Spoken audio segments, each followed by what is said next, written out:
Hey everyone, I sincerely appreciate your support.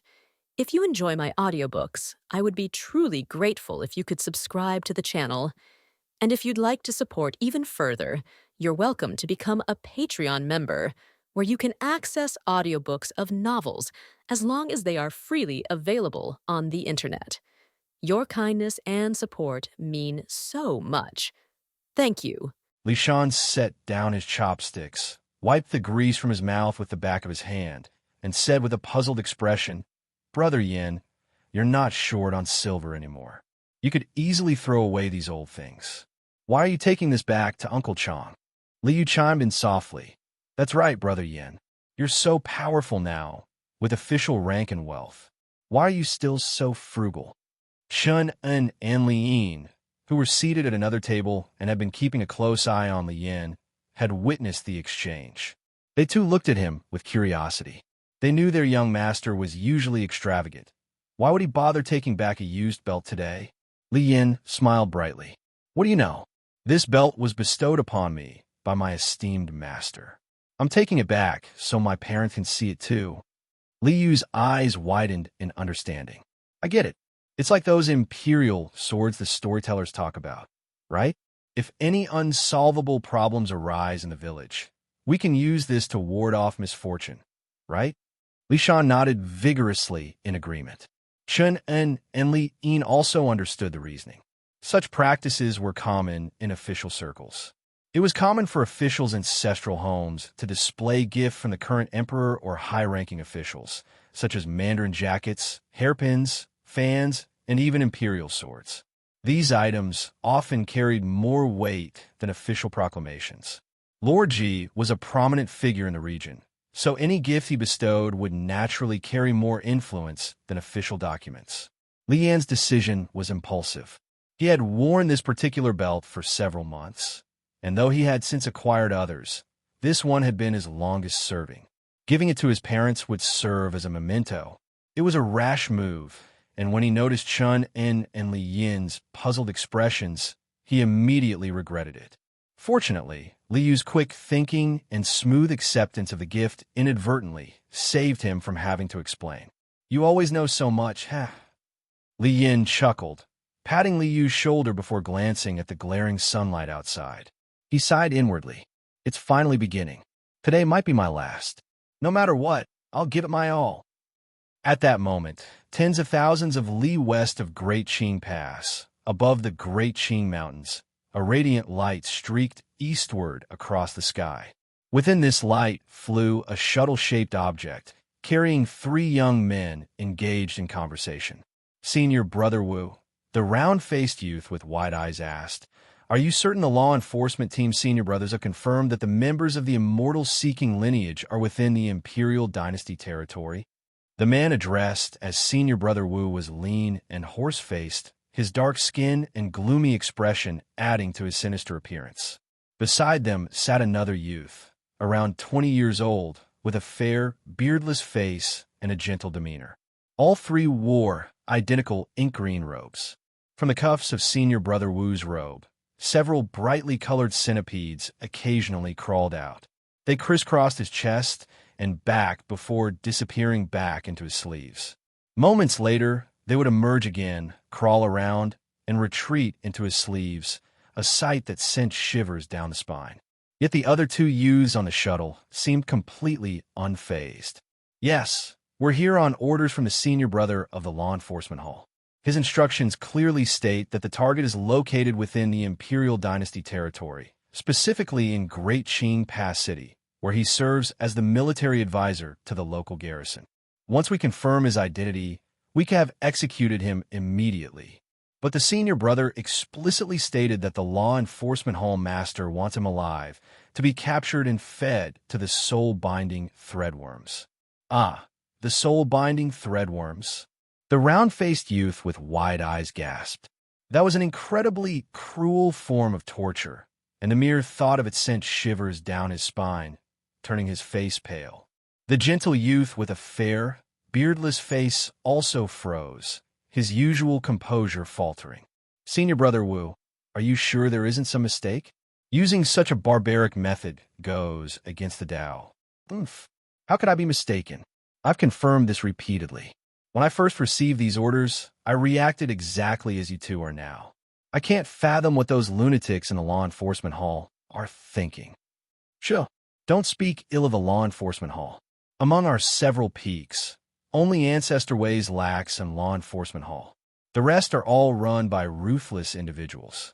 This isn't something we Chi condensation stage disciples should be discussing. If they found out, we'd face dire consequences, the gentle youth said, his expression shifting as he addressed the other two. The two men's faces also changed upon hearing this, and they quickly dropped the topic. Senior brother Wu continued, originally, this task wasn't meant for us. But with the 5-year set competition approaching, all the senior brothers and uncle masters from our Peaks Law Enforcement Hall who are stationed elsewhere will be returning. That leaves us to handle this. Fortunately, the members of the immortal-seeking lineage aren't particularly strong. They're likely only at the 2nd or 3rd level of the Chi condensation stage, or even just the 1st. Any one of us could complete this mission alone, given our strength. However, since they want to capture them alive, all 3 of us must go.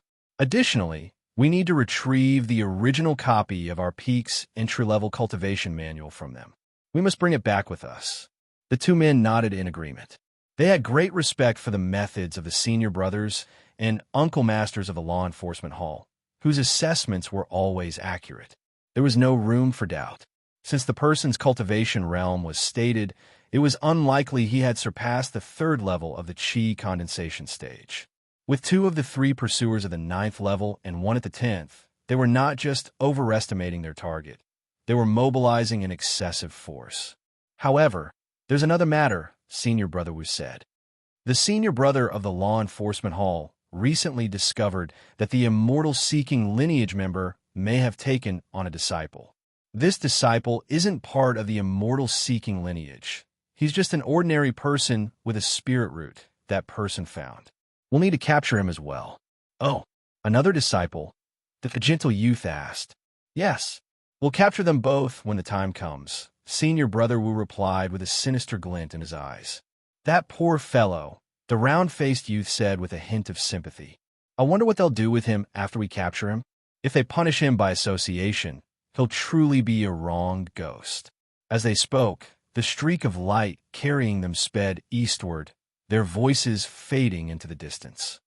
Inside the military camp at Great Qing Pass City, Lu Qingyong paced restlessly in his tent, glancing outside from time to time.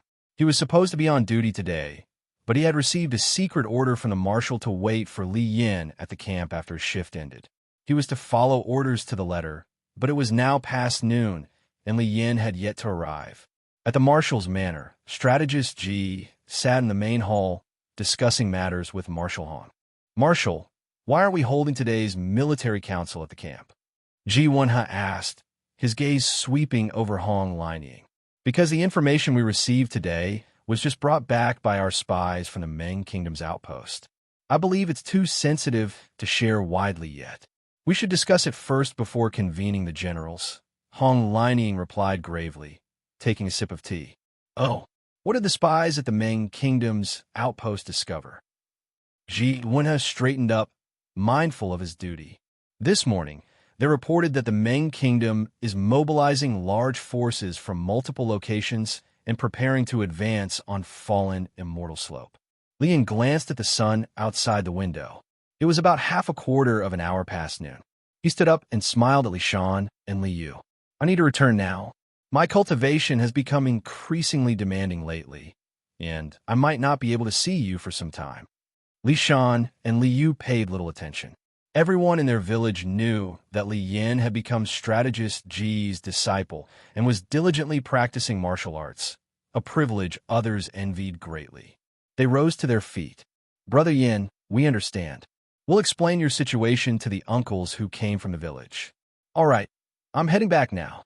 With that, Li Yin casually tossed a silver ingot onto the table and turned to leave. Chun Un and Li Yin hurried after him. After leaving the tavern, they untied their horses beneath a tree and galloped toward the North City gate. They soon arrived at the gate. The soldiers recognized them and immediately saluted, removing the barriers to let them pass unimpeded. By now, nearly every guard in the North City knew Li Yin by sight. Their journey was smooth. Li Yin worried that strategist Ji might be delayed and leave later than planned, which would disrupt their carefully timed meeting. This was why they had lingered in the city for another half a quarter of an hour afternoon. Fortunately, his concerns proved unfounded. The road remained clear, and the trio quickly returned to the military advisor's mansion. After dismounting, Li Yin tossed the reins aside and strolled into the valley. Chun and Li Yin naturally took care of the horses, and they were in particularly good spirits today. During their trip to the city, the young master hadn't fallen ill, nor had he purchased anything beyond a meal. The only purchase he'd made was a belt, which he was still wearing. As Li Yin entered the valley, he immediately sharpened his senses. He detected no divine sense probing the area, which eased his mind slightly. Without hesitation, he headed straight for the first stone house. The door stood ajar, and he bowed respectfully at the entrance. "Teacher, this disciple seeks an audience." After a pause and receiving no response, he stepped inside. He scanned the empty room, confirming its emptiness, and finally relaxed inwardly. He turned and hurried to his own quarters. Once inside, he swiftly retrieved writing materials. Holding his breath to steady his mind, he began to write. Before long, he set down the brush, picked up the paper, and scrutinized it repeatedly. Then, with a sharp tear, he ripped it to shreds. He began rewriting immediately, repeating the process several times. Sweat dripped from his forehead in increasing amounts. After completing the fourth draft, he scrutinized it carefully. By now, his forehead was covered in a dense layer of sweat. Finally, he exhaled deeply, laid the paper on the table to dry, and turned to burn the torn-up drafts. Once the paper had burned to ashes, he carefully collected the black ash into a small cloth pouch and tucked it into his robe. He stood up, walked to the water pool, and glanced around to ensure no one was nearby. He crouched down and scattered the ashes into the flower beds surrounding the pool, casually turning over the soil with his hand. After washing his face in the pool, Li Yin swiftly returned to the stone house. By the time he arrived, the ink on the paper had mostly dried. He picked up the page, surveyed the room, and checked himself thoroughly to ensure he had nothing else to take. Then, he turned and hurried out. He couldn't be sure how long Hong Lining could stall Jiwenha. When he reached the mouth of the valley, he began calling out for Chunin. "Chunin! Chunin!" Chunin was napping, still slightly dizzy from the wine he'd drunk earlier. He had been drifting off to a pleasant sleep. Chunin had just drifted off to sleep when a familiar voice suddenly called out. He instinctively bolted upright, grabbed his clothes, threw them on, and rushed out the door. Only after he was outside did he realize it was Li Yin who had called him. An uneasy feeling crept into his heart. He had only just returned. Why was Li Yin calling him again? Had his illness relapsed? By the time Chunin reached the valley entrance, Li Yin was already standing before Li Yin, studying a piece of paper in his hand. Chunin hurried to Li Yin's side. "Young master, what's the matter?" Li Yin glanced at him dismissively. "Just read it yourself." Chunin turned to Li Yin, who wordlessly handed him the paper. Puzzled, Chunin took it and looked at the message. Scrawled hastily across the page were a few hurried words, clearly written by someone in a great hurry. "Disciple, upon receiving this letter, proceed immediately to the military camp in the city. Your master awaits you there. Hurry." Chunin recognized Lord Ji's handwriting, though the message was rushed and somewhat illegible. He looked up at Li Yin. "Young master, this is a note from Lord Ji. No need to state the obvious. Of course I know it's from teacher. It seems he went to the military camp after we left, and he probably needs me to accompany him on some matter." With that, he fell silent. Chun and Li Yin exchanged glances. Chun spoke first. "But we were still in the city. If something had happened to Lord Ji, he would have surely sent people to search for us everywhere. How would I know? You're certainly worrying about things beyond your concern, aren't you?" Li Yan's tone turned hostile. Chapter end.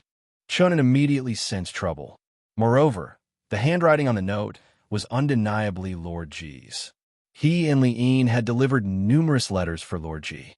Though they never knew the contents, they were intimately familiar with the handwriting on the envelopes. While the script on this note was somewhat hurried, there was no doubt it was Lord Ji's. Chunin quickly plastered on a servile smile, stealing a glance at Li'en. Li'en gave him a subtle nod, confirming the note's authenticity. "Young master, you misunderstand me," Chunin said. "I merely thought that since you've just returned, you have to make another trip so soon. If we'd known about this while you were still in the city, you could have avoided this extra journey. I wouldn't dare harbor any other thoughts. I'll prepare your horses immediately." At the North City Gate, the garrison soldiers watched the backs of the riders entering the city. One of them remarked, "Lord Li is certainly busy today. He just returned not long ago, and he's already back. We used to only see him once every month or two." After entering the city, the three men galloped toward the military camp. Li Yan's inner turmoil belied his calm exterior. He had no way of knowing strategist Ji's movements. He might return at any moment, or they could even run into him on the street. They soon arrived at the camp gate. The sight of the familiar encampment brought a silent sigh of relief to Li Yan's heart. He dismounted swiftly, tossed the reins aside, and strode toward the gate without a word. Chun Un and Li'en hurried to catch up, leading their horses.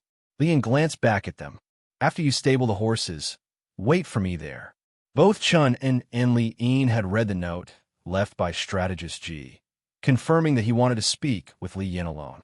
Though relieved, they remembered the advisor's instructions and kept watch on the camp gate. The moment Li Yan reappeared, they would bring the horses to him.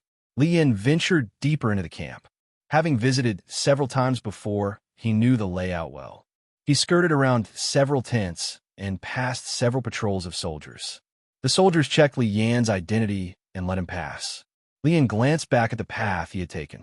Chun and Li'en were no longer in sight. After navigating a few more turns, he headed toward Lu Qingyong's tent.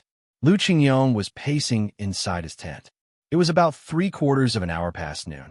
Suddenly, the entrance darkened. He looked up to see Li Yan slipping inside. "Brother Li, you finally made it," Lu Qingyong said bluntly. "Captain Lu, I'm sorry to keep you waiting." "The next steps are in your hands," Li Yan replied quickly. "Good. Follow me." Lu Qingyong's military discipline took over. Without another word, he turned and strode out of the tent. Having received his secret orders, Lu Qingyong knew this was a matter of great importance to the marshal. He didn't pry into the details, understanding only that the specifics must remain confidential. Li Yan followed closely behind. The two exited the tent and headed deeper into the military camp. After winding through rows of tents, they arrived at a heavily guarded area. Along the way, they encountered several patrol teams. Each time, Lu Qingyong produced a token. After a brief inspection, the patrols waved them through. Before them now stretched a vast row of military tents, each spacious and draped with dark felt. They were halted by a long wooden fence of crisscrossing stakes. The soldiers here were markedly different from those they had encountered earlier, clad in gloomy black armor and wearing impassive expressions. Highly suspicious of their arrival, one of them shouted before they could approach, "Halt! This is a restricted military zone." Lu Qingyong turned to Li Yan and whispered, "Brother Li, wait here." With that, he produced half of a tiger tally from his waist, raised it high, and strode forward. Li Yan watched as Lu Qingyong handed the tally to the apparent leader. The man scrutinized it thoroughly, then exchanged a few hushed words with Lu Qingyong. At that moment, Lu Qingyong beckoned Li Yan forward. As Li Yan approached, the leader turned to a nearby soldier and spoke briefly. He then passed the half-tally to this soldier, who stepped forward, glanced at Lu Qingyong and Li Yan, and wordlessly turned to lead them deeper into the camp. "Captain Lu, what's this place?" "The security is so tight that even the marshal's half of the tiger tally is required. Wouldn't the regular token suffice?" Li Yan asked, his anxiety tempered by curiosity. He had visited the military camp several times recently and was familiar with its regulations, roll calls, command arrows, and the tiger tally. "This is the military supply depot, our lifeline," Lu Qingyong replied tersely. No wonder the security is so strict, Li Yin thought. Even if Chun and Enli Yin knew I was here, they wouldn't be able to get in. The two men followed the soldier deep into the camp, winding through several turns before arriving at a heavily fortified gate. The gate was tightly shut, guarded by a squad of black-armored soldiers. Thick iron chains, as thick as an adult's arm, were wrapped around the gate, secured by a bronze lock the size of half a man's head. The soldier hurried forward and whispered to the black-armored guard who approached. He then produced the half of the tiger tally and handed it over. The guard examined it meticulously for a long moment before finally beckoning Lu Qingyong and Li Yin to approach. After Lu Qingyong and Li Yin approached, the soldier returned half of the tiger tally to Lu Qingyong and ordered his men to pull on the iron chain, as thick as an adult's arm. With a creaking groan, for soldiers strained to push the massive gate outward, their faces flushed with exertion. Once the gate had opened just enough for one person to pass through, Lu Qingyong beckoned Li Yin and led him briskly out of the camp. Behind them, the heavy camp gate rumbled shut with a resounding clang. The clatter of iron chains followed, then silence descended once more. Li Yin surveyed his surroundings. They were now in a wide alley, the straight path stretching ahead before disappearing around a distant bend. Lu Qingyong smiled at Li Yin. Brother Li, this is the exit of the military camp's supply depot. No one will come here. If we walk a little further, we'll reach another guard post. Beyond that lies the North City Gate entrance. Li Yin remembered the North City Gate from their entry into the city. 3 broad roads paved with large bluestone slabs converged there. The central main road was the one they usually took when traveling to and from the city center. The other 2 paths branched off, winding into the city on either side, their destinations unknown. Li Yin surmised that this path must have originated from one of those branches. Seeing no one around, Li Yin turned to Li Qingyong and asked, "What are Marshal Hong's next instructions?" Li Qingyong glanced at him. The marshal said that after leaving this military camp, I should take you to the back gate of the marshal's manor. Someone will be waiting there to receive you. Li Yin shook his head. Captain Liu, I can't go. Please deliver this bottle and letter to Marshal Hong for me. With that, Li Yin produced a small porcelain bottle and a sealed letter from his inner pocket, handing them to Li Qingyong. Li Qingyong took the bottle with a puzzled expression. It was no larger than a thumb, its mouth sealed with wax. He had no idea what it contained. As for the letter, he was no stranger to delivering messages. However, his orders were clear. He had to bring Li Yin to the marshal's manor today, no matter what. Brother Li, you're putting me in a difficult position, Li Qingyong said, tucking the items into his tunic. He stared at Li Yin, enunciating each word deliberately. Haha, Brother Liu, after these past few months, haven't you realized I'm mired in trouble? Li Yin said solemnly, pointedly omitting the title Captain Liu. Lu Qingyong stared at him. I don't know what's between Marshal Hong, you, and Strategist G, but my orders are to bring you to the Marshal's manor. Brother Liu, let's cut to the chase. I'm definitely not going, and you can't hold me here. Try if you don't believe me. If we reach the exit ahead, and there are more people, you'll have even less chance. Otherwise, what might have worked could end with us going our separate ways. With that, Li Yin channeled his spiritual energy. A torrent of immense force erupted from his body, pressing down on Lu Qingyong. Lu Qingyong felt a mountain-like pressure bearing down on him, as if struck by lightning. Just as he was about to mobilize his internal energy to resist, the pressure vanished completely, leaving him weightless and empty. Li Yin knew that both Hong Linying and Ji Wonhe would want to control him, and he needed to leverage Hong Linying's power to execute his plan. Now, Li Yin had to involve Hong Linying, but he couldn't afford to fall into his clutches. This was only the beginning of his plan, and meeting Hong Linying wasn't the right move yet. He needed to secure his freedom first. He had already used Hong Linying as a cover for his secret maneuver, successfully evading Ji Wonhe's surveillance. He had anticipated this situation, though he hadn't known when it would arise. Now that he had reached this critical point and understood his circumstances, he bet that Lu Qingyong wouldn't dare make a move at the alley entrance, fearing it might attract Ji-Won's attention. Hong Lining had undoubtedly instructed Lu Qingyong to avoid drawing attention. This made this spot the perfect place for a showdown. Li Yin suddenly gathered all his spiritual energy and unleashed it as a wave of pressure. Even he wasn't entirely confident in this bluff. Lu Qingyong was no ordinary man. He was a seasoned military expert with formidable combat skills. Yet Li Yin now relied solely on spiritual energy to intimidate him, alternating between releasing and withdrawing it to create the illusion of being a high-level inner energy expert of the martial world. This forced Lu Qingyong to hesitate, unsure of Li Yan's true strength, while Li Yin kept calling him Brother Lu in a mix of soft and hard tactics. Lu Qingyong felt his body alternating between weightlessness and heaviness, his heart filled with shock. How could Brother Li have become so formidable? Lu Qingyong wondered. In just a few months, his inner energy has surpassed mine by several times over. How did he achieve such rapid progress? Sensing the oppressive force of Li Yan's internal energy, Lu Qingyong concluded he stood no chance against him. He had no idea Li Yan was merely a paper tiger, possessing immense magical power but lacking any real combat experience. Lu Qingyong wouldn't have thought that way. In the martial world, few sects neglected both internal and external cultivation.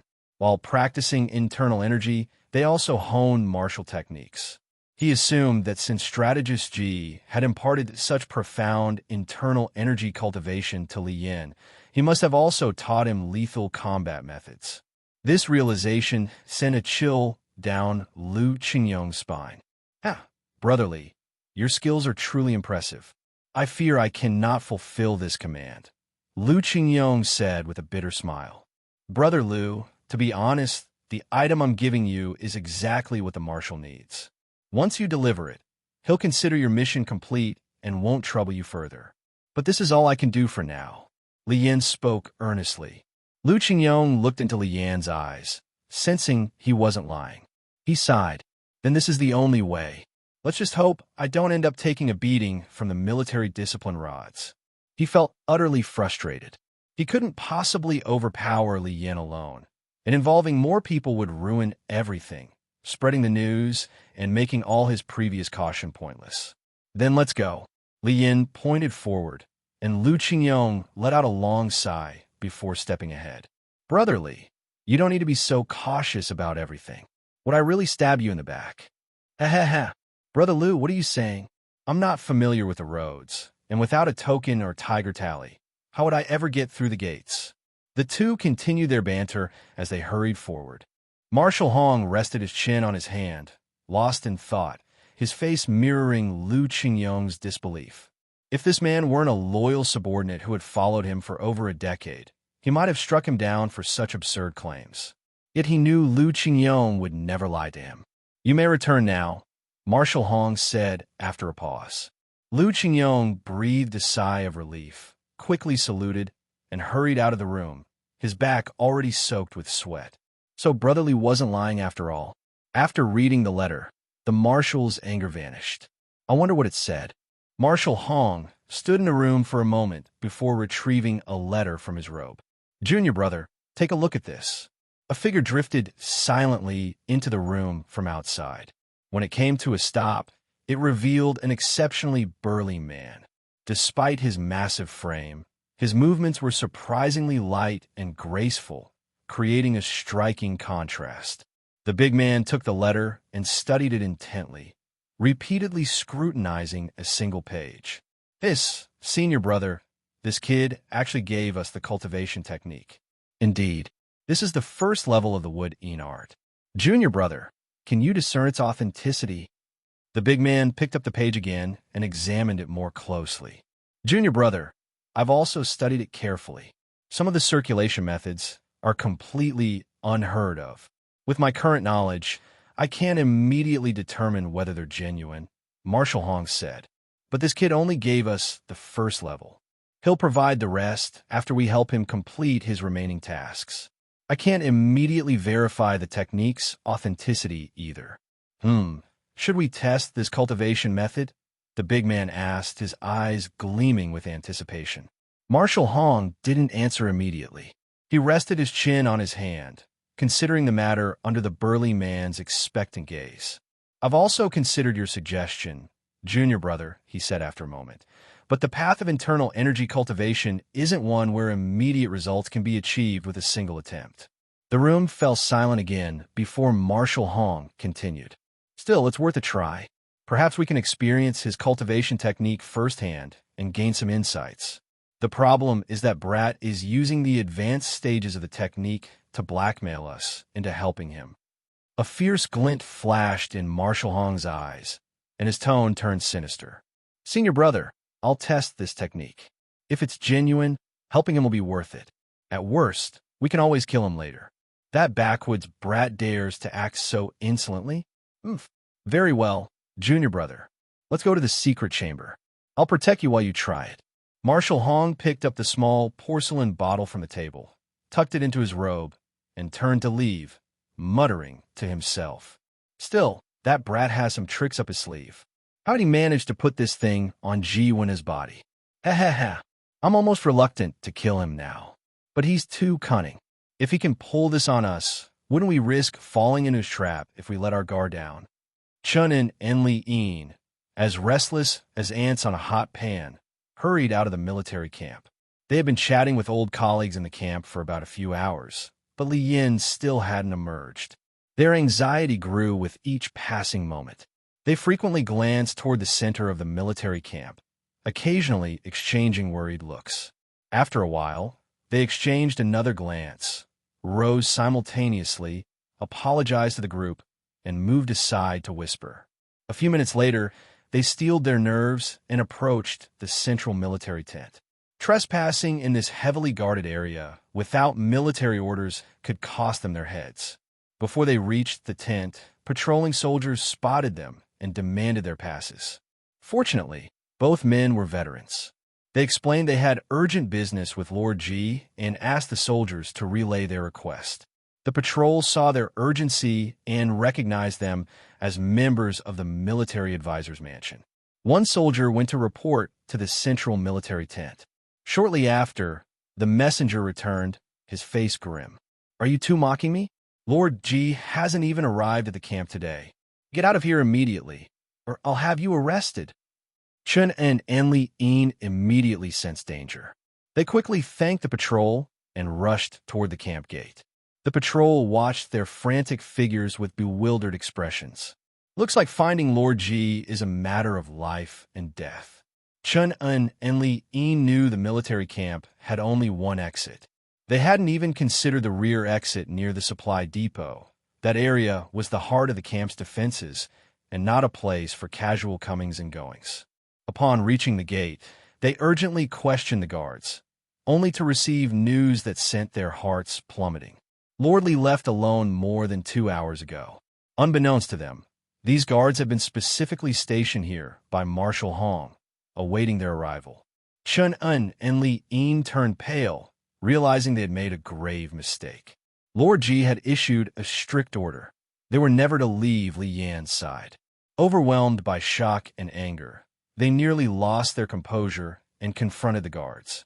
But the guard calmly retorted, If Lordly wanted to leave, what right did I have to stop him? Do you expect us to defy our superiors? Chun and Enli Yin, furious, hastily mounted their horses and rode off, one toward the south gate and the other toward the north gate. If Li Yin had left the city, he would surely have passed through one of these gates. If he was still inside, everything would be much easier. 15 minutes later, they reconvened at their agreed-upon meeting point. After exchanging information, they galloped toward the military advisor's mansion. At the north gate, they had easily learned that Li Yin had already left the city 2 hours earlier. This news filled them with anxiety, yet a sliver of hope remained. Before long, they arrived at the military advisor's mansion. Leaping from their horses, they rushed into the valley, drawing curious glances from the people outside. Forgetting the warning against entering the inner valley without permission, they charged straight toward Li Yan's quarters. But when they burst into the room, it was empty. No one was there, their backs drenched in sweat. They hurried back outside and scanned the valley. The small valley could be surveyed at a glance. Apart from the swaying wildflowers, the trickling spring water on the rock walls, and the gentle breeze, there was nothing else. Just as they were about to begin a thorough search of the valley, hoping to find Li Yin hiding in the water pool, lying in the flower patch, or even in the latrine, a voice suddenly called out from behind them. "Why are there only two of you? Where's Li Yin?" Chapter end. After returning from a marshal's manor, strategist G had been sitting quietly in his room. Today, he felt inexplicably restless, as if something was about to happen. Cultivators often experience inexplicable premonitions. Those with profound cultivation can even sense glimpses of the future. He couldn't pinpoint what was amiss. Li Yin and Chun had gone to town, a frequent occurrence lately, so he dismissed it, attributing his unease to mere moodiness. Just as his restlessness peaked, he noticed someone entering the inner valley. He quickly identified Chun-en and Li Yin rushing in. He glanced at them briefly, but paid little attention. Recently, Li Yin had often returned from town with Chun-en and Li Yin in tow, laden with errands. Strategist G assumed they were simply being hurried into the valley by Li Yin for some task. Moments later, strategist G stood up. The two men emerged from Li Yin's room after a short while, their faces pale and anxious without a word. What struck him most was the absence of Li Yin following behind, something that had never happened before. A chill ran through strategist G. In a flash, he arrived at the valley entrance. He scanned the surroundings, but found no sign of Li Yin. Uncertain, he swept the area again with his divine sense, but still found nothing. The unease intensified, and strategist G's figure flickered once more, silently appearing before Li Yan's stone house. Chun-en and Li Yin suddenly heard a familiar voice. They trembled, their faces paling as they turned to see strategist G glaring at them with a stormy expression. They immediately knelt and kowtowed. "I asked you a question. Where's Li Yin?" Strategist G's voice was icy, devoid of emotion, yet it sent a chill deeper than the early summer evening warranted. "Why, young master? He's gone missing." Li Yin remained prostrate, biting his lip to keep silent, leaving Chun and to stammer out the words. "Gone missing." Strategist G ground out each syllable through clenched teeth. "Why, yes, sir. He left while we were at the military camp." Chun kept his head bowed, afraid to look up. "Oh, the military camp? What were you doing there? Drinking with Lu Qingyong? Tell me every detail of today's events." Strategist G's voice turned even colder, making Chun-en and Li Yin feel as if they were freezing in the depths of winter. After a long silence, Strategist G stood outside the stone house, cloaked in black as dusk settled. Chun-en had finished his account, but both men remained prostrate, shivering uncontrollably. Strategist G stood silently, his expression cold and indifferent. After a moment, the pressure suddenly lifted. When the two men looked up again, Strategist G had vanished. Strategist G sped through the dense forest, his mind racing. He couldn't figure out what Li Yin had discovered that made him decide to flee. He reviewed everything that had happened since Li Yin entered the valley, searching for any oversight on his part. But he found nothing, leaving him utterly perplexed. One thing he was certain of was that today's events were connected to Hong Linying. Otherwise, Li Yin wouldn't have conveniently chosen the military camp to shake off Chun and Li. Moreover, Hong Linying had summoned him on urgent business today. All these coincidences happening at once couldn't be mere chance. Hong Linying must be working with Li Yin. Everything that had transpired today pointed to one conclusion. Li Yin had suspected something was amiss for some time. How else could he have devised such a hasty plan? What a cunning scheme. Even I remained completely unaware. As for why Hong Linying would help Li Yin, the answer was obvious. That martial arts maniac undoubtedly wanted to obtain the so-called secret martial art from Li Yin. Strategist G raced through the forest, his mind racing through possibilities. In moments, he had pieced together the general outline of the situation. Soon, he spotted the North City Gate in the distance. Instead of approaching it directly, He veered west in a mountain forest as he neared the gate. Once inside the forest, strategist G nimbly darted toward the ridge connecting to the western city wall, intending to scale it. Such a feat was unheard of in today's martial world. It wasn't just about climbing the mountain. How could one descend such a steep cliff without making a sound? Any disturbance would alert the crossbowmen stationed along the wall. Strategist G moved like a ghostly specter through the mountain terrain, reaching the ridge in a mere dozen breaths. Without pausing, he effortlessly descended the opposite side. A barely visible black figure bounced between treetops and rock faces, leaving no dislodged stones or falling debris in its wake, as if weightless. Moments later, strategist G stood atop the towering city wall, dozens of zhang high. With a flicker of movement, he vanished into the city, leaving the patrolling soldiers utterly unaware of his presence. Strategist G raced through the city streets, his destination the marshal's manor. He believed that since Hong Lining had taken this action, Li Yin must be in his grasp. Chun An's report from the North City Gate, that Li Yin had left the city, might not be credible. With Hong Lining's influence and power, bribing gate guards to lie would be trivial. Therefore, Hong Lining must have hidden Li Yin in a secure location. There were only two such places: the marshal's manor within Great Qing Pass City, or the garrison camp several dozen li away. Hong Lining would likely keep Li Yin close, under his watchful eye. This made the marshal's manor a more probable hiding place than the garrison camp. Thus, the marshal's manor became his primary target. These deductions had formed in strategist G's mind between hearing Chun An's report and exiting the valley. His meticulous reasoning, piecing together the cause and effect of events, had led him to a conclusion remarkably close to the truth. However, his focus was misplaced. He had failed to realize that Li Yin had already taken control of the situation. In his mind, Li Yin must have discovered something amiss, though the specifics remained unclear. Naturally, with Li Yin's abilities, there was no way he could have escaped his control.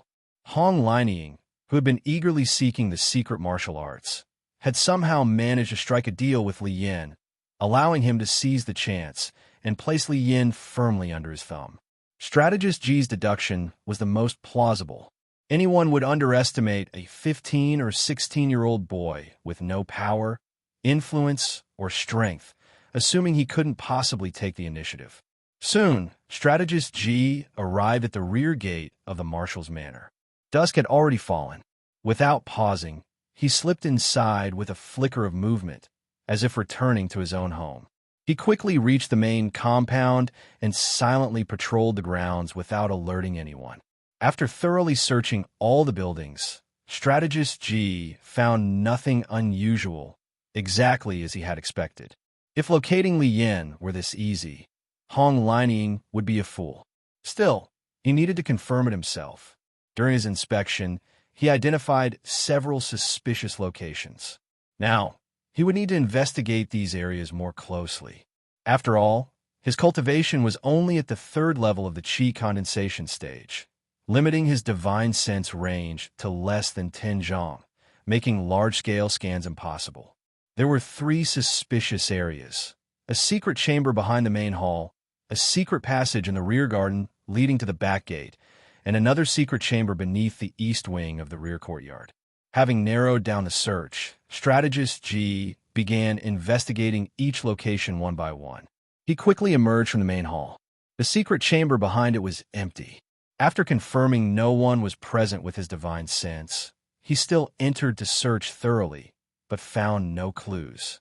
Moments later, he arrived outside the east wing of the rear courtyard. Concealed in the shadows of the corridor, he immediately unleashed his divine sense to sweep the room. In Great Qing Pass City, he had no need for caution. Over the years, he had never encountered a single cultivator, so no one could detect his divine sense. After confirming the room was empty, he stepped out of the shadows and slowly pushed the door open. Inside, he quickly located the entrance to the secret chamber.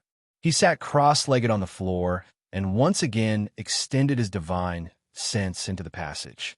His divine sense range was limited. From outside, he could only sense the existence of an underground chamber beneath the room, but not its full extent. Suddenly, his expression shifted, his eyebrows twitching with amusement.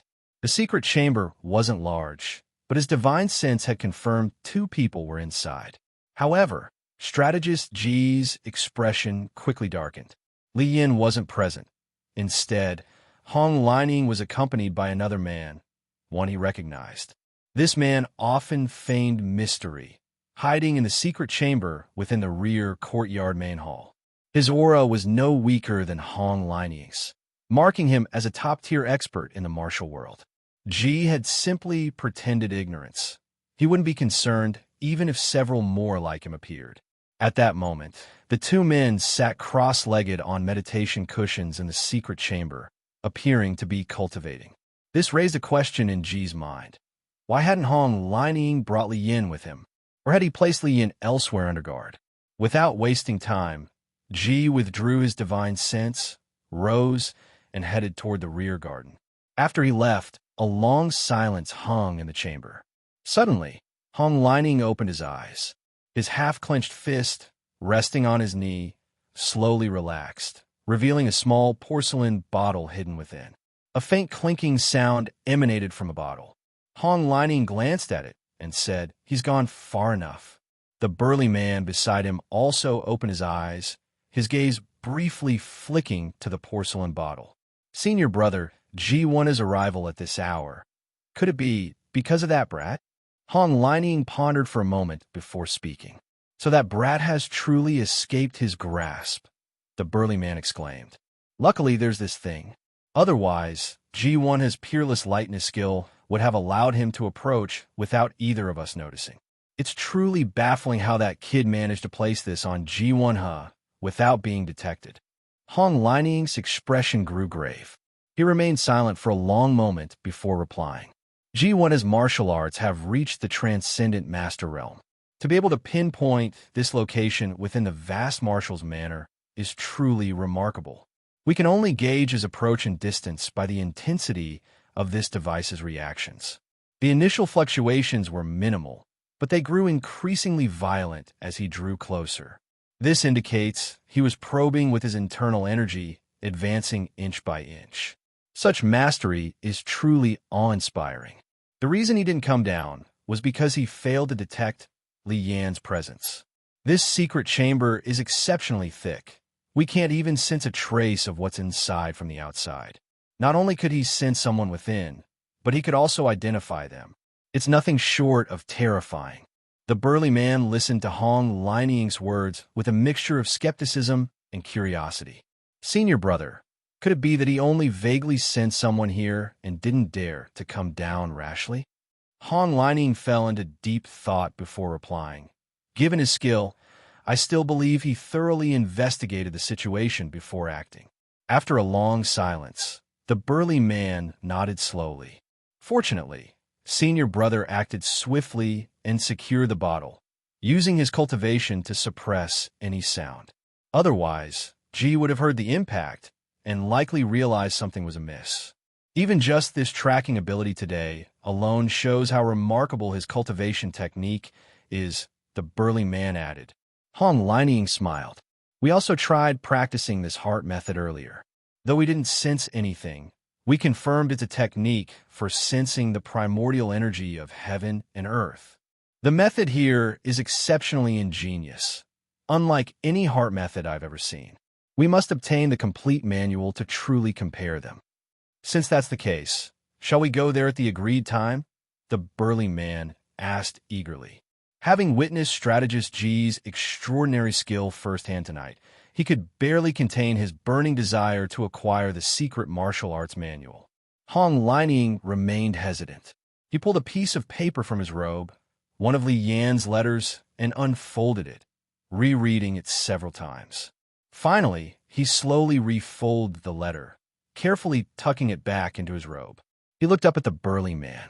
Then let's proceed as agreed. This is a good opportunity, and perhaps our last. As for that brat, I'll deal with him thoroughly after this is settled. The burly man's face turned solemn. Senior brother, with our current martial arts, our chances against Ji Wenhe are still uncertain. He had completely changed his previous opinion of Ji Wenhe. Having only arrived here a few years ago, he had never witnessed Ji Wenhe's martial prowess firsthand. Everything he knew was hearsay. Previously, he had dismissed his senior brother and the soldiers' exaggerated tales of Ji Wenhe's skills, harboring deep skepticism. But today, Ji Wenhe had closed the distance without him even realizing it. If it didn't happen to have tempered with the other side's body, he wouldn't have known how he died. Hong Lining chuckled softly. His lips moved slightly, but no sound escaped as he used the secret sound transmission technique to whisper something to the burly man. After several dozen breaths, the burly man's face lit up with delight. Senior brother, your method is really feasible. Chapter end.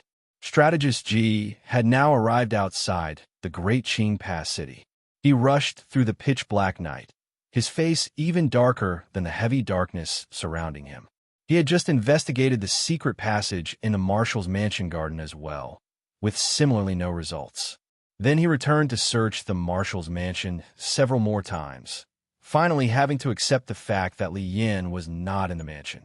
After leaving the marshal's mansion, he once again leaped onto the city wall, moving along the mountain ridge and out of the city. Strategist Ji's current target was the military encampment 30 li away.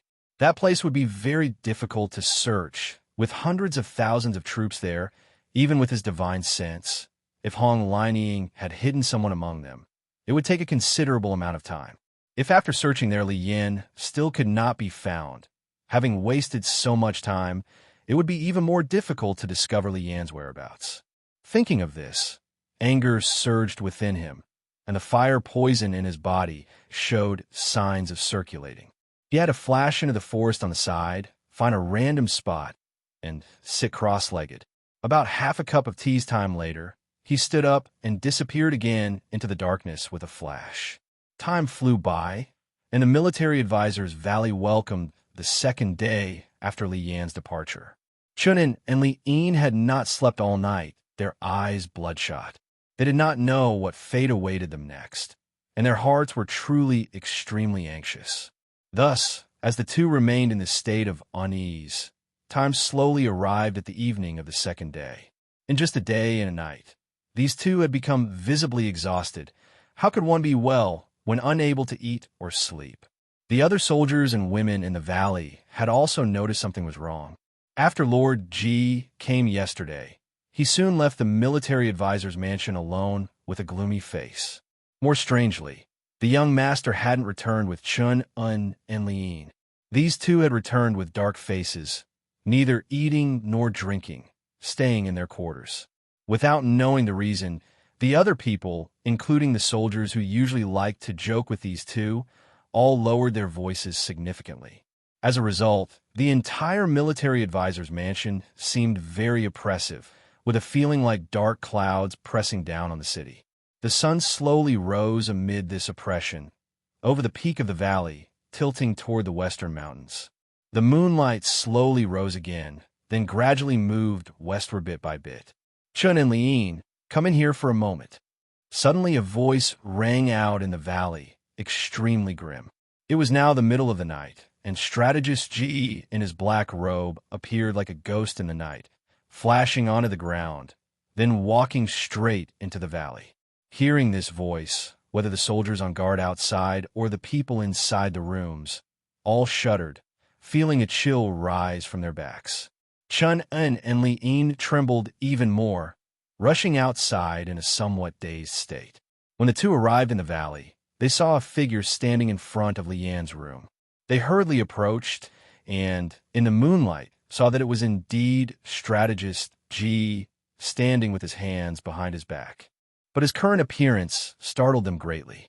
In just this short day and night, Strategist Ji's face had turned purple-black, his expression haggard, his appearance much older, with only his eyes gleaming blood-red.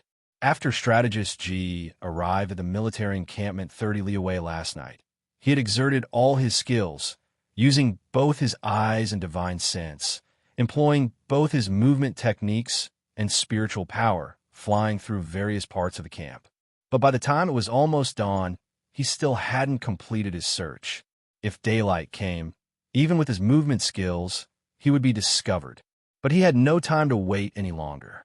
Steeling himself, he released part of the spiritual power that was suppressing the poison, enhancing the range of his divine sense scan and increasing his movement speed.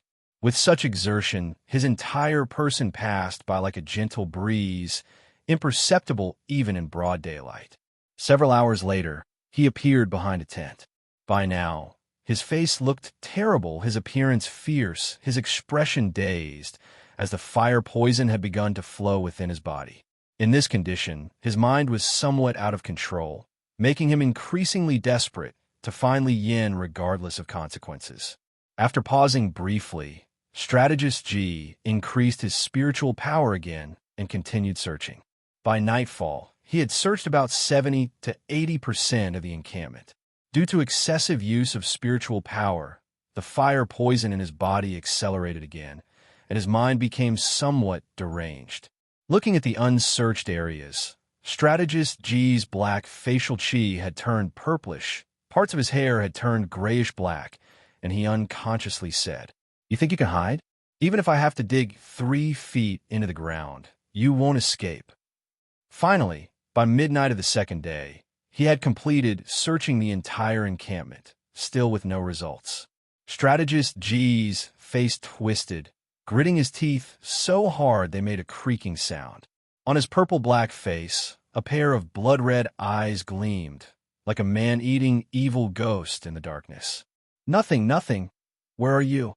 At this point, his mind was in chaos. The fire poison had gradually spread throughout his meridians. After quickly prowling around the military camp again, he began to run wildly, only muttering to himself.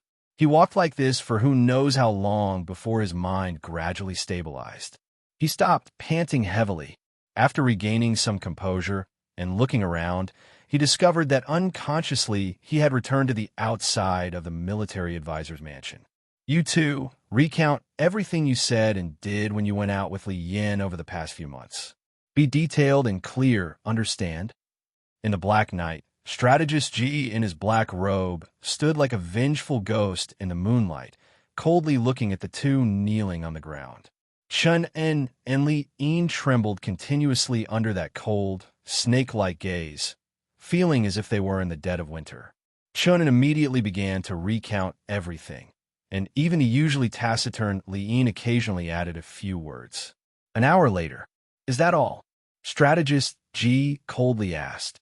Chun En and Li Yin lay on the ground without answering, still racking their brains trying to think. After a long while, the two secretly glanced at each other, both finding the answer in each other's eyes. In an hour's time, they had said everything they could possibly say. "Yes, my lord. That's all. There really isn't anything else," Chun En answered cautiously, and Li Yin nodded in agreement. After this hour-long narrative, the two had begun to calm down. After all, having faced death on the battlefield so many times at this point, they were resigned to fate. After listening, Strategist G still stood silently, saying nothing. Below, Chun En and the other remained kneeling on the ground, like men awaiting execution. In the moonlight, only the early summer insect sounds occasionally rose from the flowers and grasses throughout the valley, making the atmosphere feel even more oppressive. At some point, Chun and Li Yin felt the pressure on them lessen. When they looked up, Strategist G had vanished from sight, and then they heard sounds coming from Li Yan's room. Strategist G entered Li Yan's room. During the previous hour, he had been listening and thinking about every word the two had said. His mind had recovered to its usual calmness, and finally, he reached several conclusions and points of doubt. First, from their description, he could deduce that Li Yin probably already knew his true intentions. But how did he discover them? He had always been extremely careful, which puzzled him greatly. Second, Li Yin had intentionally increased his contact with Lu Qingyong 2 months ago, so Lu Qingyong was likely the contact person arranged by Hong Linying. Today's escape was highly likely facilitated by Lu Qingyong, who created a diversion in the military camp to distract Chun En and Li Yin. Third, the fellow townsmen who were close to Li Yin were equally suspicious, and might have been involved in helping Li Yin escape. The tavern and the ironware pavilion might also be hiding places for Li Yin. Although the city gate guard said Li Yin had left the city with Hong lining skills, making a few guards lie wouldn't be difficult. Fourth, if the city gate guards could lie, then the camp guards could also lie. Could Li Yin still be hidden in the military camp? Fifth, if all the above guards might be lying, perhaps Hong Lining could have hidden Li Yin in any private residence in the city, not necessarily in the marshal's mansion. Sixth, Li Yin's recent large purchases of farming tools and clothing. What relation did they have to his escape? This point he simply couldn't figure out. Seventh, were Li Yan's recent extensive plantings of flowers and grasses related to his escape? Eighth, if Li Yan wasn't in any of the above places, where might he have gone? His hometown? Or some hidden place, waiting for him to gradually lose confidence and give up the search? Ninth, how could Li Yan imitate his handwriting and forge the message? 10th, had Chunin and Li Yin also been bought by Li Yan, and they had been helping him all along? With all these considerations, he gradually formed conclusions one by one. He entered Li Yan's room to first confirm the last 2 points. He believed that Li Yin couldn't have done everything perfectly. Any method would leave some traces. What he needed to do now was to verify these conclusions one by one to gradually determine Li Yan's whereabouts. After entering the room, although there was no light with a cultivator's eyesight, even with just a bit of light in the darkness, it was nearly as clear as daylight. Only when looking far into the distance would there be some impact. Tonight, the moonlight was like water, and everything in the room was clearly visible to him. Strategist G stood at the table. An inkstone and brush were still placed on the table near the window. After a glance, he made a deduction. At the time, Li Yin had been in a hurry. Although the inkstone and brush were put back in their non-writing position, the ink in the inkstone remained and hadn't been washed away. Ink stains also remained on the brush, with even a few drops on the tabletop. Though only 1 or 2 drops, they revealed Li Yan's urgent state of mind at the time, probably fearing something unexpected in his plan and thus being careless in his haste. He picked up the brush with one hand and examined it carefully for a while, but found nothing else unusual. Looking around again, he found a pile of crumpled papers thrown in the corner on the floor. Putting down the brush, he flashed to the corner. With both hands moving, his left hand had already placed his ever-present jade book in his waist sash outside his robe. Bending down, he picked up one of the crumpled papers from the pile and smoothed it out with both hands. Written on it were ordinary verses of poetry. He continued to pick up and examine several more sheets, and gradually, his face began to look troubled. These papers were the doodles Li Yin had often left behind recently. Since no one knew when Li Yin would suddenly write wildly, the woman who cleaned the room occasionally missed some things that weren't swept away. The papers that were swept away had, following strategist G's previous instructions to Chun En and Li Yin, been used as kindling and burned. Strategist G had seen papers written by Li Yin before, shown to him by Chun En and Li Yin. At the time, he hadn't noticed anything unusual, but now looking carefully, he immediately found some issues. Although these characters were still written haphazardly, still as ugly and messy as before, seemingly venting frustration, now looking carefully, certain individual strokes of some characters somewhat resembled his own. If he hadn't been deliberately looking for flaws, he really wouldn't have noticed this situation. After this discovery, a flash of inspiration naturally came to his mind, and he turned to look at the bookshelf on the western wall of the room, where 20 or so books were placed. His form flickered, and he was at the bookshelf, looking for a particular book. This book was the source of one of the verses he had seen on the crumpled paper, and he recognized it since he had often studied it before. He quickly turned to that page, and after just a glance, his expression changed. Then, he found several more books in succession, and after looking at them, he sighed involuntarily, muttering to himself, "This young man, I truly underestimated him. Despite being only 15 or 16 years old, he has such intelligence." When he opened the first book, he had basically understood. These were all books he used to read frequently, but he had read too many books and his own room's bookshelf was already full, so he only kept the books he read often, with the rest placed on the bookshelves in these few rooms. He had a habit when reading books of marking some good sentences, occasionally writing notes, comments, and the like. Evidently, Li Yin had discovered this point and incorporated it into his plan. Strategist Ji now recalled that Li Yin had previously borrowed several books from him, probably both to see more of his handwriting and to confirm whether the handwriting in his own room's books was indeed his. He also remembered that he had only written things for Li Yin twice, once for the breathing guidance technique, and once for the dark night cyan curtain technique. However, it was clear that Li Yin had spent more time looking at the latter the second time. At the time, he had thought that with the upgrade in technique, Li Yin needed more time to comprehend, which was why he took longer. Now it seemed possible that Li Yin was mainly trying to see more of his handwriting or to verify whether the handwriting in the books matched that on the papers. Looking back at the pile of crumpled papers in the corner, he also understood. In those characters Li Yin practiced, it was often a certain basic stroke in a character that was truly imitating his, while the others were randomly written as a cover. When it came time to actually use them, Li Yin had gradually combined the practiced basic strokes to form his message. He really went to great lengths. Strategist Ji thought to himself, people have habits when writing, and trying to write a certain character with specific strokes requires strong willpower and patience. By now, he had confirmed the last 2 points of his conclusions. Li Yin had imitated his handwriting by secretly studying the books he had annotated.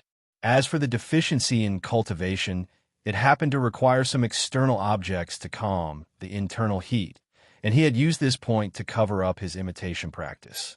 Additionally, Chunin and Li Yin had not been bought by Li Yin. This was easy to understand. If they had been bought, Li Yin wouldn't have needed to go to such great lengths to secretly imitate his handwriting. Chunin and Li Yin could have simply gone out with him. Next, he would need to verify the other conclusions, and perhaps Li Yan's whereabouts would be among them. Chapter end. Chun and Li Yin remained prostrate on the ground. After a series of noises from Li Yan's room, there was silence. A while later, they only felt a chill pass over them before things returned to normal, but they still didn't dare to rise.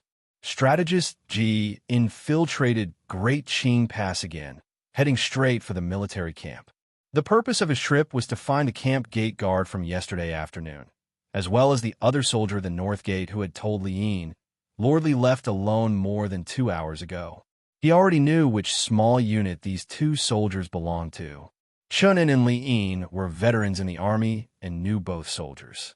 During his detailed questioning, Chunin and Li Yin had already poured out everything they knew like beans from a bamboo tube. Soon, Strategist Ji arrived in front of the military camp. By now it was dawn, the camp gates tightly closed, with patrol squads marching regularly inside. But to Strategist Ji, all of this was as if it didn't exist. He had come and gone freely from the encampment with hundreds of thousands of troops, not to mention the city camp with just tens of thousands of men. Before long, a figure shot out from the military camp like lightning. If someone had been watching clearly, they would have seen this person carrying another in one hand, as if weightless.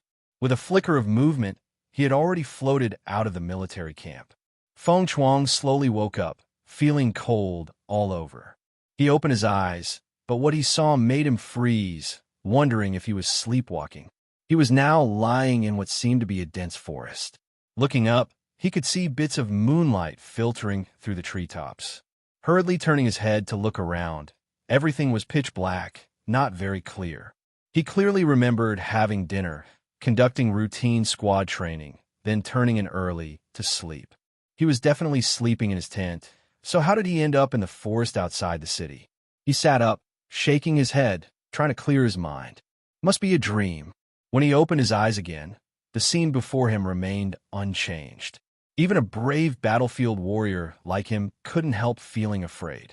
He quickly pinched his thigh, and it hurt. This was not a dream. You don't need to check. This is not a dream. What you need to do now is answer my questions honestly, and that will be enough. A sinister voice rang out in the darkness. Hearing this, Feng Chuang felt a chill run down his neck. Looking back, he saw a tall figure in black robes standing in the darkness not far away. "Who are you?" Feng Chuang asked with a trembling voice. "I ask you don't. Understand? Remember, when I question you, if you lie, the consequences will be rather unpleasant." The voice came again, cold without a trace of emotion.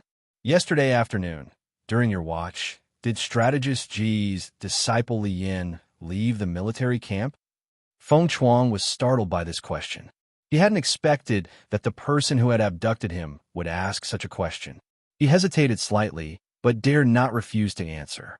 "Oh, yes, he left shortly after entering the camp."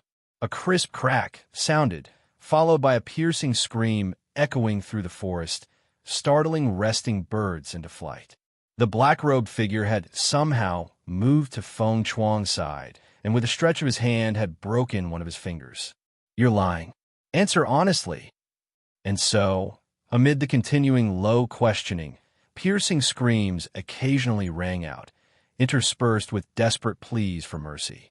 Half a quarter hour later, strategist Ji struck a palm blow to the forehead of Feng Chuang, whose face was now unrecognizable and whose body had hardly an intact spot left.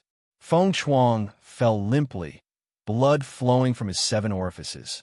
Yet his face bore a smile of endless relief, as if death was the happiest thing for him.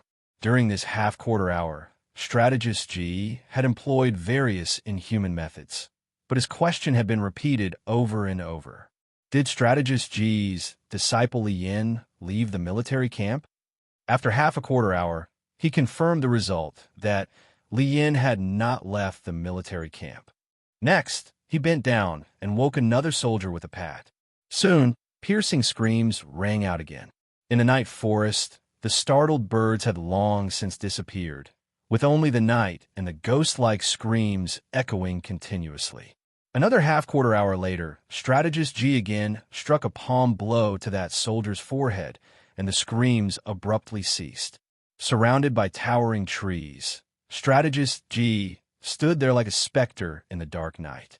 Li Yin really did leave the city, and through the north gate. Yet another guard from the military camp says he didn't exit through the camp gate. Ha ha ha. Hong Lining, you're quite skilled. The military camp only has 2 exits. Since Li Yin didn't leave through the camp gate, but appeared at the north gate, did you use the tiger tally to let Li Yin leave through the supply area? He went out alone, without riding a horse, and in a hurry, which suggests he was also avoiding Hong Lining. With that kid's caution, secretly practicing my handwriting, and able to make Hong Lining use the tiger tally, his mind is so sharp he definitely wouldn't put his life in someone else's hands. I wonder what method he used to shake off Hong Lining. Hong Lining seems to have been tricked by him as well. Once he escaped, he wouldn't secretly return to the city. The trick of darkness under the lamp depends on timing, and with his intelligence, how could he not know when to advance and retreat? This being the case, there's basically no need to search the city. I originally wanted to capture Lu Qingyong and Li Yan's fellow villagers for questioning, but now it seems unnecessary. Li Yan is now hiding somewhere outside the city. If Li Yin and Hong Lining were present, they would have been greatly shocked. Their plan, which took several months to arrange, had been deduced almost exactly by strategist Ji in just half a night after he calmed down. Strategist Ji's approach was very methodical. Although his conclusions included suspects like Lu Qingyong, Li Shan, and Li Yu, he more directly sought out the key witnesses who had seen Li Yin. After obtaining the answers he wanted, he reasoned further, and the truth gradually emerged, resolving his other points of conclusion and saving the time of finding and interrogating each person. This inadvertently saved the lives of Lu Qingyong, Li Shan, and Li Yu. If strategist Ji hadn't calmed down, he might have sought out anyone he suspected. Once found by him, the fate of such a person was basically certain. Like the 2 soldiers, he would leave no survivors. Next is that kid's whereabouts. Li family village in the Great Qing Mountains? Ha ha ha. In this darkest moment before dawn, strategist Ji's pitch-black face had merged with the night, only his gleaming white teeth particularly noticeable. Then, with a flicker of his form, he was about to soar away but suddenly stopped. After concentrating for a moment, strategist Ji muttered to himself, No. Although the family village might present a darkness under the lamp situation, such a life-gambling method is too hasty. Not something the kid would do. Among these conclusions, there are still two things that might reveal that kid's whereabouts. First, why did Li Yin recently purchase large quantities of farming tools and clothing? Second, what significance is there in Li Yan's recent extensive planting of flowers and grass?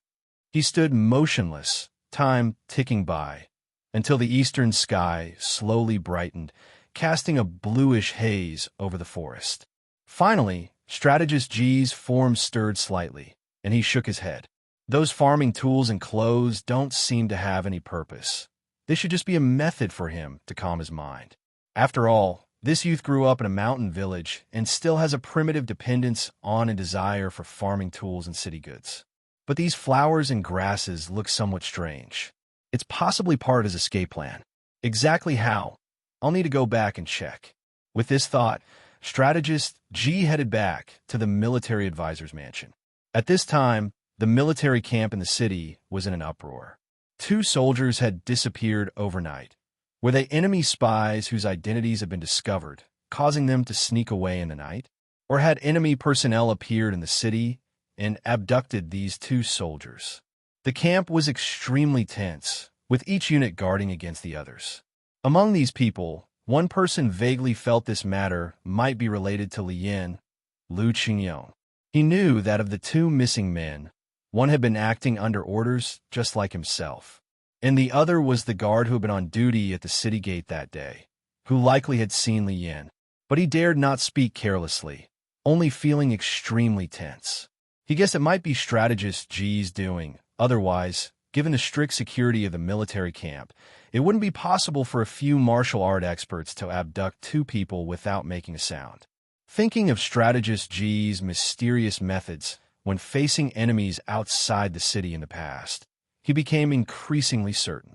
Hong Lining sat in the central military tent. Having received the news early, he had rushed over. Looking at the officers in the tent, he spoke gravely. Close the south gate. No entry or exit. Strictly check the north gate.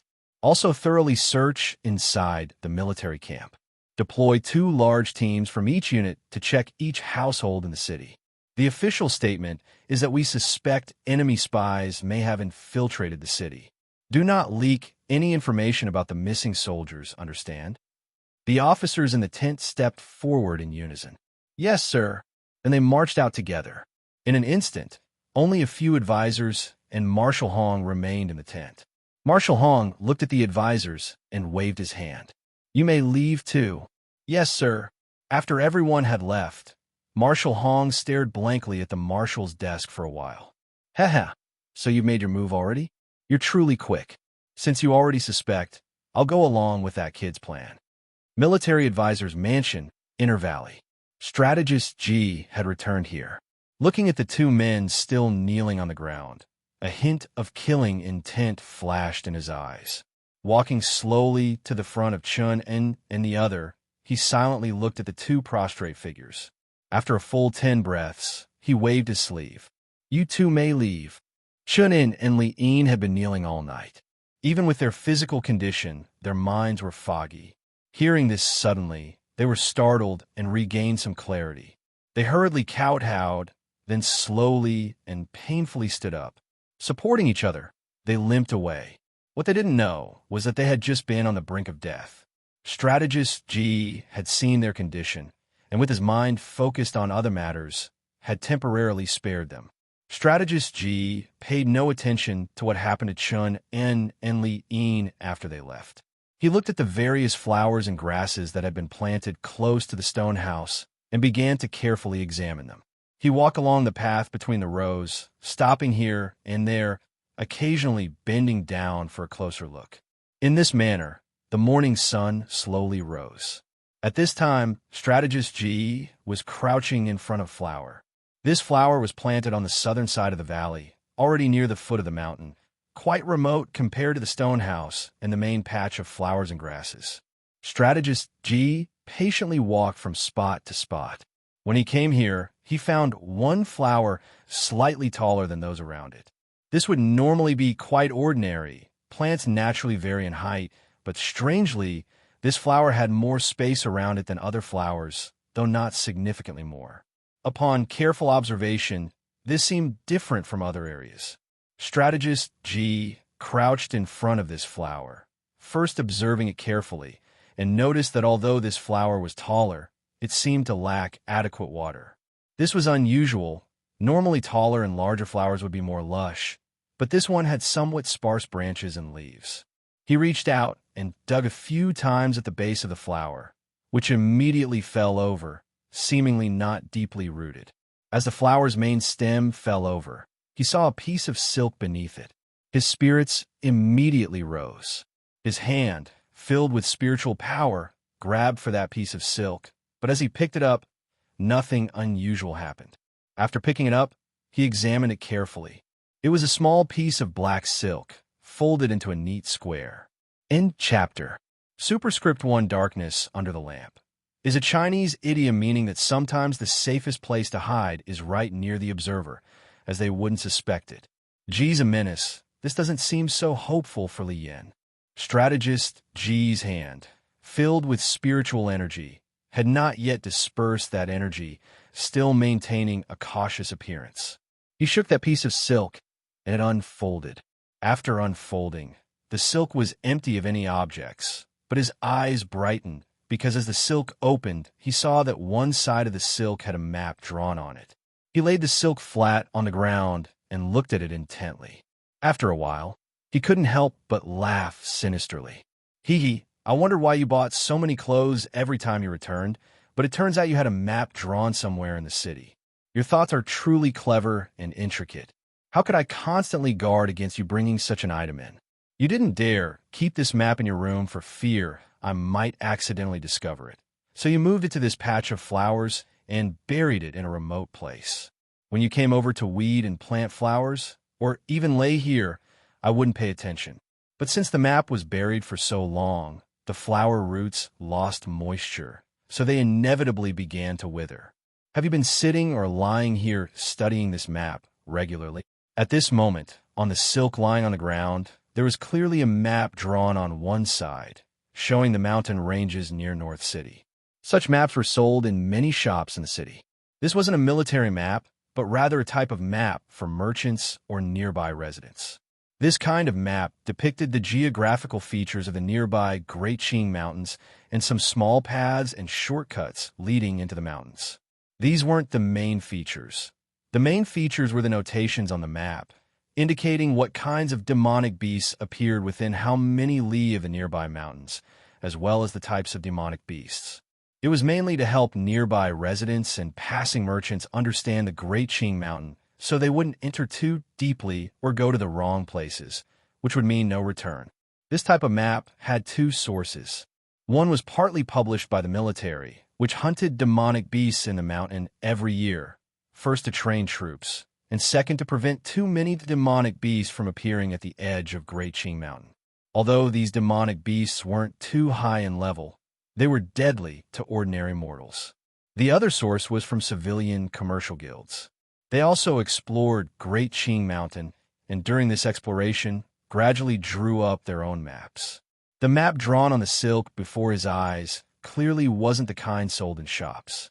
It must have been specially drawn by someone with the intention of making it difficult for others to discover, easily mixed in among clothing. Strategist G was no longer concerned about the source of this map. After a moment's thought, he concluded that Hong Lining definitely didn't know about it. This was one of Li Yan's methods for survival, and he wouldn't let others know his whereabouts. Now his concern was how to deduce Li Yan's intentions from this map, so he carefully examined it back and forth. After a while, Strategist G was beaming with joy. I know you're clever in many ways, but would you have imagined such a thing as divine sense existed? When he first examined the silk carefully, he didn't discover much. Only when he held it up to the sunlight and squinted to observe carefully did he notice there were faint traces on the silk, though they weren't clear. So he simply released his divine sense toward the silk, and immediately several lines were mapped out in his divine sense. The scratches varied in depth and thickness, but one thicker line was particularly obvious. It was a line starting not far from the north gate, a small path leading toward the west side of Great Qing Mountain, finally stopping at a place about 70 or 80 li deep, where the map indicated very few demonic beasts. These few lines were likely the result of someone's finger or fingernail tracing over the silk for a long time. The fabric would hardly retain such unintentional scratches, but they immediately appeared when Strategist G used his divine sense. Strategist G repeatedly observed that thicker line with his divine sense.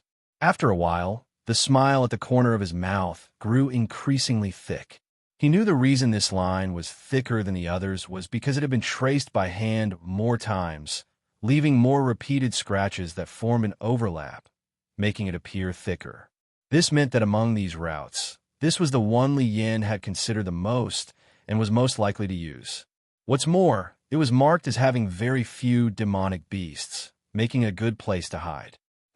I knew you wouldn't escape back home so easily. That would be too easy to find. Sure enough, the clothes you bought and these flowers all had a purpose. Strategist G tucked the silk into his bosom and shot out of the valley like lightning. When he reached the open area outside the valley, he called for Chun and Liyin.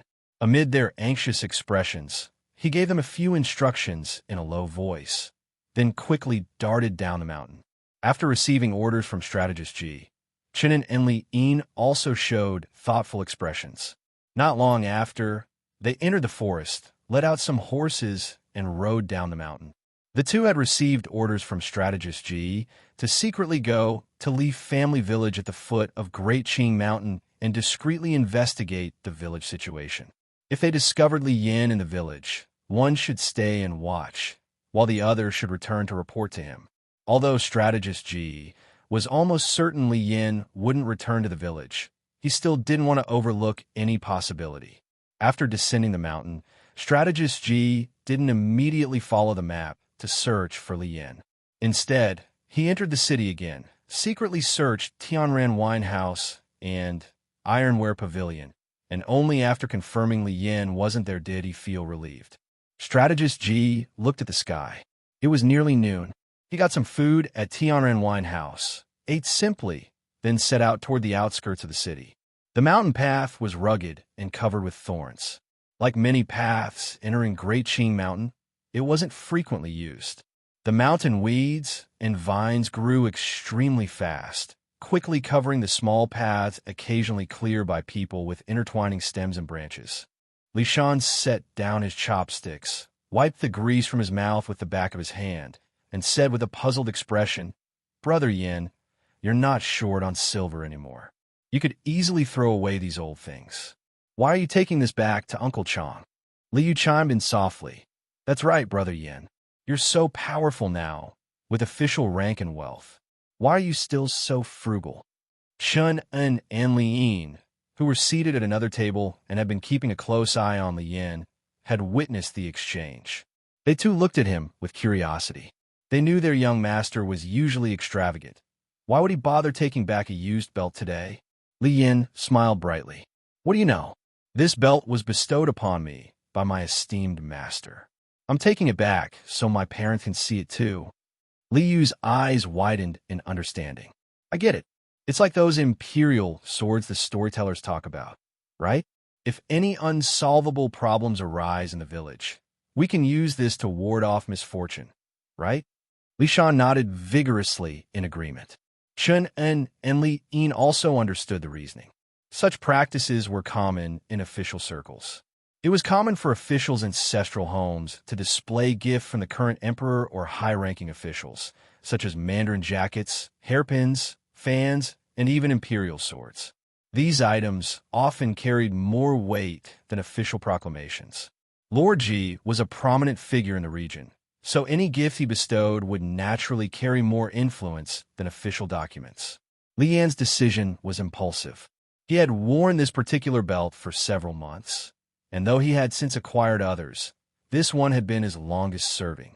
Giving it to his parents would serve as a memento.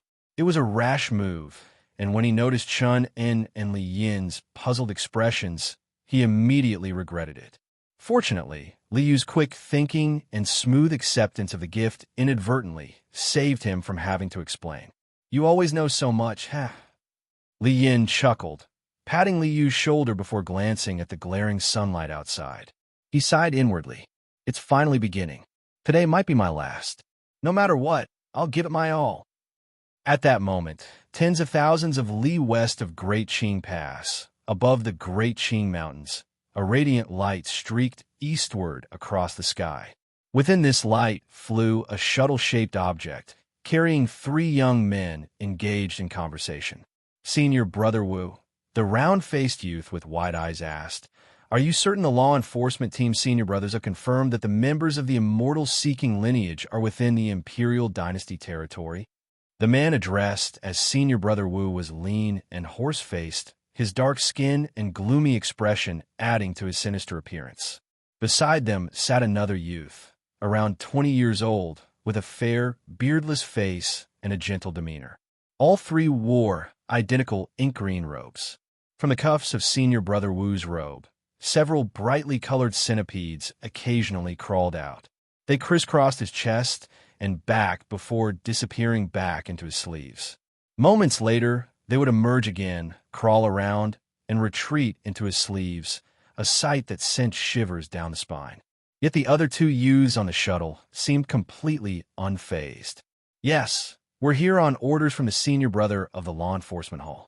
His instructions clearly state that the target is located within the Imperial Dynasty territory, specifically in Great Qing Pass City, where he serves as the military advisor to the local garrison. Once we confirm his identity, we can have executed him immediately." But the senior brother explicitly stated that the law enforcement hall master wants him alive, to be captured and fed to the soul-binding threadworms. Ah, the soul-binding threadworms. The round-faced youth with wide eyes gasped.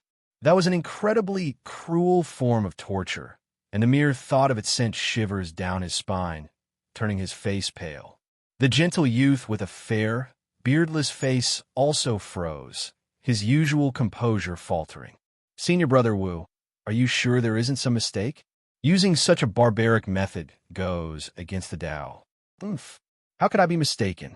I've confirmed this repeatedly. When I first received these orders, I reacted exactly as you two are now. I can't fathom what those lunatics in the law enforcement hall are thinking." "Sure. Don't speak ill of the law enforcement hall. Among our several peaks, only Ancestor Ways lacks in law enforcement hall. The rest are all run by ruthless individuals. This isn't something we Qi condensation stage disciples should be discussing. If they found out, we'd face dire consequences," the gentle youth said, his expression shifting as he addressed the other two. The two men's faces also changed upon hearing this, and they quickly dropped the topic. Senior Brother Wu continued, "Originally, this task wasn't meant for us. But with the 5-year set competition approaching, all the senior brothers and uncle masters from our Peaks Law Enforcement Hall who are stationed elsewhere will be returning. That leaves us to handle this. Fortunately, the members of the immortal-seeking lineage aren't particularly strong. They're likely only at the second or third level of the Qi condensation stage, or even just the first. Any one of us could complete this mission alone, given our strength. However, since they want to capture them alive, all three of us must go. Additionally, we need to retrieve the original copy of our Peaks entry-level cultivation manual from them. We must bring it back with us." The two men nodded in agreement. They had great respect for the methods of the senior brothers and uncle masters of the law enforcement hall, whose assessments were always accurate. There was no room for doubt. Since the person's cultivation realm was stated, it was unlikely he had surpassed the third level of the Qi condensation stage. With 2 of the 3 pursuers of the 9th level and 1 at the 10th, they were not just overestimating their target, they were mobilizing an excessive force. "However, there's another matter," Senior Brother Wu said. "The senior brother of the law enforcement hall recently discovered that the immortal-seeking lineage member may have taken on a disciple. This disciple isn't part of the immortal-seeking lineage. He's just an ordinary person with a spirit root that person found. We'll need to capture him as well." "Oh, another disciple?" the gentle youth asked. "Yes. We'll capture them both when the time comes, Senior Brother Wu replied with a sinister glint in his eyes. That poor fellow, the round-faced youth said with a hint of sympathy. I wonder what they'll do with him after we capture him. If they punish him by association, he'll truly be a wronged ghost. As they spoke, the streak of light carrying them sped eastward, their voices fading into the distance. Inside the military camp at Great Qing Pass City, Lu Qingyong paced restlessly in his tent, glancing outside from time to time. He was supposed to be on duty today, but he had received a secret order from the marshal to wait for Li Yin at the camp after his shift ended. He was to follow orders to the letter, but it was now past noon, and Li Yin had yet to arrive. At the marshal's manor, strategist Ji sat in the main hall, discussing matters with Marshal Han. The mountain was already hot in the early summer noon.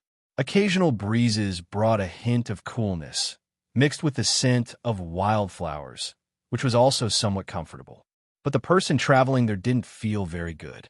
Dressed in a black robe with a dark face, strategist Ji would occasionally crouch down to search before continuing forward. By now he was covered in sweat. Here, divine sense wasn't particularly useful. The place marked on the map was about 70 or 80 li from where the official road turned in, which wasn't too far, especially for someone with extraordinary skills like him. But the ground here was covered with dense thorns, and above were huge tree crowns standing close together. As he walked, more small paths would branch out. Those paths were covered with thorns and shrubs, and one could easily go in the wrong direction. Although with his current spiritual power, he could fly over flat ground, this would inevitably startle the birds and beasts in the forest. That kid might hear from far away and become a frightened bird. At that time, his search would become even more difficult, so he had to proceed carefully to have a chance of capturing Li Yin with a single move. Looking at the shrubs on the ground, strategist Ji's forehead throbbed with veins. Clearly, someone had tampered with this place. He walked carefully for about the time it takes to drink a cup of tea, only to find he had turned in another direction. This had happened several times, and now he had to adjust his direction again. That kid actually knew how to set up disguises and traps, and divine sense couldn't detect these mechanical disguises. Divine consciousness could only replace the eyes to see more clearly or farther. Though with strategist Ji's current spiritual power, his divine sense couldn't see farther than his eyes. But seeing clearly is one thing. Judging right from wrong, real from fake, still requires human judgment. Since he entered the mountain, in just about 20 li of travel, strategist Ji had adjusted his direction at least 4 times. Once he almost startled the birds in the forest. Although he didn't think Li Yin could see him here, he didn't dare to be careless. Now he had a new understanding of Li Yin, knowing this young man was patient and possibly as cunning as himself. This was because he lacked some detailed understanding of Li Yin. Li Yin had followed the village adults to hunt in the mountains since childhood. Half the village's income came from hunting, so they naturally had a set of ancestral hunting methods. Disguises and traps were just things they did regularly. Otherwise, given the alertness of demonic beasts, even the unranked ones, their natural vigilance would make them extremely difficult to catch. Although strategist Ji's immortal-seeking lineage also had techniques for concealment and tracking, they mainly focused on avoiding demonic beasts. Their tracking techniques were more targeted at finding various traces left by immortals. Time passed bit by bit, and the sun gradually moved westward. When night was about to fall, strategist Ji finally arrived at the foot of a mountain peak without disturbing too many birds and beasts. Strategist Ji was now crouching among the crown leaves of a giant tree, looking ahead. About a li away, halfway up the mountain peak, there was a platform about 7 or 8 zhong wide. Several giant pines on the platform swayed with the gentle wind, and the sound of pine waves faintly came over. At this time, a person was sitting under a pine tree eating something. Strategist Ji channeled spiritual power to his eyes and looked intently. That person was also wearing a black robe, sitting on a huge rock under the pine, eating something occasionally and looking around from time to time. Behind him was a cliff. Are you right here?" Strategist Ji watched for a while, confirming the person was Li Yin, and couldn't help muttering to himself. Strategist G crouched in a huge tree crown without taking immediate action. He was considering how to succeed in one move, because Li Yin was sitting on a rock under the giant pine, very close to the cliff behind him. As for how deep the cliff was, it couldn't be judged from the direction he came from. It was possible that he had been climbing a slope since entering the mountain. Only this side was a gentle slope. If he couldn't capture Li Yin in one strike, and Li Yin was driven to desperation, there was no guarantee he wouldn't risk his life. In desperation, all he would need to do is turn around and jump off the cliff. At that point, it would truly be a case of the chicken flying and the egg breaking. He just crouched in a huge crown, leaves quietly observing. Meanwhile, Li Yin on the mountain finished eating, then took out a water bag from the package on the ground, took a sip, and then put the water bag at the edge of the stone slab at his feet. Suddenly, he seemed to hear something and abruptly lay down, prostrating himself on the ground. This startled strategist G. Just now he clearly hadn't made any sound. Could this kid have discovered him? Then he saw Li Yin, after lying on the ground, slowly raising his head slightly, his eyes gradually looking toward his direction. His heart immediately tensed. Damn, this kid really discovered me. How'd he even detect me? Strategist G cursed inwardly. He had been careful all the way to get here and was sure he hadn't even disturbed the forest birds. But since he had been discovered, he had to come out. Just as he was about to stand up and speak to steady Li Yin, he suddenly felt something was off. At this time, Li Yin's eyes had left this place and were slowly scanning to the left side of his body, and his gaze began to become extremely vigilant. Could there be someone else to my left? No. I searched the area when I first arrived and didn't detect anything there, which is why I hid here. Is this kid too sensitive? Could be a case of being overly suspicious. So, strategist G steadied his body again, deciding to watch a bit more before making his next move. Sure enough, after a short while, Li Yin on the mountainside, after looking for a while, moved his gaze again. Only this time his gaze also carefully examined strategist G's right side. Afterward, his figure actually slowly stood up again. Damn, he was indeed being paranoid. He reacts like this to every little movement. Strategist G was furious and couldn't help but curse in his heart. He had almost exposed his whereabouts just now. If he had really appeared and failed to steady that kid, wouldn't he have regretted it terribly? At this time, after Li Yin on the mountainside stood up, he looked around again, then listened for a while, and finally dejectedly sat back on the huge rock. Looking down, he hurriedly went to pick up the water bag he had just placed beside him. It turned out that when he suddenly laid down earlier, he had kicked over the water bag he had casually placed at the edge of the huge rock, which wasn't yet capped. Now water was flowing out from the mouth of the water bag. Although there were clear springs in this mountain, there were none nearby, and fetching water required walking quite far. Li Yin hurriedly picked up the water bag, plugged it with the cork, then shook it near his ear, and couldn't help but sigh. And it was at this moment that strategist G in the huge tree crown suddenly narrowed his eyes. As the clear water poured out from the water bag, the rock beside Li Yin changed color. Strategist G's heart stirred, and he looked again with concentrated spiritual power. After a few breaths, he couldn't help but be shocked. Chapter end. Heart the chaps or bookmark the novel if you've been enjoying the novel so far. Helps keep me motivated, happy face. By now the sky had darkened and the moon had risen. At the foot of the mountain, pitch-black tree crowns covered the darkness in patches, with a faint path leading up the mountain. Thorns and shrubs grew along the path. On the platform halfway up the mountain, several giant pine trees swayed gently in a night breeze, with sparse grass and exposed rocks on the platform. Strategist G had been observing Li Yin. After he picked up the spilled water bag earlier, Strategist G noticed something different. The color of the rock beside Li Yin appeared different from other places in the moonlight, slightly darker. There is nothing unusual about water dampening and darkening the color. After all, that area had water flowing from the spilled water bag, so it would naturally be different from other places. But just as Strategist G was about to look away, something stirred in his heart. He felt something was off and looked back at that spot.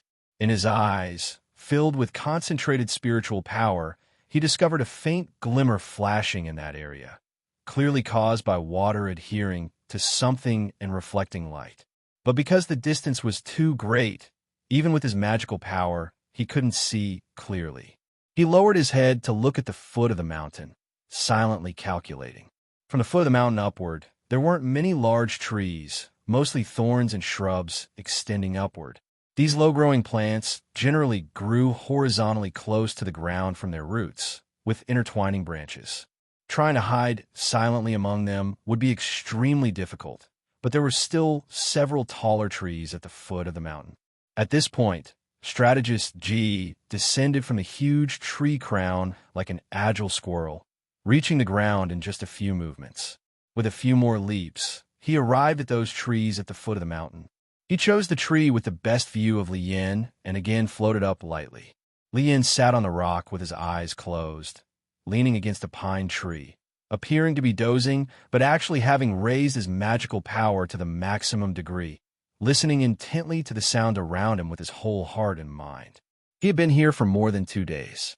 Just now, he suddenly felt as if someone was watching him, although he hadn't heard any sound or seen any person or demonic beast.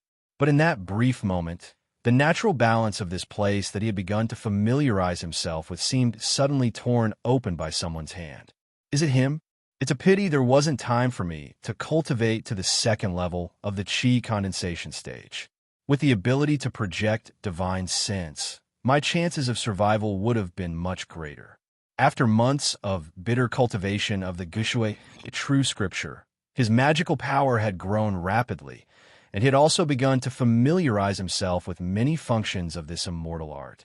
This immortal art involved cultivating the 5 elements to generate each other, so his magical power was much higher than cultivators of the same level. Ordinary cultivators could project divine sense at the 3rd level of the chi condensation stage, but with the Guishui, true scripture, one could project it after breaking through to the 2nd level of the chi condensation stage. I can be certain it wasn't Hong Lining just now. I've already given him that breathing guidance technique as the 1st level of Wood Yin art. Those incantations are genuine. He won't be able to find any problems with it in the short term, but since he doesn't have spiritual roots, he'll never be able to perceive spiritual aura.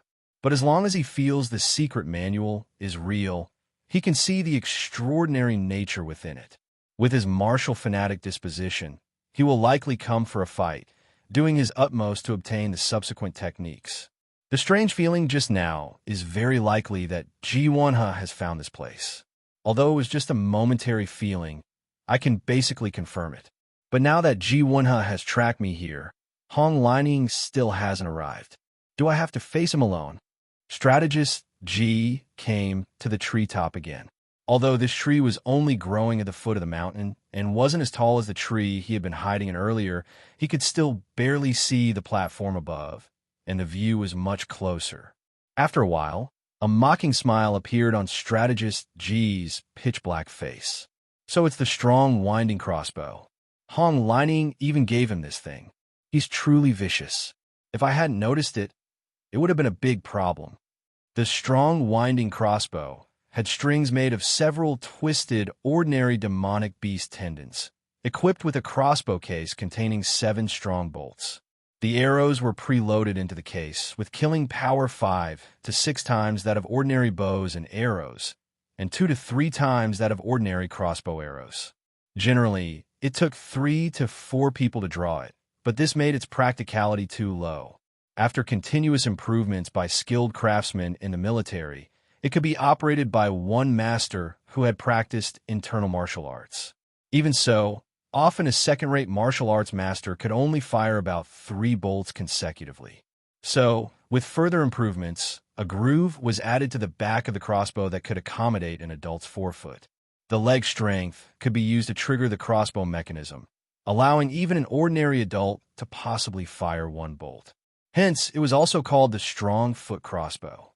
This portable weapon, with tremendous destructive power, could cause fatal injuries even to low-level cultivators. Ordinary cultivators below the foundation establishment stage, apart from possessing magical power and knowing some immortal techniques, had bodies only slightly more resilient than ordinary people. If hit by such a lethal weapon, they would still perish. However, there was another type of cultivator who, even below the foundation establishment stage, had bodily resilience far different from ordinary people. The specific hardness depended on the body cultivation method they practiced. Strategist G carefully observed that small area. The strong foot crossbow was hidden in the gap between the huge rock and the ground. Perhaps the gap wasn't very large to begin with, and Li Yin wanted to retrieve it quickly without exposing his intentions, so only a small portion of the bowstring was visible. Earlier, Li Yin had accidentally knocked over the water bag, and water droplets had adhered to the bowstring. If strategist G hadn't noticed that slight reflection from the water on the string, he might have fallen into the trap if he had been careless. Thinking of this, strategist G felt hatred toward Hong lining from the bottom of his heart for giving such a lethal weapon to Li Yin. Looking at the low thorns and shrubs extending up the mountain below the tree, strategist G frowned. From here to halfway up the mountain was about 200 zhong or so.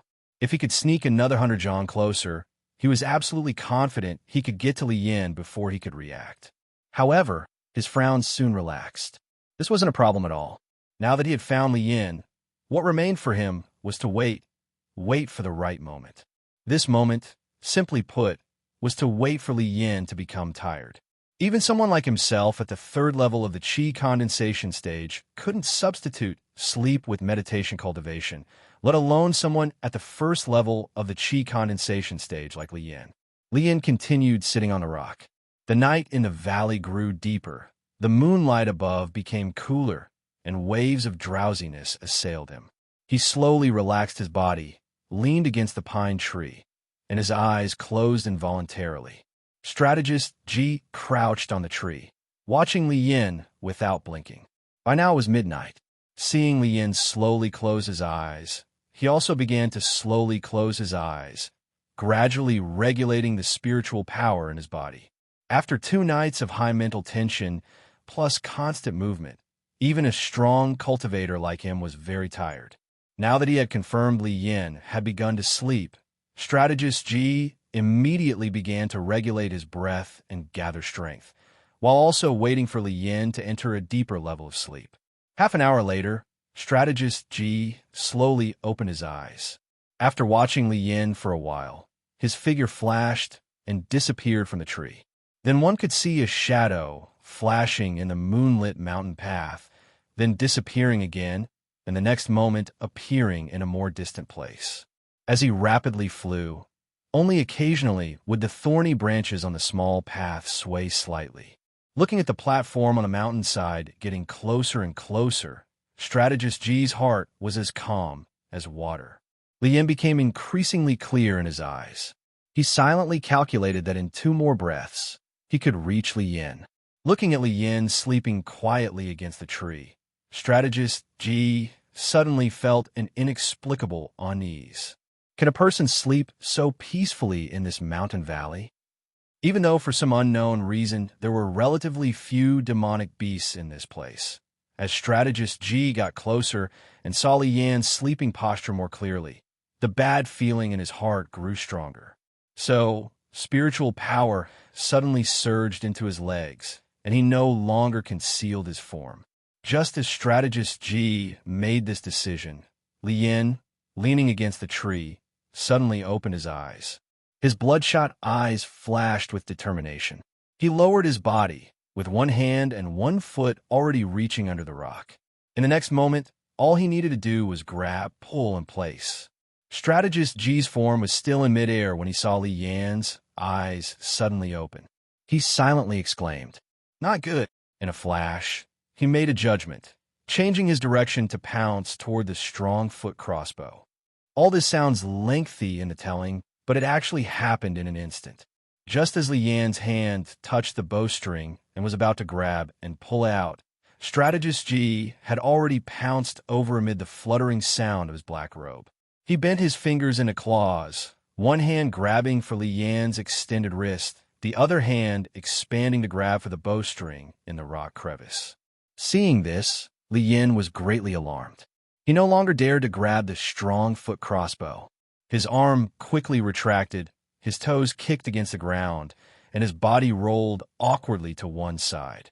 Strategist G's claw immediately grabbed nothing, which was due to him trying to grab two things simultaneously, limited by his arm span.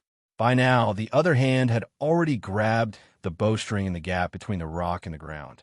His body had landed with depleted strength. He pulled outward, his toes touching the ground, intending to take the crossbow and then leap into the air again to capture Li Yan.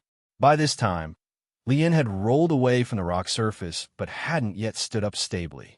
Strategist G only needed one leap to reach him. However, at this moment, Strategist G suddenly felt his foot tighten and a great force pulled him upside down, whisking him into the air in an instant. With a loud crack, his suspended body was suddenly pulled down by a tremendous force. His entire person fell rapidly toward the cliff behind the pine trees, like a falling meteor. This sudden change alarmed Strategist G greatly. In his haste, he felt his head spin, the wind whistling in his ears, his body plummeting toward the bottom of the cliff like a meteor. In just a breath or two, he had already fallen 7 or 8 jong. But Strategist G was formidable. After briefly collecting himself, he flicked his finger, sending an arc-shaped wind blade flying toward his feet. His downward momentum immediately slowed. Seizing the opportunity, his other hand shot out like lightning and grabbed the cliff wall. There was a muffled sound. Thud. He had forcibly embedded his 5 fingers into the hard granite wall. Then, with a powerful pull of his 5 fingers, his body was forcibly lifted up again. At the same time, his toes touched a protruding spot on the cliff wall, and his body bounced upward more than a jong. After several consecutive kicks with both feet, he had returned to the top of the cliff. Only now did Strategist G faintly hear the sound of a heavy object hitting the ground at the bottom of the valley. It seemed this cliff was no less than 100 jong high. As soon as Strategist G reached the top of the cliff, he saw a figure darting down the mountain. It turned out that Li Yan had just peeked over the cliff, saw that Strategist G had only fallen 7 or 8 jong before using an immortal technique to cut the rope lock of the huge stone hanging below his feet, and was already flying back up. Li Yan immediately sensed trouble. Seeing this, Strategist G shouted loudly, "Wicked disciple, where are you going?" Despite his extreme caution, he had almost been ambushed and killed by Li Yan. Strategist G was quite angry, and killing intent rose strongly within him. If he hadn't possessed immortal techniques, he would have been buried at the bottom of the cliff. Even now, he wasn't clear how exactly he had fallen into that kid's trap. Now, in his anger, he let out a great shout that shook the forest valley, causing flocks of birds to rise from the forest. Hearing these words, Li Yan became extremely anxious. In his panic, he chose no particular path but plunged into the thorny bushes beside the downward mountain path. He couldn't care about the thorns cutting his body and tumbled out at an angle. Seeing this, Strategist G coldly snorted and pounced through the air. But Li Yan was also rolling for his life, and his downward speed was truly much faster. After several leaps, Strategist G still couldn't intercept Li Yan. A few breaths later, Li Yan had already rolled to the foot of the mountain. But Strategist G had also barely caught up to Li Yan. He saw Li Yan, in his tattered black robe, forcibly stop his rolling momentum and, amid stumbling, get up and head toward the forest. Strategist G, in midair, flashed a trace of killing intent in his eyes. He flicked his finger again, sending a blue arc of wind blades slashing toward Li Yan's legs, determined to cut off Li Yan's legs below. Li Yan, with spiritual power filling his entire body, had suffered many injuries on the way down, but they were all external wounds. His internal organs had been protected by spiritual power and hadn't been injured at all. Just as he stood up and was about to enter the forest, he suddenly felt a sharp gust of wind shooting toward his legs. A strong sense of danger immediately arose in his heart. He channeled spiritual power to his legs and, while lunging forward, forcibly twisted his body, actually changing direction. But with this sudden twist and change of force, Li Yin immediately felt a stifling sensation in his 5 organs and 6 viscera, almost passing out. Then he felt a sharp pain in his leg. Looking down, he saw a blue light blade had flashed past his thigh, taking a piece of flesh with it. Although his reaction was quick in terms of magical power, martial arts, and fighting experience, he was far inferior to the experienced strategist Ji. Not to mention that strategist Ji had used an immortal technique to attack. This strike, although it didn't cut off Li Yan's thigh, still took a large chunk of flesh from his leg. Li Yan let out a muffled groan, his leg losing strength and falling down. Seeing this, strategist Ji smiled sinisterly and stepped forward. Chapter end. Strategist Ji looked at Li Yan, who had fallen to the ground but had flipped over to face him, and let out a sinister, satisfied laugh. Hee hee, do you think you can escape? No matter what you do, the result, or rather your end, will be the same. Seeing Li Yan remain silent, with a cold and indifferent gaze, Ji thought for a moment and added, I just don't understand. How did you realize I meant you harm? And how did you escape from Hong Lining's grasp? Li Yan looked at him, dragging one leg as he slowly moved his body backward. That leg was already gushing blood, and in just this short moment, it had already dyed the ground red through his pant leg. He struggled to support himself against a tree trunk beside him, slowly pushing himself up to stand. The hem of his tattered black robe was also stained with a large patch of dark red blood.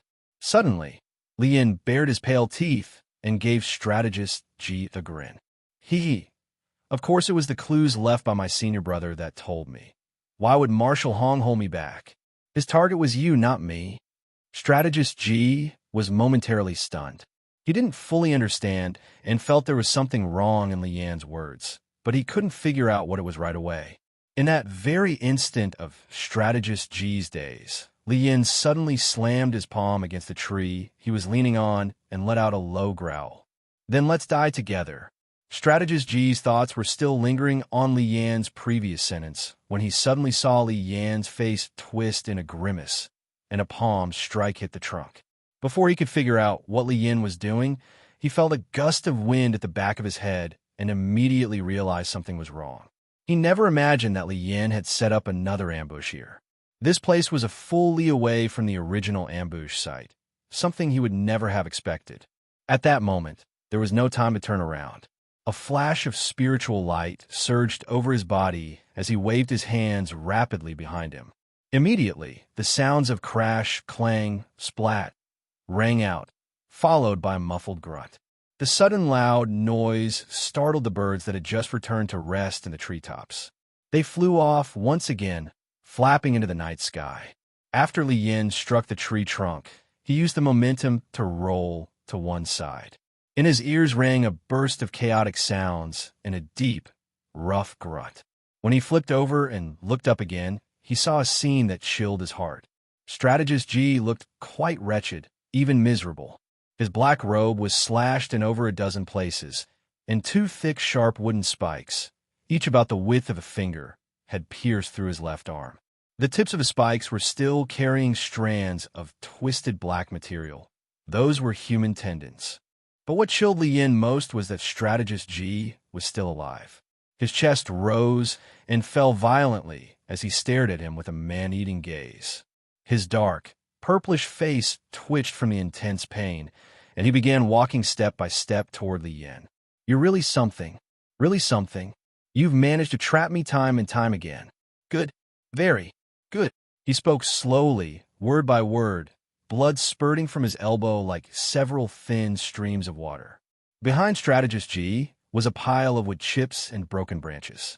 The originally densely packed 7 or 8 rows of wooden spikes tied together and aimed at him had been shredded to pieces by the wind blades he'd thrown behind him in panic.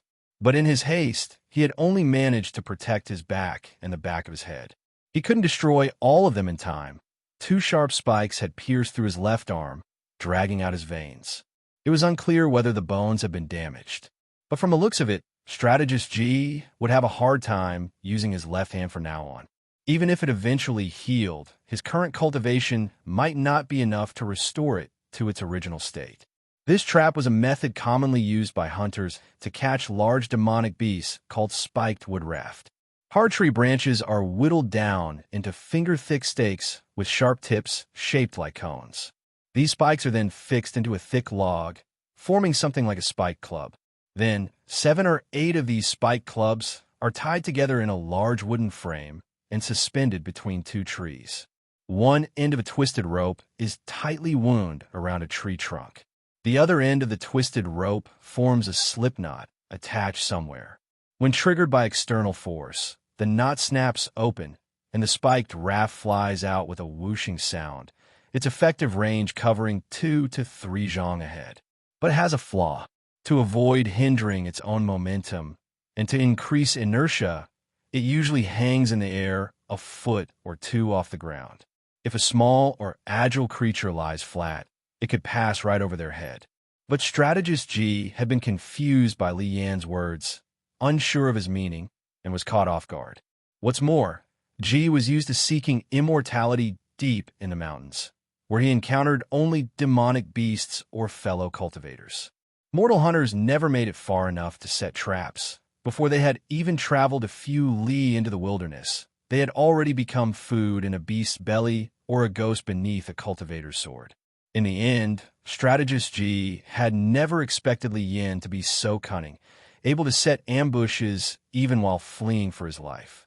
Pity a martial arts master from the mortal realm, already stepping into the cultivation world, fell victim to such a scheme. Li Yan propped himself up on one elbow, his face half tilted upward. Hee, what a pity, a half-grown kid like you, so full of cunning tricks. I wonder how many more you have. Let me see more of them, what do you say? Strategist Ji had walked within a few steps of Li Yan before stopping. Only then did he raise his right hand and rapidly tap a few spots on his injured left arm and elbow. Immediately, the bleeding stopped. Now, there's really nothing left. Half supporting his body, Li Yan was now calm and even let out a soft chuckle. As Li Yan chuckled, strategist Ji began scanning his surroundings, sharpening his vision to inspect the area around Li Yan carefully before slowly stepping forward again. As soon as he reached Li Yan, he suddenly struck, his right hand pointing in a blur of motion. When his action ceased, Li Yan had fallen flat on his back. Now, this is truly nothing left. Strategist Ji stood in the forest, looking at the fallen Li Yan at his feet. Li Yan said nothing, but his eyes occasionally moved slightly, and the blood from his leg wound had stopped flowing. Strategist Ji had sealed his vital points in an instant, including those near his leg wound, stopping the bleeding. He didn't want Li Yan to bleed to death just yet. He lifted his head again and looked around. The dense trees stood interwoven in the night like eerie ghosts. In the forest, only strands of moonlight filtered dimly through the branches and leaves. Cautiously, he circled Li Yan, carefully inspecting the area. Only after confirming there were no other traps did he finally relax.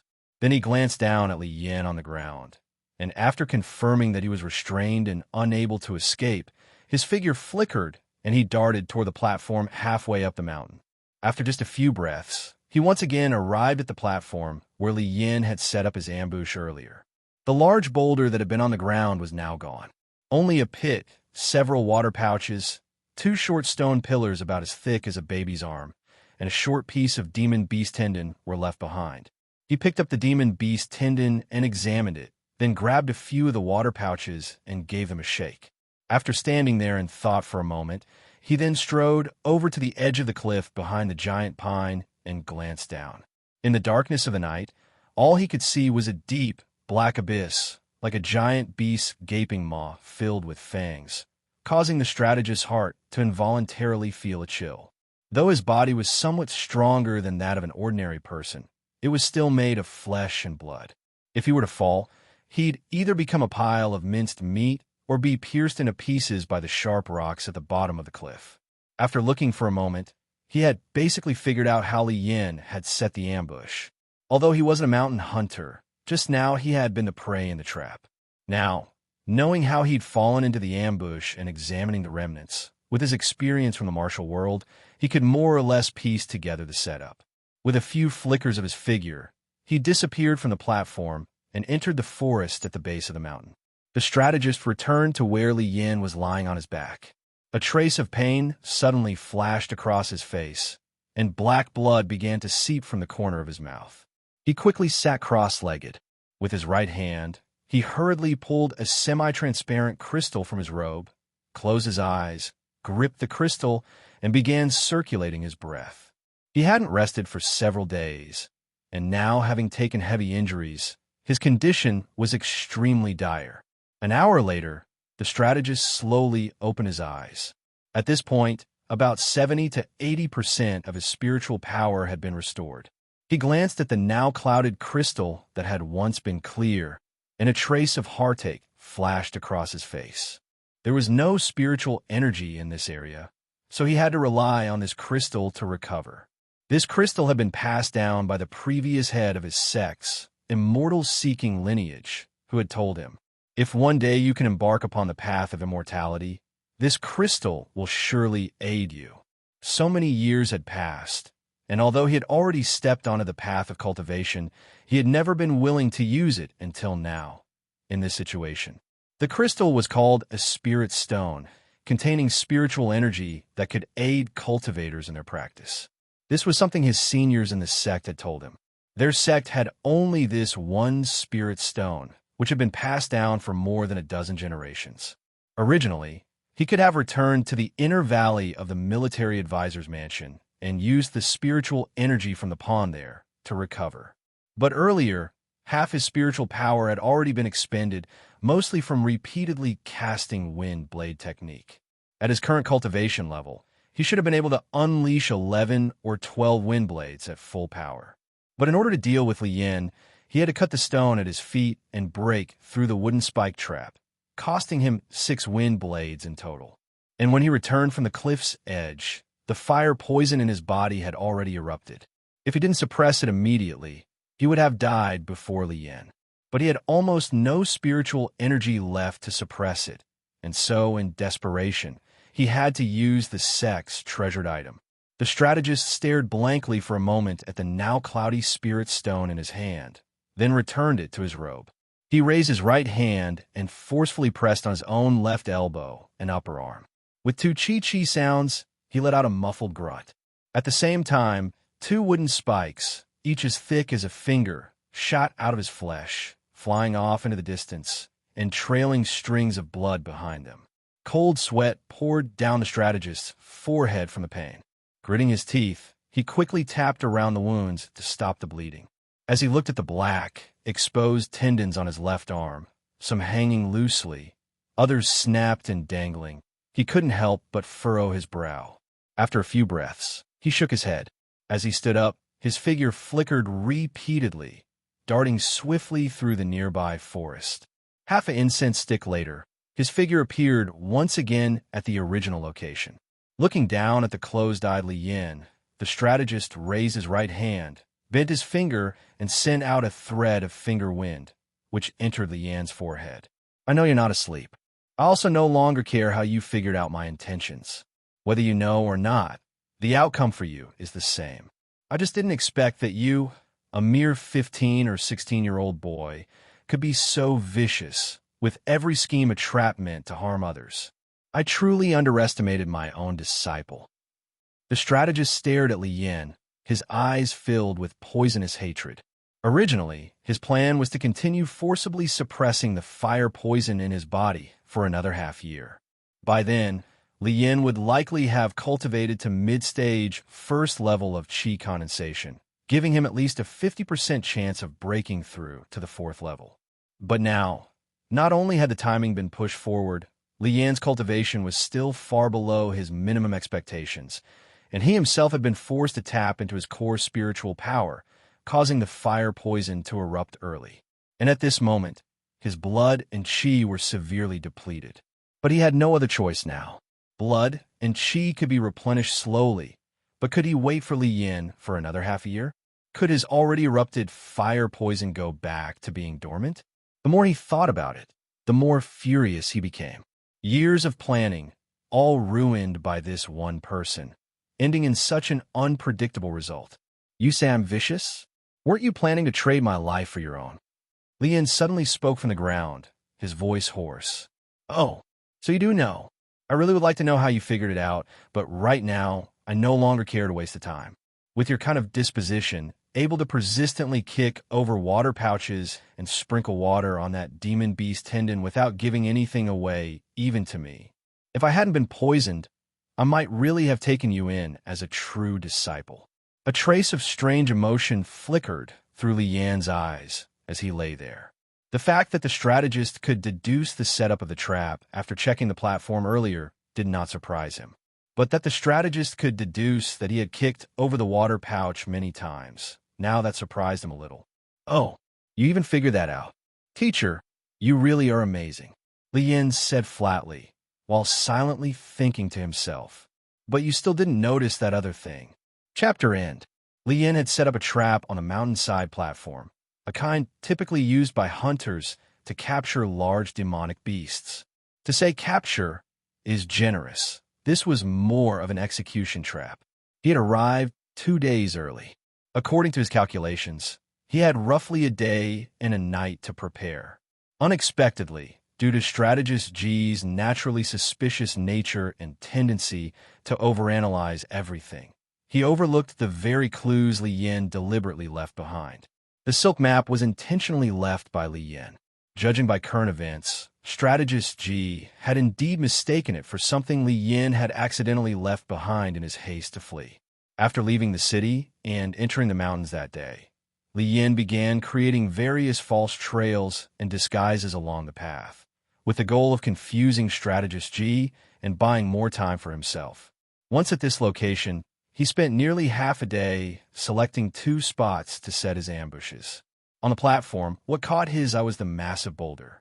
The boulder, weathered by years of wind and sun, had loosened slightly from the ground, though was still deeply embedded due to its weight. Li Yin brought 2 stone pillars, each as thick as a baby's arm, from the mountains and used simple tools he had prepared in advance. Among them, the sinew of a demonic beast.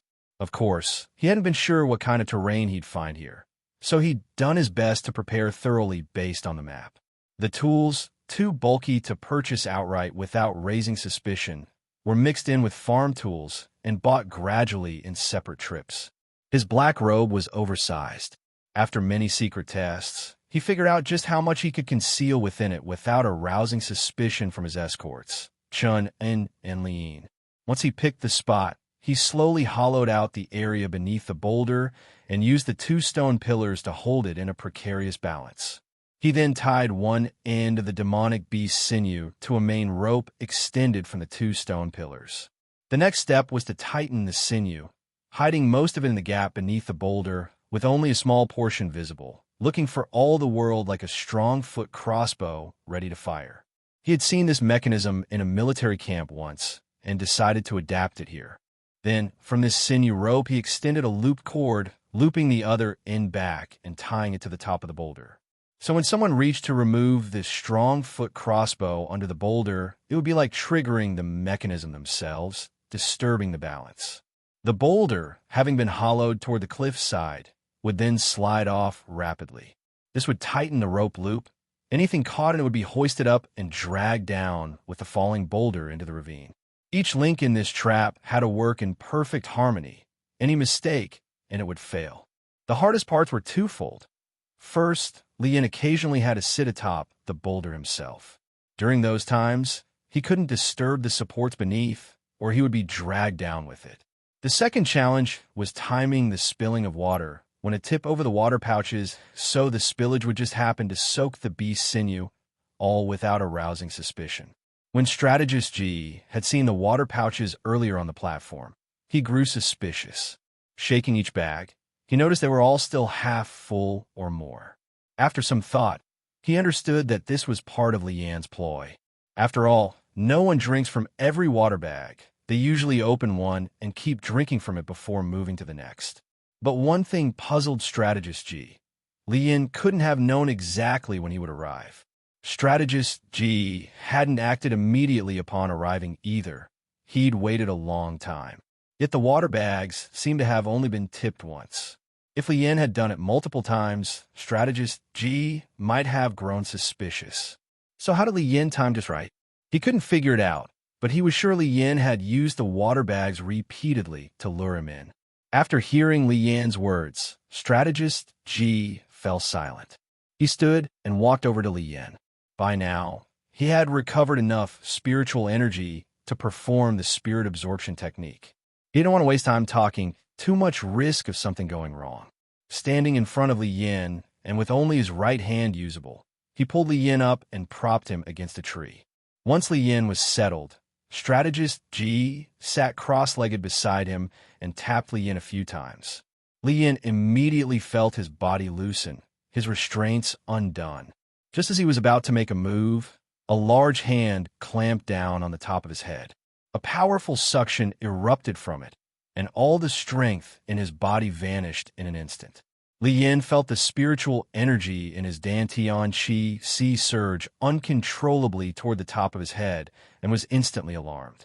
Strategist Ji had to remove the restraints to allow the spiritual energy to flow freely for him to draw it out. He wasn't afraid of Li Yin resisting.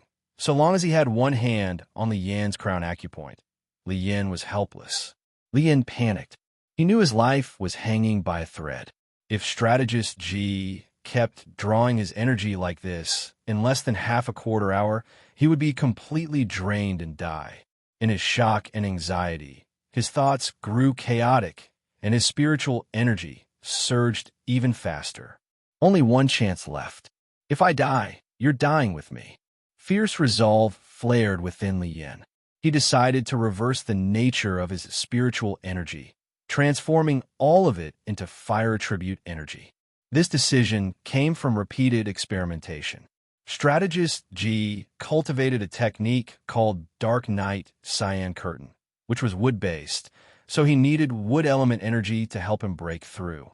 In his regular cultivation, Li Yin had discovered that only wood attribute energy would interact calmly with the suppressed fire poison near his Dantian.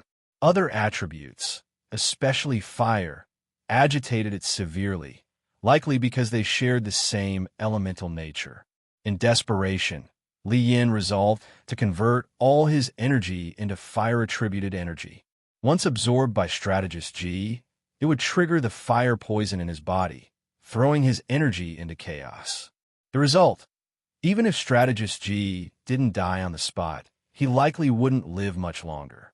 The only risk was this: strategist Ji would sense the wrong energy attribute the moment he absorbed it. In anger, he might immediately exert pressure on Li Yan's crown, killing him before the poison took effect. Just then, the sound of swift, wind-cutting footsteps rushed from the forest. Two figures flew toward them, robes flapping in the air. "Haha, little brother Li, don't worry. I'm here." As the voice rang out, the two figures landed in front of them. It was Hong Lining and his burly junior brother. Strategist Ji was startled.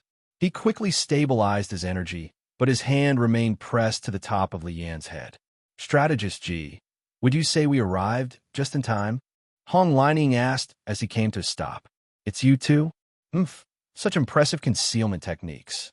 I searched several li around just now and didn't detect anything unusual. How did you manage that?" Strategist Ji kept one hand on Li Yan's crown point, speaking without even turning his head. At this moment, he felt both shocked and furious. This development had come at the most critical time. Just earlier, to ensure his absorption of spiritual power wouldn't be interrupted, he had searched the nearby area thoroughly. Other than a few small animals and birds in the trees, he found nothing that posed a threat. "Oh, it seems you already know about my junior brother. In that case, strategist Ji, it's you who are truly clever, pretending not to know all along." Hong Lining replied with a counter-question, having picked up from strategist Ji's words that he seemed aware of his junior's presence. "So what brings Marshal Hong here? Spying on the training of me and my disciple?" Strategist Ji also deflected with his own counter-question. "Ah, what a thing to say, strategist Ji. We merely admire your sex techniques. Might we have a look at your sex secret manual? Considering the current situation, I imagine you're not in a position to refuse." Hong Lining became more direct, tearing off the pretense altogether. I didn't expect Marshal Hong to have such keen eyes. You want to see our manual? That's not impossible, but I don't carry it with me. How about I return to my manor at dawn to retrieve it for you? That Hong Lining arrived neither early nor late, just as Strategist G had activated the spiritual absorption technique, meant his timing was nearly flawless. Once the technique was initiated, it couldn't be stopped, or else it would cause severe backlash. Fortunately, he had only just begun channeling it and could still stabilize the energy flow, but not for long. Hong Lining knew that even with his junior brother, the two of them together wouldn't be a match for Strategist G. So they had taken great caution on this trip. They also knew one vital fact. In the world of martial cultivation, interrupting someone during healing or energy channeling could lead to dire consequences, anything from severe injury to death from internal deviation. Therefore, even though they had arranged with Li Yin to strike together, Hong Lining had no intention of acting immediately. He had waited patiently until strategist Ji captured Li Yin and began healing. Once that happened, all would fall into place. They were fully aware of strategist Ji's immense power and dared not approach too closely. But all they needed was to observe his actions from afar. Strategist Ji, a cultivator at the third level of the chi condensation, couldn't send his spiritual sense too far beyond his body. Though his eyes were sharp, he couldn't guard against everything. When he had gone out to scout, Hong Lining and his junior had retreated. Once he returned, they slowly closed in again. And the moment he activated the spiritual absorption technique, the two exchanged a glance and revealed themselves. How about this, then? Why not recite a few sections of the manual aloud now, so that my junior and I might study them? Hong Lining, bald head gleaming, rejected the proposal outright. It seems Marshal Hong doesn't trust me. I am currently training with my disciple, perhaps a bit later. Strategist G already felt the spiritual power in his body starting to surge violently. It's on the waist. A hoarse voice spoke up. It was Li Yin. After circulating his energy for a long while, he had barely managed to resist the suction at his crown point and speak. Oh! Hong Lining and his junior turned their eyes to Strategist G's waist. There, fastened to his belt, was a piece of jade book that glowed faintly in the night. Clearly no ordinary object. They exchanged a glance, then suddenly leapt into action. Up until now, they had kept some distance out of fear of Strategist G. Now, their bodies moved like the wind. The burly junior struck at Strategist G's back, while Hong Lining formed a claw with his hand and reached for the jade book at Strategist G's waist. As he moved, Hong Lining shouted, "Strategist G, since you won't hand it over, I'll just come take it myself. How's that?" There was a thunderous undertone in his voice. He had secretly activated the Buddhist technique Lion's Roar. These two were seasoned martial veterans, familiar with deadly combat. They knew that disturbing someone in the midst of cultivation was a surefire way to throw them into chaos. So as they attacked, they also unleashed their inner energy to disturb Strategist G's mind. Strategist G, having lost one arm and the other still pressed to Li Yan's crown, had no way to block the incoming attack. Yet he remained facing away from them, expressionless and still speaking. "I've already scouted this area thoroughly. You two must not have ambushed this place with him in advance. You could only have followed behind me from a distance, observing my every move. But how did you manage to stay on my trail the whole time?" Chapter end. Hong Lining was already leaping through the air, closing in behind Strategist G. "Ha ha! Just some lowly thief's trick, Ji-in insect." "Ah, what is this?" A sudden shriek pierced the forest. Hong Lining's words were cut off midway by a startled cry. His body twisted midair and tumbled awkwardly to the side. Strategist G remained seated with his back toward them. Yet from behind him, several tree roots suddenly burst from the ground. The burly man who had reached his rear, just about to unleash a mighty stone-splitting palm, was run clean through from below. His chest, crown, and neck were impaled by blood-soaked tree roots from various angles. The deadly attack drained all ferocity from him. His body twitched a few times and went still. He was clearly beyond saving. Wood spike art, a low-grade immortal technique. This was a trap strategist G had set in advance. Originally, it was meant to ward off small animals that might disturb him during his spirit absorption, but now it proved timely in repelling a real threat. After seeing Lian's earlier wood spike array, G had thought to make use of the dense forest around them, calling forth the underground roots to attack. It turned out to be a perfectly timed defense. However, failing to kill Hong, lining outright displeased him. Not because he lacked the intent, but because his externally projected spirit power was minimal at the moment, insufficient to launch the roots from afar. Strategist G didn't even turn his head. He muttered incessantly under his breath. Gene insect. It's the Gene insect. Suddenly, he lowered his head and sniffed himself, then jerked his head up to glare at Li Yan and bellowed. You dare to place such lowly, underhanded tricks on me, and I, your master, didn't even notice. Good. Very good. What a trick. What a brilliant trick. By the end, he was laughing with seething fury. Strategist G was beyond enraged. First, despite all his worldly experience, he had still been played by a child. Second, had it not been for this despicable insect, he would have been well into healing himself by now. None of this chaos would have happened. The Ji'in insect sounded refined, but it was in truth a tool used by the lowest of low, petty thieves and conmen. It was a herbivorous low-level demon beast that could never evolve into a true first-rank beast, meaning it could never gain sentience. However, it had a natural ability. It would daily secrete a dozen translucent pellets with a distinct odor, unpleasant to most other beasts. These pellets were used by the insect to mark territory or guard food it couldn't consume right away. Any food touched by the pellets became repulsive to others, but the Ji'in insect could easily return later and devour it itself.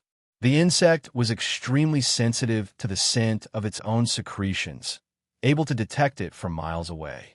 This survival trait had been twisted by petty criminals.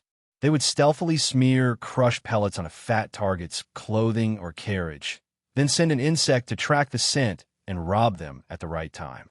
Strategist G was well aware of the creature. Experts like him could typically smell the scent easily. Now, hearing the name and catching a whiff, he quickly pieced things together. No wonder Li Yan had been growing wildflowers in the valley, filling the air with overwhelming floral fragrance. It was to cover up the Ji'in insect's scent on G's clothes. What's more, G's garments had been left to dry amid those flowers. In the spring, pollen from the flowers would have clung to his clothing. When worn, the strong floral smell masked the insect's scent completely, even when he left the valley. Worse still, the constant exposure had dulled his awareness. Over time, he had grown used to the fragrance and lowered his guard. All this combined meant he never noticed the Ji'in insect's mark on him. Realizing this filled G with bitter fury. He couldn't help but feel a growing sense of dread at the depth of Li Yan's cunning. Meanwhile, Hong Lining had gotten back on his feet, face pale with shock. He stared at the seated figure of G and the miserable, dying form of his own brother behind him. A supreme master martial artist had died in an instant. They had sensed nothing of the trap beneath the soil. When tailing G earlier, they hadn't seen him dig, carve, or lay anything. They weren't some ordinary fighters. They were seasoned warriors with years of battle under their belts. In reconnaissance and observation, Hong had full confidence. Only after being sure there was no danger had they struck. So where had this underground spike come from? How had it killed his brother so swiftly? Still, Hong Lining was no stranger to blood and cruelty. After a moment's pause, he leapt again, this time toward his dying brother. But as he neared, he suddenly used the man's twitching body as a stepping stone, propelling himself toward G in a fierce assault. His fist aimed directly at the back of G's head, using the corpse to mask his approach. He had picked this angle precisely because the trap had already been triggered there. Using the body as a shield, he was confident in the safety of the path. Meanwhile, strategist G's spiritual energy had begun to disrupt he couldn't muster up another powerful wood spike art. The weakened trap posed no real threat to Hong. Ji had no way to dodge. With effort, he tilted his head and twisted his torso. Hong's punch narrowly missed, brushing past his ear. But Hong was a battle-hardened veteran. He instantly saw Ji's difficulty and refused to relent. His missed right fist curled back in a circular motion, forming a phoenix eye fist aimed at Ji's left temple. At the same time, his left hand thrust toward Ji's lower back at close range. The combined assault locked Ji in a deadly pincer. Ji, with no options, leaned back, his body pressing against Hong's chest. His right hand was still extended over Li Yan's crown. This awkward pose made him look like a woman leaning into a strong man's arms. Boom! A muffled thud echoed as Hong's left fist slammed into Ji's lower back. His phoenix eye right fist missed. Ji's backward lean had disrupted it. Still, Ji couldn't block the strike completely. Despite diverting some spirit power to his back, his body was mortal. Hong's decades of honed martial power was too much. Black blood burst from Ji's mouth, spraying over his outstretched arm and splattering across Li Yan's face. Hong Linying, seeing that his strike had landed, immediately launched a flurry of close-quarter attacks, employing short-range internal force strikes. Both fists rose to ear level in an instant, initiating the double winds piercing the ears technique, aiming to smash strategist Ji's head from both sides. If landed, it would have burst his skull open. But just then, he felt a sudden surge of force erupting from the figure in his arms. That force pushed and twisted, and in the same instant, a burst of blinding firelight flared before his eyes. A wave of scorching heat slammed into him. At such close range, Hong Lining had no chance to evade. Flames engulfed his entire body in an instant. The powerful shove hurled him backward, tumbling several times. Though he rolled frantically on the ground, the flames on him showed no sign of extinguishing. Amidst agonized screams, he tried multiple times to rise and hurl himself at strategist Ji, only to stumble and collapse again. Moments later, he fell utterly still, consumed by fire, reduced to a blazing inferno on the forest floor. What no one had seen was that just as strategist Ji's body leaned in a Hong Lining's embrace, his supposedly crippled left hand had moved. His 5 fingers twisted painfully into a hand seal, and a fireball burst from his fingertips, landing squarely on Hong Lining. At the same time, a flash of spiritual energy surged between his fingers and sent Hong flying backward. Fireball art, another low-grade immortal technique. Many of strategist Ji's left-hand meridians were damaged beyond use. He couldn't move that arm at all. Only when Hong had drawn in close could he force out this desperate spell. Though he took a heavy punch, he managed to kill Hong Lining in return. He glanced back at the rapidly shrinking fireball and let out a cold laugh, but the very next moment, his expression changed dramatically. Having forcefully used spiritual energy twice in succession, his control over it finally snapped. The spirit absorption technique began to run on its own the moment the fireball art was cast. His heart sank. He tried to center his focus and forcibly suppress the runaway technique. But suddenly, an overwhelming surge of spiritual energy surged into his palm from Li Yan's crown. Ji's panic deepened. Though the spirit absorption technique had begun to activate on its own, he still had the ability to control how much energy he drew in. But this torrent was simply too immense, far beyond what he could absorb. He tried to stop it, but it was too late. The spiritual energy had already entered his body. Then, a terrifying thing occurred. The moment Li Yan's energy entered him, the fire poison within Ji's body reacted like oil meeting flame. It erupted uncontrollably. Worse still, Li Yan's energy clashed violently with his own wood-type spiritual energy, completely incompatible. Ji's shock turned to fury. What cultivation technique are you practicing? How is it fire-type? Before he could finish, another surge of fire tribute energy rushed into him, making his vision blur. But amid the disorientation, he made another terrifying discovery. This is an early, first-level Qi condensation. You've actually reached the late first level of chi condensation. Impossible. Now, he truly looked as if he had seen a ghost. Not only was the energies type wrong, the amount was also off. Either one of these factors could kill him. The first, fire against his wood, was self-destructive enough. The second, such an overwhelming volume completely disrupted the delicate balance he had calculated for his breakthrough. Feeling his insides boil like an oil cauldron, Jean knew his plan had failed completely. In a frenzy of rage, he howled, "Lien, you tricked me, deceived me. I'll kill you." With that, he forcefully twisted his right hand in a circle, dragging Lien bodily toward his chest. By now, the spirit absorption technique was in full effect, and his palm overflowed with surging spiritual energy. He couldn't strike a fatal blow, but he could use the same trick he had just used on Hong Lining, this time by pulling Lien in close. Once their bodies touched, he could use his left hand to stamp a fireball art onto Lien and blast him away. He could have initiated contact himself, but that would make it easier for Lien to resist. It was better to lure him into his arms. But just as Ji yanked him closer, Lian's eyes suddenly flew open. He abruptly suppressed the flow of spiritual energy pouring from his crown. At the same time, his long-prepared right hand finally moved. It yanked on the purple belt at his waist, and with a flash of white light, a short blade appeared and plunged directly into Ji's abdomen. The weapon had been hidden in plain sight. A snow-bright short blade no more than a few inches long, its hilt disguised as the purple belt buckle. Ji felt a cold flash across his abdomen, followed by searing pain. His right hand faltered.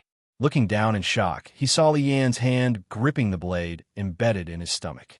He growled lowly, "You had another trick? But even so, you'll die with me." Black blood gushed from his mouth. His right hand pulled even harder, dragging Lien deeper into his embrace. Lien panicked. He twisted the blade violently, trying to shred Ji's internal organs. But the blade wouldn't budge. Ji had already anticipated this and had wrapped the blade in spiritual energy inside his body. As his body was drawn ever closer to Ji's chest, Lien grew desperate. He had originally been leaning against a tree. Now, as he was pulled upright, his legs were bent in midair. Strategist Ji was seated cross-legged to his side. Suddenly, Lien bent one leg and, summoning all his spiritual power, launched a fierce kick toward Ji's chest. Ji burst out laughing. "You think that little kick will stop me?" He assumed Lien was just bracing himself, using Ji's chest as a foothold to slow the pull. With his left hand unable to raise high enough to brand a fireball art on Lian's leg, he had to get him closer. The next instant, Lian's foot connected. A crisp click rang out. His shoe tip extended a small white blade that pierced straight into Ji's chest, right over his heart. Joy flickered across Lian's face, but a moment later, confusion set in. Just as the blade pierced, Ji's expression shifted into a strange smile. His upper body suddenly twisted, causing Lian's blade to slide harmlessly along the inside of Ji's robe. Then, Ji's body snapped back upright, his chest striking the sole of Lian's foot.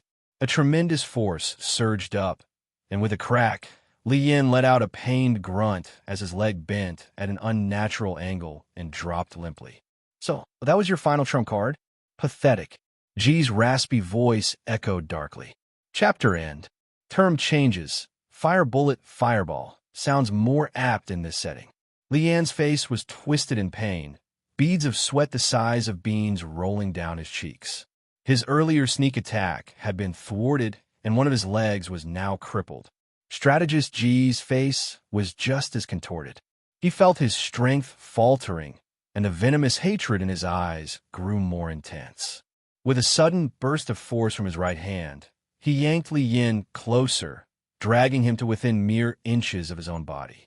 Lien could feel strategist Ji's left hand getting dangerously close. He had witnessed how Hong Lining had died just moments ago and had already formed a grim suspicion. Dong Fui had once warned him that strategist Ji had mastered several immortal techniques and told him to be wary. That technique just now was likely one of them. Li Yin felt the pulling force from the palm pressing on his crown intensify. He immediately channeled all his spiritual energy, pouring it frantically into his crown and lower body. On one hand, this forced more fire spiritual energy into Strategist Ji's body.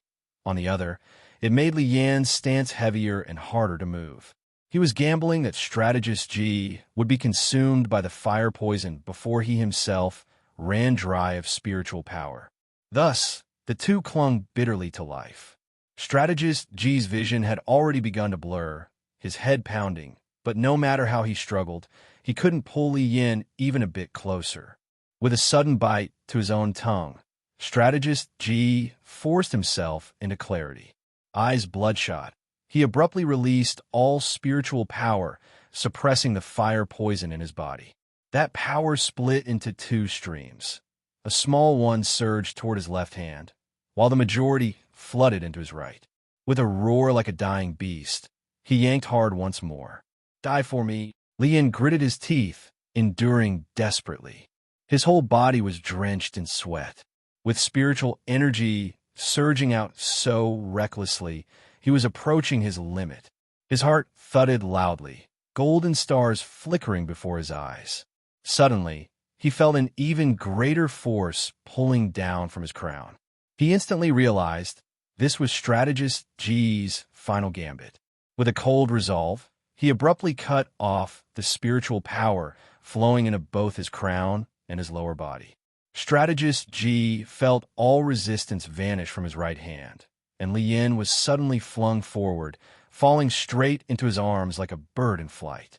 Though Ji had been trying to pull him in, this unexpected surrender caught him completely off guard. A jarring mismatch of force hit him, like a full-strength strike hitting empty air. The flow of his left-hand seal faltered for a split second. In that instant, so swift it was like a blink, Li Yin had already crashed into his chest. The moment he did, he suddenly raised his head sharply and then jerked it with full force. Slash! A cold glint flashed under the moonlight. It all happened too fast.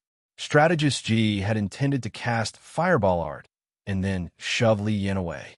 But in that brief moment of hesitation, he was too slow. A sharp pain pierced his throat, and then all his strength and blood seemed to surge violently from that one fatal point. Panic seized Strategist Ji. He instinctively tried to pull his right hand back to cover his throat, but the spirit absorption technique was still in slow operation. He couldn't pull away. In his desperation, all the remaining spiritual energy and raging fire poison in his body rushed into his right hand, exploding outward and hurling Li Yin back. The blood sprayed into the night like blossoms of the netherworld, spiraling and dancing, splashing across Li Yan's face and painting him like a vengeful ghost. Between his blood-stained teeth, a thin blade still glinted with eerie light. In a haze, he felt a surge of spiritual power rush into him from his crown. He could sense it clearly. There was some of the fire spiritual energy he had previously injected, but also an unfamiliar with spiritual energy and fire poison, far more potent than the one in his own body, flooding in with it. But he had no strength left to resist. Within a single breath, all of it poured into him. Li Yin slumped against a tree, his breath feeble. The thin blade slipped powerlessly from his mouth, falling onto his chest. Strategist Ji lay nearby in a pool of blood. One had to admit, cultivators were indeed tougher than mortals. Strategist Ji's throat bore a deep, gaping wound, flesh torn open in a gruesome, horrifying mess. His body convulsed slightly. His eyes stared up at Li Yin with a deathly glare, his mouth bubbling with blood, letting out a ghastly hissing sound. You trained and coughed blood. Ha ha ha. You finally figured it out? Hiss. Li Yin leaned against the tree, showing no fear at the gore before him. To him, it was no different than a dying beast he'd hunted in the mountains. He sucked in a breath, pain shooting up both legs. Ever since I realized you were raising me like a pig for slaughter, I've been planning how to escape, how to protect myself and my family from your harm. Ha ha. Stop making those hissing sounds. They're unpleasant.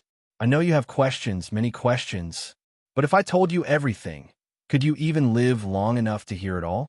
So, How did I figure out your intentions? What immortal techniques you cultivated? Find out in your next life, when you go seeking immortality again. Li Yin spoke wearily, looking into strategist Ji's wide, unwilling eyes, and laughed softly. Upon hearing Li Yan's words, strategist Ji's chest began to heave violently. Louder hissing rose from his throat. Li Yin knew he'd struck a nerve, that strategist Ji understood what those words, seeking immortality, truly meant.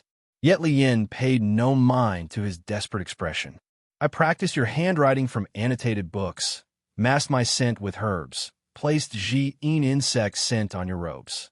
I kept buying miscellaneous items to wear down your divine sense. Don't give me that look. Of course I know about divine sense. I also know you're at the peak of third-level chi condensation stage, and you scam me with divine sense every day. Once you deemed my purchases harmless, you let your guard down.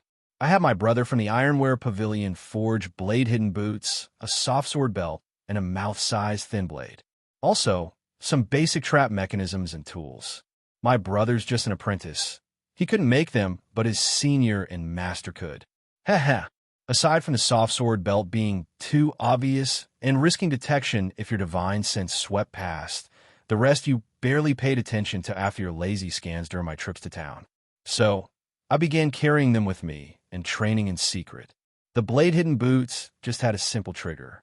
I got used to them after a few tries. Cough, cough. The earlier rebound of Wood's spiritual energy, mingled with fire poison, had stirred up the fire poison inside Li Yin again. His belly burned like it was a flame, and the pain from his broken leg seemed to vanish in comparison. He gasped heavily for a moment. He could feel his strength draining rapidly, like an old man rambling his last words. Training with that thin blade under my tongue was the worst. Cut my mouth up so bad, it was full of blood. I had to pretend it was fire poison backlash from cultivation. I was always terrified you'd notice, but cough. In the end, it worked. Cough, cough. You got one thing wrong. That wasn't my final trump card. The mountains, the forest, the belt, the boots, they were. Because I could never be sure which one would finally kill you. So every time, I went for a kill shot. Cough, cough. Li Yin tilted his head slightly, looking toward a scorched patch nearby, where only a small piece of blackened char remained, and a burly man who'd become a skewer. Just didn't expect Marshal Hong to end up like that, too. I wonder what the Meng Kingdom. At that moment, thoughts of his parents surfaced, of his third brother, his sister, their little mountain village, his childhood friends, and the dog that used to dart between everyone's legs with its tail tucked between them. A thunderous roar echoed in Li Yan's mind as a fiery storm erupted in his abdomen. Just before the last shred of consciousness slipped away, he saw that Ji, the military advisor, lying in a pool of blood, had opened his eyes wide, though he had clearly been dead for quite some time. Half an hour later, several streaks of light sliced across the sky, descending to hover above the mountain valley, circling as if searching for something. Senior Brother Wu, over here. Moments later, one of the lights descended into the forest below. As the glow receded, it revealed a round-faced young man with a stocky frame and large eyes. He stared down at Ji's blood-soaked body. Soon after, two more beams of light arrived. When they dissipated, they revealed a dark-skinned, long-faced youth and a gentle-looking man. All three wore long robes of deep green. The dark-skinned youth quickly stepped to the side of the stocky man. Junior Brother Liu, your minor tracing art grows more precise by the day. Looks like you found it first, said the gentle youth with a smile before the dark-skinned one could speak.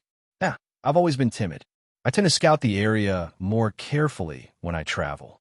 It seems my caution gave me a head start this time, replied the stocky youth, offering a shy smile. Despite his modest tone, a hint of pride flashed across his face. Once the three had gathered, they began scanning their surroundings. So this is the military advisor. The one called Senior Brother Wu, the dark-skinned youth, crouched beside the body, examining Ji's face closely. His voice turned cold. The other two quickly came over, scrutinizing the face now twisted in agony. After a moment, the stocky youth nodded. He resembles the image in the jade slip from the law enforcement team's senior brother, though the face is badly bloodied and contorted. These wounds, TSK, someone didn't hold back. I agree. He's at least 70% similar to the image. The twisted expression from the throat wound aside, the signs match the backlash from an improper initiation of the Dark Knight cyan curtain technique. And let's not forget what you're holding in your hands, senior brother Wu Hee. The gentle youth glanced toward Wu, who was holding a jade book that had once hung from Ji's waist. Yes, this is the very technique that the outer sect traitor fled with. See if the other book, the one written on paper, is still on him. At this, the gentle youth smiled and flicked his finger. Ji's robes parted, revealing his inner garments. Crouching down, he quickly retrieved a book. Well, he had it on him after all. Saves us a trip to his residence. He handed the book to senior brother Wu. He's dead now, so there's no use subjecting him to the soul-binding threadworm. But that one slumped against the tree must be his disciple. He's clearly cultivated the same flawed technique and is barely clinging to life. Wu took the book, glanced at Ji's corpse, then turned to Li Yin, slumped nearby. His eyes narrowed when he saw the thin blade resting on Li Yan's chest. Oomph. So the strategist was likely killed by this one. And those two nearby, killed by fireball and would spike spells? What in the world happened here? Wu looked to another part of the clearing, where a scorched corpse lay amidst ashes. He couldn't piece it together. Senior brother Wu, since the strategist died due to a misstep in cultivation, what use is his disciple now? Asked the gentle youth coolly, still staring at Li Yin. Judging from the scene, I'd say that disciple of his turned on him.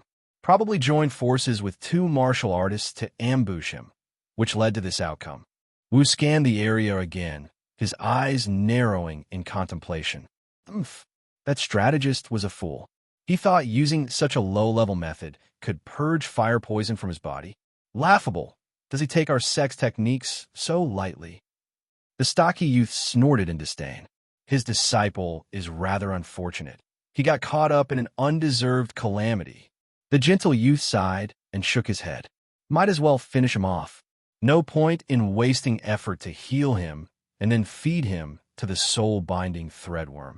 Will be a waste of elixirs, too. The stocky youth raised a hand to form a spell, and Wu nodded coldly in approval. Wait! Just as the stocky youth was about to cast the spell, the gentle youth's eyes suddenly sharpened, and he shouted. The abrupt cry startled the stocky youth, who flinched and lost control of the spell, nearly suffering a backlash. Brother you nearly scared me to death shouting like that.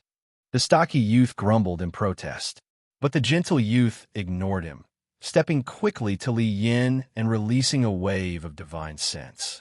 The next moment, his expression changed drastically. He hastily formed a seal, sending a streak of blue light into Li Yan's abdomen. Wu, frowning at the interruption, said nothing. But when he saw the spell cast, he leaned in, letting out a surprised.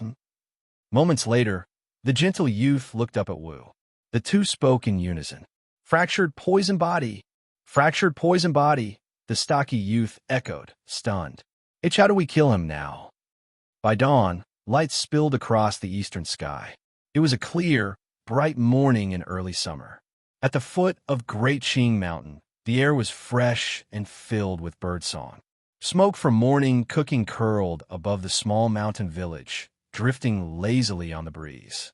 The green fields surrounding the village stretched out in tiers, dotted here and there with blooming yellow rapeseed flowers, creating a vibrant landscape. This year's favorable weather had kept disasters at bay. It seemed the effects of the locust plague would be fully behind them in another month. Uncle Chong wiped his mouth after breakfast and grinned broadly. Life had been good these past few months.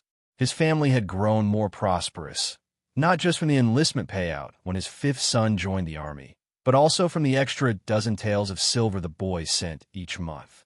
In just half a year, they'd saved enough to live comfortably for decades in a remote village like this. Yesterday, they'd even received a belt from the city, said to be a gift from Lord G himself. The village chief insisted it be kept in the village ancestral hall. Uncle Chong had argued bitterly with Li Guoxin over it, but finally agreed reluctantly, though clearly proud. Li Guoxin had promised that during the ancestral rites this year, Uncle Chang's family would lead the ceremonies, lighting incense, offering prayers, everything. All day yesterday, Uncle Chong had strolled around the village, soaking in the admiration and greetings from neighbors. No farming today. I got some village laborers to help last night. With this good weather, we should fix up the house properly. This afternoon, we'll start building a few more rooms next to it. Little thirds, wedding can be held in fall. After setting down his bowl, Uncle Chong stood up, his spirits high, and headed outside. Li Wei scratched his head awkwardly, then limped over to grab the tools against the wall and followed. Li Yan's mother chuckled as she watched them go. "Look at you two, acting like you can fly to the heavens now." She turned to her daughter. "Xiaozhu, let's go butcher and clean that half-pig. The ones helping with the housework should eat well today. The better we treat them, the harder they'll work later." But as she looked at her grinning daughter, her expression suddenly changed. "And you, why is your fiancé's family so useless? Spring's long past, and they still haven't gathered the money to marry you. We don't need to feed another mouth anymore. Once your third brother's house is done, I'll call on a matchmaker and find you a better one." Hearing this, Xiaozhu's cheeks flushed red, and with a stomp of her foot, she ran out in embarrassment.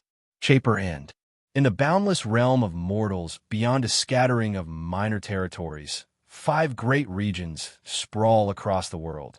The Wind God Continent, the Barren Moon Continent, the Lost Continent, the Green Continent, and the Northern Ice Continent. Each of these territories is vast beyond measure, so much so that few ever traverse beyond the boundaries of the continent they were born in. This is not merely due to their size, though they stretch farther than the imagination can grasp, but also because between any two adjacent regions lie hundreds of millions li of perilous no-man's land and insurmountable spatial barriers. These natural defenses are precisely why none of the great continents can ever invade the other. The dangers that lie between the continents vary in form. Some are lifeless wastelands choked with deathly silence. Others are sprawling primeval jungles filled with toxic miasma. Still others are scorching deserts that ignite all things, or endless tundras sealed under a sheet of eternal frost. These perilous zones teem with rank 2 and 3 savage beasts, and even house hidden ancient beasts of the 4th rank. To cross such lands would be no different than chasing a madman's fantasy. Yet nothing in this world is absolute. There's one kind of person who might still harbor hope of crossing between continents, cultivators. But only those of high cultivation have even the slimmest chance. Once a cultivator reaches the nascent soul stage, they gain powers to shift rivers and move mountains. However, even such might does not guarantee safe passage across these deadly divides. The reason is simple. The lands between the regions are too vast, and the dangers too unpredictable. 4th-rank beasts are equivalent to nascent soul cultivators. How many such beasts can one man possibly overcome? In the Barren Moon Continent, since the era of the ancient primordial times, beings of great power from the immortal spirit realm have torn open the void to descend here. Over countless eons, they established sects and clans that flourished across the land. Some of these grew strong, while others faded into obscurity, swallowed by the tides of history. The strong devoured the weak. The great rose and fell in turn. Now across the Barren Moon Continent, thousands of sects exist, large and small. They are broadly categorized into unranked sects, 3rd-tier sects, 2nd-tier sects, 1st-tier sects, and the top sects. Unranked and 3rd-tier sects often have only a few dozen to a few hundred members, some with no more than a handful of disciples, possibly only at the chi condensation stage, with at most a few foundation establishment cultivators. 2nd-tier sects typically house thousands of disciples and boast several high-level core formation cultivators. These sects form the backbone of the cultivation world. 1st-tier sects are guarded by at least one nascent soul elder, whose presence alone is enough to command awe across the land. At the pinnacle of this hierarchy stand 4 top-tier sections. These four divide the entire continent into quadrants and govern its fate. They preside over the establishment and succession of mortal dynasties, as well as the allocation of cultivation resources and the classification of sects within the realm. These four sects are the Grand Profound Sect, the Pure Land Sect, the Ten-Step Court, and the Wraith Sect. The Grand Profound Sect reveres the Taoist Three Pure Ones. The Pure Land Sect embodies the spirit of Arhats from the Buddhist path. The Ten-Step Court is famed for their flying swords that kill from 1,000 miles, and the Wraith Sect masters the arts of poison, insect control, assassination, and subterfuge. Each of these four sects houses multiple nascent soul elders who have cultivated for over 1,000 years. Their combat prowess is beyond imagination. Their disciples number in the tens of thousands, and their foundations run unfathomably deep. Yet, these great sects rarely show themselves in the mortal world. Only when a divine treasure surfaces or a cataclysm descends do they swarm forth. Most of the time, they remain secluded in cultivation or explore the unknown in pursuit of opportunity and the path to immortality. In the western central region of the barren moon continent, vast mountain ranges roll endlessly, cloaked in dense vegetation. Towering ancient trees reach skyward, their canopies blotting out the sun in layers upon layers of green. Here lies the Wraith Sect, one of the four great sections. The sect is built across 5 peaks arranged in the shape of the character. 2 peaks stand side by side on either flank, while the final peak sits in the rear center. Each peak faces southward. These towering peaks stretch into the clouds, each covering immense territory. On the west side are the paired Little Bamboo Peak and Boundless Peak. On the east are Four Symbols Peak and Spirit Insect Peak. The central rearmost peak is named Old Lord Peak. At this moment, on Old Lord Peak, spirit cranes circled in the sky, their cries echoing across ornate jade pavilions. Misty streams flowed through delicate towers and winding paths, winding into the depths of a fog-enshrouded paradise. Inside a grand palace atop the peak, over a dozen people were gathered in 2 neat rows, deep in discussion. At the head of the hall sat a middle-aged man, around 50 years of age, with long brows, broad eyes, and a solemn, fair face. His Taoist robe and upright posture lent him an aura of quiet authority. From time to time, sharp glints of insight flashed in his eyes. His hair was bound into a topknot, fastened with a jade hairpin, and a horsetail whisk hung from his arm. The cultivators seated below him formed 2 rows. They came in all shapes and sizes: tall, short, fat, thin, attractive, or plain, men and women alike. Each wore a deep green robe, the cuffs of which were embroidered with varying golden emblems. Well then, that concludes this 5-year competition. Distribute the rewards to the top 10 by this afternoon, the Taoist elder at the head declared, gently raising the whisk with a sweeping motion of his sleeve.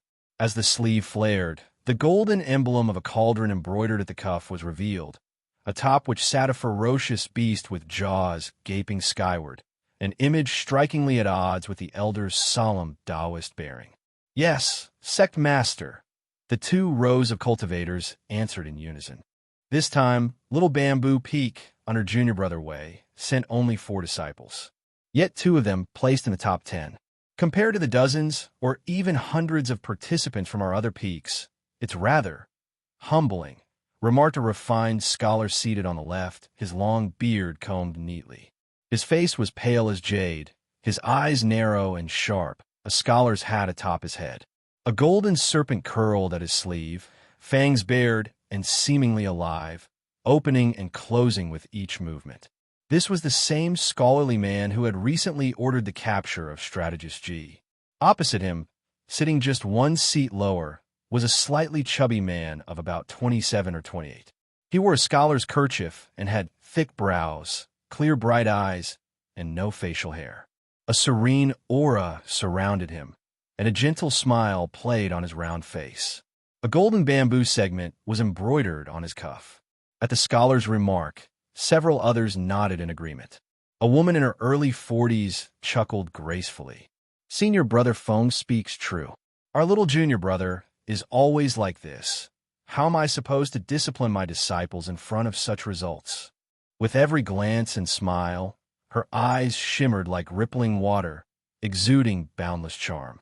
The deep green robe did nothing to hide her graceful curves. Instead, it only accentuated them. As she spoke, the woman's voluptuous figure swayed ever so slightly. With each graceful movement, the white gleam of smooth skin would flash from beneath her collar, sending waves of allure rippling through the hall. At once, many among the seated averted their eyes or turned their heads, silently cursing in their hearts. Damn Demonis, just say what you want. Must she always weave her charms? Even the solemn-faced old Taoist at the head seat looked somewhat embarrassed. This junior sister of his never seemed to understand propriety, always speaking with that bewitching tone, regardless of the occasion. I say, junior brother Wei, you're always idling around with your hands off everything. Why not just open your arms and recruit freely? Each of our peaks has thousands of disciples. This time, a burly, dark-skinned man with a golden compass embroidered on his sleeve grunted his dissatisfaction.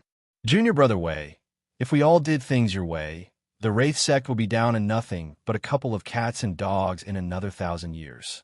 A plain-faced woman whose eyes bore a permanent frost glared at the slightly plump young man. The embroidery on her sleeve depicted two thin, strange insects entwined tightly together, oddly unsettling to look at. As the others launched their verbal assault on the young man, the solemn elder at the top simply half-closed his eyes, thinking to himself, Junior brother Wei, every time there's a tournament or a competition, this always happens. Can't you ever take initiative and share the responsibilities of the sect? Among all of us, you're the most carefree, never lifting a finger, while the rest of us are run half dead. This sect belongs to you too. He sighed inwardly at the thought. Voices rose in lively complaint, some speaking out, others stroking their beards with amused smiles, or quietly watching the show. As for the man called Junior Brother Wei, he didn't take offense to the criticisms. Only when the commotion quieted did he finally chuckle and speak. Ha ha ha. My dear senior brothers and elders, it's been over 200 years since I formed my corps, and yet you're still clinging to this grudge. He spread his arms in mock resignation. I was the last to join the sect, and this lazy nature of mine just won't change no matter what I do. When Master handed me the bamboo peak, I didn't even want it, but the old man insisted and forced it on me. In the beginning, I also recruited disciples just like the other 4 peaks. But didn't they all end up defecting to your peaks anyway? Only a few stayed behind. I honestly have no idea how to manage them. He gave an innocent shrug. Didn't we assign you elders to assist? And yet, even the elders refused to stay. Can you blame them? You go into seclusion with your Tao companion for 20 years without a word, ignoring everything. Even elders need time to cultivate. If you won't lift a finger, how are they supposed to manage alone? Someone finally voiced the general grievance. Wei simply smiled. I've handed the peak's affairs to my eldest disciple. These tournaments, rankings, and all the candidate selections from across hundreds, or even over 1,000 li. Just the thought alone gives me a headache. But then, his tone suddenly changed as his expression turned serious. By the way, Senior Brother Feng, I heard yesterday that the Law Enforcement Hall of Insect Peak brought someone back. Is it true he possesses a fractured poison body? That would be no trivial matter. The scholar-like man with the golden snake embroidered on his sleeve immediately looked uncomfortable. This touched upon matters his peak would rather keep buried, something they'd been choking on for years. Though the traitor had long perished, the disgrace lingered. Since the sect's founding, never had their secret techniques been stolen until that incident. The solemn-faced Taoist sighed inwardly at the mention. Wei again, changing the subject so casually. That laziness of his is beyond redemption. Still, the old Taoist turned to the scholar with a questioning gaze. Junior Brother Feng, with the tournament yesterday, and hearing that the one brought back was on the verge of death, we hadn't had time to inquire properly. Is there truth to what Junior Brother Wei said about the fractured poison body? The others, realizing that the matter of Wei's mismanagement was now forgotten as always, simply chuckled and shook their heads. After all, this had always been idle talk. 200 years had passed. If Bamboo Peak was going to be reformed, it would have happened long ago. They were only giving their gentle, lazy junior a bit of grief. All eyes turned to the scholar called Feng. He tapped his long fingers against the armrest, seeming to gather his thoughts. Lian Shan betrayed the sect and fled 20 years ago. We've sent men to hunt him down ever since. It wasn't until last year that we finally caught his trail. After fleeing the sect, he must have sought out other fortunes. He entered what appeared to be the former cave dwelling of a core formation cultivator. But fate was unkind. He was wounded by the protective array and died just outside the cave. His storage pouch was shattered by the formation, and its contents scattered. Yet not a single fragment of our sect's jade slips or manuals was found, which lead us to believe the techniques weren't destroyed. Someone else must have taken them. He paused, then continued with a slight frown. After thorough investigation in the area, we heard from loose cultivators that someone from the immortals-seeking lineage may have retrieved the techniques. I'm sure you all know of them, those madmen obsessed with entering the immortal path. They dare to cultivate any sex techniques once in their hands. So the law enforcement hall tracked the medicinal materials needed to initiate our techniques, and the trail led millions of li away within the imperial dynasty. There, we found a military advisor among the frontier forces who appeared to have cultivated our sex arts. Due to the certain agreements between us and the mortals, we had to proceed with caution. Upon deeper investigation, we confirmed that he had indeed purchased the necessary materials used in our introduction techniques. From his symptoms, we determined he had developed internal fire poison, likely due to incomplete preparation and reckless cultivation. Feng's tone darkened. The reason he joined the military likely ties to his attempts to solve this. We found he somehow obtained the spirit absorption technique. Perhaps in desperation, he thought he could use it to rid himself of the poison. But with his weak cultivation, he couldn't succeed alone.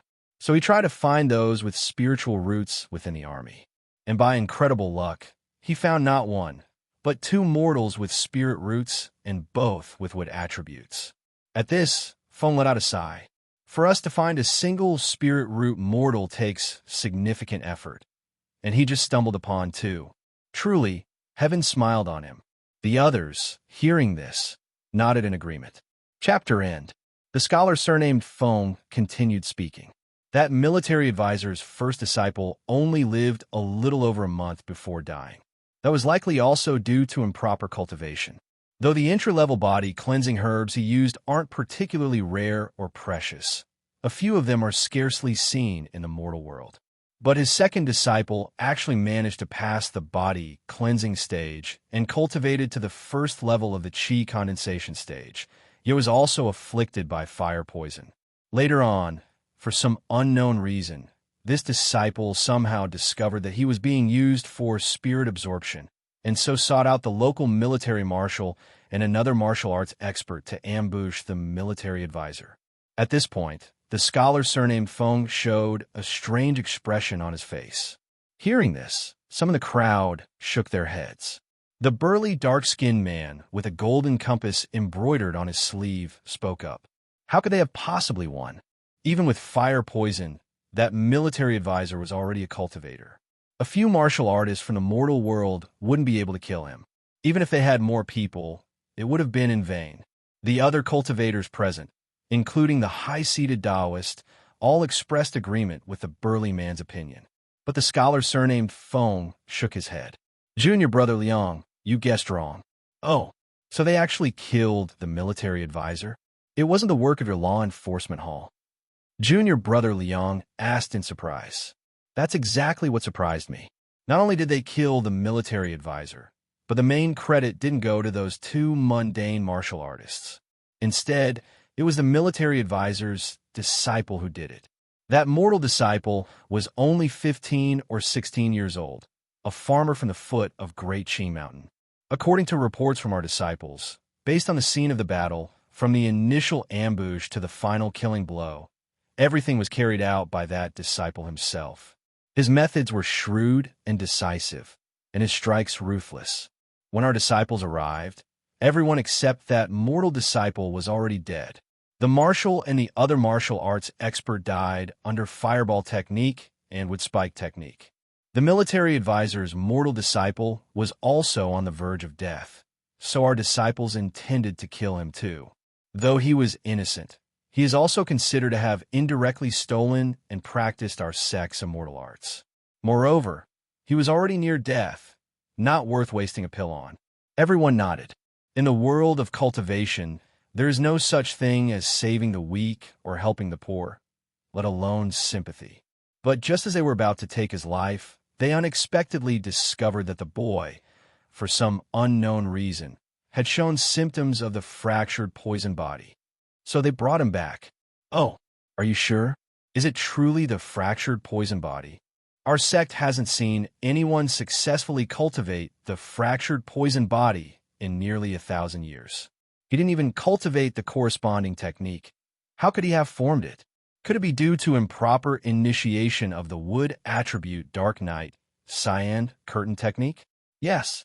That poison body ranks second among our sect's 3 great poison bodies, passed down from ancient times. Across history, fewer than a dozen people have ever cultivated any of the 3 poison bodies, and each of them underwent great tribulations and had immense fortune before succeeding. Everyone in the hall began to chatter among themselves, paying no mind to how the scholar Foam might respond. All right, what kind of conduct is this? Are we turning into a common marketplace now? Since someone has spoken of a great opportunity, we must remember, fortune differs for everyone. If one has gained it, then so be it. It seems that young friend has encountered a profound stroke of fate. Junior brother Foam. The solemn-faced old Taoist seated at the head of the hall immediately shouted to stop the crowd. The scholar surnamed Foam looked at everyone with a bitter smile. The old Taoist frowned upon seeing this. What?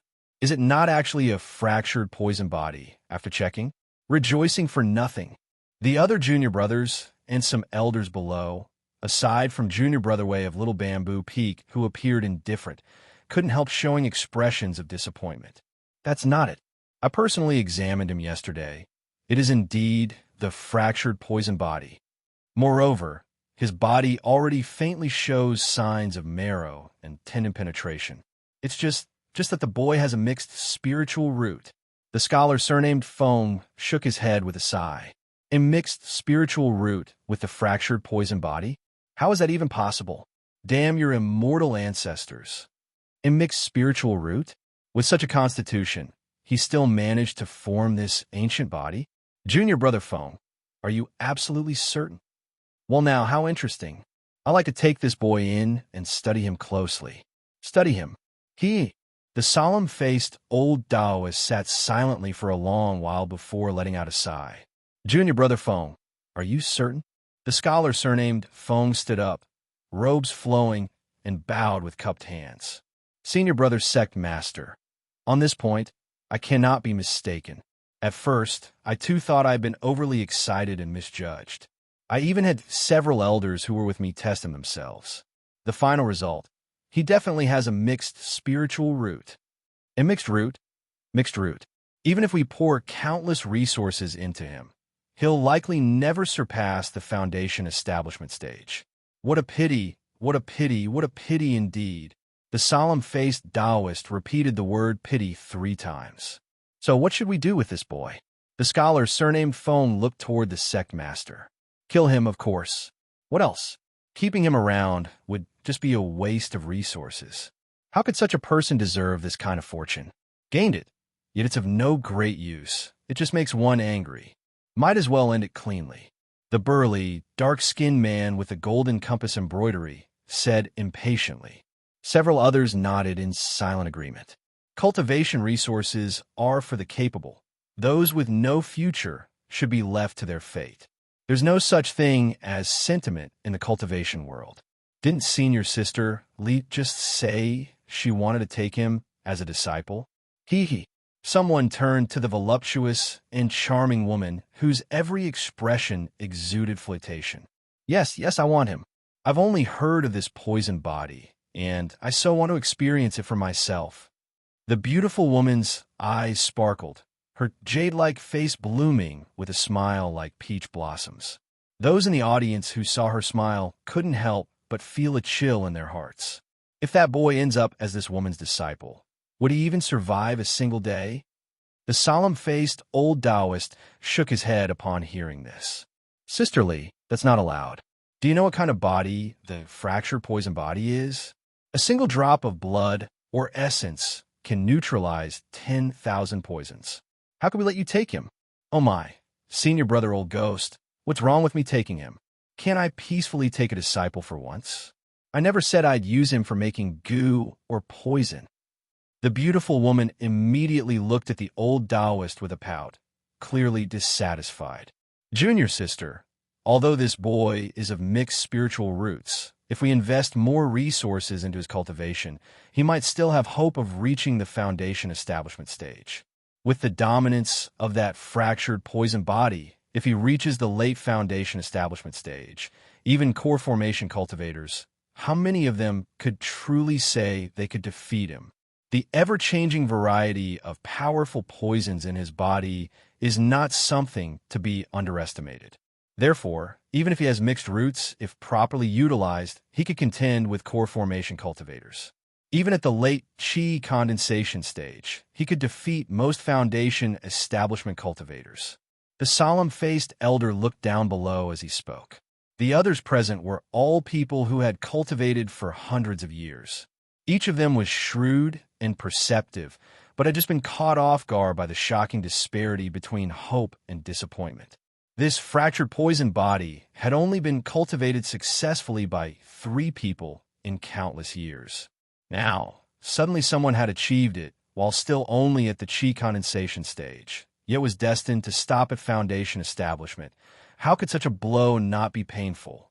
The enchanting woman's expression stiffened slightly upon hearing the elder's words, and she was about to speak when a clear voice suddenly rang out. Senior brother, sect master, senior sister Lee, I believe this child should be accepted under my tutelage. I'll first take him as a registered disciple. Everyone turned toward the voice. It was the always smiling junior brother Wei from Little Bamboo Peak. Oh, junior brother, how odd. A core formation grand cultivator like you wants to take a mere Qi condensation disciple as your own? The enchanting woman looked at the plump young man, lounging in his chair with a smile. Senior sister, weren't you just trying to take him as a disciple yourself? Or was that a lie? Or were you planning to make him into a vessel for your poison arts? Among my 7 disciples, isn't one of them also a registered disciple at the Qi condensation stage?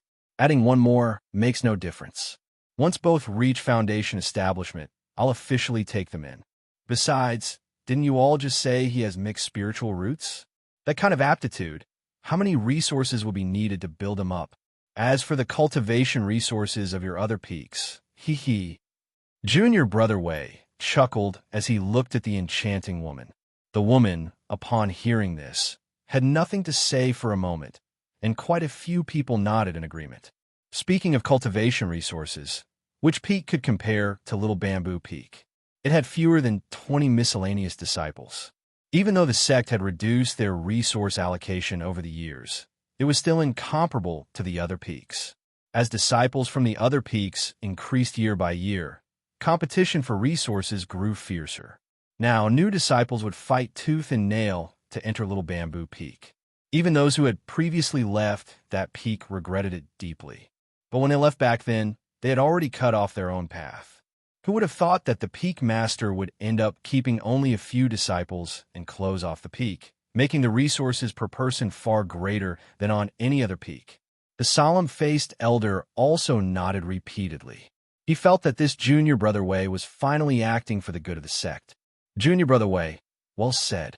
Take him in and nurture him well. He may become a great asset in the future. As for your annual resource deductions, we'll ease them a bit for Little Bamboo Peak.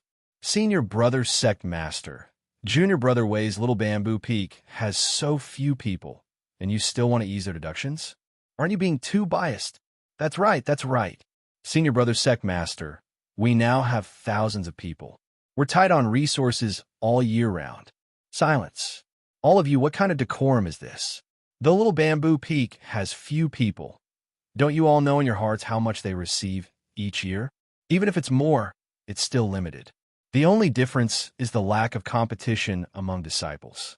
4 years from now is the time for the four-sect secret rel harvesting. Then, from the various spirit herbs and treasures brought out of the secret realm, every peak will be allowed to take an additional 10% each year for the next 10 years. The solemn-faced elder spoke coldly. Upon hearing this, everyone was greatly encouraged, thinking to themselves, an extra 10% per year? That's quite a lot.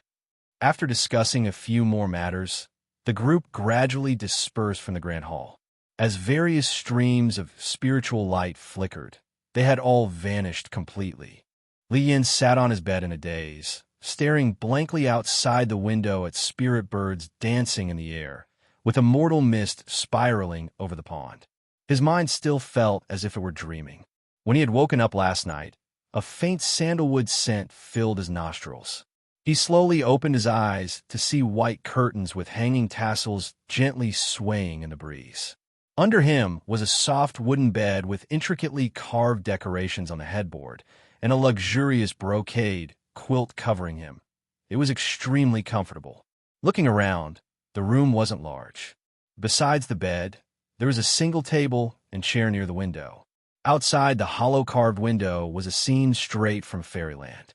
Small mountains, a pond, green lotus leaves, and pink lotus flowers now, and then golden fish would leap from the water, creating splashes that landed on the leaves, forming crystal-clear droplets that slowly rolled to the edge of the green leaves before dropping back into the pond with a soft plink. He shook his head, disbelieving, and looked around again. It was still the same. He was lying in a room, not in the forest of Great Qing Mountain. He moved his body slightly and found no discomfort at all. He sighed inwardly. This was definitely not a dream, nor was it within his sea of consciousness. His legs had clearly been injured, one shattered, the other torn, and the fire poison in his body had also flared up. But now he felt no pain at all. Could it be he was just a soul now? Where exactly was this? Last time in the sea of consciousness space, he had thought it was the incessant hell and made a fool of himself. This time, he was certain he wouldn't be mistaken again. But how could hell look like this? It seemed more like a fairyland. He moved again and found he could act freely without any restrictions. He immediately turned and sat up, casually lifting the quilt, only to freeze in place. Wasn't I just a disembodied soul? But now he was still wearing that tattered black robe, with bloodstains still visible. He hesitantly lifted the hem of his robe to look at his legs. His pants were the same as the ones he had worn yesterday, also covered in bloodstains. But on his right calf and left thigh, the fabric was torn in two long slits, exposing the skin underneath. For a moment, Li Yin was even more confused. He used both hands to pull the slits wider, revealing an uninjured leg. He raised his right leg. It was perfectly fine. He remembered clearly that he had kicked towards strategist G with it, and it had been snapped by the advisor's counterforce. But now, there was no injury at all. Looking at his left leg, where a large chunk of flesh had been torn away, there was also no scar. Not a single trace of the wind blade technique remained. Could the whole fight with the military advisor have been a dream? Or am I dreaming now? He reached up and pinched his face. You're awake. Just as pain registered on his face, a voice sounded by his ear. Chapter end. Li Yin paused his motion when he heard the voice. Looking up, he saw a young man with a gentle expression standing at the doorway, stepping into the room. Li Yin stared at the newcomer. He no longer felt like this was a dream or a space of divine sense, yet he still couldn't be sure where he was. So he simply sat quietly, watching everything unfold. Greetings, little brother.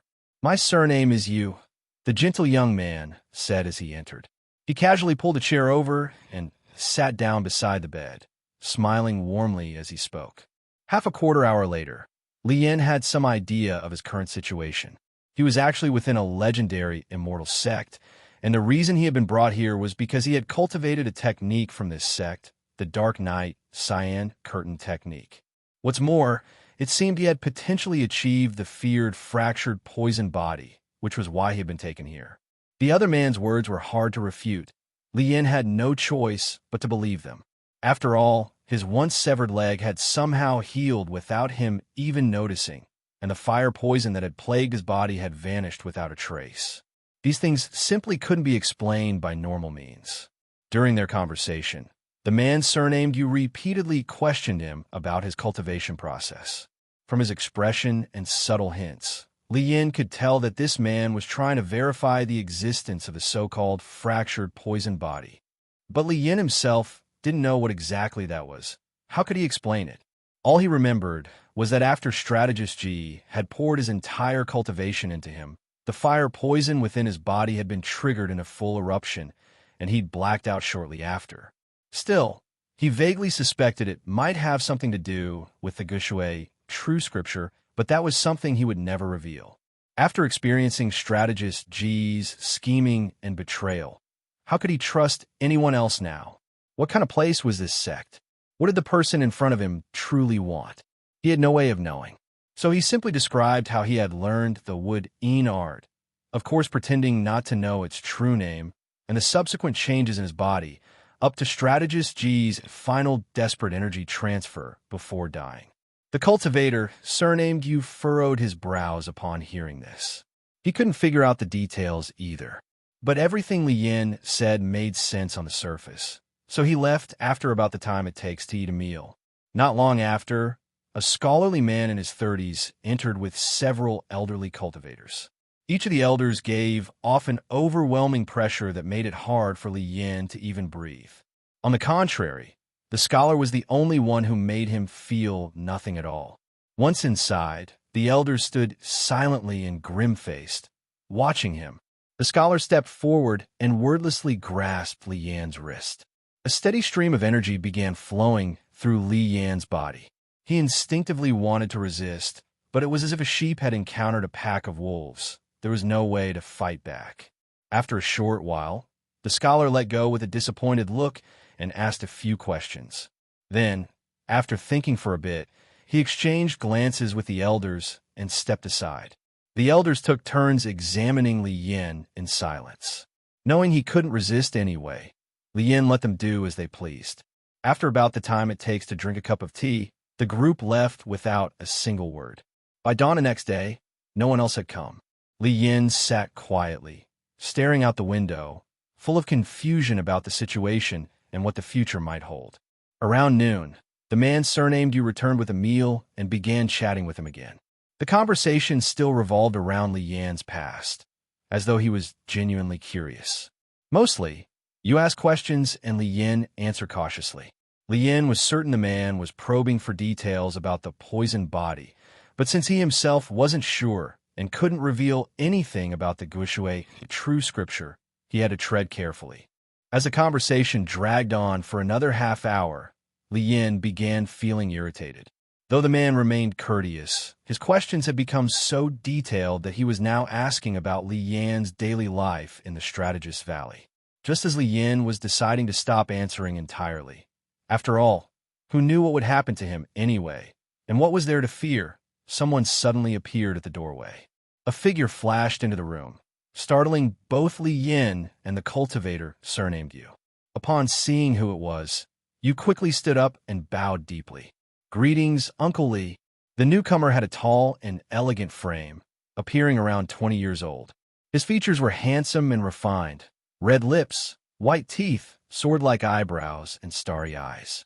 His long black hair was loosely tied, falling over his shoulders. Dressed in a dark green robe, he looked otherworldly. Li Yin couldn't help but inwardly exclaim, "This man truly has an extraordinary appearance." The man glanced at the cultivator surnamed Yu and waved a hand. "Junior nephew, you've done well looking after junior brother Li. Now leave us for a bit. I'll have a few words with him and then take him back to Little Bamboo Peak." Elder Feng is already aware of this. The Yu cultivator was shocked. Junior brother Li? Taking him back to Little Bamboo Peak. That means this brat's actually being accepted into the peak. So the higher-ups really do value his poison body? Ah, so it ends here. I was only assigned to care for him because I was the one who discovered and saved him. Otherwise, I'd never have been entrusted with this task. I had hoped to glean some insight into cultivating that poison body, but clearly he's been elevated far above me now. But I heard he's at a mixed spiritual root. How could the sect's upper ranks still let him in a little bamboo peak? Though his heart was full of questions, he didn't dare ask. Even though he recognized this Uncle Master Lee, in a sect as vast as this one, someone like him wouldn't even register on the man's radar. He bowed again, then turned and bowed once more to the seated Li Yin before respectfully leaving the room. Li Yin, thoroughly confused by all this, simply offered a polite smile and returned the bow, saying nothing. The man who had just entered studied him for a moment, then smiled brightly. Junior brother Li, what a coincidence. We share the same surname. Perhaps we were from the same ancestral clan thousands of years ago. My name is Li Wui. From now on, we'll be fellow disciples under the same peak, same sect. You can call me Senior Brother Li, or if you prefer, Eldest Senior Brother. Li Wui's cheerful laughter and simple words brought a sense of spring-like warmth with them. Li Yin, however, remained puzzled. Senior Brother? Same peak, same sect? What do you mean by that? It seems that Junior Brother you didn't explain things properly. Let me give you a brief introduction. Our sect is called the Wraith Sect, one of the 4 top cultivation sects on this continent. Our sect is divided into 5 peaks: Old Lord Peak, Boundless Peak, For Symbols Peak, Spirit Insect Peak, and Little Bamboo Peak. Each peak specializes in different branches of cultivation arts. Old Lord Peak primarily focuses on alchemy and herb cultivation. Its disciples refine supportive elixirs and concoct various rare and deadly poison pills. They are also responsible for growing exotic spiritual herbs and venomous plants. Cultivation here is mainly fire-aligned, with wood as a secondary attribute. Boundless Peak specializes in refining strange and formidable goo worms. Most of these insects become one with the flesh once implanted, impossible to remove or separate, hence the name Boundless, meaning inseparable. This peak's cultivation arts are metal-aligned.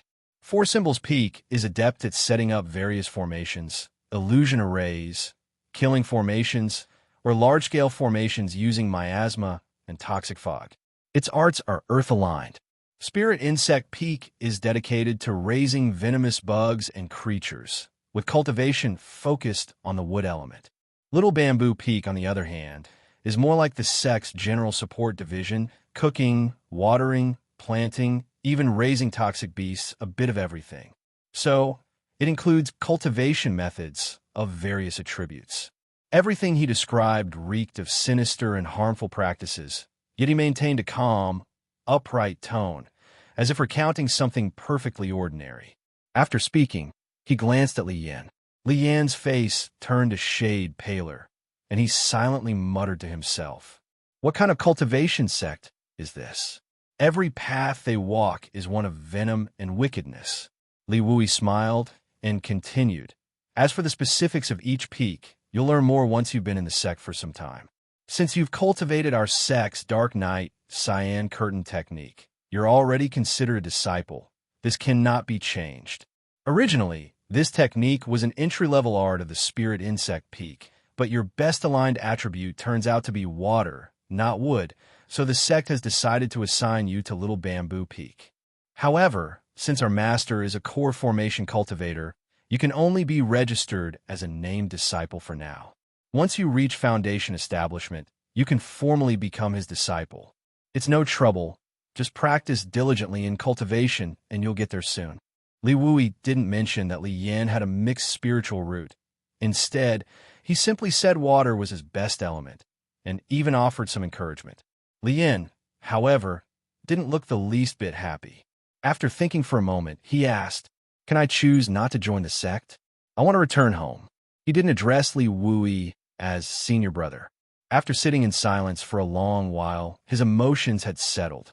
He now understood enough about cultivation to know the benefits of joining a sect, especially one of the continent's most prestigious.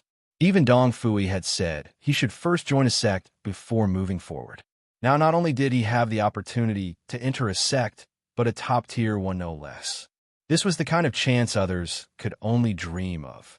But what worried him most were his family members. With the marshal and strategist of Great Qing Pass both dead, the Ming Kingdom would no doubt launch an invasion soon. His home, Li Family Village, was far too close to the border, half a day's march at most. If that happened, what would become of his parents, siblings? Moreover, he possessed the full set of Guishui, a true scripture. Once he had settled matters at home, he would seek out a spirit-rich land and live as a wandering cultivator. Return home. Li Wui was clearly taken aback by the response, not expecting this at all. This is the Wraith sect, one of the 4 strongest powers on the continent, even if not considered orthodox. Yet someone actually doesn't want to join? He could see clearly that Li Yin wasn't some ignorant bumpkin. He already had some cultivation base, and must know at least the basics of the cultivation world. How could he have such thoughts? He chuckled lightly. Junior brother, I estimate you're already at the 2nd level of qi condensation. No? I heard from Master about your background, how you were deceived into stepping onto this path of cultivation.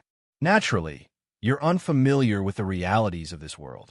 But cultivation is about longevity. It allows you to live far beyond the years of mortals, several times, even dozens of times longer.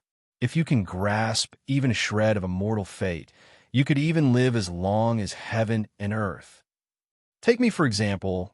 I may look 20, but I'm actually 74. That's the benefit of cultivation. Haha. Not only that, it gives you tremendous power. The ability to move mountains and seas, breathe clouds and mist. There's nothing you can't do. Li Wui thought Li Yan's hesitation came from ignorance. So he laughed and began explaining in earnest, but he was cut off by Li Yan. Thank you for your kind intentions. The thing is, the border marshal and military advisor of my homeland were just killed. The enemy, the Ming Kingdom, is likely to invade soon. My parents and siblings live nearby. I need to return to warn them to evacuate. Li Yan wasn't one for beating around the bush. He knew the other didn't understand his concerns, so he simply stated the reason. At the same time, he was inwardly stunned. 2nd level of qi condensation? I've reached that. Since waking up, everything had felt like a dream. He'd been interrogated non-stop and buried in thought, never even checking his own cultivation level. Now, as he focused inward, he felt an intense surge of spiritual energy in his body, several times stronger than before. But he quickly retracted his probing sense. This wasn't the right time to check his cultivation level. Li Wui smiled. So that's it. No need to worry. Our 4 great sects each govern different territories of this continent. Your homeland falls under a subordinate sect of the Wraith sect. The mortal kingdoms in those areas are either supported or designated by us. As for the Ming Kingdom's impending invasion, there's no need for concern. Since you possess the fractured poison body, and since the disciple who brought you here already confirmed you'd likely join the sect, we've already notified the local subordinate sect to intervene. They'll prevent any hostile nations from attacking your homeland while awaiting word. Otherwise, that so-called Ming Kingdom wouldn't even be allowed to exist. This is one of the privileges of being a disciple of a powerful sect. Of course, this only applies to 2nd-tier sects and above, meant to prevent revenge-seeking immortals from retaliating after their family members suffer harm. That protection only extends to immediate family, though. It doesn't cover descendants or extended relatives. Otherwise, over countless ages, there wouldn't be a single nation untouched by cultivators. Judging by the timing, the subordinate sect has probably already found your parents and siblings and ensured their safety. Even if war does break out between the 2 nations, they won't be affected. As he said this, a faint pride glimmered in Li Wui's star-like eyes. Li Yan listened in silence, but deep down, he didn't believe a word of it. He thought they were merely trying to keep him from leaving, hoping to extract something from him in return. After all, he still knew very little about the cultivation world. In his eyes, the idea that a mortal dynasty could be controlled by a sect, and not just one, but multiple, seemed utterly absurd. And he had other concerns as well, deep ones that made him truly want to walk away. Chapter end. From last night to today, Li Yin had become certain of one thing. The reason he was here was because of that so-called fractured poison body. This reminded him once more of strategist G's pig-raising plan. Could it be that this fractured poison body was also meant to be some kind of sacrificial offering for others? That thought arose involuntarily in his mind. Otherwise, why would every single group that came mention it? That reason alone was enough to make him want to escape this place. As for what Li Wui had been saying, how could Li Yin possibly believe it? Li Wui looked at Li Yan's confused expression and sighed inwardly. Poor junior brother Li, already at the second level of qi condensation, and yet doesn't even know the most basic of facts. It seems he really was just used as a lamb to suck the spiritual power out of and left to die afterward. Junior brother Li, he said aloud, I understand you find some of my words hard to believe, but that's just how the world of cultivation is. Its power isn't something that you, who just entered the immortal sect, can comprehend. Besides, even if you wanted to return now, how could you possibly manage it? This place is 1,000,000 li away from your homeland. For whole days have already passed. If that Ming kingdom you spoke of was going to invade, it would have happened by now. But they wouldn't dare. Let me explain 3 things very clearly. First, you've cultivated a technique from our Wraith sect. That alone is an undeniable fact, and because of it, you cannot simply leave the sect. Second, even if the higher-ups allowed you to leave, how would you make the journey? Beyond the sect are endless mountain ranges and beasts lurking at every turn. With your current cultivation, facing even a first-rank demon beast would mean near certain death. You wouldn't get far. Third, this journey of 1,000,000 li. How do you think you got here? You were brought by disciples from a subordinate sect using a series of teleportation arrays. If not for the urgency and your special constitution, they wouldn't have dared use the array even then. Even so, it took 3 full days of continuous teleportation. And now you want to leave? Do you think the sect would just let you use those arrays again? Let's take it to the extreme. Even if there were no beasts or obstacles, how long would it take you to walk 1,000,000 li? 1 year, 2 years, 10 years, 100. Li Wui furrowed his brows as he spoke. Li Yin was stunned by what he heard. Unconscious for 3 days, and I'm 1,000,000 li from Great Qing Pass. He had, indeed, cultivated the Wraith sect's technique. This was undeniable. Given that, if he tried to leave, they wouldn't treat him as a disciple anymore. Looking at the sincerity in Li Wui's eyes, Li Yin began to suspect that perhaps he was telling the truth. 1,000,000 li from home. If he agreed to officially enter the sect, even if they did have some secret plot involving this fractured poison body, they wouldn't act on it right away. That kind of scheme couldn't stay hidden forever. Sooner or later, he'd find out. He didn't know what a teleportation array was, but it sounded impressive. Probably some kind of spell that let people travel long distances quickly. And if it took 3 days just to bring him here, then if something were to happen back home, it had already happened. There was nothing he could do about it now. 1,000,000 li, 1,000,000 li. Suddenly, a strange desire rose in his heart, a desire for cultivation. He wanted to become strong. He wanted control over his own life. Unlike Great Qing Pass, unlike this place, where everything was dictated by others, he had no power to resist. Where he was powerless, like an ant, or even less than an ant. Even ants had companions.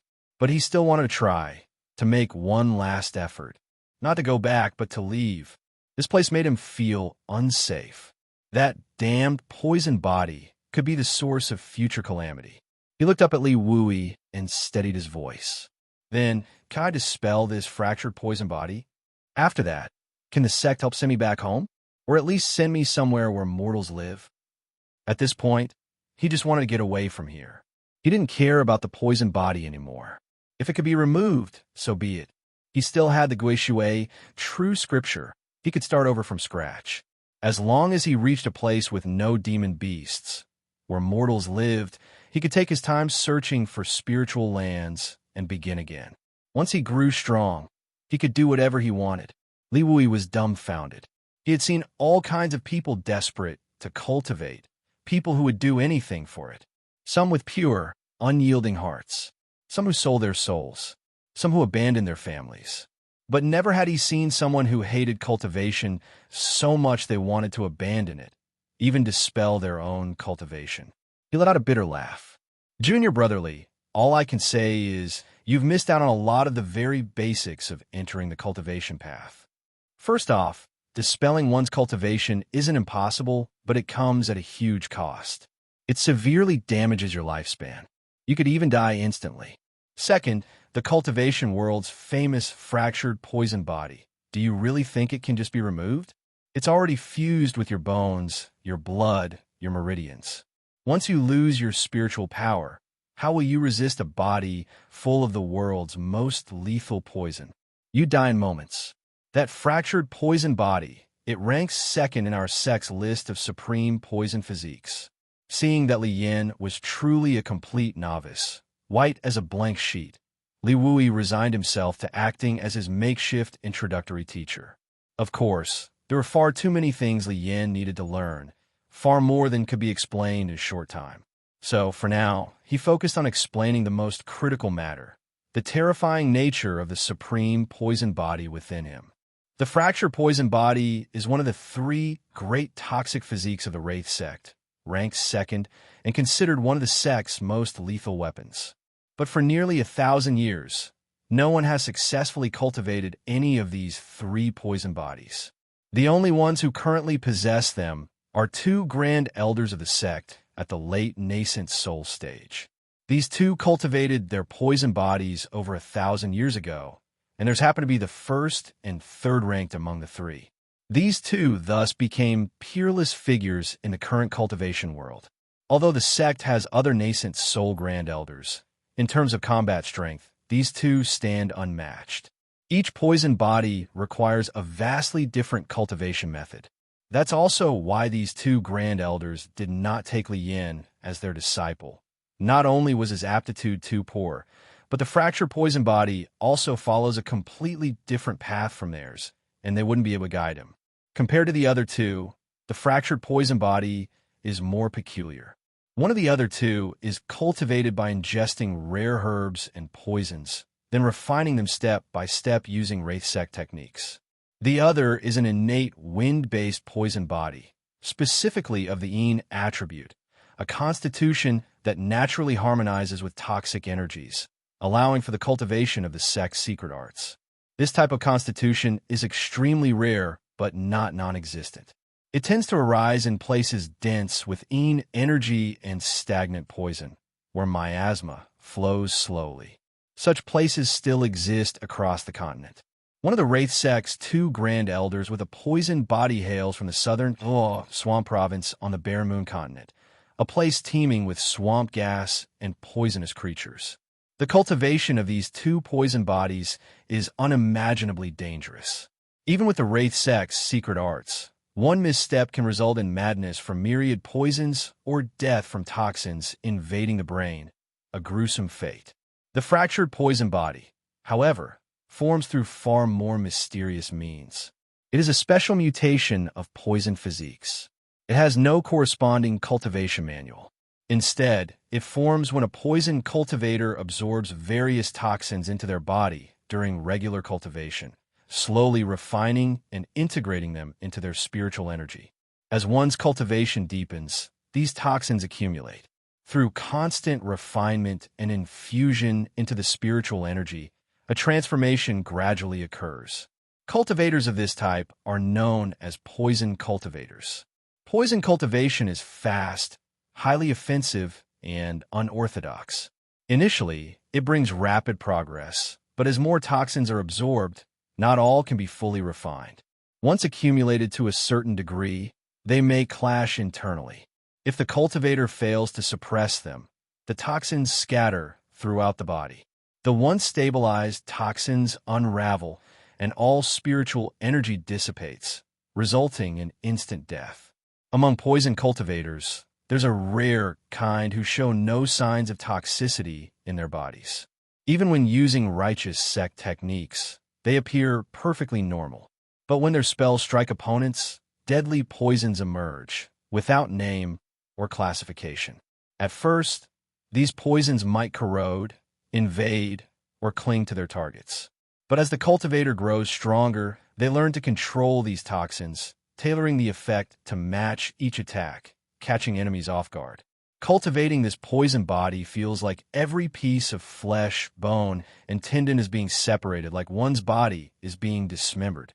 Each tiny piece of muscle, bone, and meridian is continuously tempered, transformed, and fractured again, leaving the body in a seemingly shattered state. Thus, the name, fractured poison body. This physique is exceedingly strange. Wraith sect is not the only sect that practices poison cultivation. There are many others. Yet none have ever seen this type of physique emerge within their ranks. Later studies suggested it may be tied to certain Wraith sect techniques. However, each peak of the sect has its own unique poison methods.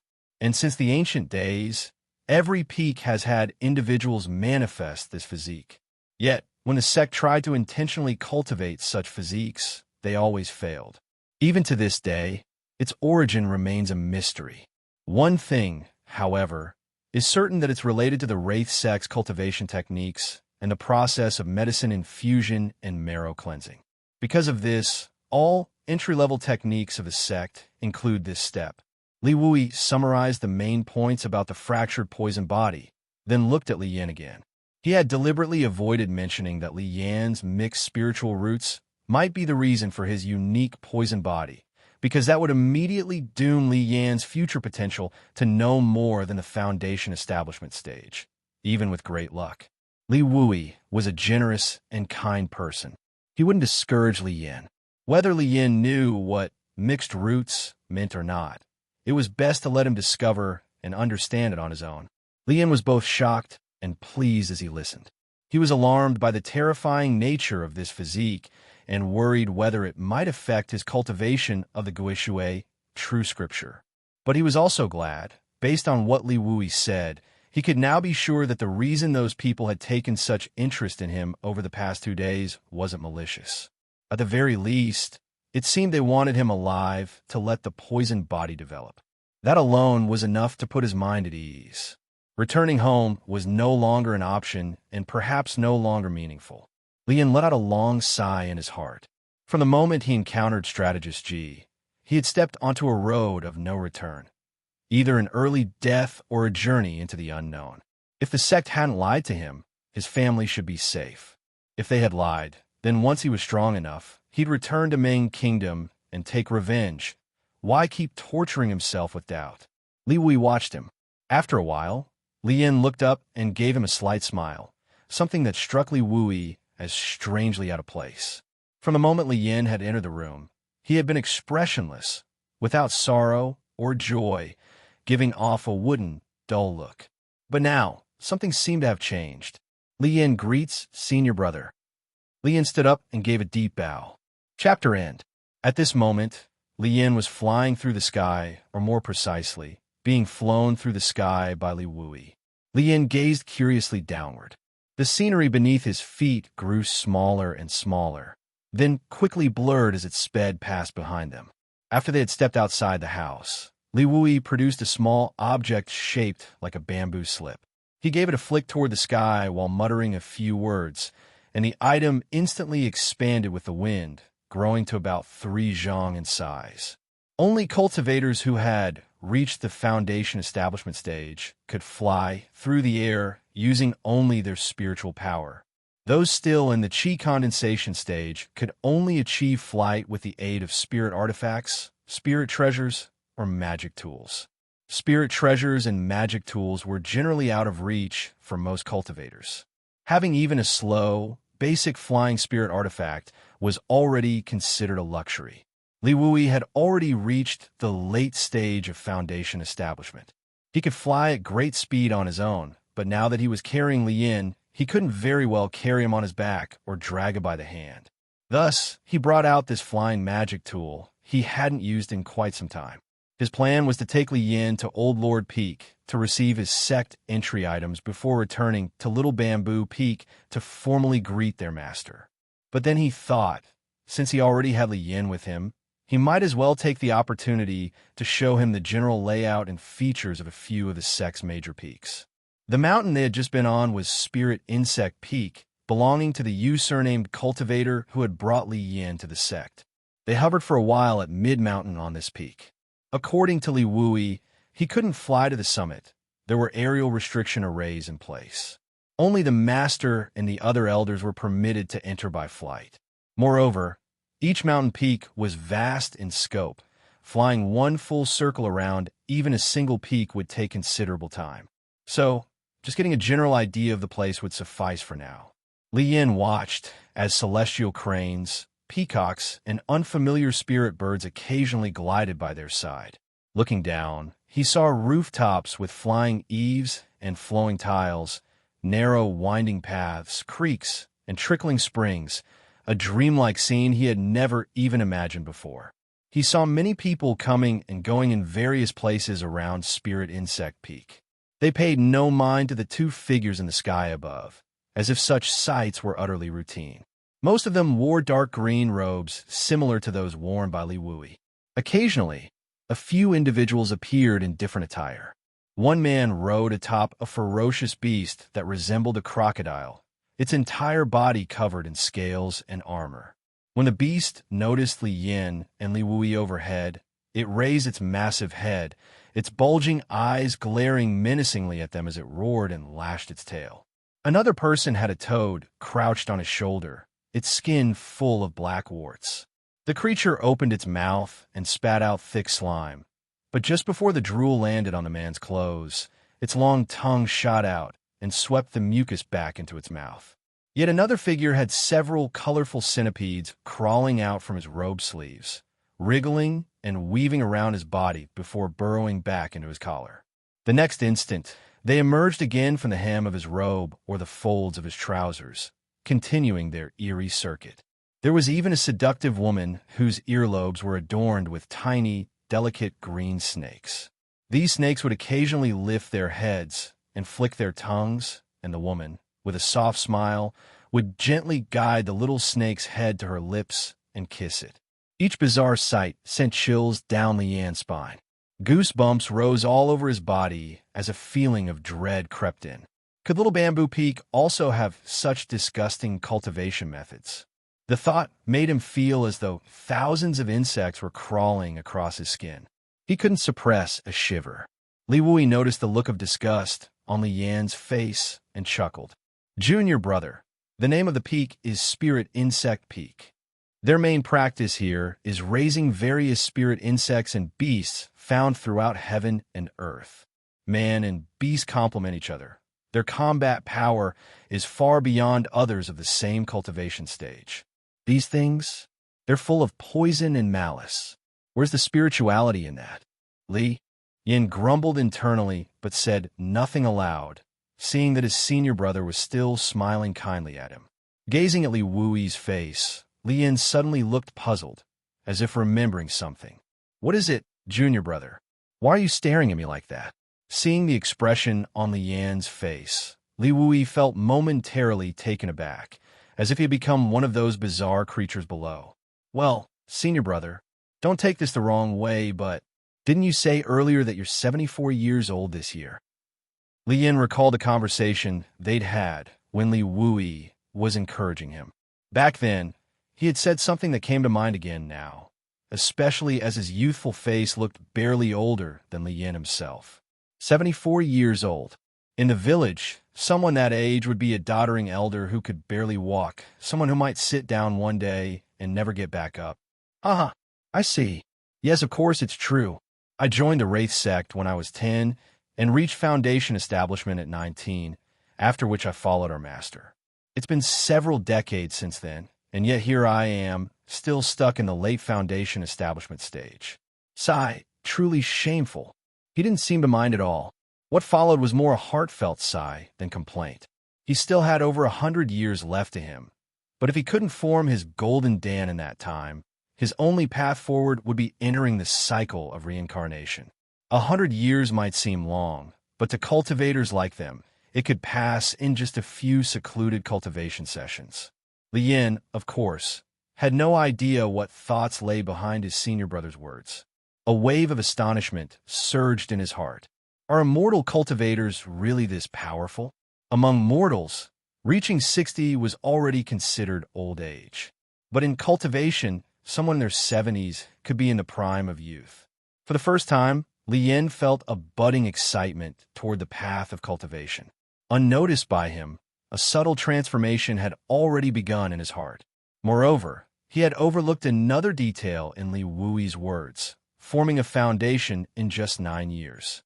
It wasn't just that he missed it, it was that he lacked the knowledge to grasp its significance.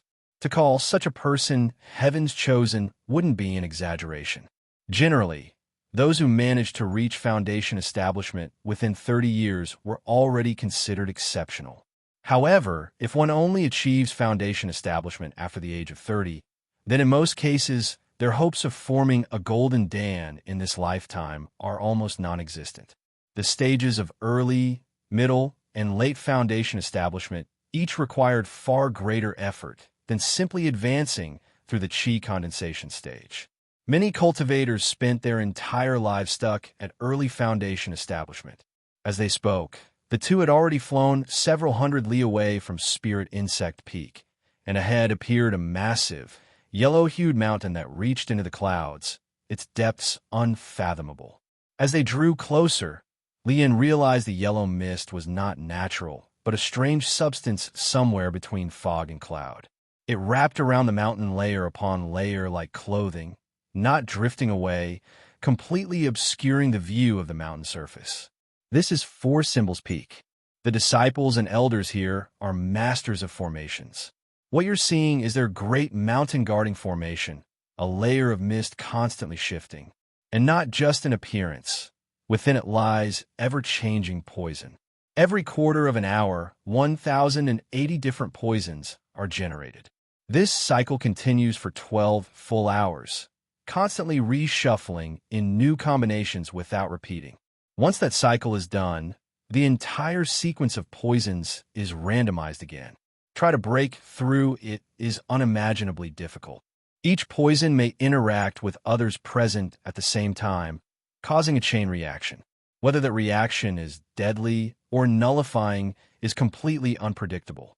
The antidote to one poison might be found nearby, but that other antidote might itself be a deadly combination formed by earlier poisons. One wrong move, and your life could be snuffed out before you realize it. We're just making a brief pass here. If you're ever interested, Junior Brother, Master can give you an entry token to experience it personally. Just keep in mind, the brothers and elders here tend to be eccentric. Be careful how you speak, or you might end up tasting a bit of hardship. Lien listened in stunned silence, filled with awe but oddly not fear. He couldn't help but be amazed. 1,080 kinds of poisons in just a single quarter hour, and none repeated within a 12-hour cycle. Just how many lethal toxins had the Wraith sect mastered? The sheer depth and might of an ancient sect's legacy left him in awe. What he didn't care about, however, was that after hearing what Senior Brother had said, he had already decided never to set foot on this peak again. A single misstep here could lead to unbearable suffering or worse, death. Besides, he had never had the slightest interest in learning the Tao of formations. What was the point of coming here? After circling for a while, the two of them once again took flight and headed toward the opposite side. Another half-hour passed, and a massive, gray-hued mountain came into view. This peak, at least, was not shrouded in mist. Its landscape was clearly visible. The entire mountain was covered in towering vegetation that resembled countless sharp swords, each roughly 4 or 5 zhang tall. These plants typically clustered in groups of a dozen or more, all pointing skyward, the clusters spaced barely 2 feet apart. Each sword-like stalk resembled a cactus brimming with dark, grayish-black fluid. The whole mountain resembled a gigantic hedgehog, dense and bristling. Just looking at it made Lian's skin crawl. Could it be that the sect I've joined not only sounds like an evil cult, but even its cultivation grounds are this bizarre? Thinking back to the other peaks he had seen, one teeming with venomous beasts and poisonous insects, another shrouded in toxic mists, it wasn't hard to believe.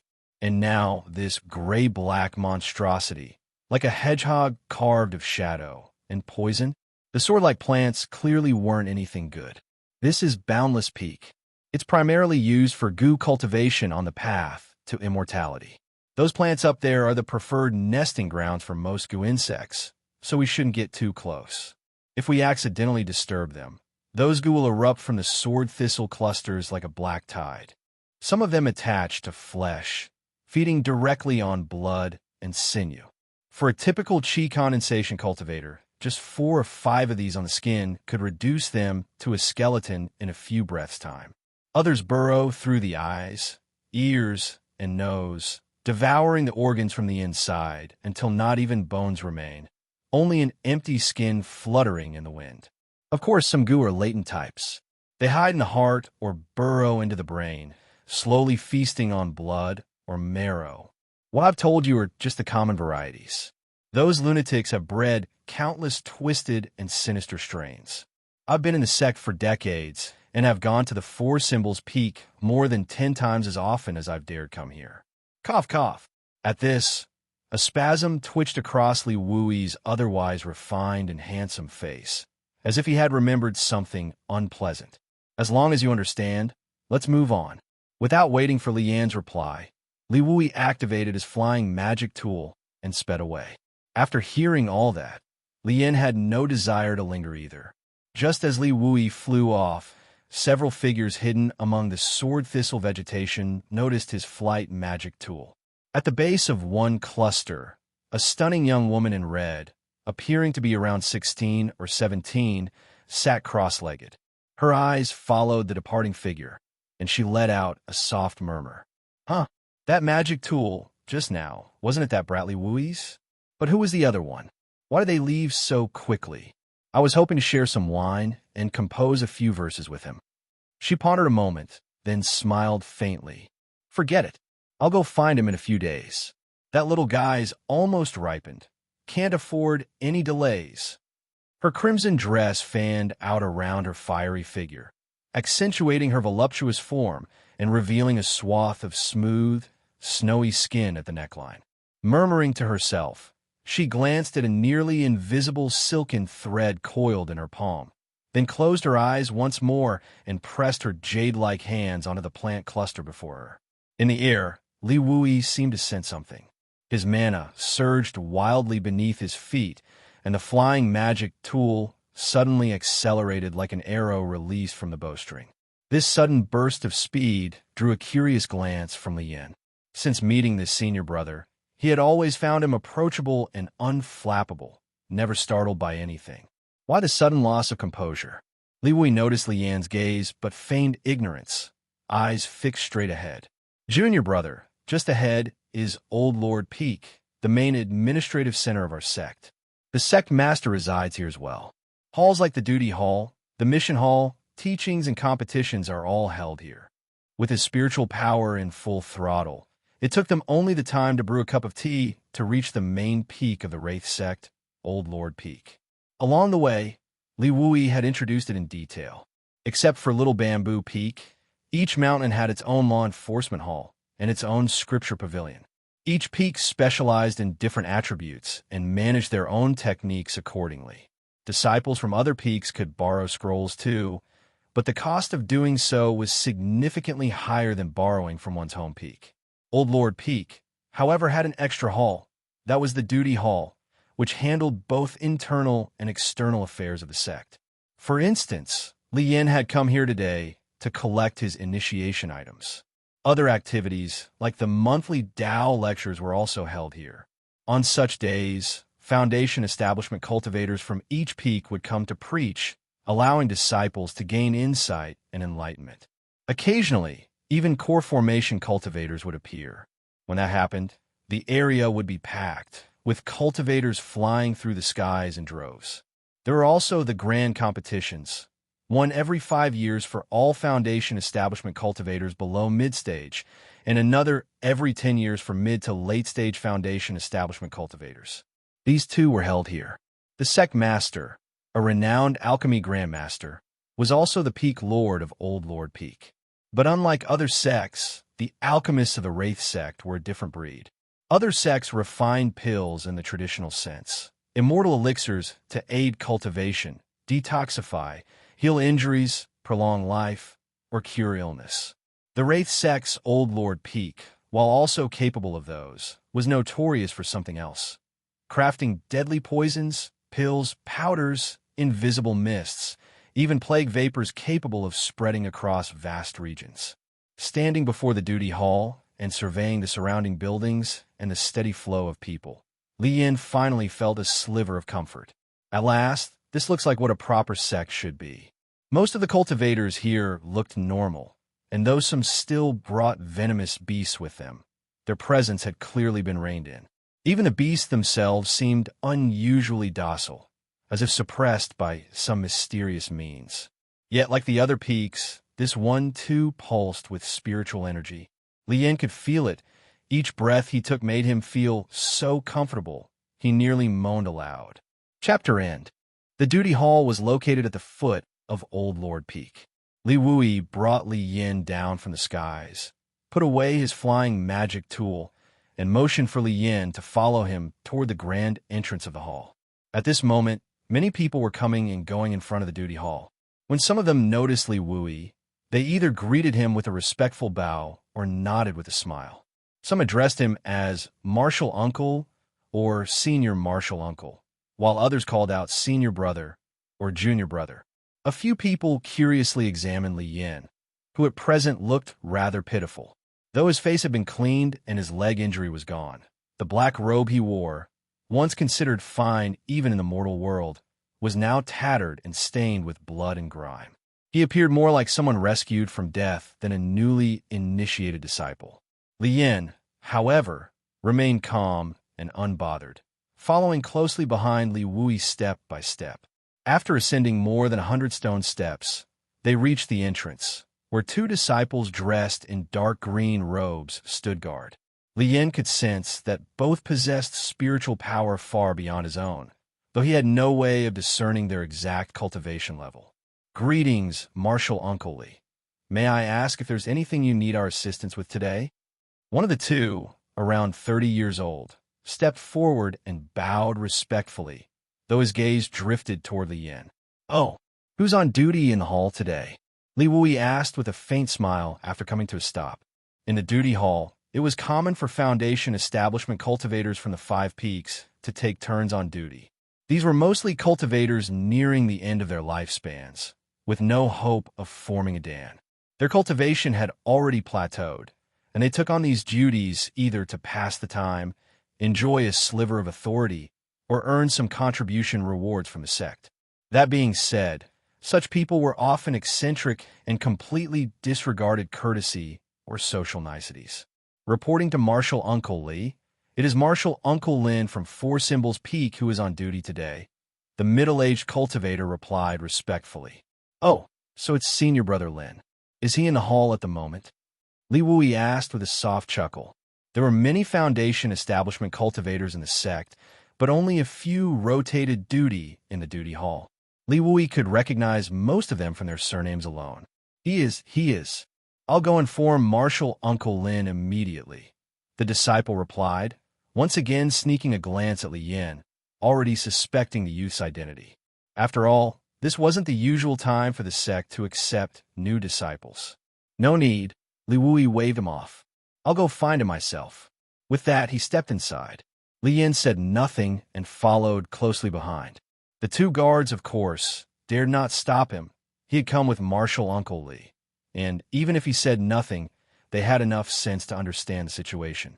Inside the duty hall, the main chamber was spacious and bright, easily over 100 zhong wide. The center was empty, while rooms lined the walls, with various people entering and exiting them. Li Wui, familiar with the layout, walked straight to a room tucked in the far left corner. Inside, a middle-aged man, lean and gaunt, with a thin goatee, sat behind a table. He appeared to be in his 40s, his eyes half shut as he leaned back in his chair, an air of indifference about him. When he heard someone enter, his eyes snapped open and immediately fell upon Li Wui. Oh, so it's Junior Brother Li. What brings you here today? He asked, his tone courteous but distant. Li Wui didn't mind his attitude. He arched his hands. Greetings, senior brother Lin. I brought this junior here to receive his entry items. As he spoke, he gestured to Li Yin behind him. Of course, the gaunt man had already seen Li Yin standing there. However, judging by the youth's filthy appearance, he couldn't quite figure out his purpose. Junior? Has Marshal Uncle Wei accepted a new disciple? He's only at the qi condensation stage. Startled, the man blurted out several questions in succession, clearly taken aback. Li Yan's circumstances were not widely known in such a large sect. Only a small handful had any idea. This senior brother Lin was entirely unaware, and what surprised him even more was Li Yan's cultivation level. For someone still in the early qi condensation stage to be personally accepted by a core formation elder, it could only mean one thing. The youth must possess an extraordinary spiritual root. Otherwise, why would Marshal Uncle Wei take him on, bypassing two entire realms of difference? In recent years, during the annual entrance selections across the various peaks, many had cultivation levels far higher than Li Yan's. Within the sect, disciples were only taken outside the normal recruitment period if they possessed exceptionally rare spiritual roots, like the profound spiritual root or sacred spiritual root. Otherwise, all new disciples were selected from elite cultivators groomed by affiliated sects and brought to the main sect. These disciples were usually already at the 5th or 6th level of qi condensation. Moreover, this wasn't even the time of year when disciples were sent from subordinate sections. So, senior brother Lin naturally assumed Li Yin must possess outstanding talent. Li Wui, of course, understood his thoughts, but didn't explain. He simply smiled lightly. This is my master's newly accepted registered disciple, Li Yin. I'll trouble you with this, senior brother Lin. Junior brother Li, come greet senior brother Lin. Chances are, we'll need his help from time to time. Li Yin had been silently observing the exchange. From their conversation, he could sense that his master seemed to be someone rather extraordinary. When his senior brother called him, he quickly stepped forward and offered a respectful bow. Greetings, senior brother Lin. Senior brother Lin glanced at the somewhat nervous Li Yin, his expression returning to normal. He understood there were matters better left unasked. This youth was likely blessed with superior spiritual roots. As far as he could recall, the last time Little Bamboo Peak accepted disciples was 6 years ago, and this wasn't the season when affiliated sects sent new recruits. It was no wonder Li Wui didn't offer an explanation. This newcomer clearly carried secrets. Without further comment, he raised a hand and made a casual gesture in the air. In the next moment, several items appeared out of thin air upon the table before him. Li Yin stared, utterly stunned. He had never witnessed such mystical arts, retrieving objects from thin air with but a wave. With just a simple motion, items had materialized on the table before him. There were clothes, a small, dark plaque that seemed neither metal nor stone, several stones, bottles, pouches, and talisman papers. These are your sect robes and a pair of wind-stepping boots. That there is your sect waist token, very important. In a moment, you'll need to drip blood onto it to bind it. From now on, you'll need this to enter and exit the sect. The protective formation won't attack you if it senses the token. However, if any of the peaks have their own formations, you'll need to acquire a separate mark from them. Senior brother Lin patiently pointed at the various items on the table, explaining each one in turn.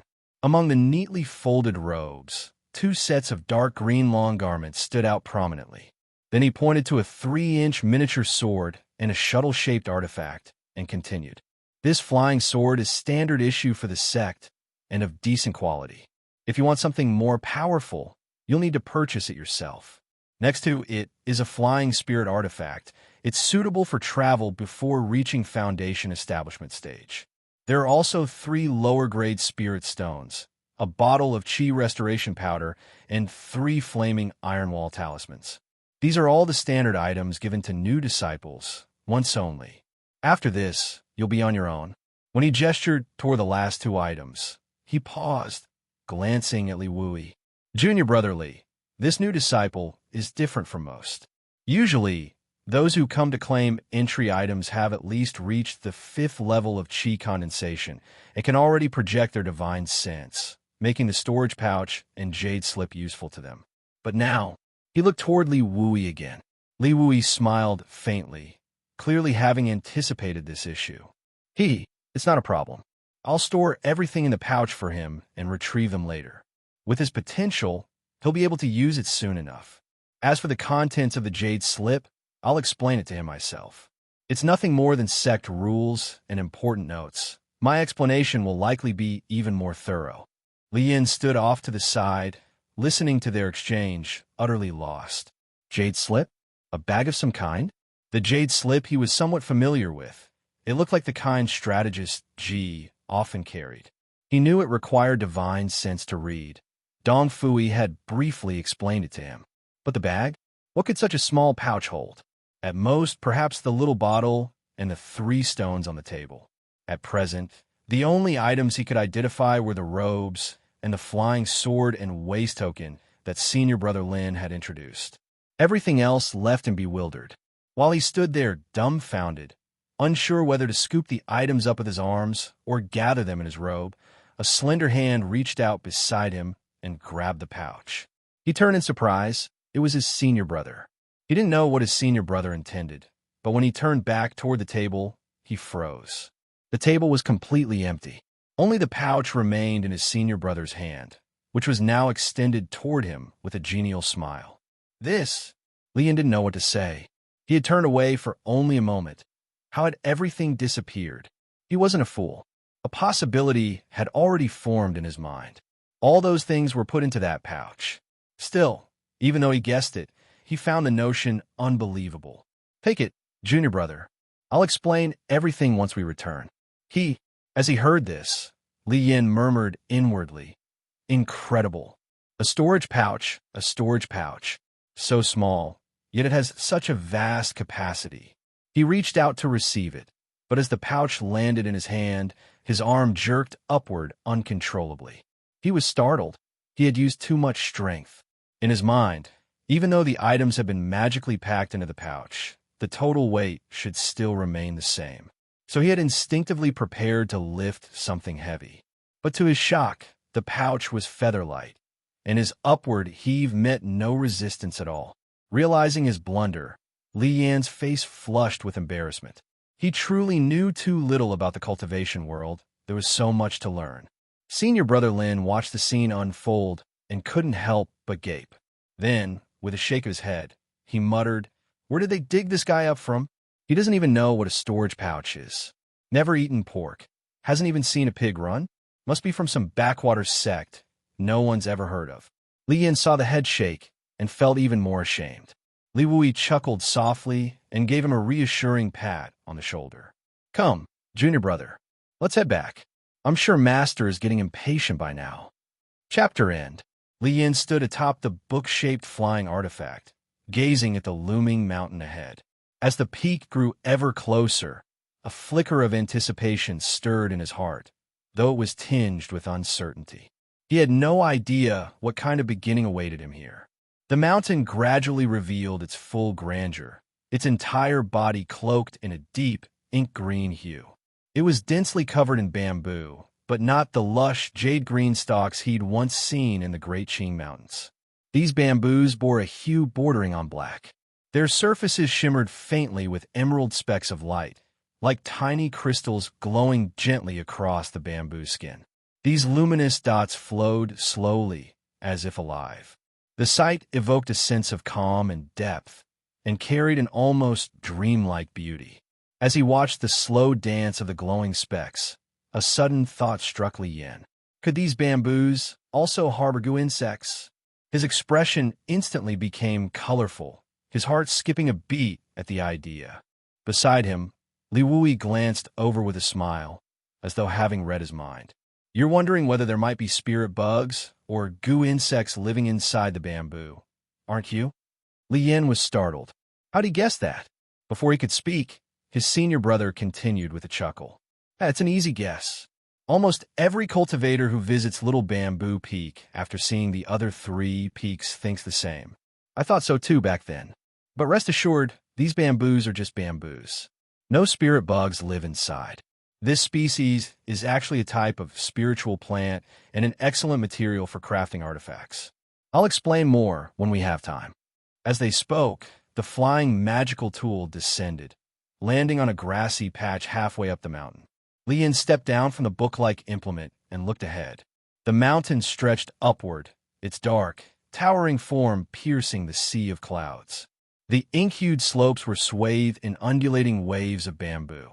Within the ocean of black bamboo, green lights flickered and flowed intermittently, like glimmers from a dream palace. A narrow path wound upward from their feet, meandering through the bamboo sea and vanishing into its depths. The air was thick with spiritual energy, each breath bringing vitality rushing into Li Yan's body. It felt as though every pore was singing in delight.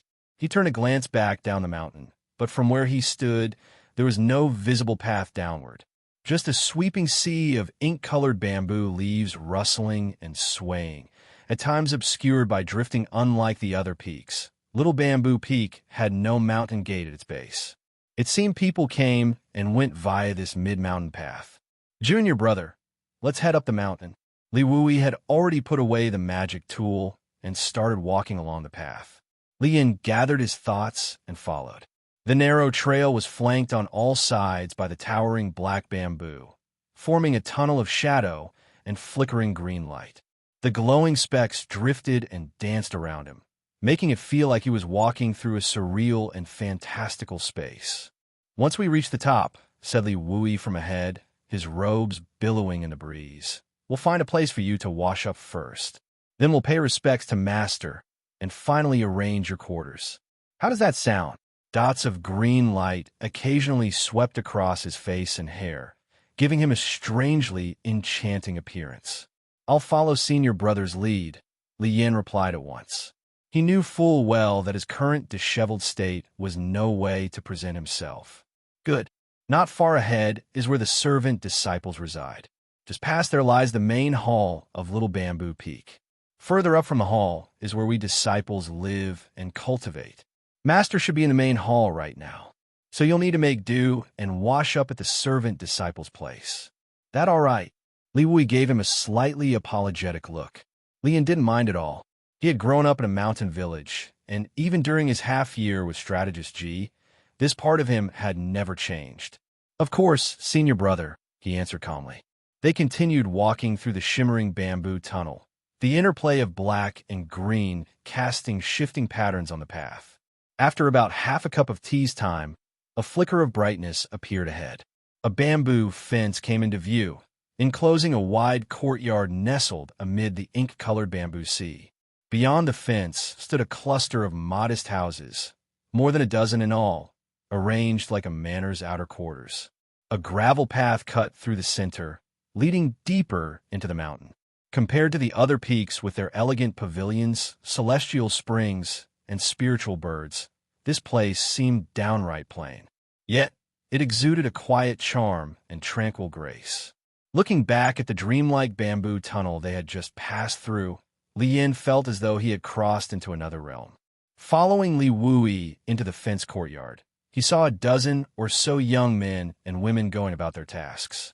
They all wore yellow garb, the men in fitted, practical outfits, the women in long-sleeved palace dresses. Upon seeing the two of them enter, they quickly came forward to greet them.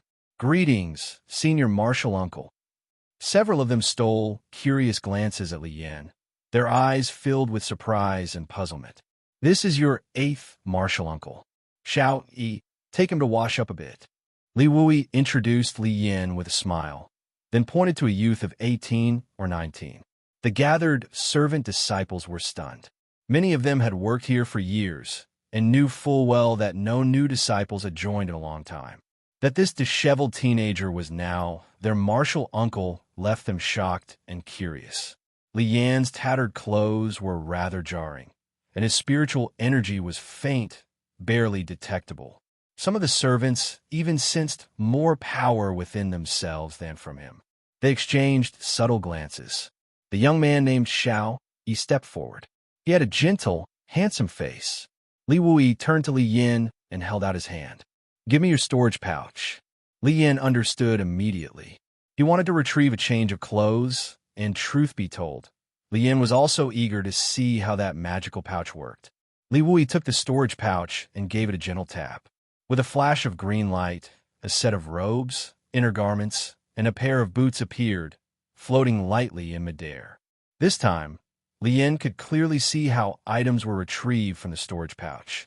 His eyes sparkled with wonder, though he soon shook his head inwardly. He was woefully ignorant of even the most basic aspects of cultivation. He couldn't begin to grasp the principles behind the simplest of immortal techniques. The young man named Xiao, he reached out and plucked the clothes from the air, then gave Li Yin a respectful bow. "Eighth Martial Uncle, please follow little E." As he spoke, he turned and began walking toward a nearby dwelling. Half a cup of tea later, Li Yin stood before Li Wui, now dressed in a deep green robe. Li Wui gave a small nod of approval. Though Li Yin's features were plain, there was a fresh and youthful aura about him that could not be imitated by those several decades older. Li Yin was 15, but already stood nearly 7 chi tall superscript 1, comparable to a full-grown adult. He found the clothes remarkably comfortable. They fit perfectly, neither too tight nor too loose. The boots especially gave him a curious sensation with every step, as if he was gliding forward on air. "Haha, let's go." This outfit is a basic spirit artifact. It wards off heat and cold, while the boots enhance your movement speed. They also offer some protection against spells below the 4th level of the Qi condensation stage.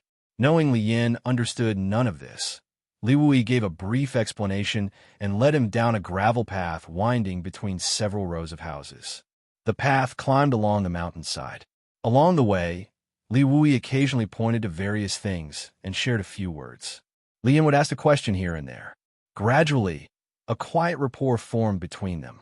After about half a meal's time, they arrived before a large dark green bamboo house nestled within a grove of bamboo. The entire structure shimmered faintly with emerald light, twinkling like stars in the night. Clearly, it was built from the very bamboo that grew on this mountain. Without pause, Li Wui led Li Yin straight to its entrance. With his robe fluttering, Li Yin glided silently behind. The two of them, one ahead and one behind, seemed to drift through a starlit wonderland, like beings from an immortal realm. "Master, the 8th junior brother has arrived," Li Wui said with a slight bow outside the door. "Come in," a gentle, youthful voice replied from within. Li Yin's brow furrowed slightly at the sound. Li Wui didn't notice the brief change in his expression and simply turned his head slightly. "Let's go in, junior brother," he said, leading the way. Once inside, Li Yin was surprised. The interior was nothing like what he'd imagined. Seeing the bamboo exterior, he had assumed the walls must be full of gaps. He'd even wondered whether such a building would leak in the rain. But upon entering, he realized how wrong he was. The hall was vast, easily 70 or 80 zhang across. The walls were smooth and seamless, glowing faintly with a blue-green light, much like the inner surface of green bamboo. The gentle radiance bathed the room in a soft, clean brightness. Large windows opened in several places, letting in the occasional chirp of birds and lending the hall an air of serene tranquility. Inside were 6 people, 3 men and 3 women. At the head sat a young man and woman.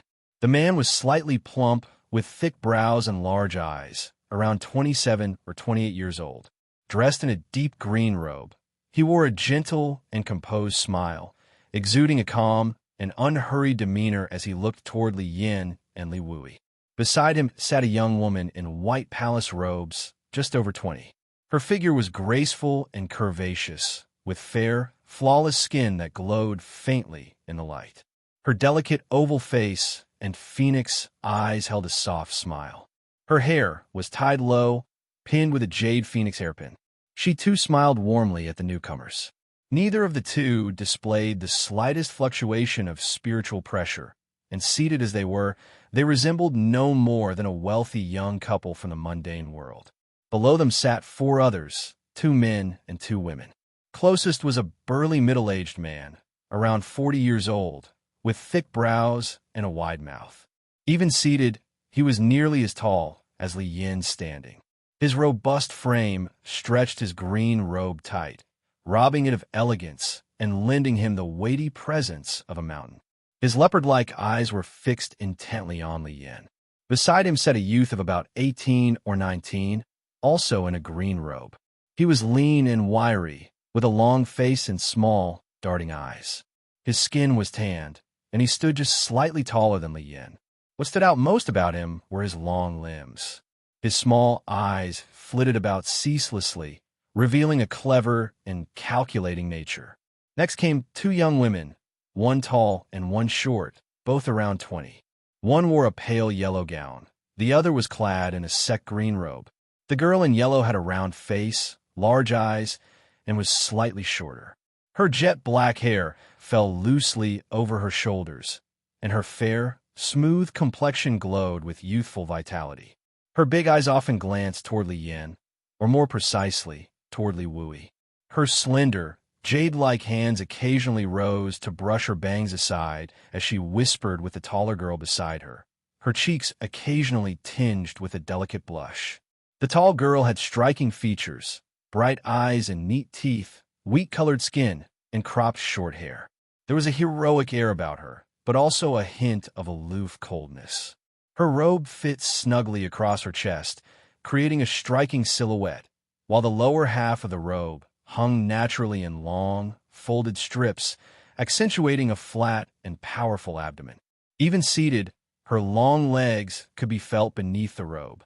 The girl in yellow leaned over to speak to her now and then, but she only occasionally responded with a few soft words, maintaining a cool demeanor.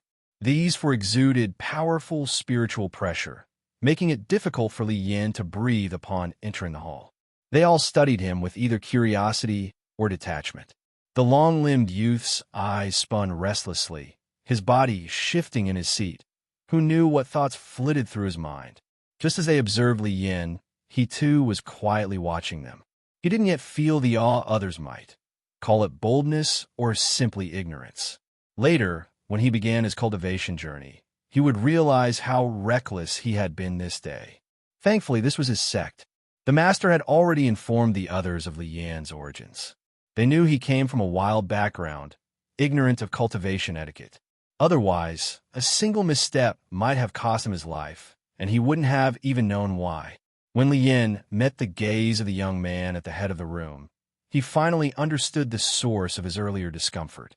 That gentle voice, that kindly expression, it reminded him of one person, Strategist G. Junior brother, come, pay your respects to master and mistress. A voice at his ear snapped him from his thoughts. Startled, Li Yin quickly gathered himself. Embarrassed by his lapse, his face flushed. In his heart, he sighed. That first impression had stirred memories of Strategist G, gentle and refined on the outside, but cold beneath. Unpleasant memories best forgotten. He also wondered, how could his master look so young? He didn't appear much older than Li Wui. Was this what a core formation cultivator looked like? Now wasn't the time for questions, though. He quickly gathered his robe and knelt. Disciple Li Yin greets master and mistress. He nearly forgot. Li Wui had mentioned the woman beside the master was the mistress of the sect. He'd focused entirely on the plump man and almost missed it. Oh, it seems this little fellow doesn't quite know how to treat his mistress yet. The woman in white laughed gently and turned to the plump man beside her, amusement twinkling in her eyes. Chapter End. Superscript 1 Qi, a traditional Chinese unit of length, historically around 30 to 33 centimeters, approximate 1 foot. In this context, 7 Qi is roughly 1.75 meters or 5 feet 9 inches. What truly made Li Yin uncomfortable, however, was having all his senior brothers and sisters seated nearby, listening in. He had no idea what was going through this new master's mind. Wei Chongran set down his teacup, then leaned back in his chair with his eyes half shut. The elegantly dressed woman beside him looked genuinely interested, and although the others remained silent, their eyes were fixed on Li Yin. With no other choice, Li Yin began to recount his story, how he left his village and joined the army, how he met Strategist G, how he sensed something was wrong, and how he ultimately reached out to Marshal Hong and helped kill strategist Ji. Of course, he left out Dong Fui and the matter of the Gui Shui immortal sect. He also altered the discovery of Ji's ill intent to something more believable. A dead senior brother had left behind a secret note, revealing suspicions that he had been poisoned and hoping that someone might one day avenge him. Lian claimed to have stumbled upon the note by accident. Combined with his own physical symptoms, he grew terrified and had no choice but to turn to the marshal. He painted Marshal Hong as a gallant hero of the martial world, someone of great moral virtue. Upon hearing his plight, the man took pity and helped him escape. However, in the end, the marshal and his junior brother both died tragically at the hands of strategist Ji, and it was only with their sacrifice that Ji was finally slain, Li Yin attributing most of the credit to them. Everyone involved in that tale was already dead, so naturally he could mold the story however he liked. He had rehearsed this version once before on Spirit Insect Peak. Now, he told it even more smoothly, the narrative flowing like truth. As he spoke, he even managed to draw frequent sighs from the two women present, though not from his cold-faced sixth senior sister. His white-clad mistress and the fourth senior sister in the pale yellow gown occasionally chimed in, expressing genuine worry for his past predicament. The rest of the group could only glance at each other, speechless. Particularly when he described how Marshal Hong set a trap for Ji, the entire room was moved. Who would have thought that even among mortals there could be such heroic figures? Clearly, cultivation didn't make one untouchable. Immortals could just as easily fall to mortal hands. By the time he finished, Li Yin was starting to admire himself. Perhaps he had a talent for storytelling. Some parts sounded so convincing, even he nearly believed them. Wei Chongran remained reclined in his chair the entire time, quietly listening. His expression shifted between solemnity, contemplation, and faint smiles, as though he were calculating something. When Li Yin finally finished, the man looked at him with a half-smile that made his heart skip a beat. Throughout his story, Li Yin had kept a careful eye on everyone's expressions, afraid of slipping up, especially when it came to the Gui Shui immortal sect. If any trace of immortal cultivation methods from the immortal spirit realm were discovered here, even as a novice cultivator, he knew that possessing such techniques could make him a target. Dong Fui had warned him. Even in the immortal spirit realm, from time immemorial, the 5 immortal sects' legacy arts have been desperately sought after by all major factions. If someone here found out he possessed them, so when he caught that subtle look from his new master, his heart thudded. Did I mess up somewhere? But he couldn't tell what, and anxiety gnawed at him. Then, Wei Chongran sat up and casually asked a few follow-up questions, mostly related to his cultivation. That put Li Yin slightly at ease. It seemed the questioning was centered around the fractured poison body. After more than 10 questions, Wei Chongran finally turned to the others. This is exactly why I had you all listen in, not to expose your junior brother's background, but to let you hear the entirety of his cultivation process. Analyze it for yourselves later. I will also report my own insights to the sect, and hopefully it will be of some help. Then, turning back to Li Yin. Li Yin, are you aware of what the fractured poison body truly is? Li Yin quickly stood. Master, eldest senior brother has already explained the general differences between this and the other 2 poison bodies. Wei Chongren motioned lightly for him to sit. Good. These 3 great poison constitutions form the core of our sect's most powerful battle capabilities. The other 2 are more manageable. Find a matching path, follow the right methods, and there are ways forward. But your particular one, the fractured poison body, is notoriously unstable and difficult to cultivate. Since ancient times, only a handful have succeeded, and there's never been a definitive method. Thus, any disciple who manages it must document their full cultivation process, so the sect may learn and improve. Yours will be recorded as well. Today, I've had your senior brothers and sisters listen in to see if they might glean anything useful. In that sense, they've benefited a little. Now, then, one final question. Was everything you told us just now true? Li Yin thought silently. So that's the reason. No wonder he had all these people sit in and probe into my past. Looks like this new master has his own motives. If it were just for record keeping and reporting to the sect, no way he'd include so many people. It's clear he hopes they'll each gain something from it. Master, everything I've said about my cultivation process is true. There isn't a single falsehood. He answered solemnly and respectfully, but in his heart, he added, the cultivation part is indeed true. Even the part about the Dark Night Cyan Curtain technique is accurate. I just left out the fact that I've practiced other techniques as well. As for how the poison body formed, I honestly don't know myself. Even if they listened for 100 years, they'd gain nothing from it. Wei Chongran smiled and nodded. But to Li Yin, that smile seemed just a touch too knowing, making him all the more uneasy. Very well, let's leave it at that for now. Li Yin, come forward. The sudden summons from Wei Chongran, paired with his unreadable smile, only deepened the anxiety already simmering in Li Yan's chest. Don't tell me, did he actually find something? Chapter end. Ever since Li Yin entered the sect and heard that gentle voice, then saw Wei Chongran's modest and courteous face, and later went through the process of becoming his disciple, he couldn't help but constantly associate Wei Chongran with Strategist Ji. Even though the two men's physiques were drastically different, one fat, one thin, utterly Una-like, he just had that inexplicable sense of familiarity. So he had this feeling that even though he'd formally taken a master, it was more like being forced to bow under the eaves. What choice did he have, being so weak right now? But deep down, he had never held the slightest respect for this master. He didn't know whether, behind that courteous face, there was also a hidden knife. But now that Wei Chongran called him up, he had no choice but to brace himself and rise. As he stepped forward, everyone below turned to look at him. They too had no idea what the master was about to do. Only the mistress seemed to know what would happen next. Seeing the nervous look on Li Yan's face, she couldn't help but smile sweetly. That smile was like a breeze through summer woods. Her red lips parted slightly. This little fellow looks a bit scared. Wei Chongran also noticed Li Yan's expression, and his deep, mellow voice followed.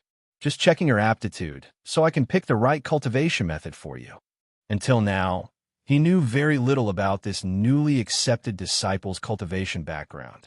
Even Li Yan's origins had been self-reported, and his aptitude was merely based on what Senior Brother Feng had said. Unlike other disciples, who either had detailed records submitted by affiliated sects or underwent personal testing from him. As he finished speaking, he reached out and grabbed Li Yan's wrist. Just a moment ago, the man had looked like an ordinary chubby mortal, but in an instant, his aura turned sharp and fierce. Before Li Yan could even react, he felt a surge of pure, warm, sunlight-like spiritual energy invade his body. That spiritual energy came suddenly and vanished just as quickly. By the time Li Yan looked up, it had already disappeared without a trace, and the pressure on his body was completely gone. Wei Chongran released Li Yan's wrist, his face contemplative. Although he'd heard what Li Yan's aptitude was and didn't doubt Senior Brother Feng's words on the matter, he still held onto a faint hope. But the result was still a bit disappointing. Mixed spiritual roots, truly mixed spiritual roots. Even the Wraith sect, this was one of a kind. Not even servant disciples would normally be accepted with such a root. After a moment of thought, Wei Chongran smiled. Li Yin, among your spiritual roots, the water attribute is the strongest. So don't bother cultivating the entry-level technique from the spirit insect peak anymore. Later, have your senior brother take you to our peak's treasure repository and pick out a water element cultivation art and a few immortal techniques that'll be much better suited to your practice. Once you've chosen, your senior brother can begin instructing you. If you run into anything you don't understand, you're welcome to come directly to me with questions. How about that? Li Yin was briefly stunned. So, this was about helping him choose cultivation methods and immortal techniques? Although he had no intention of practicing the sex techniques, with them offering so kindly, of course he couldn't refuse. Besides, even if he didn't want the cultivation methods, those immortal techniques he did need. Ever since he'd witnessed strategist G cast fireball technique and wood spike technique, He'd been quite eager for immortal techniques. What Li Yin didn't know was that Wei Chongran's care for him was exceptional. Normally, for entry-level techniques in the qi condensation stage, all major sects had senior disciples at the 9th or 10th level of qi condensation teach them. These transmission senior brothers specialized in guiding new disciples. Having a foundation establishment cultivator like Li Wui personally instruct him will be considered massive overkill. Even having the 7th senior brother Lin Daqiao, who is still in qi condensation, teach him would be more than sufficient. But the higher the level of the instructor, the more one could grasp. So Wei Chongran allowing Li Yin to consult him directly was a rare privilege in the sect. Wei Chongran knew Li Yan's aptitude was poor, so he wanted to give him the best possible support. Of course, Li Yin knew none of this. He simply thought this was normal master-disciple behavior, especially since it was only the senior brother who would guide him. So, with a respectful tone, he said, "Thank you, master. That's all for today then. You may all go." We take Li Yin to settle his accommodations, and then go to the treasure repository to select his cultivation method and immortal techniques. "Master, senior brother, let me take little junior brother instead. This are a task I can still handle. When it's time for him to begin practicing, then he can go to senior brother for guidance."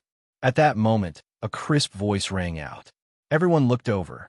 It was the lanky Lin Daqiao, who had already stood up and was walking toward Li Yin. Wei Chongran understood the situation instantly. Lin Daqiao had entered the sect later than the others and had yet to reach the foundation establishment stage. Among all these disciples, he was the only one still a registered disciple. Now it seemed he had finally found a companion. Naturally, he was happy. Wei Chongran smiled and nodded. He. Very well. Wui, assign Daqiao a few things. With that, he glanced at the elegant lady in white palace robes beside him. The two rose simultaneously and drifted out the door like mist, leaving the group of disciples to rise and respectfully see them off. Once the two disappeared through the doorway, a pleasant voice rang out. "Daqiao, you're already calling him little junior brother? Trying to boost your own seniority?" It was 4th senior sister Miao Wangqing in her pale yellow long dress, her expression full of playful teasing as she looked at Lin Daqiao. Before Li Yin had arrived, Lin Daqiao had been the youngest registered disciple here. Naturally, everyone called him little junior brother, which always made him feel like others saw him as a kid. He'd long been displeased. Now that Li Yin had just arrived, he was eager to shed that title. Lin Daqiao had already reached Li Yan's side and threw an arm warmly around his shoulders. Looking back at his 4th senior sister, he replied, "Isn't that how it is? If you keep calling me little junior brother, then wouldn't I have to call junior brotherly, senior brotherly?" With that, he even winked at Li Yin. Since the strategist Ji incident, Li Yin had grown and used to being so physically close to others. But seeing how friendly and familiar this 7th senior brother was, he didn't want to push his hand away. So he just smiled. Miao Wanqing looked at Lin Daqiao's smug expression, then glanced around to see that the others were all watching her. She secretly stole a glance at Li Wui, straightened her ample chest to further emphasize her curvy figure, and was just about to speak again when another voice cut in. "4th senior sister, let's go." It was the short-haired 6th senior sister, Gong Chanying. She stood up, her figure looking even more long and athletic. She cast Li Yin a mild glance, then tugged Miao Wangqing's sleeve and walked off. Junior sister, I still have something to scold Daqiao for. Don't leave so quickly." Miao Wangqing was being dragged out by the cold and aloof Gong Chanying, still sounding a bit reluctant. "Really? Are you sure you're talking about Daqiao?" By now they had reached the doorway, and a faint voice drifted back, though it seemed to deliberately emphasize a particular word. At this, Miao Wangqing said no more. Somewhat flustered, she quickly covered Gong Chanying's mouth and dragged her away at full speed.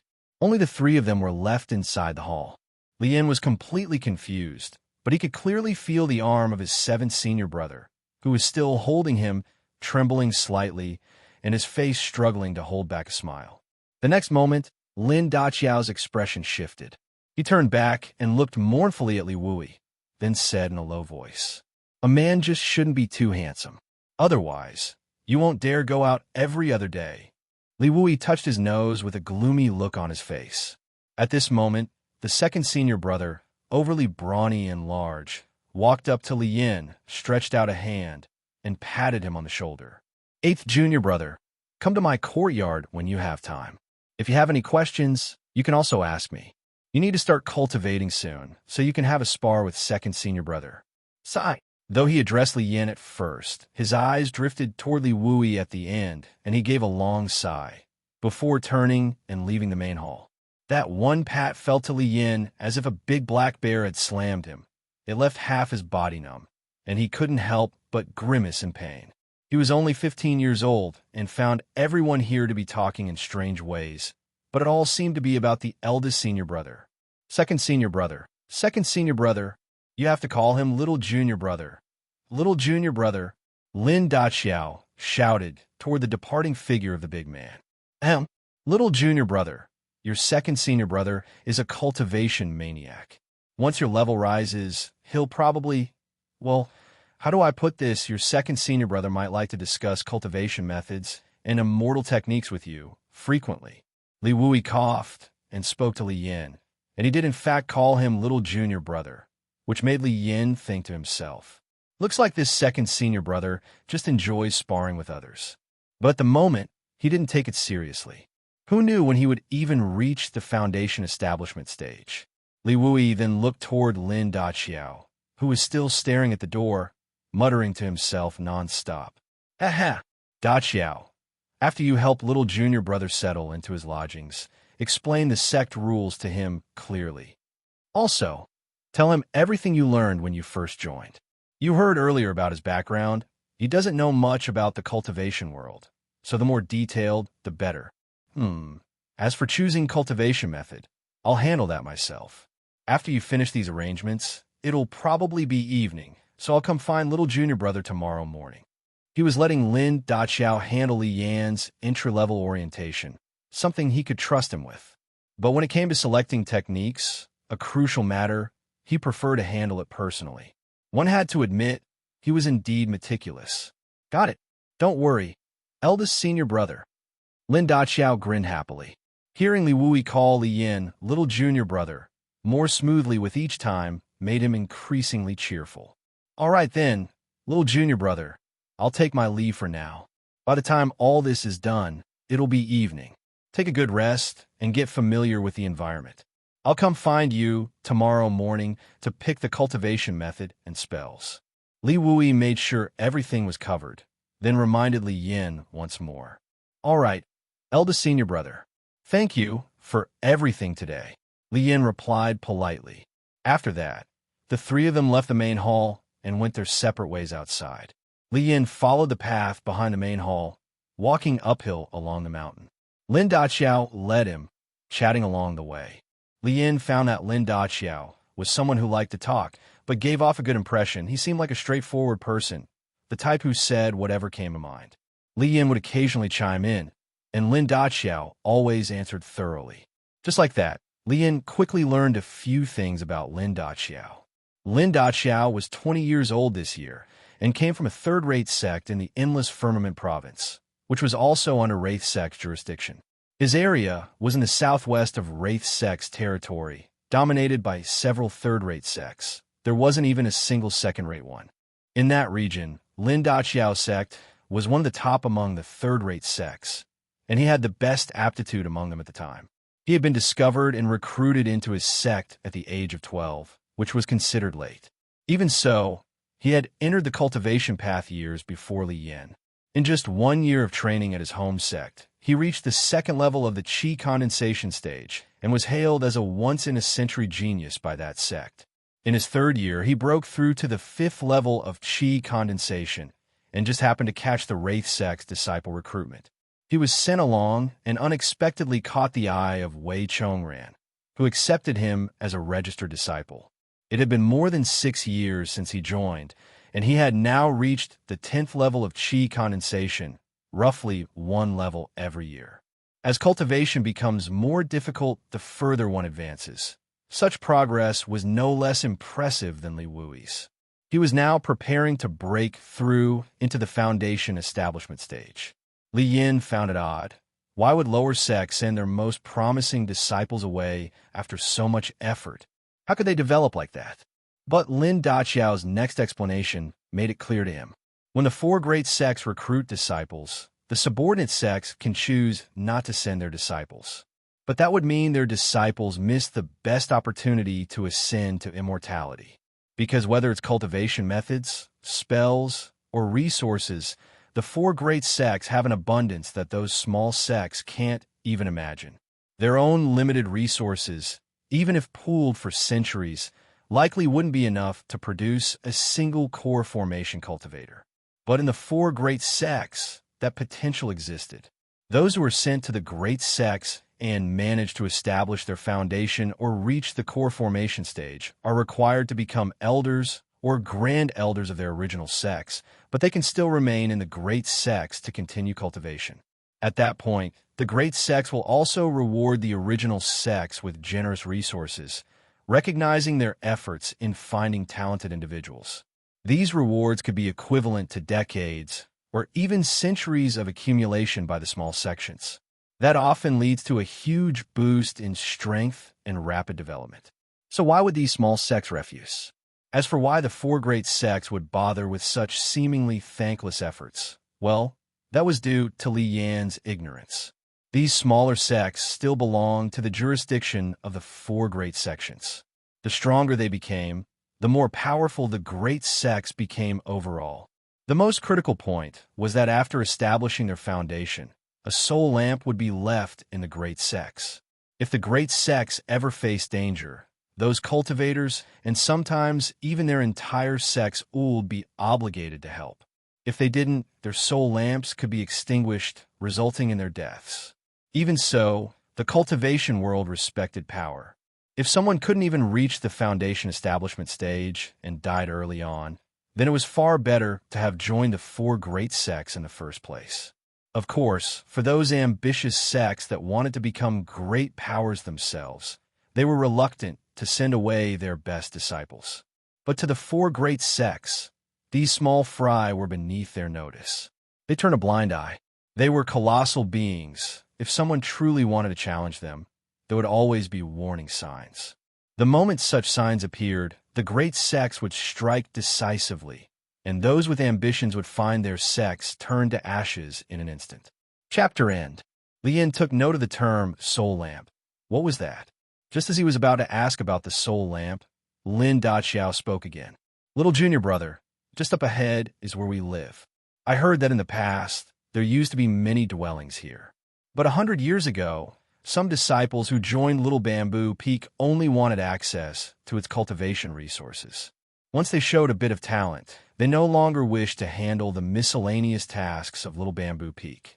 Later on, they each transferred to the other four peaks to specialize in the arts of spirit insects, formations, or pill refining. Master was furious and closed the peak in seclusion, only occasionally accepting disciples since then. As a result, the original buildings here became too many. Master later used magic to dismantle 70 to 80% of them. Now those places are used to cultivate spiritual plants or for other purposes, leaving only 20 to 30% of the dwellings. Before Li Yin could ask, Lin Daqiao had already slowed his steps and pointed to a cluster of houses up ahead. Only then did Li Yin realize that, unknowingly, they had arrived in front of a group of buildings. The spiritual energy here was astonishingly rich. The air itself felt vaguely heavy, several times denser than the area they came from down the mountain. These houses were also entirely made from black bamboo and faintly resembled an independent courtyard. Little junior brother, there are still more than 50 empty courtyards here. You can choose any one of them. From now on, that courtyard will be your personal residence. Each of these courtyards is about 1,000 zhang apart. No one will disturb anyone else. Li Yin looked around, but could only see this one standalone courtyard. According to Lin Daqiao, the neighboring courtyards were all separated by swaying dark green bamboo. Green light sparkled and flowed slowly along the black bamboo, preventing anyone outside from seeing what's inside. It all felt tranquil and profound. In some areas, mist lingered above, obscuring the space. Standing within this quiet bamboo grove, Li Yin couldn't help but feel his heart lighten, as if swaying with the rustling bamboo. Lin Daqiao's voice broke the silence, snapping Li Yin back to attention. "Oh yes, thank you, seventh senior brother," Li Yin quickly responded. The two of them no longer spoke and began walking through the bamboo forest, occasionally opening a courtyard gate to take a look inside. About the time it takes to drink a cup of tea later, Li Yin and Lin Daqiao stood inside a courtyard located in a very remote part of the compound, the far northwest corner of the dwelling area. Although each courtyard was several li apart and the thick bamboo made it hard to see one another, Li Yin still chose a very remote courtyard. There was no one else living nearby. The right side marked the very edge of the housing area. Outside the courtyard was an endless sea of black bamboo. He was quite fond of the seclusion here. Li Yin looked around the courtyard with satisfaction and decided he would live here. He thought his seventh senior brother might have a few things to say since it was such a remote location. But Lin Daqiao showed no surprise at all, which caught Li Yin a bit off guard. Later, he learned that cultivators generally preferred not to live too close to others. The other four peaks only had tightly packed dwellings because of their large number of disciples. Only disciples at the foundation establishment stage and above were eligible to live in independent courtyards like these. Disciples in the qi condensation stage could only live in rows of small, single rooms, a clear distinction between Little Bamboo Peak and the other peaks. 100 years ago, Little Bamboo Peak also had large complexes specifically for qi condensation disciples, but the Peak Masterway later tore them all down, leaving only a few dozen courtyards like this one. The courtyard Li Yin chose occupied over 60 zhang of land, quite spacious. The walls were made of tightly woven bamboo fencing several zhang high. The buildings were also constructed from black bamboo and included 5 rooms in total. The courtyard was open and serene. In the center stood a stone table and 4 stone stools. Above, the sky was half covered and half revealed by bamboo, leaves stretching in from outside the wall. In the southwestern corner of the courtyard, a small spiritual plant garden had been cultivated. It held many blue flowers Li Yin didn't recognize. The flowers stood about a foot tall, with slender green leaves, and emitted a faint orchid-like fragrance, lending the air a quiet, mysterious scent. While Li Yin was examining the bamboo courtyard, Lin Daqiao reached out for Li Yan's storage pouch. With a tap and a flash of white light, an object appeared in his hand. It was that waste token, seemingly neither metal nor stone. He chanted an incantation and waved the token. A dark light shot out from it and struck the bamboo fence wall. Immediately, mist rose from the bamboo wall and began to swirl outward, forming a circular barrier that surrounded the courtyard without letting any of it seep inside. In just a short while, the courtyard was completely shrouded. Li Yin stared blankly, not knowing what seventh senior brother was doing.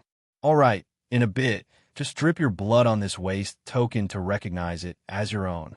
Seeing Li Yan's dazed expression, Lin Daqiao patted him on the shoulder.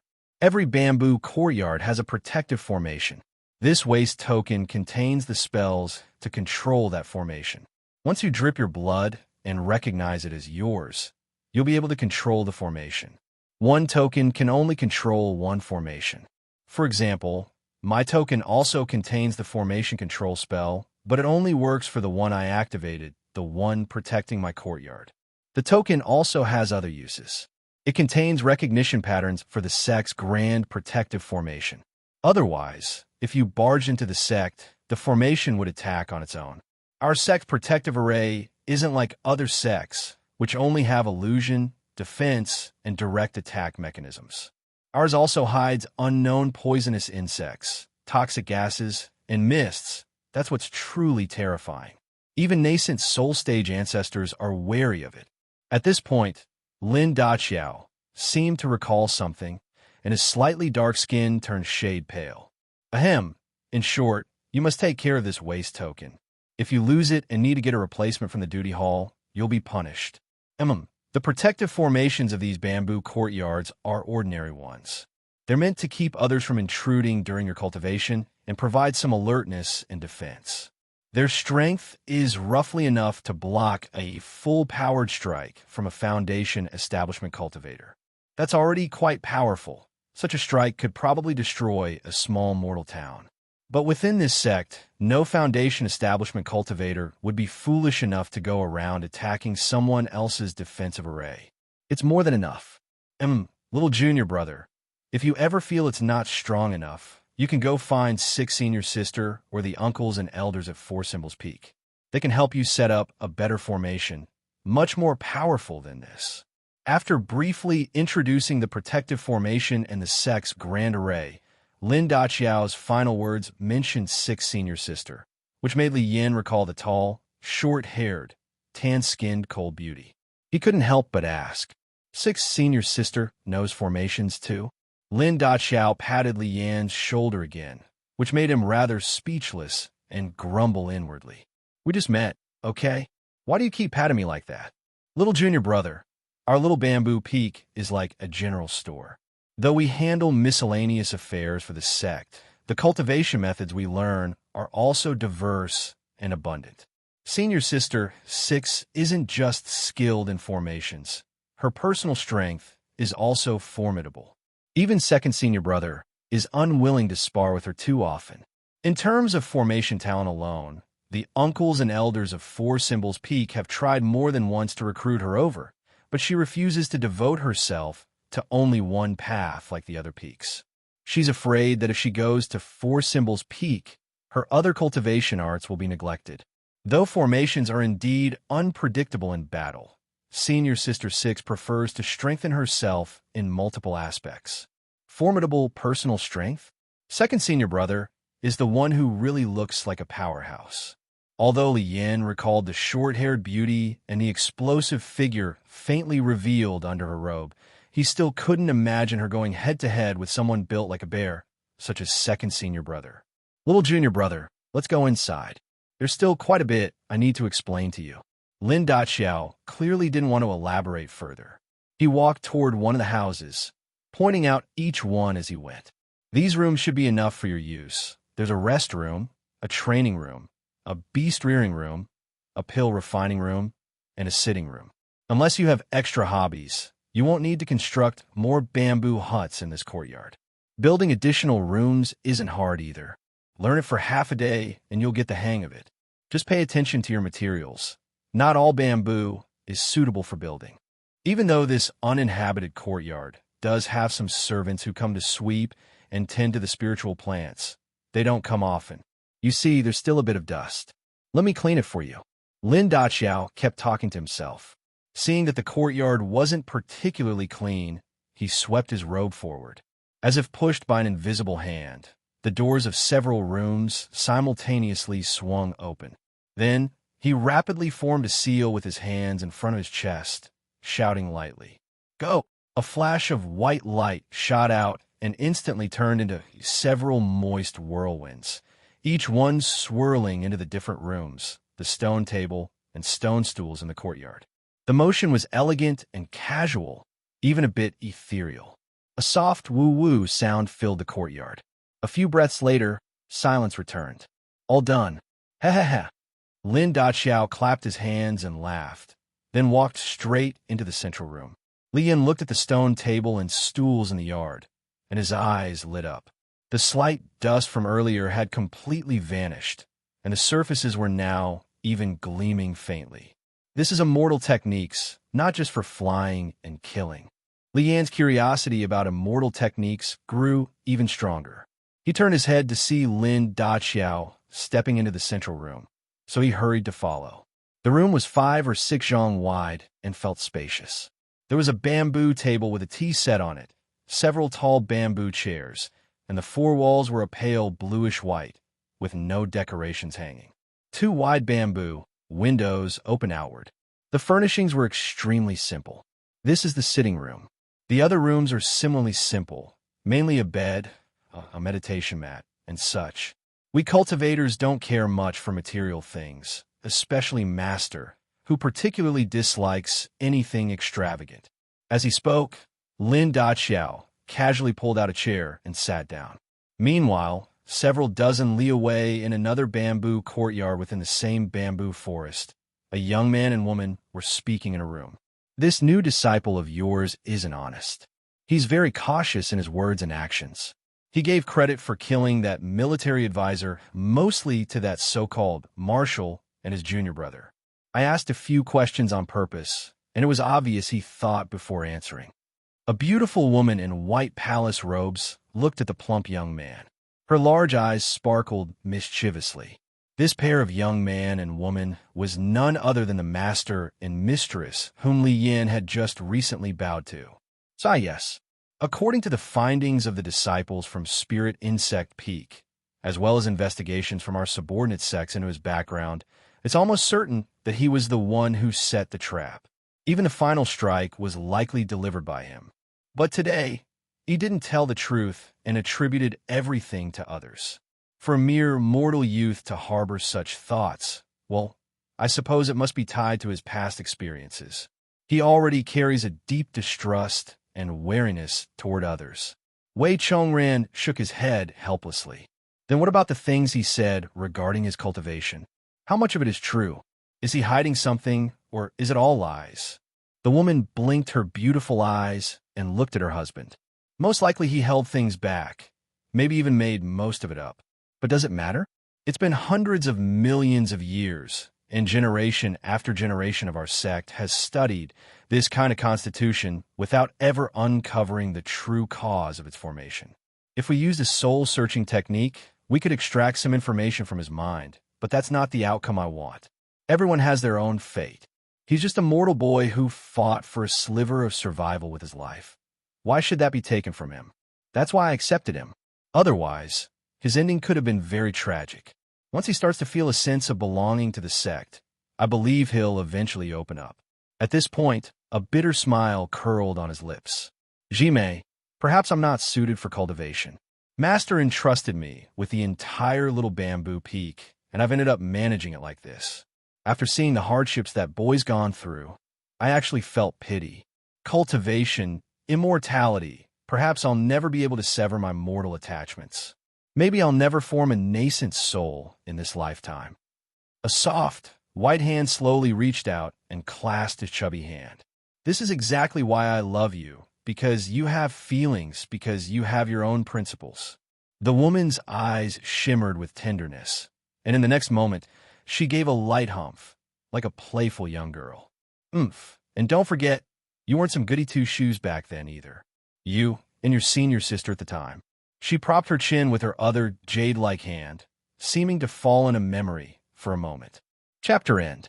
Li Yin had no idea at this moment that his little cleverness couldn't possibly fool someone who had lived for hundreds of years. Right now, his seventh senior brother was enthusiastically giving him a crash course on basic knowledge.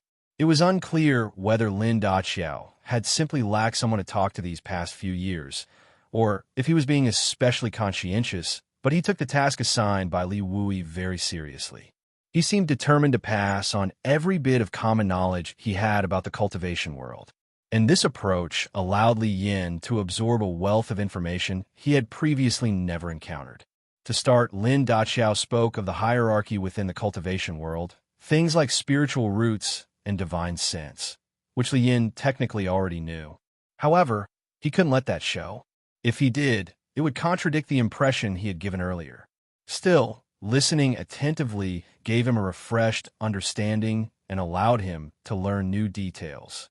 Lin Daqiao explained everything in detail, from the classification of cultivation realms down to small matters like fasting practices.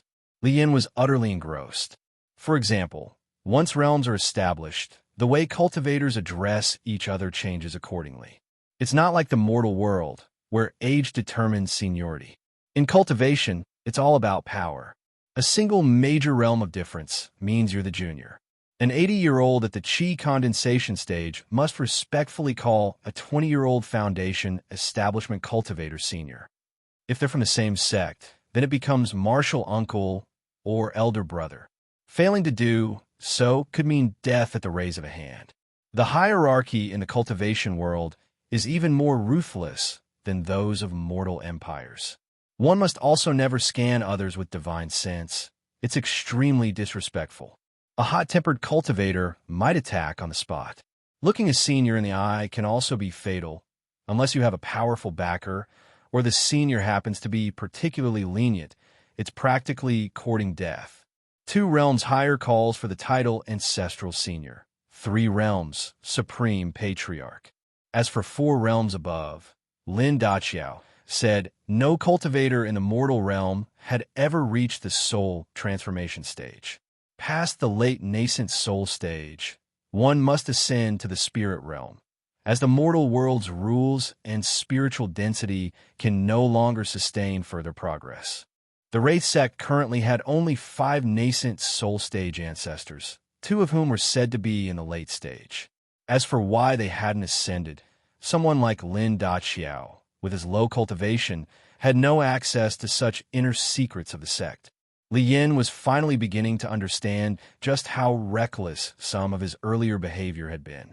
After entering, he had carelessly observed everyone, not understanding that if someone had decided to kill him on the spot, he would have died without even knowing why. Seniority in the cultivation world also applied to taking disciples. Normally, a cultivator only took on disciples a realm below them, unless the disciple was exceptionally talented. In rare cases, one might accept someone several realms lower as an in-name disciple. That's what had happened with him and Lin Daqiao. They were only registered disciples for now. Only when they reached higher realms would they be officially taken under their master's wing. This also explained why it was usually senior brothers of the same stage or slightly higher masters who taught techniques. Very rarely would someone teach across realms. Li Yin now understood why senior brother Lin from the duty hall looked so surprised when Li Wui called him junior brother. And he saw more clearly just how much his chubby master was looking out for him, not only assigning Li Wui to teach him, but also explicitly stating that he could come to him with any problem. Yet the more kindness he received, the more uneasy Li Yin felt. Why did his new master care so much about him? He couldn't help but recall all that had happened in the Strategist's Valley. Still, after surviving death, Li Yin had learned to better control himself. No matter what he was thinking, he kept his expression calm and composed. Lin Daqiao didn't notice his unease and just kept talking. Eventually, Li Yin had no choice but to put aside his thoughts and focus on listening. The next topic, spirit stones.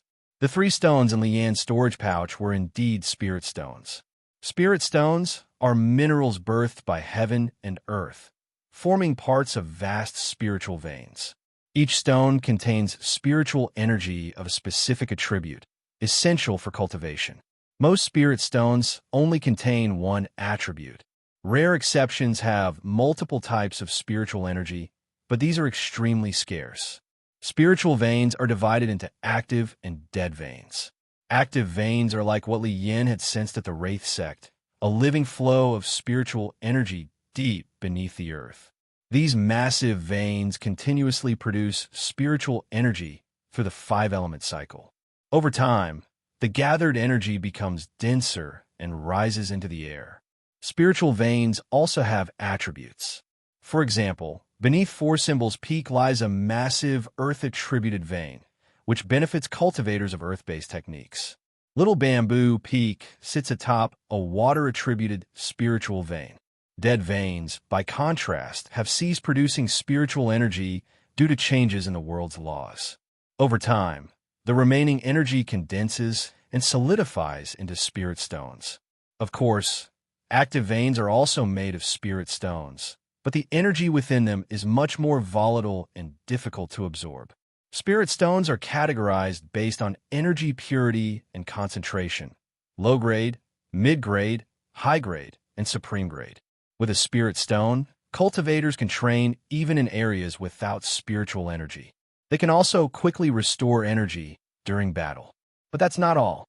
Spirit stones are used to power formations, activate spiritual artifacts, magic tools, puppets, and are key ingredients in alchemy and forging.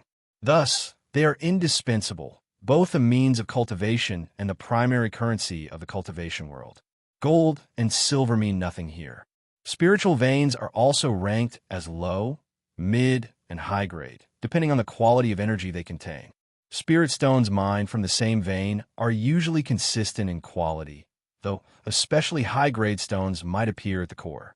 No one would mine an active vein. It would be like killing the goose that lays golden eggs. Lin Daqiao said the best stones he'd ever seen were some mid-grade ones owned by senior brothers, guarded like priceless treasures. High-grade stones were likely reserved for cultivators at the core formation stage, like their master. Supreme-grade stones, meanwhile, were only heard of in legends. Perhaps the entire sect didn't even possess a few. As he spoke of powering spiritual tools and magical items, Lin Daqiao tapped the pouch at his waist. A flash of rainbow light appeared, revealing a tiny sword only a few inches long and a shuttle-shaped flying craft hovering in the air. Li Yan's eyes lit up. This was the third time he'd seen someone use a storage pouch, and his curiosity burned. What was it really like inside? He knew he had to ask about it later. Junior brother, look, these two are spiritual artifacts, both forged by skilled artifact craftsmen. On Old Lord Peak of the Wraith sect, they didn't only refine pills, there was also a group of artifact refiners and talisman makers. These kinds of cultivators could be found in virtually every second-rate or higher sect. Among the 4 great sects, they even had some of the highest-ranked artifact and talisman masters on the entire continent.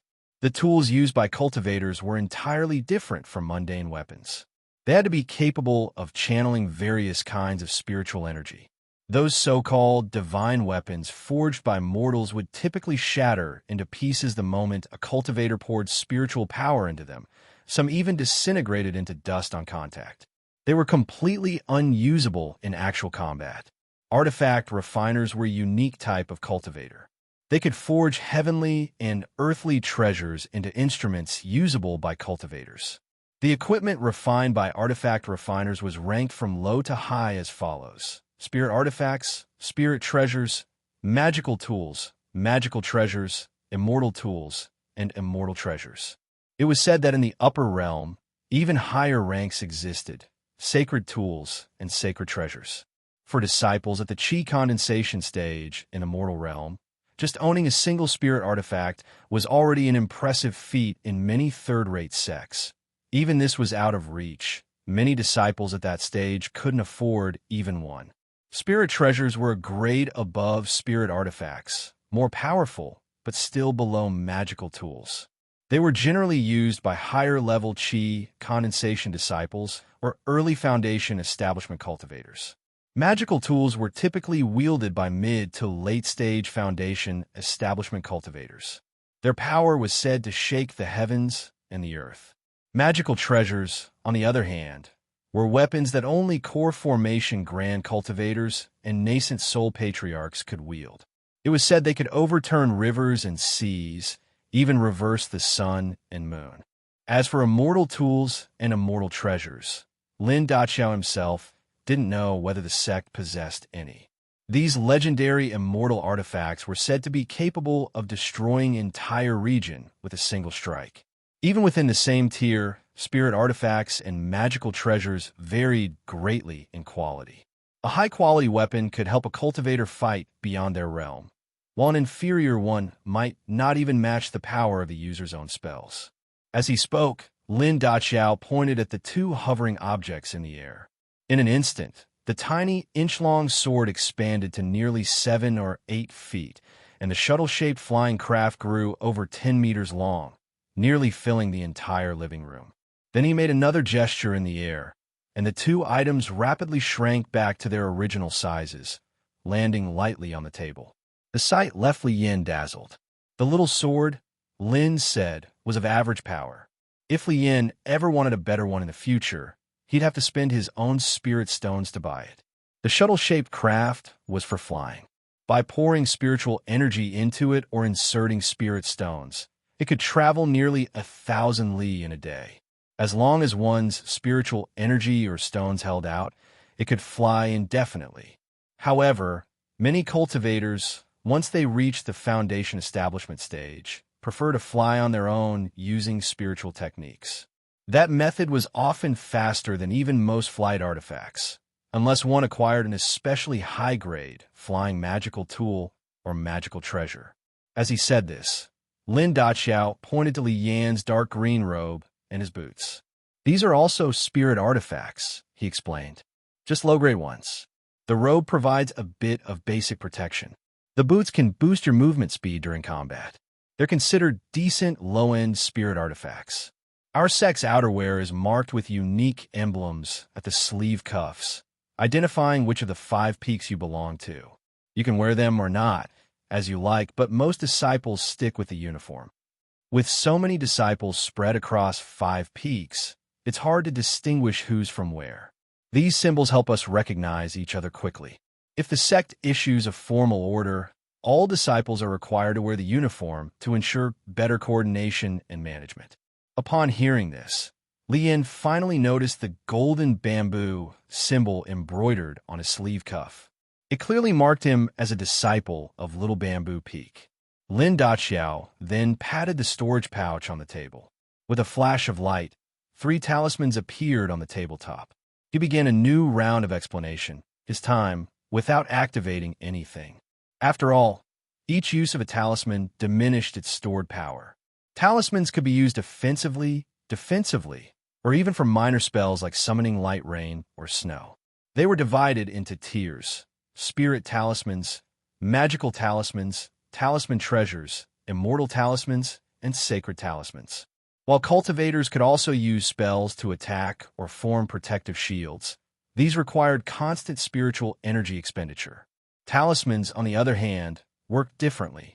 They consumed only the power of their materials and internal formations, not the user's energy. This made them faster and more efficient in certain situations. Talismans were generally divided into 2 types. Offensive talismans, such as fireball talismans, wood spike talismans, water blade talismans, wind blade talismans, and the like. They required only a small amount of spiritual power to activate. That meant even a chi condensation cultivator could unleash a talisman with the power of a foundation establishment or even core formation level technique, depending on the talisman's grade. This was something ordinary immortal techniques couldn't do. Those required reaching the appropriate realm before one could learn and cast them. Defensive talismans were the most expensive and highly prized, true lifesavers. Often they couldn't even be bought at any price. For example, the 3 talismans the Wraith sect gave to Li Yan and the other new disciples were all defensive types, something no second-rate sect could possibly offer. This was the strength of a major sect. According to Lin Daqiao, the Flaming Iron Wall talisman was a top-tier spirit talisman. At its peak, it could withstand a full power blow from an early foundation establishment cultivator. That made it incredibly valuable. It was the sect's way of providing the utmost protection for its disciples in the outside world. After all, every talisman required a variety of extremely rare spiritual materials to produce. Having finished explaining the most fundamental information, Lin Daqiao paused for a moment. Seeing how attentively Li Yan was listening and committing it all to memory, he couldn't help but feel a sense of pride and accomplishment. Später end. Next, Lin Daqiao spoke about the sect rules. When he got to this part, the 7 senior brothers stated that while there were many rules, long and complex, one only needed to remember a few and avoid crossing the line. First, no killing among fellow disciples. If such a thing happens, the sect will demand a life for a life. Of course, if it was purely self-defense, that would be judged differently. In such cases, the matter would be decided by the law enforcement hall of the peak involved, or jointly between the peaks concerned. Second, if you encounter a fellow disciple in trouble outside, you must step in to help, unless the enemy's level is vastly beyond your own. Those who abandon others to protect themselves will be severely punished. The lightest punishment is a heavy fine in spirit stones or years of cultivation resources being cut off. The harshest punishment was having your cultivation crippled and being expelled from the sect. Third, no criminal acts outside the sect. Though Wraith sect never pretends to be a righteous orthodox sect, it still follows its own code. If anyone is caught committing crimes, their fate is extremely tragic. It won't end to having their cultivation destroyed, They might even suffer something as horrific as being devoured alive by thousands of insects. Dying quickly wouldn't be possible. Even suicide would be a luxury. Where there is punishment, there is reward. The sect is divided from bottom to top into the servants' quarters, the outer sect, and the inner sect. Some disciples from subordinate sects may not be accepted directly into the sect. Only those who pass assessments are admitted into the outer sect for cultivation. Those with decent talent who fail the test may not be sent back right away. Instead, they enter the servants' quarters as temporary servants. They do menial tasks, chopping wood, cooking, cleaning in exchange for rewards, earning spirit stones for cultivation. Each year, they can participate in the inner peaks assessments. Those who pass become outer sect disciples. However, if a disciple remains in the servants' quarters for 10 years, they are returned to their original sect. To enter the inner sect, only elite disciples from the outer sect may take part in its assessments. Only after passing several trials can one be admitted into the sect's core, becoming a peak's prodigy and the future hope of the Wraith sect. There's another path into the inner sect. Anyone who succeeds in foundation establishment, no matter if they're from the servants' quarters or the outer sect, is eligible. At this point, Lin Daqiao glanced at Li Yin. You joining the sect actually has something to do with someone building their foundation in the outer sect, he said meaningfully. Li Yin found this strange. His thoughts turned quickly, and he suddenly recalled something Elder Dong Fui once told him. A vague suspicion arose in his mind, but he kept a puzzled expression, looking at Lin Daqiao. Seeing his look, Lin Daqiao gave a just-as-I-thought smile and began his story. About 20 years ago, a disciple named Lian Shan in the outer sect of Spirit Insect Peak achieved foundation establishment. He was originally eligible to enter the inner sect, but ultimately he was denied. The reason being suspicions that he had assaulted and murdered a mortal woman outside the sect. He had done it so secretly that although a subordinate sect reported it, there was no concrete evidence. The sect wanted to observe a bit longer before deciding. However, Lian Shan must have sensed danger. Before the Spirit Insect Peak could act, he stole the peak's entry manuals and jade slips and fled the mountain. The higher-ups of Spirit Insect Peak were furious and sent people to pursue him. But Lian Shan was cunning and had spent decades in the Wraith sect. He knew how to evade their tracking techniques. So he kept escaping. Eventually, he was killed outside a core formation cultivator's cave residence, and his belongings were obtained by a branch of the immortals seeking lineage. Li Yin had guessed as much by the middle of the story, but he still gave a "so that's how it is" expression at the end. There's another type of special disciple, like Lin Daqiao and Li Yin, who enter the sect directly without any assessment, by being accepted under a core formation master. But such disciples still start out as outer sect members. There's also a sect-wide competition every 5 years for disciples below mid-foundation establishment, and a larger competition every 10 years for mid to late-stage foundation establishment disciples. These are grand inter-peak events where every peak must participate, no exceptions. The first competition checks general cultivation progress among disciples, while the second evaluates emerging talents to see if any are fit for core formation, so the sect can prepare resources and training in advance. This shows how much ancient great sects valued inheritance. Everything is for the sake of passing on the lineage. These competitions come with generous rewards, rare manuals, spirit stones, and more to encourage disciples to show their full strength. Though the fights can be bloody, deaths are rare. Most only suffer serious injuries, and with proper elixirs and time, they can recover fully in months or years. The true bloodbaths, however, happen during irregular competitions and treasure hunts between the 4 great sects. These are deadly and unforgiving, life-or-death hunts in secret realms. Such intersect events still focus on foundation establishment disciples, supported by some chi condensation ones.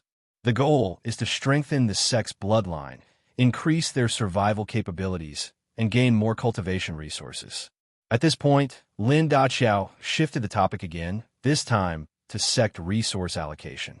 All disciples are allowed to choose from a selection of free techniques and spells. But of course, these tend to be low-grade. If one wants higher-tier techniques or spells, they must buy them with spirit stones. The sect does this to toughen its disciples' survival instincts. They don't want their disciples growing complacent, forgetting the harsh truth of cultivation. The strong prey on the weak. If they do, the sect will be destroyed sooner or later. Disciples like Li Yin, at the chi condensation stage, are given 3 low-grade spirit stones per month, which combined with the sect's abundant spiritual energy should be enough for basic cultivation. But as one progresses, they'll need better techniques, higher-level spells, rare pills, talismans, and more. All of these require spirit stones. So where do the spirit stones come from? The mission hall on Old Lord Peak is the main place to earn them. Their disciples can take on missions of all kinds. From hunting beasts, guarding medicine gardens, foraging herbs for elders, even assassinations of rival sect cultivators, anything is possible. Despite appearances, the 4 great sects are not entirely harmonious. As long as you don't assassinate your own sect members and don't leave behind evidence, you're safe. But if you get caught and incriminate the sect, then it's considered your personal act. The sect will disown you. The sect is a power, and though it always seeks to destroy its rivals, whether it acts depends on relative strength. A full-scale war between equals only leads to mutual destruction. The mission hall missions vary widely in difficulty, covering all levels from chi condensation to core formation. Even core formation cultivators often take on difficult tasks, since their cultivation consumes vast amounts of spirit stones. But nascent soul elders, they no longer need to take tasks. These old monsters are pillars of the sect, and the sect fully supports their needs, unless they require extremely rare treasures, which they still must buy themselves. When the sect faces an existential threat, it's these elders who deliver the final, decisive blow. Apart from a main mission hall on Old Lord Peak, each peak also had its own smaller mission halls. However, these tasks were more specialized and targeted, lacking general applicability. Taking on tasks from these smaller mission halls could also earn spirit stones. For instance, when someone from Spirit Insect Peak left the sect temporarily, they'd need someone to take care of their spirit insects or creatures. Similarly, Old Lord Peak frequently needed assistance for alchemy or artifact crafting. However, tasks from these smaller mission halls were usually monopolized by the disciples of their respective peaks. After all, they were the most familiar with the affairs of their own peak. Among the 5 peaks, Little Bamboo Peak's mission hall was the most popular. The peak was full of miscellaneous chores, like watering spirit plants, cooking meals, or tending to spirit beasts. Due to the shortage of disciples, they could never keep up with all the work. As a result, many tasks were posted publicly and immediately swarmed by disciples from other peaks. Upon hearing this, Leanne's eyes filled with confusion. Watering spirit plants, he could understand. But cooking? What was that supposed to mean? Weren't the menial disciples already doing those tasks? Or was it that Little Bamboo Peak had too few menial disciples to handle everything? And another thing, once cultivators reached the 3rd level of the chi condensation stage, they could start fasting. It wasn't necessary to eat or drink for several days. Even if someone had a craving now and then, surely it wouldn't warrant posting a task order? And Little Bamboo Peak also raised spirit insects? Wasn't that something only Spirit Insect Peak or Boundless Peak did? Lin Daqiao noticed the astonishment on Lian's face and smiled mysteriously.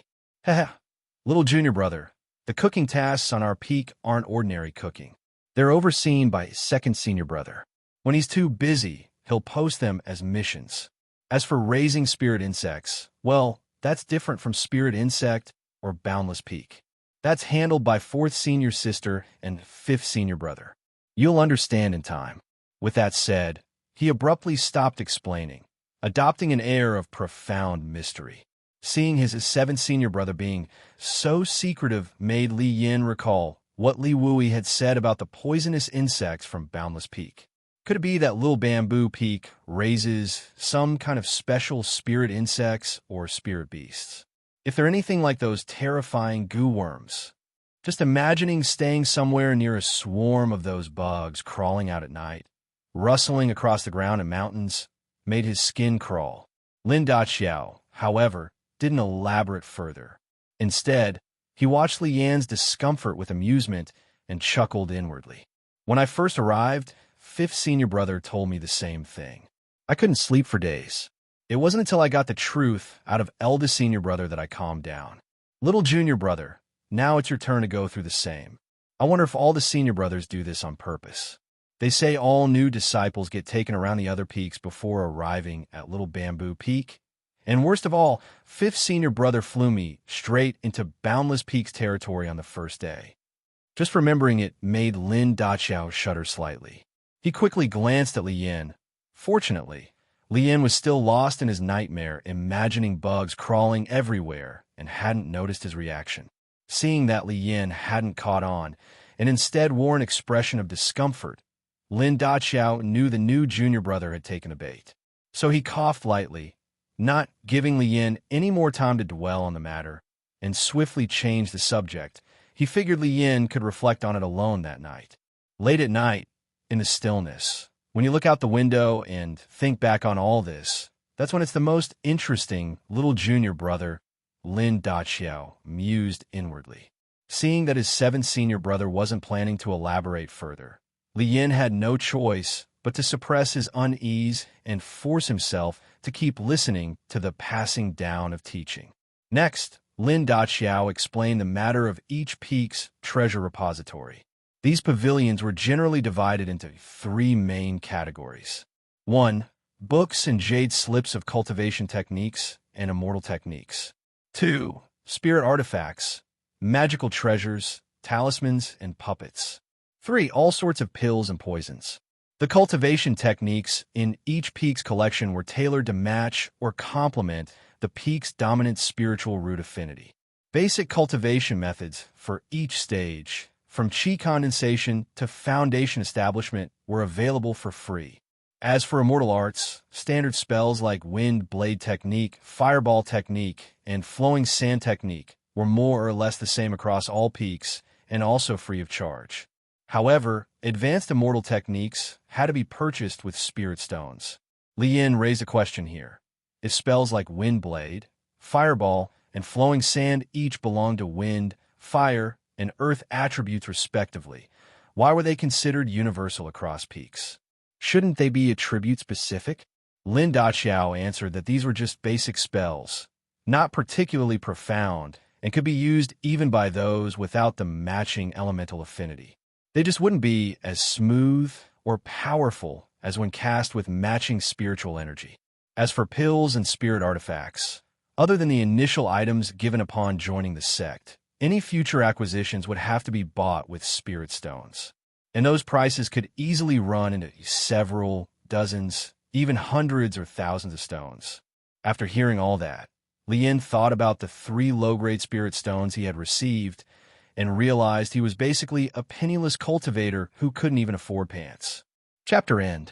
Li Yan suddenly recalled the storage pouch containing the 3 spirit stones, and he respectfully asked, "Seventh senior brother, what is this storage pouch, and how do you use it?"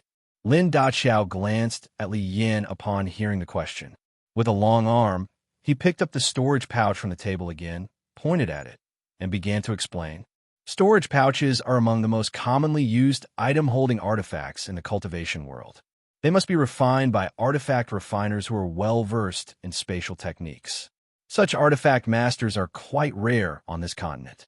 Even among the 4 great sects, each sect typically has only 3 or 4 of them at most. Storage-type tools must at least be of the magical tool grade. Spirit artifacts and spirit treasures are not sufficient for storage purposes. Storage tools are also divided into low, middle, and high grades. The main difference between them lies in the size of their internal space. The kind of storage pouch we're using is the lowest grade, and its inner space is only about 1 to 2 zhong, so it can't hold anything too large. Also, you can't put living things inside because the internal space lacks air. They would simply suffocate to death. Of course, there are other storage tools or magical treasures in various shapes. Some like rings, some like belts, some like bracelets. Their forms are strange and diverse. However, Those types not only demand a much higher level of refining skill, but the materials needed to craft them are extremely difficult to obtain, unlike the more accessible materials used for storage pouches. The interior of a storage tool is an independent space, different from the space we currently occupy. Holding one is like carrying a private pocket dimension wherever you go. Lin Daqiao spoke slowly. Seeing Li Yin listening attentively, he felt quite pleased and continued. Low-grade storage pouches have no protective function. That means any cultivator who gets their hands on one can take whatever is inside. So you must be careful and guard your storage pouch closely. However, this type of low-grade storage pouch also has one advantage. It is connected to a relatively close spatial fold. It's a small, narrow spatial rift near our current space. These small rifts cannot easily split further. Due to the suction effect from the surrounding greater space, the connection between it and our world remains relatively stable. So, if a storage pouch is destroyed, its contents are likely to fall into the real world instead of being lost to chaotic space currents. For mid- or high-grade storage tools, they are essentially self-contained extra-dimensional spaces. Though their inner spaces are vast, the distance from our world is too great, and only through rare materials can a passage be stabilized. Users can imprint their divine sense on them and set restrictions. If someone else obtains it, they won't be able to open it unless they can safely erase that divine sense imprint. Otherwise, forcing it open will destroy the passage and cause a self-detonation, and the contents inside will most likely be destroyed or drift off into other spaces.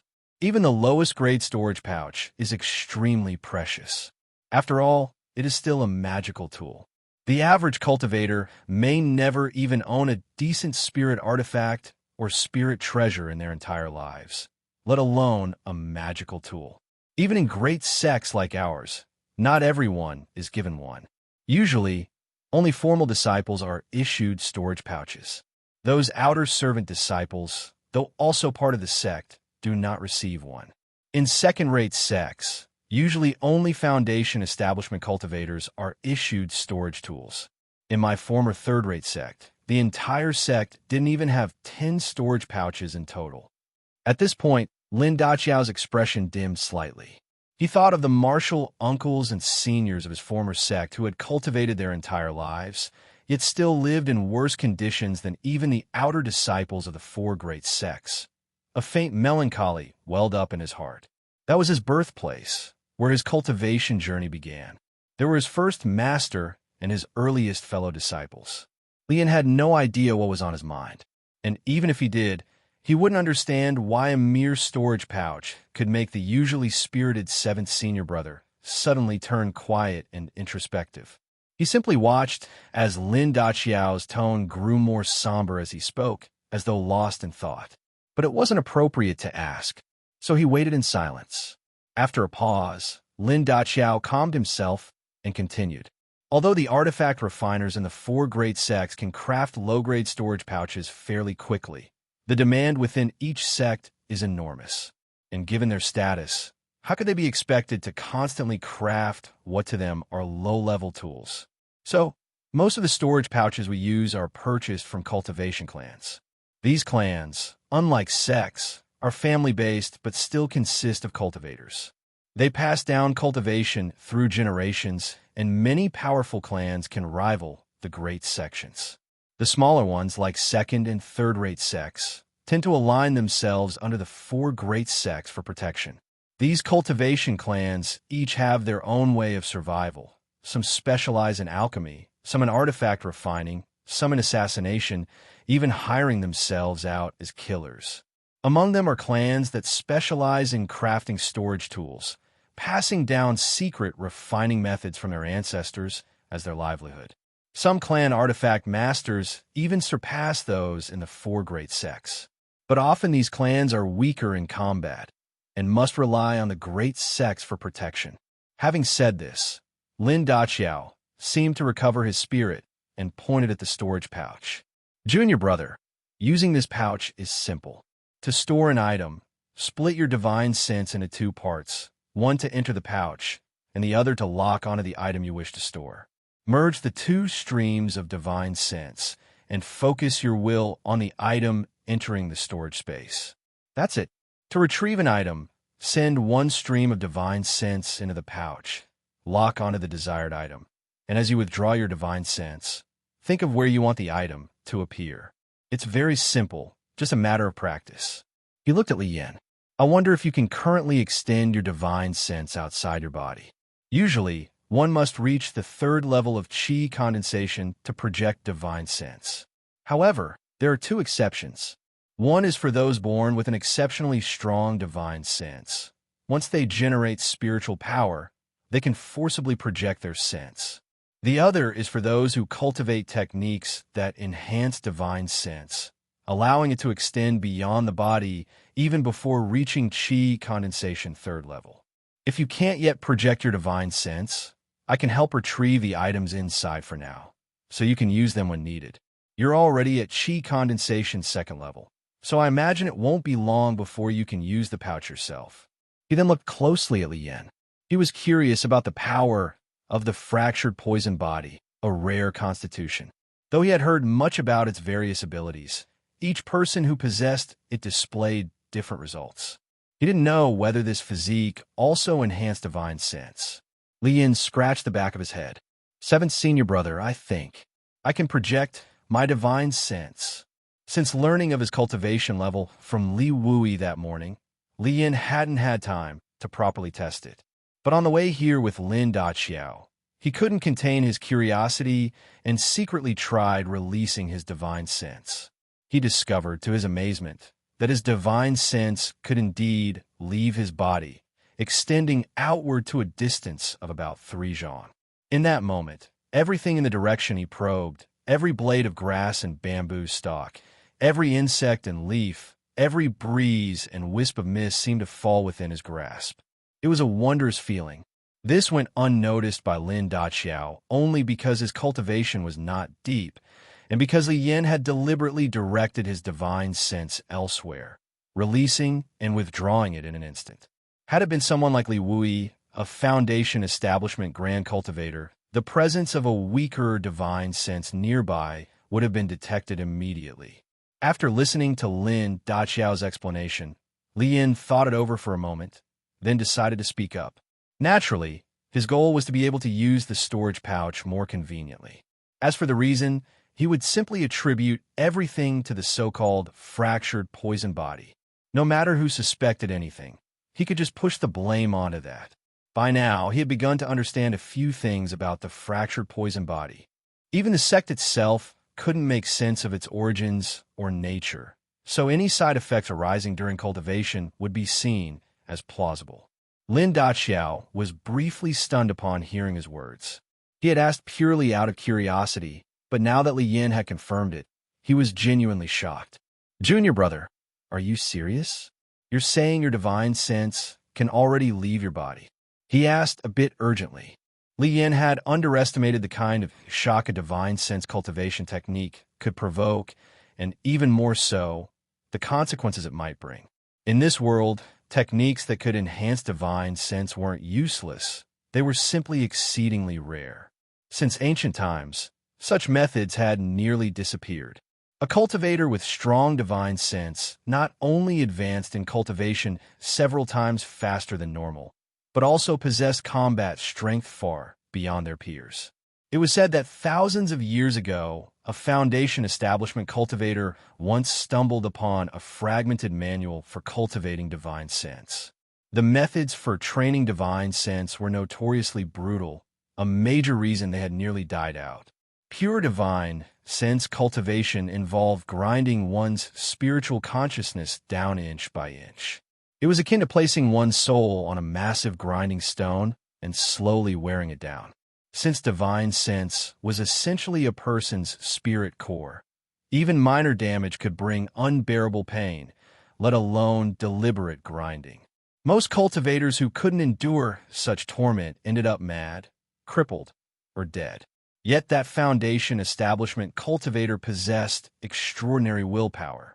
Relying on the fragmented manual alone, he endured what was like torture from the depths of hell and actually managed to cultivate his divine sense to a level 30% stronger than those of his realm.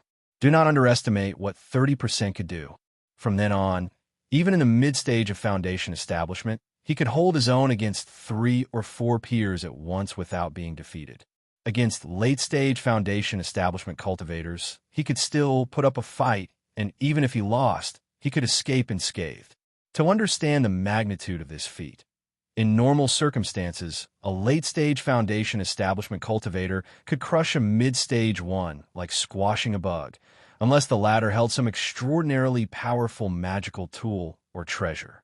Later, when this cultivator reached the late Foundation establishment stage, he was said to be capable of contending with a pseudo-core formation cultivator, someone who had half a foot already in the core formation realm. Such figures were essentially invincible among Foundation establishment practitioners. But there are no secrets that can stay buried forever. Eventually, word spread that he had cultivated divine sense using a fragmented manual. Cultivators began hunting him in teams, hoping to seize the manual for themselves. Despite repeated ambushes, he managed to escape each time, which only enhanced his fame and attracted even greater danger. Eventually, news of the manual reached several core formation experts, who became highly interested. They left their secluded abodes and scoured the lands for him. In the end, he was cornered by 2 early core formation cultivators. It was said he even escaped their grasp several times, enraging them greatly. Only after they unleashed several grand magical arts were they finally able to capture him. Yet afterward, the 2 core formation cultivators claimed they had never obtained the manual. When they performed the soul-searching technique on the Foundation establishment cultivator, it was said that his soul immediately detonated the moment the search began. Whether this was true or not, no one could say. Some believed it. Others thought the 2 core formation cultivators made it up to avoid attracting attention, especially from nascent soul ancestors who might come after them for the secret. Regardless of the truth, not long after, those 2 core formation cultivators vanished from the world of cultivation. No one ever saw them again. Such is the power and allure of divine sense techniques. Lin Daqiao had asked the question on a mere hopeful impulse, but now that Li Yin had confirmed it, he found it hard to believe. Li Yin had spoken up because he thought he had a reliable excuse, and seeing the storage pouch had only increased his eagerness to use it. But upon seeing Lin Daqiao's reaction, Li Yin, though unaware of the deeper reasons, immediately felt he had spoken too rashly. Frustration rose in his heart as he berated himself for being so impulsive. Since the words were already spoken, he could only nod meekly in acknowledgement. Lin Daqiao saw him nod and confirmed it for himself. After a while, he sighed, looking at Li Yin with a tinge of envy in his eyes. He knew that even a nascent soul expert would find this information useless, because the fractured poison body left no traces and could not be imitated. "Junior brother," he said, pointing to the small sword on the table, "try using the method I taught you to put this sword into the storage pouch." Chapter end. With things having developed to this point, Li Yin had no choice but to set aside all other thoughts. He released 1 strand of divine sense to envelop the small sword on the table, and another to probe the mouth of the storage pouch. At that moment, 2 vivid scenes appeared simultaneously in his mind. In one, the little sword seemed connected to him by an invisible thread, responsive to his will and ready to move at a tug. In the other, his divine sense revealed a strange space about 2 zhang wide inside the pouch. Though slightly distorted in appearance, it clearly held a few spirit stones, some garments, and a small porcelain vial, all lying quietly. Recalling the method 7th senior brother had taught him, Li Yin carefully guided the thread of divine sense tethered to the sword. Slowly, the small sword began to rise from the table. In the next moment, he merged his 2 strands of divine sense, and when he looked again with his eyes, the sword had already vanished from the tabletop. He quickly sent his divine sense back into the storage pouch, and sure enough, within that pocket dimension, the small sword now lay peacefully. Joy surged in his heart as he began to savor the wonder of this process. Moments later, he locked onto a spirit stone within the pouch. With a mental tug and release, a flash of white light flared at the pouch's opening, and a spirit stone instantly appeared on the table before him. Junior brother, you truly can wield divine sense. Remarkable, truly remarkable. Lin Daqiao's voice came from nearby, his face still filled with unconcealed envy. Seeing that Li Yin could already use the storage pouch, Lin Daqiao thought for a moment, and then explained how to use the small sword and the flying spiritual artifact, namely, how to channel spiritual power. Compared to divine sense, this was much simpler. Roughly another half an hour passed before Lin Daqiao realized he had covered all the basic knowledge he could share. Junior brother, what I've taught you today is the common foundation of cultivation. Much of what remains cannot be grasped through words alone. It requires personal experience. Once you reach the 6th level of qi condensation, you'll be allowed to move about the sect more freely. There's much I don't know either, but the sect's treasure repository holds many scrolls and jade slips on all manner of topics, strange tales, cultivation anecdotes, and so on. When you have time, borrow a few and take a look. Most of those don't require spirit stones to borrow. Some even contain the personal insights of senior cultivators. Should you come across one of those, it would be a rare fortune. As for meals, just inform the servants up front, and they'll bring food to your courtyard. You can even set regular delivery times each day. This 7th senior brother barely eat anymore. Usually, a single fasting pill suffices. Only when I crave actual taste do I have food brought over. I'll go inform eldest senior brother of the courtyard you've chosen. He'll come tomorrow morning to take you to the treasure repository to select a cultivation method and some spells. With nothing more to explain, Lin Daqiao gave a few final reminders and then stood up to leave. Seeing him rise, Li Yin suddenly remembered something. All right, 7th senior brother, earlier you mentioned something called a soul lamp? Lin Daqiao chuckled. Ah, that's easy to understand. You know about the 3 souls and 7 spirits superscript 1, right? Li Yin nodded. Though he'd only half believed such things before, they were commonly mentioned in folk tales. But now, he was beginning to take them seriously. When a disciple in the sect breaks through to foundation establishment, they must extract a sliver of soul to light a soul lamp. Once the lamp is lit, no matter where you are, even tens of thousands of li away, the sect can know your status. If you die, the lamp extinguishes. If you live, it continues to burn. This allows the sect to monitor the condition of its disciples at all times. Of course, only those qualified to light a soul lamp are included. For example, if someone were to betray the sect in the future, a simple spell on the lamp can roughly determine their direction. I've even heard that nascent soul cultivators can use the lamp to kill from a distance. Though it's said that such a feat requires both a nascent soul cultivation and mastery of soul-related secret arts, but that's just what people say. The trader Lian Shan from Spirit Insect Peak was able to escape mostly because he hadn't yet lit his soul lamp, which made tracking him incredibly troublesome. Nowadays, the sect enforces this more strictly. Any foundation establishment cultivator must go to the soul lamp hall to light theirs immediately. Lin Daqiao spoke casually, having grown up under the sect's doctrine of absolute loyalty. To him, such things were only natural. Li Yin, however, couldn't help but ponder in silence. To have my life constantly monitored and to risk being killed remotely by a nascent soul cultivator, this isn't what I want. So once I reach foundation establishment, how will I escape such shackles? He was determined not to let his fate lie in the hands of others. But on his face, he only smiled faintly, nodding to show he understood. After all, foundation establishment still felt far away for now. Seeing this, Lin Daqiao stood fully.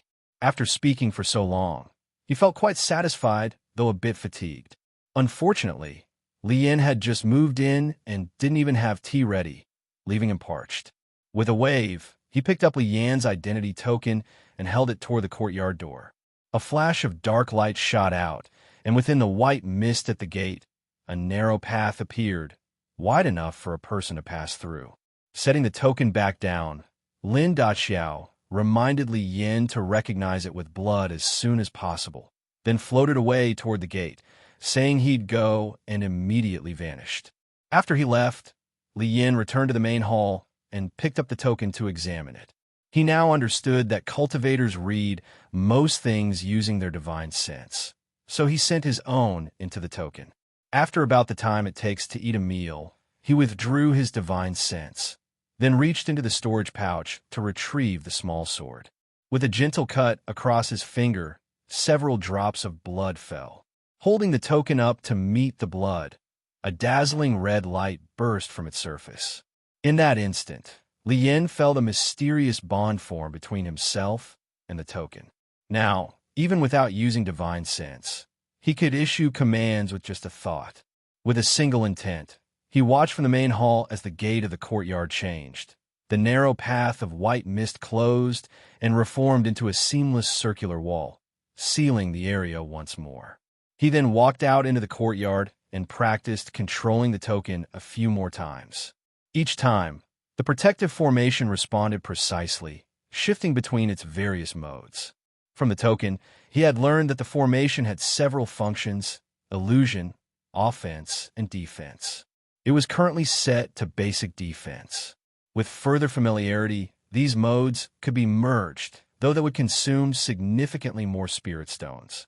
Li Yin took another stroll around the courtyard and soon discovered several spirit stone slots embedded at the corners of the courtyard walls.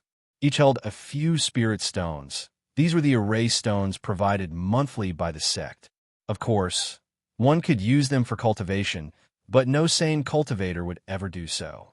Even within the sect, every cultivator's residence was protected at all times by a defensive formation. Everyone had their own secrets and would never tolerate being intruded upon without warning. If only one mode of the formation was activated, the spirit stones would last until the next monthly distribution. But if multiple formation modes were used at once, the spiritual energy within the stones would be depleted in 10 days. By then, one would have to replace the stones at their own expense. Li Yin, who had just joined the sect, possessed only 3 pitiful low-grade spirit stones. He tested each formation mode one at a time before giving up on running them simultaneously. After toying with the token for a while, Li Yin fastened it to his waist and walked through the other rooms of the residence. The rest chamber held only a bed and a table. The cultivation room was so bare it had only a single meditation cushion on the ground. The beast-rearing chamber featured a pool built of jade stone, but it was completely empty. In the pill and artifact refining room, there was little more than a bamboo rack, a pill furnace, and a forging stove. The guest hall contained only a table, some chairs, and a tea set. Elegant was one way to put it. Utterly bare would be another. Standing in the guest hall, Li Yin stared at the tea set and realized he didn't even have a way to boil water. He didn't know a single spell. Glancing up at the darkening sky, now nearing dusk, he sighed. Seems like he'd have to make a trip to the outer sex service hall himself. When he returned, he had a kettle of hot water in hand. Upon re-entering the courtyard, he reactivated the protective formation. Back in the hall, he patted the storage pouch at his waist, and several packed dishes appeared on the table. Looking at the food and then the kettle in his hand, he couldn't help but smile wryly. When he had gone to the service hall, it happened to be mealtime.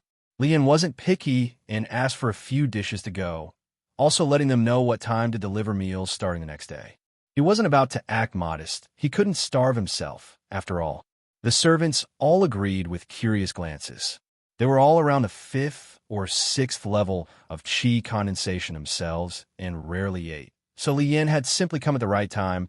Some of them just happened to want a proper meal today. Then Li Yin did something that left them all dumbfounded. He asked for a kettle of boiling water. And not just the water, the whole kettle. With over a dozen pairs of astonished eyes on him, Li Yin's face turned beet red. He didn't know any fire-starting spells and wasn't even sure if the kettle could be safely stored in the pouch without spilling. He didn't dare test it there, so he packed up the food, stowed it in his pouch, and under the shocked gazes of the servants, briskly marched off with the kettle in hand.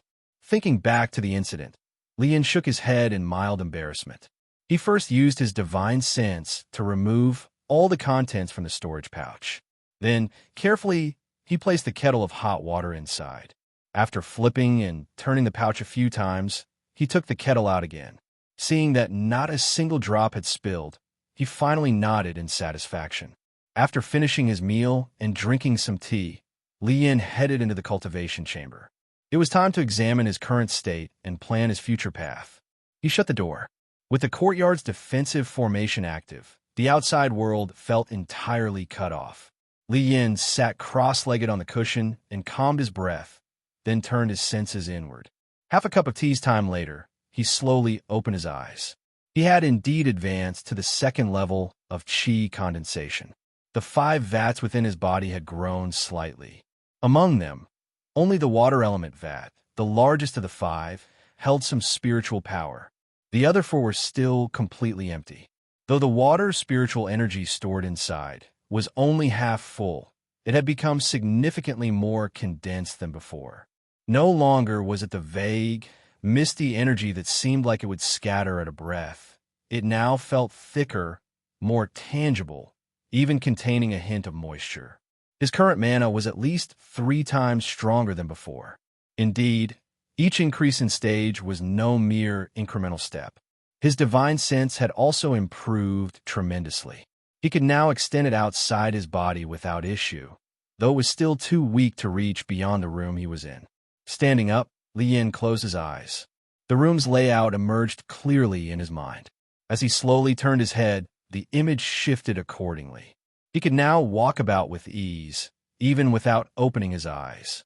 Delighted by this newfound skill, he walked into the courtyard and began pacing with his eyes closed. Whether it was the stone tables and stools or other objects, he could avoid them all with ease, moving freely. But the moment he approached the courtyard wall, his divine sense was bounced back by the white mist layer on the barrier.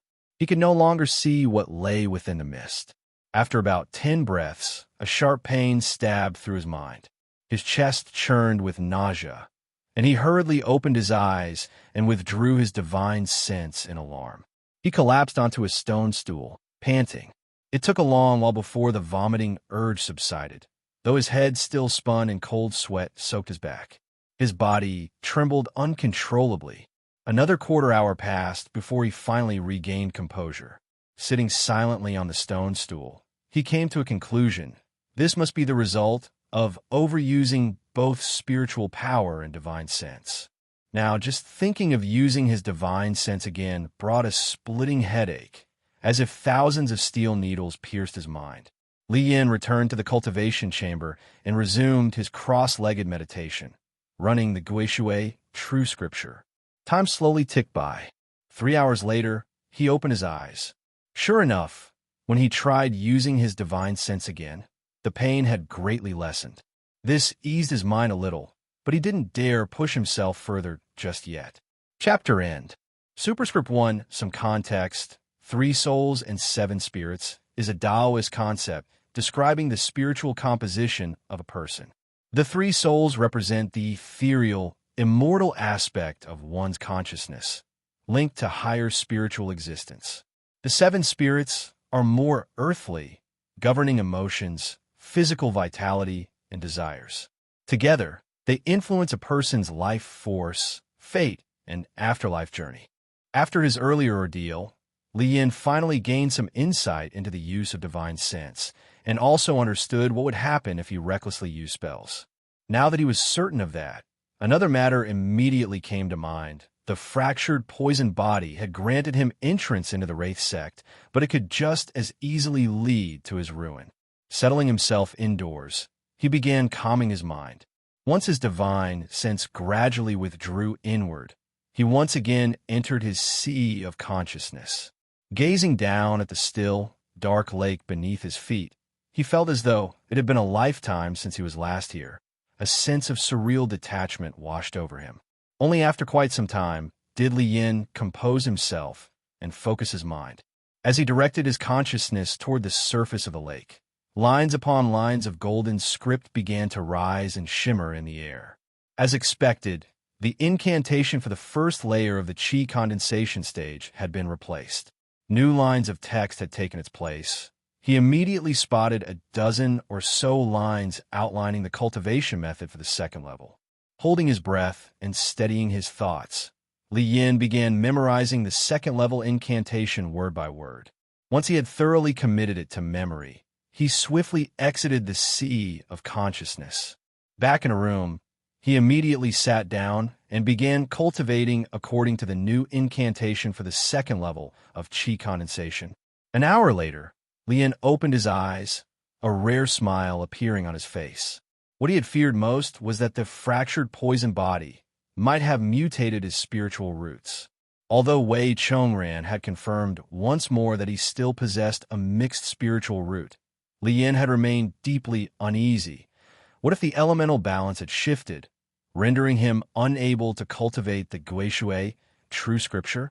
In this world, with such a poor spiritual root configuration as his, he truly couldn't think of any other cultivation technique better suited than the Guishui, true scripture. Fortunately, his fears were unfounded. Upon practicing the new incantation, he found that the technique still circulated smoothly through his meridians. The spiritual energy surged without hindrance, just as it had before. Looking at the 5 energy vats in his dantian, each now visibly larger than before, he willed the elemental flows to shift among the 5 phases, and, as before, the transitions were seamless and natural. Only then did he finally relax. With everything in order, Li Yin rose and walked out into the courtyard. He was still filled with excitement, and now couldn't resist the urge to try something flying.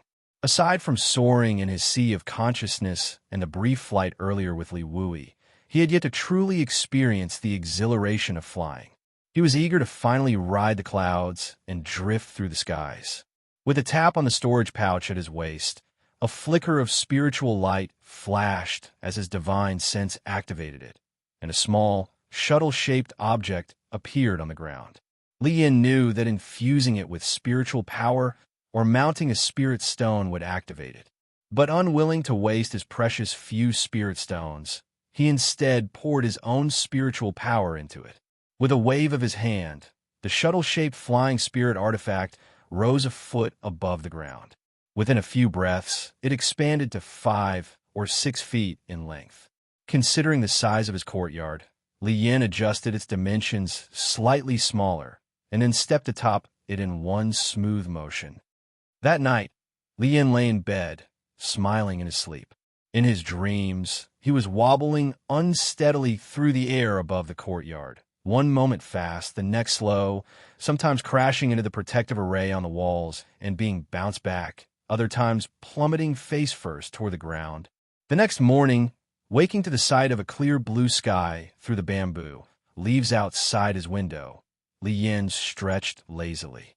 Refreshed and clear-headed, he washed up, disabled the courtyard's defensive array, and stepped out to find a bamboo lunchbox already placed neatly at the doorstep, steaming gently with the scent of food.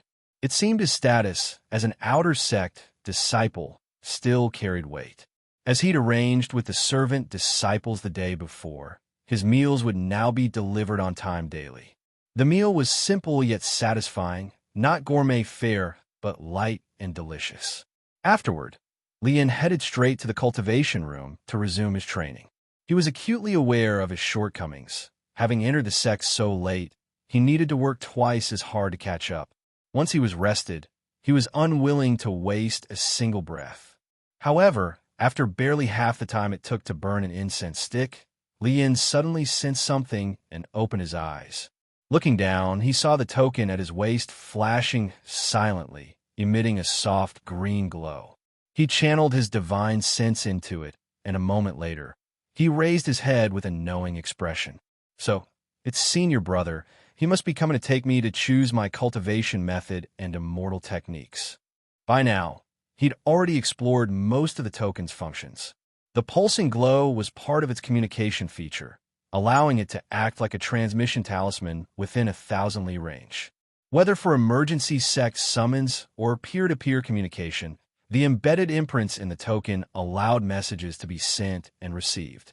Yesterday, Li Wui and Lin Daqiao had both handled his token, likely leaving behind their personal imprints then. Li Yin recalled that when he'd examined the token last night, he'd seen 9 faint green dots glowing within. It seemed that either the eldest or 7th senior brother had helped imprint the marks of the other members of Little Bamboo Peak as well. Finishing his cultivation, Li Yin swiftly opened the door and stepped outside. Li Wui stood at the gate of the bamboo courtyard, smiling. When he saw Li Yin emerge, he returned a slight nod. Last night, Lin Daqiao had come by to inform him of Li Yin's residence and gave a brief account of their conversation. Knowing how meticulous his eldest senior brother was, he assumed anything he hadn't covered would be filled in later. What surprised Li Wui most was hearing that this new disciple, despite only reaching the 2nd level of qi condensation, could already project his divine sense beyond his body, a feat far beyond expectation. But that surprise quickly turned into quiet joy.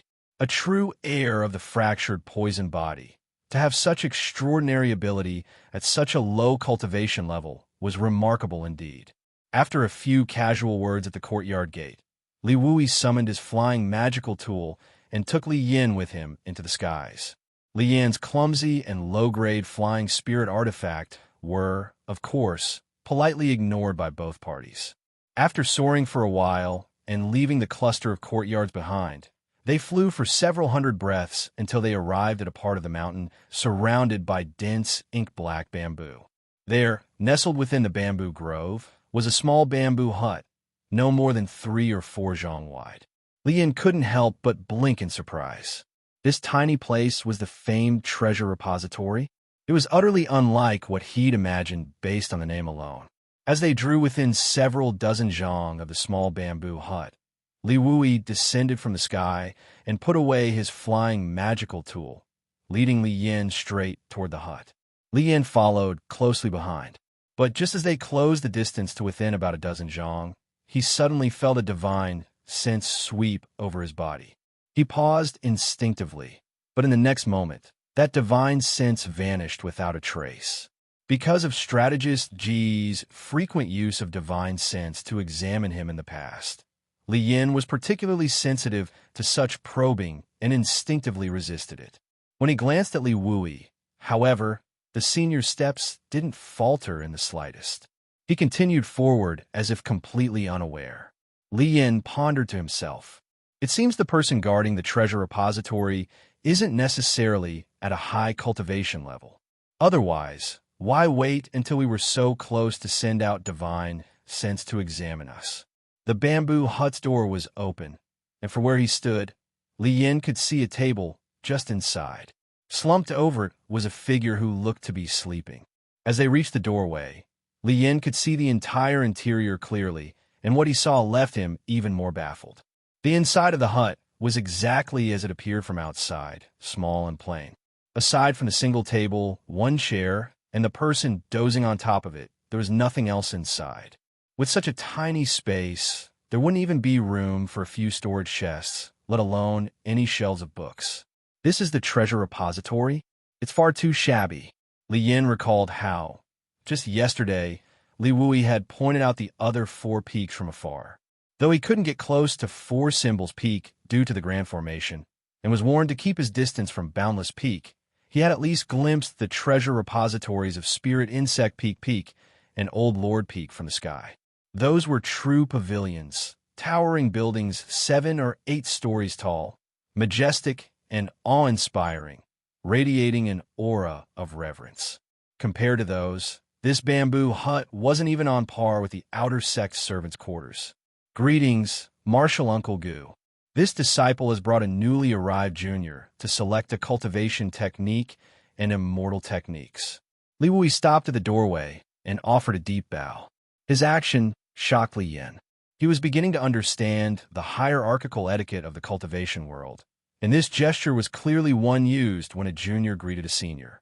Could the seemingly sleeping man before them actually be a core formation cultivator? Just yesterday, Lin Daqiao had explained how a foundation establishment expert could easily destroy a mortal town with a single blow, and that a late-stage foundation establishment cultivator could crush an early-stage one like a bug.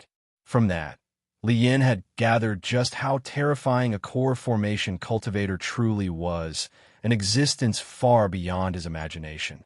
And now, one such person was right before him? How laughable that he had dared speculate about the man's cultivation level earlier. Oh, so this is the boy everyone's been gossiping about, the one with the fractured poison body? A lazy, drawling voice echoed in Li Yan's ears. He looked up and saw the man slowly straightening from his slouch position. It was a gaunt, short elder dressed in gray robes, looking to be around 70 or 80 years old. His white hair was neatly combed, his face deeply lined with age. He exuded a languid air, his half-lidded eyes barely open. Yet the moment he casually glanced at Li Yan, the young man felt as if his very soul were laid bare. A shiver ran down his spine, and he went pale. That single glance seemed to see through every secret he possessed. This kid is a bit interesting. Heh. The depth of his spiritual power feels more like someone at the third level of chi condensation, odd given his actual level. Could this be the effect of that fractured poison body? The gray-robed elder's first words seemed addressed to the two of them, but the latter part of his mutterings were clearly to himself, low enough that only he could hear them.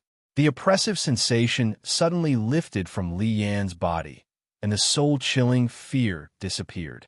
But in that brief moment, cold sweat had already soaked his back. Li Wui replied respectfully, "Yes, Martial Uncle Gu. The 8th junior brother indeed possesses the fractured poison body. Oh, then come here, boy. Let me take a closer look." The gray-robed elder withdrew his divine sense and spoke with a hint of interest in his tone. "Yes, Martial Uncle Gu." Li Yan didn't dare delay. Forcing himself to steady his nerves, he bowed respectfully, just like Li Wui, then stepped forward. As he approached the table, the elder leaned slightly forward and reached out with a bony, withered hand, seizing Li Yan's wrist. Li Yan gave a wry smile inwardly. Since arriving at the Wraith sect, he had experienced this sort of probing too many times to count. He was growing numb to it. A moment later, the elder released his grip. His deeply wrinkled face showed a trace of regret. "Ah, it's as I thought, just a mixed spiritual root. What a waste of such a fine physique." He gazed at Li Yan with disappointment for a few seconds, then returned to his slouched, half-lazy posture. "What's your name, boy?" he asked listlessly. "Disciple Li Yan." Li Yan answered respectfully. Chapter end. The gray-robed old man looked toward Li Yan. "All techniques and arts in the pavilion marked in green are free to take. Those marked in other colors require spirit stones to exchange." Li Yan only half understood, his gaze turning toward Li Wui in confusion. With a smile, Li Wui answered on his behalf. "Martial Uncle Gu, I'll explain the details to him in a bit." "Very well, go on in then." The gray-robed elder lazily waved his hand, and instantly, a swirling black vortex opened behind him, hovering silently in midair, slowly rotating. It radiated a sense of mystery and danger. Li Yan stared dumbfounded. He could vaguely guess its purpose, but looking at it now, it was like a giant beast's gaping maw, and he couldn't help but feel a chill run through him. Li Wui took a step forward, grabbed Li Yan, and without giving him a chance to react, lifted him off the ground and flew directly into the vortex. The abruptness of the movement made Li Yan cry out in alarm. A wave of dizziness washed over him, and when he opened his eyes again, he found himself already standing inside a pavilion. The interior stretched about 7 or 8 zhang across. Li Yan couldn't help but look around. He and Li Wui were now standing at the center of this pavilion floor. Behind them, the black vortex was still gently rotating, while ahead stood 3 staircases leading upward. Just as he had suspected, this place must exist in another spatial realm, much like a storage pouch. Perhaps that vortex was a teleportation array, transporting them to another location near Little Bamboo Peak. Li Yan speculated inwardly based on his meager experience. Junior brother, Li Wui spoke. "This is the treasure repository. The 3 staircases ahead, left leads to the library pavilion, center to the armory pavilion, and right to the herb pavilion. The names alone should be enough for you to guess their purpose." Li Yin turned his gaze toward the staircases. The left one glowed faintly white, the middle shimmered yellow, and the right one pulsed with a pale blue hue. Let's go. With that, Li Wui lifted his foot and walked toward the rightmost staircase. Li Yin, feeling a surge of excitement, quickly followed. This marked his true first step into the world of cultivation. When they reached the staircase, a flash of white light enveloped Li Wui's body, and he vanished. But when Li Yin tried to step onto the stairs, he suddenly felt as if he'd slammed into an invisible barrier and was immediately bounced back. Caught completely off guard, he nearly landed flat on his rear. Stunned, he looked up at the stairs. He'd just seen Li Wui pass through effortlessly. Why was he being blocked? Could this be protected by a formation array? He cautiously stepped forward again and reached out a finger toward the pale white glow. The moment his fingertip touched it, he felt the surface of something like an invisible membrane. It had elasticity. Li Yin pressed harder several times, but it wouldn't give way. He withdrew his finger and thought for a moment, ruling out the idea that entry required a command medallion. Li Wui hadn't used one, nor had any light flared on his body. After a moment's thought, he infused his finger with spiritual energy and pressed it against the barrier again. This time, after a slight resistance, his finger pierced through. The next instant, it vanished from view. There was no pain. Slowly withdrawing his finger, he watched it reappear bit by bit from the base outward. Now he understood. Gathering his strength, his body flickered with black light as he took another step forward, and the moment he passed through the barrier, the world dimmed for a breath. He was now standing on another level of the pavilion. Ahead, Li Wui stood with his hands clasped behind his back turned. Li Yin couldn't help but feel a bit ashamed. He had needed to summon all his strength just to get in, while Li Wui had walked through effortlessly, as if it were nothing. Li Wui didn't turn around. He had been waiting, quietly testing his junior's cultivation. Entry here required at least Qi condensation 3rd level. Below that, one would need assistance to pass through. Yesterday, he had heard that Li Yan's divine sense could leave his body even at Qi condensation 2nd level. So he had been curious to see whether this junior brother's spiritual power matched his extraordinary soul. Though his own cultivation and late foundation establishment allowed him to sense that Li Yin wasn't weak, he still couldn't assess him as clearly as their master or martial uncle Gu. Those could measure Li Yan's spiritual energy depth with one glance. Now, seeing that Li Yin had entered by his own strength, Li Wui was inwardly amazed. My little junior brother's spiritual power is quite impressive indeed. So the fractured poison body truly is terrifying, and to think he's only a mixed spiritual root. Li Yin steadied himself and looked around. The room held 10 shelves filled with jade slips and ancient scrolls. This level holds only Qi condensation techniques. Green denotes ordinary, yellow indicates high grade. Li Wui's gentle voice rang beside him. Looking more closely, Li Yin saw that each jade slip and book emitted either a green or yellow glow. Green ones can be taken freely. Yellow ones require spirit stones. The yellow slips mostly contain high-tier immortal techniques. Only a few are cultivation methods. No matter the realm, high-grade cultivation methods are always rare. You can choose a yellow method if you'd like. As for the spirit stones, I can lend you some. Just repay me whenever you're able. As for immortal techniques, it's best to start with the lower-level green ones. These must be cultivated from the basics, unlike cultivation techniques, which rely more on their grade. Take your time and have a look. With a warm smile, Li Wui finished his explanation and fell silent. Li Yin gave a word of thanks and walked to one of the shelves, his eyes gleaming with curiosity. He picked up a green jade slip and sent his divine sense into it. Cloud-locked azure wood technique. Low-grade wood element cultivation method. Cultivating this method grants vast and enduring spiritual power. In combat, it imbues attacks with the elusive power of mist and fog, baffling even spirits and ghosts.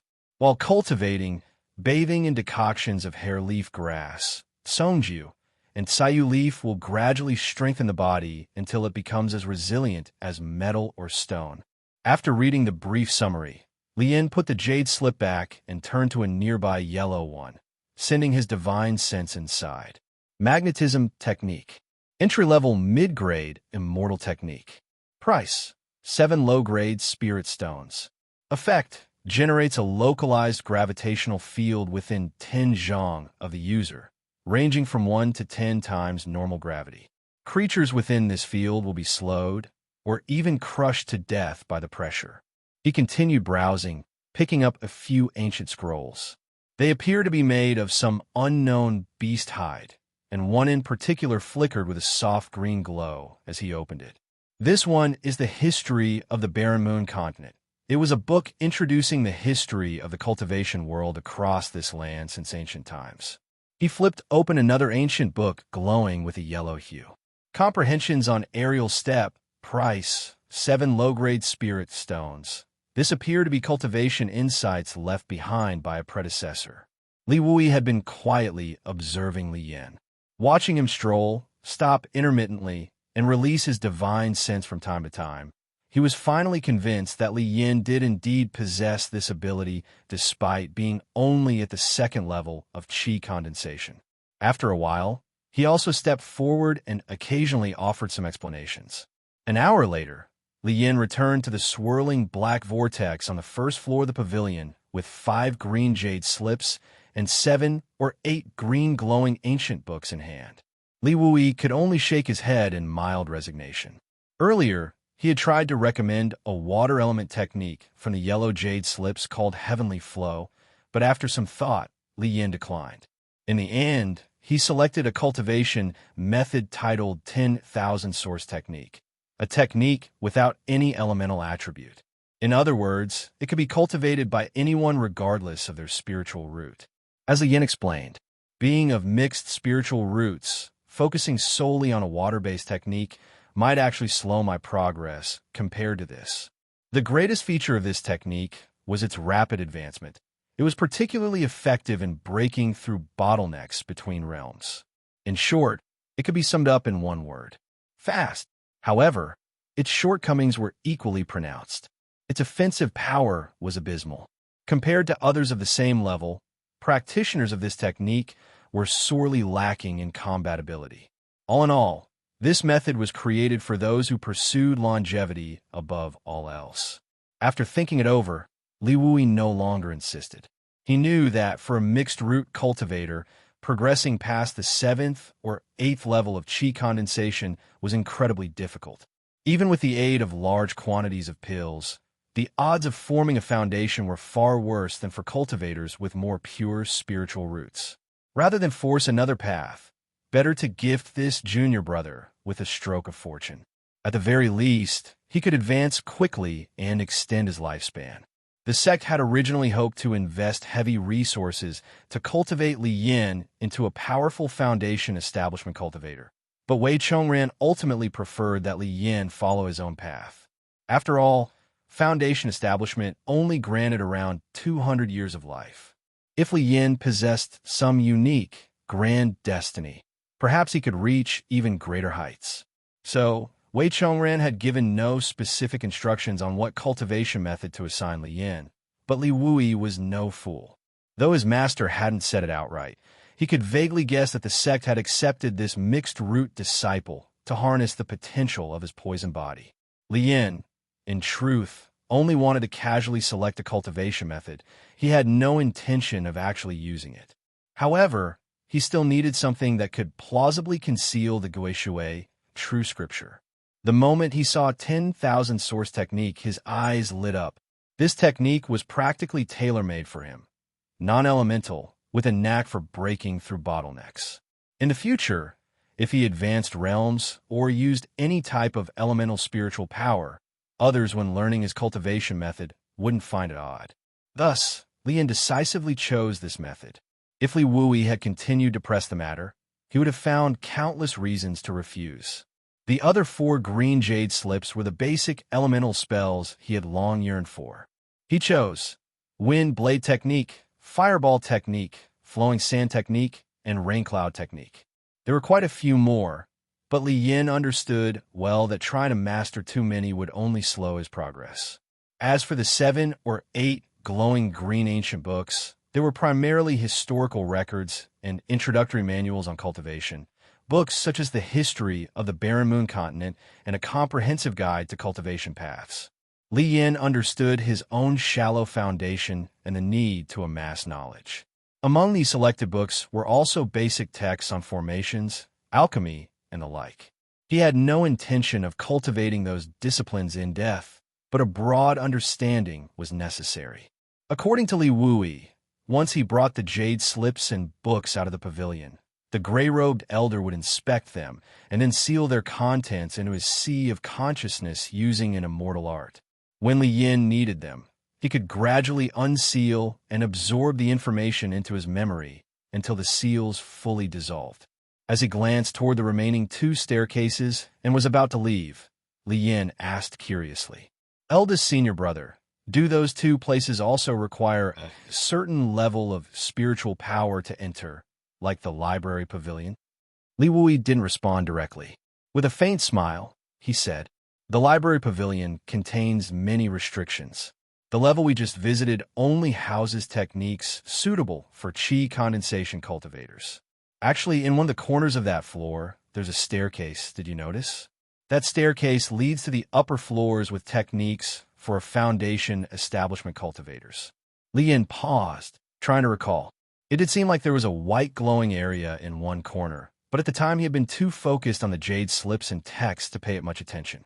Li Wui continued, "Each level of the library pavilion has a staircase leading higher, all the way up to the nascent soul stage. But only those with sufficient strength can ascend. Otherwise, they won't just be blocked, they may trigger the restrictions and be killed on the spot. As for the other 2 staircases you mentioned, they're not entered based on cultivation level. Instead, one must be personally escorted by Martial Uncle Gu. Those chambers hold spirit pills and precious weapons, very valuable resources for cultivation." As he spoke, Li Wui patted the storage pouch at his waist. A flash of 5-colored light later, several items floated into the air. "Speaking of resources, I may as well give you some things here. Aside from the standard entry supplies you received at the duty hall on Old Lord Peak, each month Little Bamboo Peak also distributes cultivation resources to its disciples. You'll receive 3 low-grade spirit stones and 3 fasting pills every month, the same allotment given to Qi condensation disciples on the other 4 peaks. At the start of each month, during the early hours, just visit the main hall to collect them. Once you reach Foundation Establishment, your monthly resources will increase several-fold." Gazing at the floating porcelain vial and 3 shimmering spirit stones, Li Yin beamed with joy. He hadn't expected to receive even more spirit stones. He quickly thanked his senior brother and stored the items away into his own pouch. Chapter end. The gray-robed elder glanced at the jade slips and ancient texts on the table. His expression was calm like a still lake, unmoving and unreadable. "These are all free items. Come forward." He looked at Li Yin. Li Yin stepped forward and stood respectfully. The elder picked up a jade slip, faintly glowing green.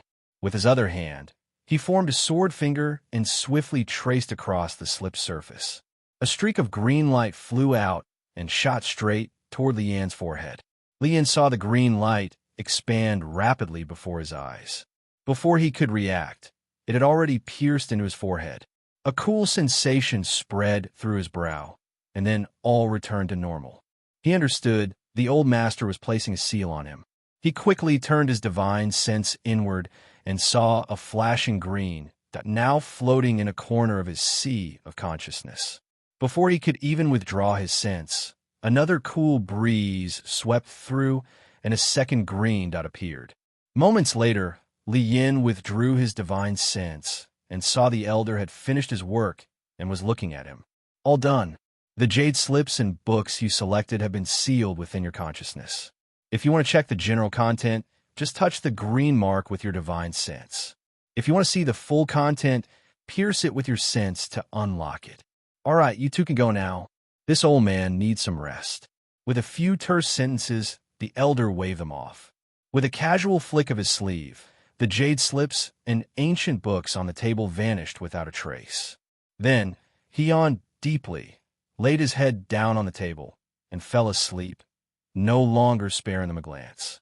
Li Wui and Li Yin exchanged a glance, offered a bow to the dozing elder, and quietly exited the bamboo hut. As soon as they stepped out, the door shut itself with a soft thunk. Li Wui wasted no time, summoning the flying magical tool. The two leapt on and soared into the sky. A short while later, they landed once again in front of Li Yan's bamboo courtyard. But what caught Li Yan by surprise was the presence of two unfamiliar women standing by the gate. They were both tall and elegant, striking figures in their own right. One wore bright red, appearing to be in her early 20s. A crimson gourd hung at her waist, and her voluptuous figure was hard to ignore, with her full chest accentuated by her tight-fitting attire. Her outfit was daring. Pale skin peeked out beneath her neckline, revealing a generous expanse of snow-white cleavage. Her red skirt stopped at the calves, revealing a glimpse of smooth white skin above her boots. She exuded charm from every glance and smile, her phoenix eyes gleaming with playful allure as she beamed at the two who had just landed. The other woman, dressed in white, looked around 18 or 19. Her skin was like porcelain, glossy and flawless. What made her unforgettable was her refined, sculpted face. Her features had the sharp, classical beauty of a sculpture, yet retained a soft, rounded elegance. Her red lips were lightly closed beneath a delicate nose, above which sat a pair of thick, graceful brows. Her calm eyes held a depth like the ocean, quiet, endless. A ponytail of jet-black hair flowed down her back. Her slender figure stood tall, the white robes cinched at the waist swaying gently in the breeze, occasionally revealing the taut, shapely legs beneath. Her beauty was of a different kind than the woman in red. If the red-clad woman was like a ripe peach, luscious and sweet, then the one in white was elegant with a touch of aloofness, her beauty leaning toward a cold, neutral edge. She carried an air of nobility and quiet pride. Standing beside the red-robed woman, she even seemed a touch taller, but her cold gaze was what left the deepest impression as she regarded Li Wui and Li Yin without a word. Li Yin blinked, momentarily stunned. He had no idea why these two fairy-like maidens were standing at the gate of his courtyard. Instinctively, he turned to Li Wui. Li Wui looked just as awkward, clearly uncomfortable. He had already sensed the two women with his divine sense while flying overhead and knew they had sensed him as well. There was no escaping it. Now, seeing Li Yan's questioning look, he could only cough lightly. "Heh, junior brother, allow me to introduce these two. This is Martial's sister Li Changting of Boundless Peak, and this is Martial's sister Zhao Min." He gestured first to the woman in red, then to the one in white. Li Yin quickly stepped forward and cupped his hands in greeting. New disciple Li Yin greets senior sister Li and senior sister Zhao. The red-robed woman lifted a delicate hand to her lips and laughed with a silvery chime. "So, you're the one who's cultivated the fractured poison body. You look quite well-behaved.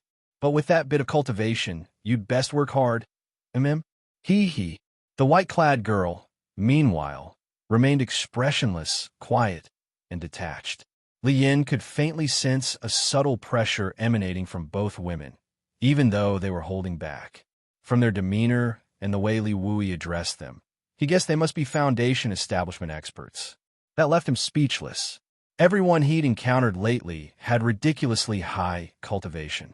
Even that youth fellow from Spirit Insect Peak and his seventh senior brother were already at high levels within the chi condensation realm, while he himself had barely stepped into the second level. And why were female cultivators all like paintings come to life? All the women he'd seen, whether outer disciples or servants, weren't necessarily stunning beauties, but they all carried an ethereal, graceful aura. This senior sister Li in red, just by speaking, was enough to set hearts racing. Her word made his face flush and his heart pound. As for the one in white, her cold and distant presence reminded him of his sixth senior sister. Both were tall, aloof, and unapproachable. "Senior brother Wui, I'd meant to come by a few days ago for a drink with you, but my little darling was in the middle of a breakthrough. Today, I ran into junior sister Zhao on a mountain and thought we'd visit together. You weren't at your courtyard, but then we bumped into junior brother Da Xiao, who told us you were probably here. We've been waiting a while. Li Changting's phoenix eyes sparkled, her voice soft and bewitching. As she tucked a strand of hair behind her ear, her ample bosom swayed with emotion. Li Yan's heart skipped a beat, and he hurriedly lowered his head, clearly flustered. Li Wui, unaffected by her charms, simply shook his head. Junior sister Li, I'm afraid I don't have time today. I still need to take junior brother to handle some formalities. Oh, but Da Xiao said he already showed your junior brother around yesterday. And today, you were just picking out the cultivation method and techniques, weren't you? So where exactly are you off to now? Li Changting's phoenix eyes twinkled with playful mischief as she looked at Li Wui with a knowing smile. Li Wui froze, immediately cursing his seventh junior brother in his heart. Now exposed, he flushed slightly and quickly tried to recover. Ahem, junior sister Li, it's not that I don't want to join you. Whether it's poetry, drinking, or any other pastime, I can't compare to you. And besides, that wine of yours, it's not easily brewed. To drink it so casually would be such a waste. He cleared his throat and feigned a look of reluctant admiration, gesturing toward the red gourd at Li Changting's waist as he spoke. Oh, senior brother Wui, I still haven't thought of a good matching line to your last verse. By the little bridge, parting brings a sorrowful rain. How am I not a worthy opponent then? And besides, drinking with a kindred spirit is the true pleasure. This wine, though brewed with my dearest, most beloved listening wind goo, blood melt goo, ampy goo, and a pair of intestine-twisting goo kings. Senior sister Li, senior brother Wui, you two take your time chatting. I'll head back first. Just call me when you're ready to return, senior sister Li. Before either of them could respond, a cool and distant voice rang out. It was the white-robed girl who had been silent the entire time.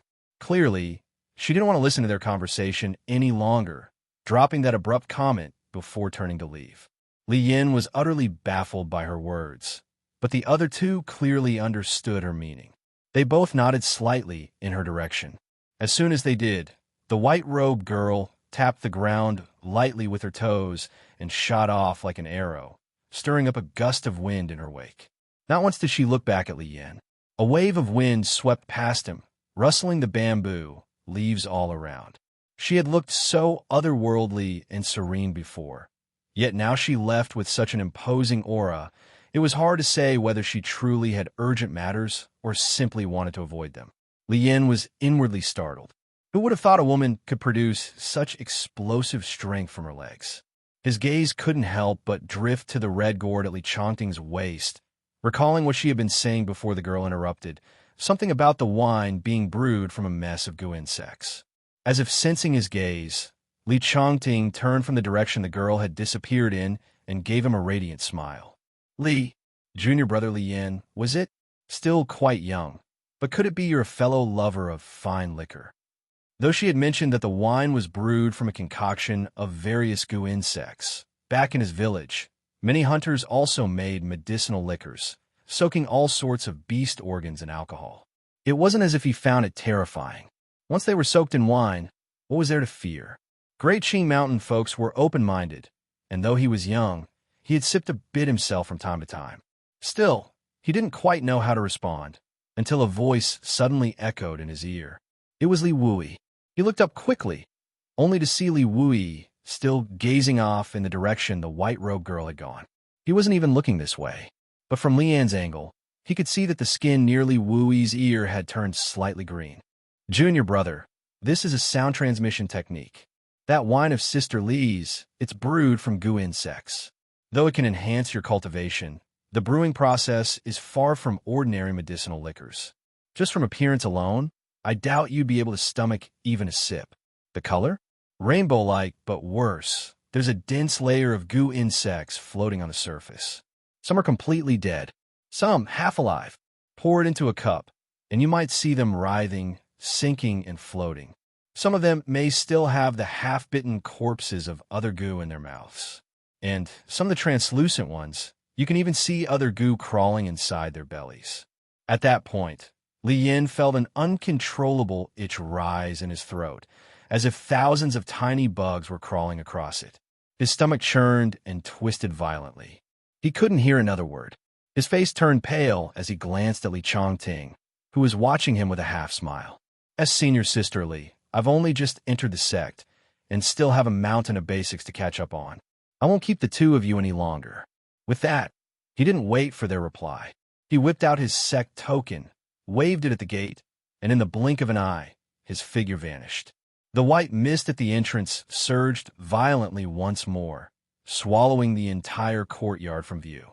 A silvery, bell-like laughter rang out in the mist as Li Chongting turned toward Li Wui, eyes twinkling. Senior brother Wui, you must have said something. That little junior of ours is quite amusing.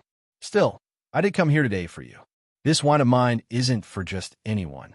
So what say you? Shall we stroll through the bamboo forest behind the mountain and toast to the ancients? Or perhaps retreat to your courtyard for some wine and poetry? I've learned quite a few new verses from Annie recently. You won't find it so easy to best me now. Li Wui's face tightened, but he knew there was no getting out of this. Once you run into Li Chongting, shaking her off was harder than ascending the heavens. He silently resolved to hand over his sect duties to fourth junior sister starting tomorrow. He needed to enter closed-door cultivation urgently. With a resigned sigh, he forced a smile. Junior sister Li, let's head to my courtyard.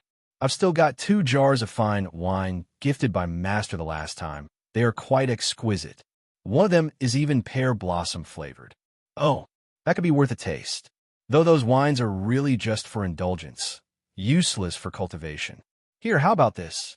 1 sip of pear blossom, 1 sip of mine. Lines of black crept across Li Wui's radiant face. The two flew off as they spoke, though his escape light looked dim and drained, flickering like a dying ember. Back in the courtyard, Li Yin dashed straight inside, frantically waving his token to activate the defensive formation, as though a horde of redbugs was chasing behind him. Once inside, he rested for a while before finally banishing the lingering disgust in his mind. He patted his storage pouch, and with a flash of white light, a small porcelain bottle appeared in his hand, the fasting pill given to him by eldest senior brother today. He wanted to see just how long one could go without eating after taking it. Uncorking the bottle, a faint herbal aroma wafted out. Tilting it, he tapped the base lightly, and outrolled a light purple pill the size of a soybean into his palm. After putting the bottle away, he pinched the pill gently between 2 fingers and held it up to the light. The pill was semi-transparent when backlit, smooth and round, almost like a tiny purple sweet potato bead. After a moment of observation, he found nothing special about it aside from its sheen. A pill this small can keep one from feeling hunger for days. Muttering to himself, Li Yin placed the fasting pill in his mouth. Instantly, he felt a slight numbness on his tongue, followed by a warm current surging into his abdomen. A feeling of fullness instantly bloomed in his belly, making him burp aloud. He no longer felt even a shred of hunger. As expected of an immortal's concoction, this little thing is truly miraculous. Looks like I'll need to tell the kitchen staff to cut back on deliveries. He murmured to himself, savoring the sensation in his stomach. Even now, he hadn't fully grasped the true power of a fasting pill. Only in the days that followed did he come to understand its effects completely. During that time, he dove headfirst into his cultivation studies, seated cross-legged, calming his mind, reading through ancient texts stored in his sea of consciousness. He would read until he tired, sleep, then wake and read again. After 8 or 9 days, he had unsealed and read through several ancient books, and yet still hadn't felt the slightest hunger. Eventually, he stopped thinking about it. If he ever got hungry, he'd just pop another pill. Only later did he realize why the sect issued exactly 3 pills per month. It was all carefully calculated. After that, Li Yan's focus truly began to shift toward cultivation in earnest. Chapter end. Li Yan's days of cultivation had begun. He set up a cultivation plan for himself. Now, it was no longer like before in the military advisor's mansion, where he had to cultivate in secret. Back then, it was like eating one meal while missing the next. Now, he could throw himself into it with his whole being. Inside the cultivation room, Li Yin sat cross-legged on a meditation cushion, eyes tightly shut, his face calm and emotionless. A faint black mist swirled around his body. With every breath he took, the black mist rhythmically expanded and contracted outward, cycling over and over again. Li Yin was completely immersed in an almost trance-like state of cultivation. Inside his body, the faint black spiritual energy slowly circulated along his meridians. It would take roughly half an hour for it to return to the purple mansion within his dantian and then be poured into the water spirit energy vat. With each full cycle, the faint black spiritual energy would deepen in color ever so slightly. Though the change was nearly imperceptible, it was happening gradually. The mist inside the energy vat was also rising slowly. Several hours later, Li Yin opened his eyes. He felt as if power surged through his entire body. At this moment, he thought that if he encountered a chi condensation level expert like his seventh senior brother, he might actually stand a fighting chance. As for this sensation, Li Yin naturally understood that it was a false sense of swelling power caused by post-cultivation vitality and a slight increase in strength. In a real fight, that kind of expert could probably still kill him with a single finger.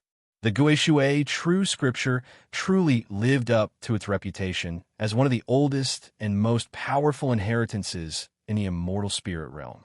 Those chosen by it would find the cultivation method especially compatible. After each session of cultivation, Li Yin always felt his strength had improved somewhat. Although the process was very slow, he could see the changes in the energy vat inside his body, gradually filling up day by day. Li Yin extended his hand and circulated his spiritual energy. The next moment, strands of black mist began to spread across his palm. He clenched his 5 fingers tightly and punched forward. Instantly, the black mist condensed into a ball and shot outward. The black sphere let out a dull whum as it moved through the air. The next moment, with a loud bang, the wall of the cultivation room lit up with a flash of greenish-white light, then returned to calm. Li Yin nodded in satisfaction. That punch didn't belong to any immortal technique. It was simply a direct projection of his magical energy. The target was the bamboo wall of the cultivation room. Speaking of the bamboo walls, they were rather peculiar. Li Yin had only discovered their uniqueness by accident a few days ago. That day, after cultivating, the magical energy in his body was abundant, and he felt a kind of desire to break free from his body. So Li Yin thought to try channeling the power into his hand. After several attempts, his palm was indeed enveloped by dense black spiritual energy. Then he threw a punch, and as he attempted to control the energy with his mind, he instantly regretted it. Under his mental direction, the energy actually left his body instantly with a decent amount of force.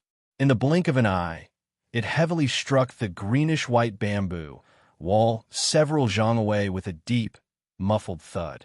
Li Yin was startled, thinking he'd caused a disaster. In his mind, though the bamboo house might not collapse, there would surely be considerable damage. But what followed was unexpected. Amid the loud sound, several greenish-white lights flickered on the wall, then vanished. The section of the wall remained completely undamaged. Li Yin quickly got to his feet, walked over to the spot that had been hit, and examined it closely. He saw that it was just as bright and green-white as the surrounding wall, nothing out of the ordinary. He touched it with his hand. The surface felt cool against his fingertips. When he channeled spiritual energy into his hand and pressed it again, a faint greenish-white light glowed under his finger, which now felt like it was pressing against a highly elastic bowstring. This made Li Yin realize the bamboo house was not ordinary. He proceeded to try the same thing in the other rooms and found identical results. After thinking for a while, he opened the courtyard gate and walked into the bamboo forest outside. He stood before a stalk of dark bamboo as thick as a grown man's arm, channeled his magical energy again, and punched. The next moment, several green points of light flickered on the bamboo stalk, and then it split in half at the waist, leaving Li Yin stunned. The reason he had tested all the room walls earlier was because he suspected that the bamboo house of the cultivation room was reinforced with a small formation to prevent accidental damage during training. But after testing all the rooms and finding their walls equally sturdy and having no additional tokens apart from the one to activate the courtyard formation, Li Yin concluded that the bamboo used to construct the buildings was likely a low-grade spirit artifact, which could resist attacks from cultivators. Yet looking at the severed ink bamboo, he wasn't so sure anymore. Thinking again, he went to another stalk and punched. A crisp sound followed, and this time the bamboo merely developed a few cracks. Then he tested two more. One broke into fragments, and the other remained completely intact. Li Yin finally confirmed. Although the bamboo used in the buildings and the bamboo outside looked similar, there were indeed differences. It might be due to age, quality, or simply superficial resemblance. In the experiments he just performed, each strike produced different results. This proved that the bamboo outside was a low-grade spiritual plant, which ordinary mortals couldn't damage. Li Yin wasn't just doing this out of boredom. The strategist had left a shadow on his heart. He had now developed a habit, always trying to understand everything around him, so he could be in the most familiar environment possible. Any small, seemingly insignificant detail might save his life in a critical moment. As Li Yin watched the green-white light flicker again on the wall of the cultivation room, he realized that today's strike was stronger than those of the past few days, proof that his cultivation was producing visible results. He stood up, opened the door, and walked into the courtyard. Standing still for a moment and focusing, Li Yin raised both hands and, somewhat clumsily, formed hand seals in front of his chest while muttering incantations. After more than a dozen breaths, a small patch of dark clouds began to slowly gather a few feet above his head. But that cloud was only the size of 2 adult palms, looking rather comical. As his chanting quickened, the 2 tiny clouds began to darken in color and started churning more violently. But the very next moment, poof, as if someone had suddenly sighed in relief, the dark clouds above instantly scattered into nothing. Li Yin's face showed no expression as he stood still and fell into contemplation. After a while, he once again raised his hands, and the low hum of incantations resounded. This was the rain cloud technique that Li Yin had been practicing lately. He hadn't started with other offensive-type spells for a simple reason. He began from what he actually needed. Although the place he lived wasn't far from a nearby water source, using it every time was always inconvenient, whether for washing up or daily use. He had to go out on a trip each time. That day, he heard from his 7th senior brother that whenever a cultivator's body got dirty, they could simply cast a dust-cleansing technique or summon a rain cloud technique for a quick bath, then use spiritual power to steam their body and clothes dry. When he was at the treasure repository, he had already set his eyes on obtaining one of these types of spells. After all, cultivators, at the end of the day, were still people, and daily living habits were still necessary. However, the past few days of practicing hadn't gone smoothly. Just this morning, he had gone to look for his eldest senior brother to ask for guidance. But ever since that farewell at the courtyard gate, that overly handsome senior brother was said to have gotten drunk that same day. After the red-clothed Li Chongting, swaying slightly in her drunken charm departed, this excessively handsome senior brother ended up crouching on the ground, retching for a long time. Yet cultivators were indeed hardy. Even their digestion was strong. He actually didn't vomit at all. Then, with a green face, Li Wui declared he would enter closed-door cultivation for a period of time. Currently, affairs within the sect were being handled by 4th senior sister Miao Wangqing. Li Yin now had no way to ask about cultivation matters. He didn't want to consult the current person in charge, his 4th senior sister. It wasn't that he thought poorly of this senior sister. On the contrary, Miao Wangqing had a friendly demeanor and looked so beautiful she could put flowers to shame. The reason was that he had never, since childhood, spent time alone with an unfamiliar girl.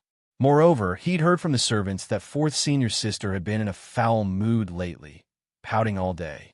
Li Yin didn't want to provoke bad luck. As for asking that fat master for advice, Li Yin felt even more apprehensive. He always felt that this fat master could see right through any of his thoughts, and he couldn't help but overlap this master's image with that of strategist G. In the end, Li Yin had no choice but to go seek his seventh senior brother again. Fortunately, Lin Daqiao was still on the peak and hadn't entered closed-door cultivation. The reason was that he was currently building up to break through to the foundation establishment stage. As for foundation establishment pills and other supporting elixirs, Wei Chongren had already given them to him. He was now waiting for the right moment. To break through a realm like this, not only was a deep reserve of spiritual power and potent auxiliary pills needed, but also a refined state of mind. He was now slowly searching for that spark of inspiration. When Lin Daqiao saw Li Yin coming, he was overjoyed. Recently, he hadn't been cultivating, often walking around the other peaks or wandering on Little Bamboo Peak, but still hadn't found that moment of insight. It left him rather bored. Li Yin's arrival gave him someone to talk to. Perhaps, through conversation, he might suddenly find that inspiration. Who could say it wasn't possible? When Lin Daqiao found out why Li Yin had come, he was even more delighted. For a spell like this, that was as common as dirt and didn't touch upon the secrets of his cultivation technique, he was more than happy to explain it to his junior. The path of spells mainly involved incantations, hand seals, and spiritual power working together to form a technique. But that was only for beginners just entering the world of spells. For true experts, once they had mastered a spell, one might not even see them chant or make seals. The spell would fire off with just a wave of the hand. Some could even form the spell with a mere thought. Next, Lin Daqiao carefully explained the features of the rain cloud technique to Li Yin, its similarities with other spells, and the things to watch out for during practice. He also went over the timing of integrating incantation, seal, and spiritual power, which gave Li Yin a feeling of sudden clarity, like clouds parting to reveal the sun. He believed that thanks to this lesson, not only could he avoid many detours, but he might also draw inferences to other spell practices in the future. This made Li Yin even more fond of his lively and quirky seventh senior brother. After finishing his inquiries, he chatted with him for half an hour more, until Lin Daqiao was still full of ideas and reluctant to stop. Finally, Li Yin bid farewell and left the courtyard. In the days that followed, aside from heading to the servant quarters once every 10 days or so to collect food, Li Yin shut himself away and practiced tirelessly day and night. He was still a novice and couldn't endure extended closed-door cultivation, and besides, ordinary food still tasted far better than fasting pills. Time was the hardest thing to grasp, and the days flew swiftly by in fulfilling cultivation. But on Little Bamboo Peak, it was hard to perceive the change of seasons. Only by carefully observing the bamboo leaves turning from tender green to deep inky green, or seeing spring shoots sprouting in the bamboo forest, could one know the seasons had changed and the sun and moon had continued their endless cycle. In the blink of an eye, more than half a year had passed. One day, the main gate of Li Yan's bamboo courtyard opened. Amid swirling white mist, a pathway appeared, and Li Yan slowly stepped out from within, dressed in a dark green long robe. At this time, Li Yan had grown significantly taller compared to half a year ago. At 15 or 16, it was the age where a youth's body grew fast. The fuzz at the corners of his mouth had begun to darken and thicken, and his shoulders had grown broader. His frame had already been tall for his age, and now, after months of cultivation, he looked even more mature. Much of the childishness had faded from his face, though his plain features still lacked the slightest spiritual air typical of a cultivator. At this moment, Li Yan's brows were tightly furrowed, clearly weighed down by heavy thoughts. After stepping out the gate, his figure shifted and strolled leisurely toward the mountaintop behind him. Chapter end. Behind the courtyard where Li Yan lived, a small winding path stretched up toward some unknown place in the mountains. The path was narrow, just wide enough for two people walking side by side, and it was paved with small, uneven stones.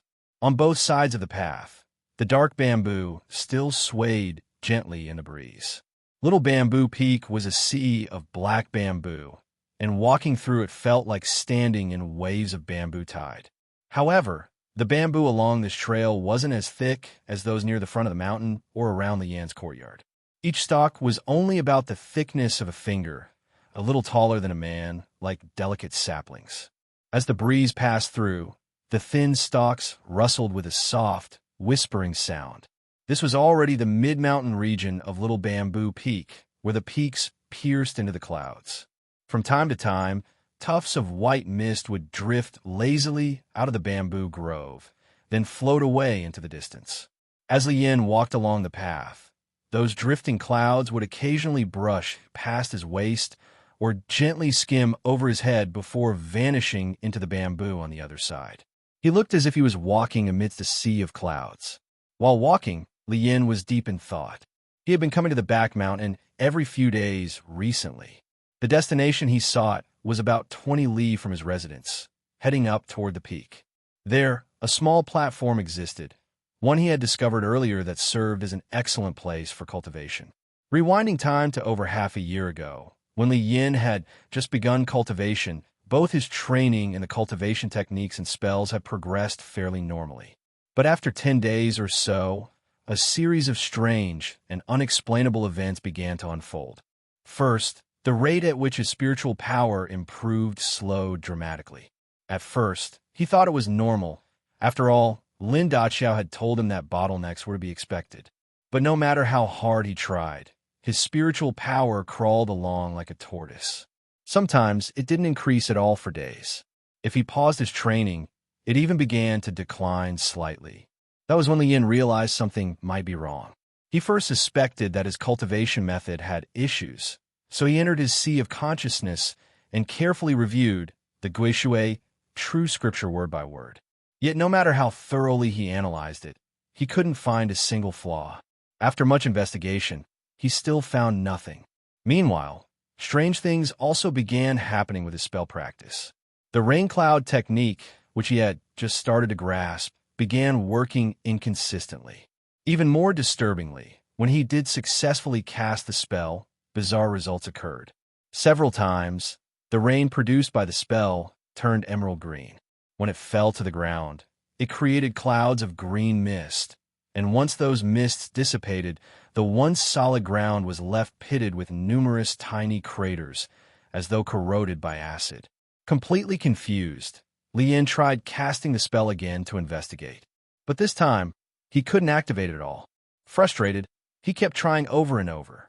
Eventually, the spell did go off again, but what fell from the conjured dark clouds wasn't rain, but an eerie green mist. Within moments, the entire courtyard was nearly engulfed. Startled, Li Yin quickly summoned his spiritual power to protect his body. Thankfully, his power didn't fail him this time, and he managed to shield himself completely. Breathing a sigh of relief, he quickly used his waste token to open the formation protecting the courtyard gate and escaped. He had no idea what that green mist was. It was supposed to be a rain cloud technique, just a simple shower. Peeking in from outside, he waited for half an hour before the strange green fog finally dissipated. When he returned to the courtyard, he was dumbfounded. The stone table and stools in the center of the yard had vanished. The bamboo branches that had stretched over the yard now drooped and curled as though wilted. The bamboo huts were still intact, but their once dark surfaces had faded to a dull gray, as though their spiritual energy had been drained. At least the courtyard walls and its formation remained intact, which gave him some relief. But after circling the yard, Li Yan's face darkened. The spiritual stones powering the protective formation were significantly depleted. He remembered that when the formation was only in passive defense mode, it usually took 4 or 5 days for the spiritual stones to dim slightly. But he had checked them just the day before, and now they were more than 3/4 depleted. They wouldn't last another 10 days. Only then did he realize the courtyard had been saved not because it was untouched, but because the defensive formation had absorbed the attack. That eerie green mist had been blocked by the formation, at the cost of rapidly draining the spiritual stones. After grieving the lost stones, a wave of fear followed. Looking at the pits on the ground, the vanished furniture, and thinking about what might have happened if the corrosive rain or the green mist had landed on him. Just the thought of it gave him chills. It took him a long time to calm down, and then he turned his focus back to the root of the problem, Why had his spell gone so awry? Could it be that the Guishui true scripture was incompatible with the spell? But that idea quickly passed. Dong Fui had never mentioned that their sex cultivation techniques required special spells. If that were the case, he would have placed both the spells and the technique together in his sea of consciousness. Was it the spell itself, then?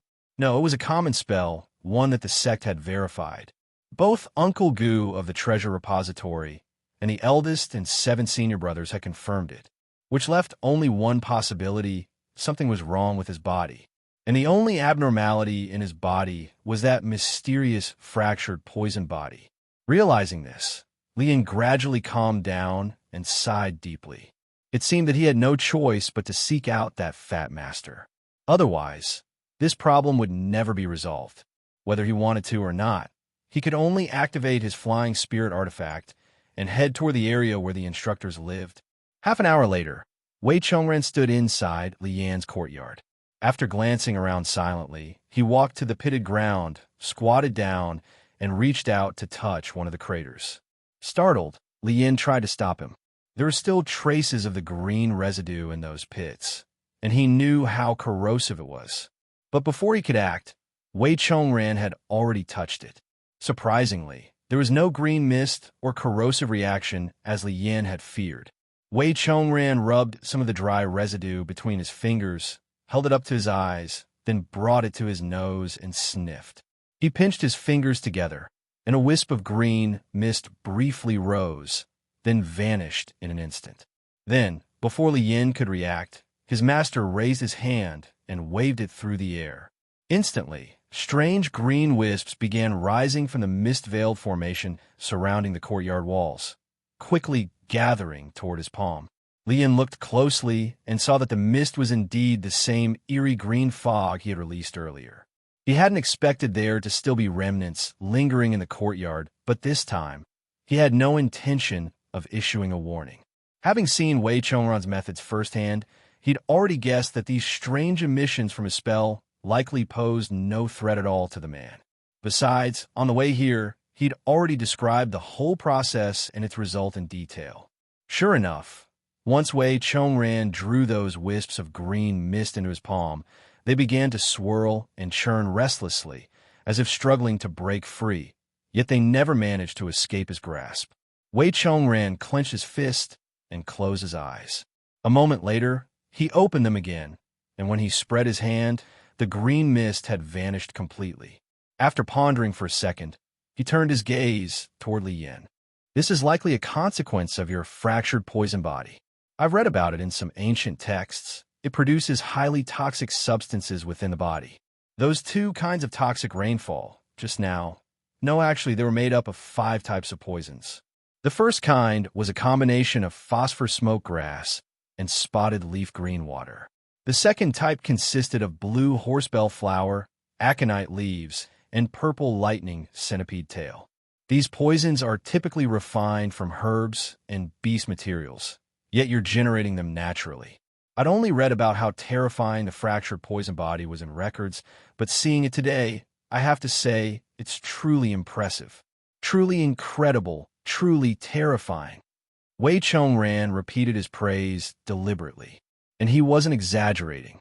Over the course of hundreds of millions of years, only 3 people had successfully cultivated the fractured poison body. The last one had lived tens of millions of years ago. Its rarity alone was astonishing. Otherwise, how could someone like Li Yin, with mixed spiritual roots, have been accepted into a titan like the Wraith sect? Wei Chongren had only ever seen written accounts of it before. Witnessing it now made him regard his disciple with newfound respect. Regardless of what achievements Li Yin might attain in the future, just this poison power alone was formidable. Even a Foundation establishment cultivator could fall victim to it if caught unaware. Li Yin, however, was reeling with a different kind of shock. He didn't know whether his plump master was truly that powerful, but to handle those green mists and toxic rain, things that he himself had viewed as deadly, as if they were nothing, and even dissolve them so casually, without the slightest harm. The man had even identified all the poisonous components just by touch. That was a level of strength and confidence he hadn't imagined. After thinking for a moment, Wei Chongran spoke again. These kinds of phenomena are normal.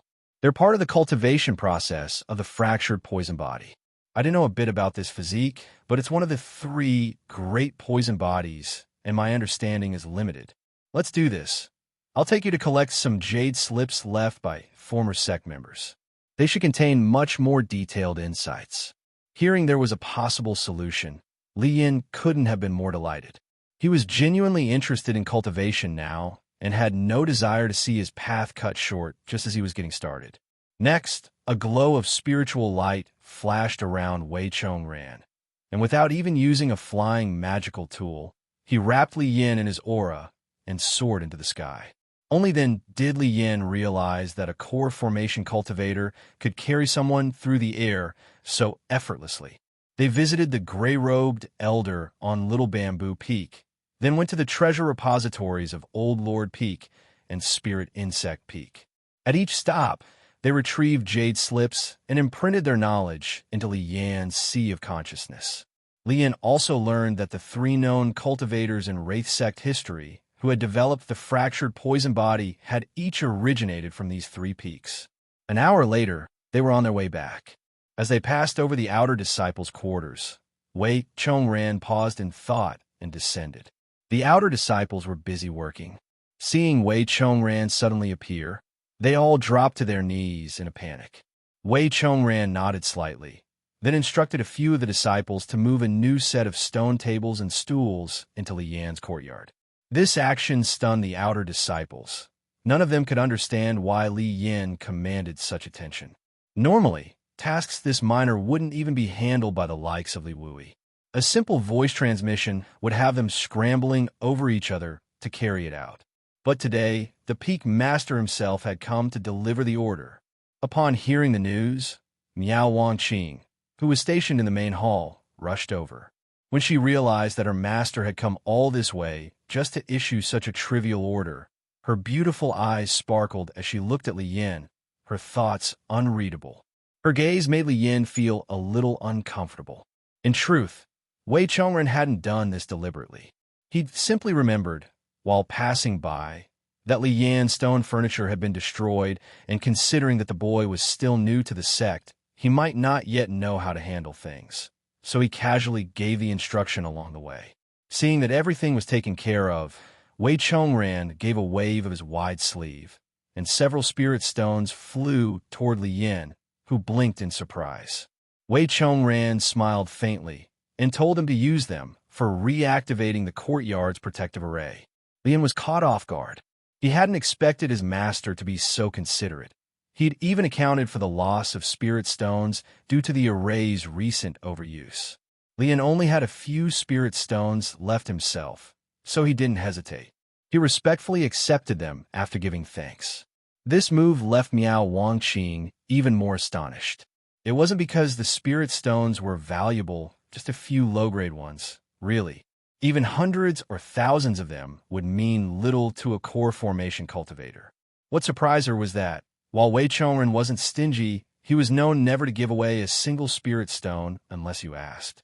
The Wraith sect prided itself on cultivating disciples who could survive and thrive independently.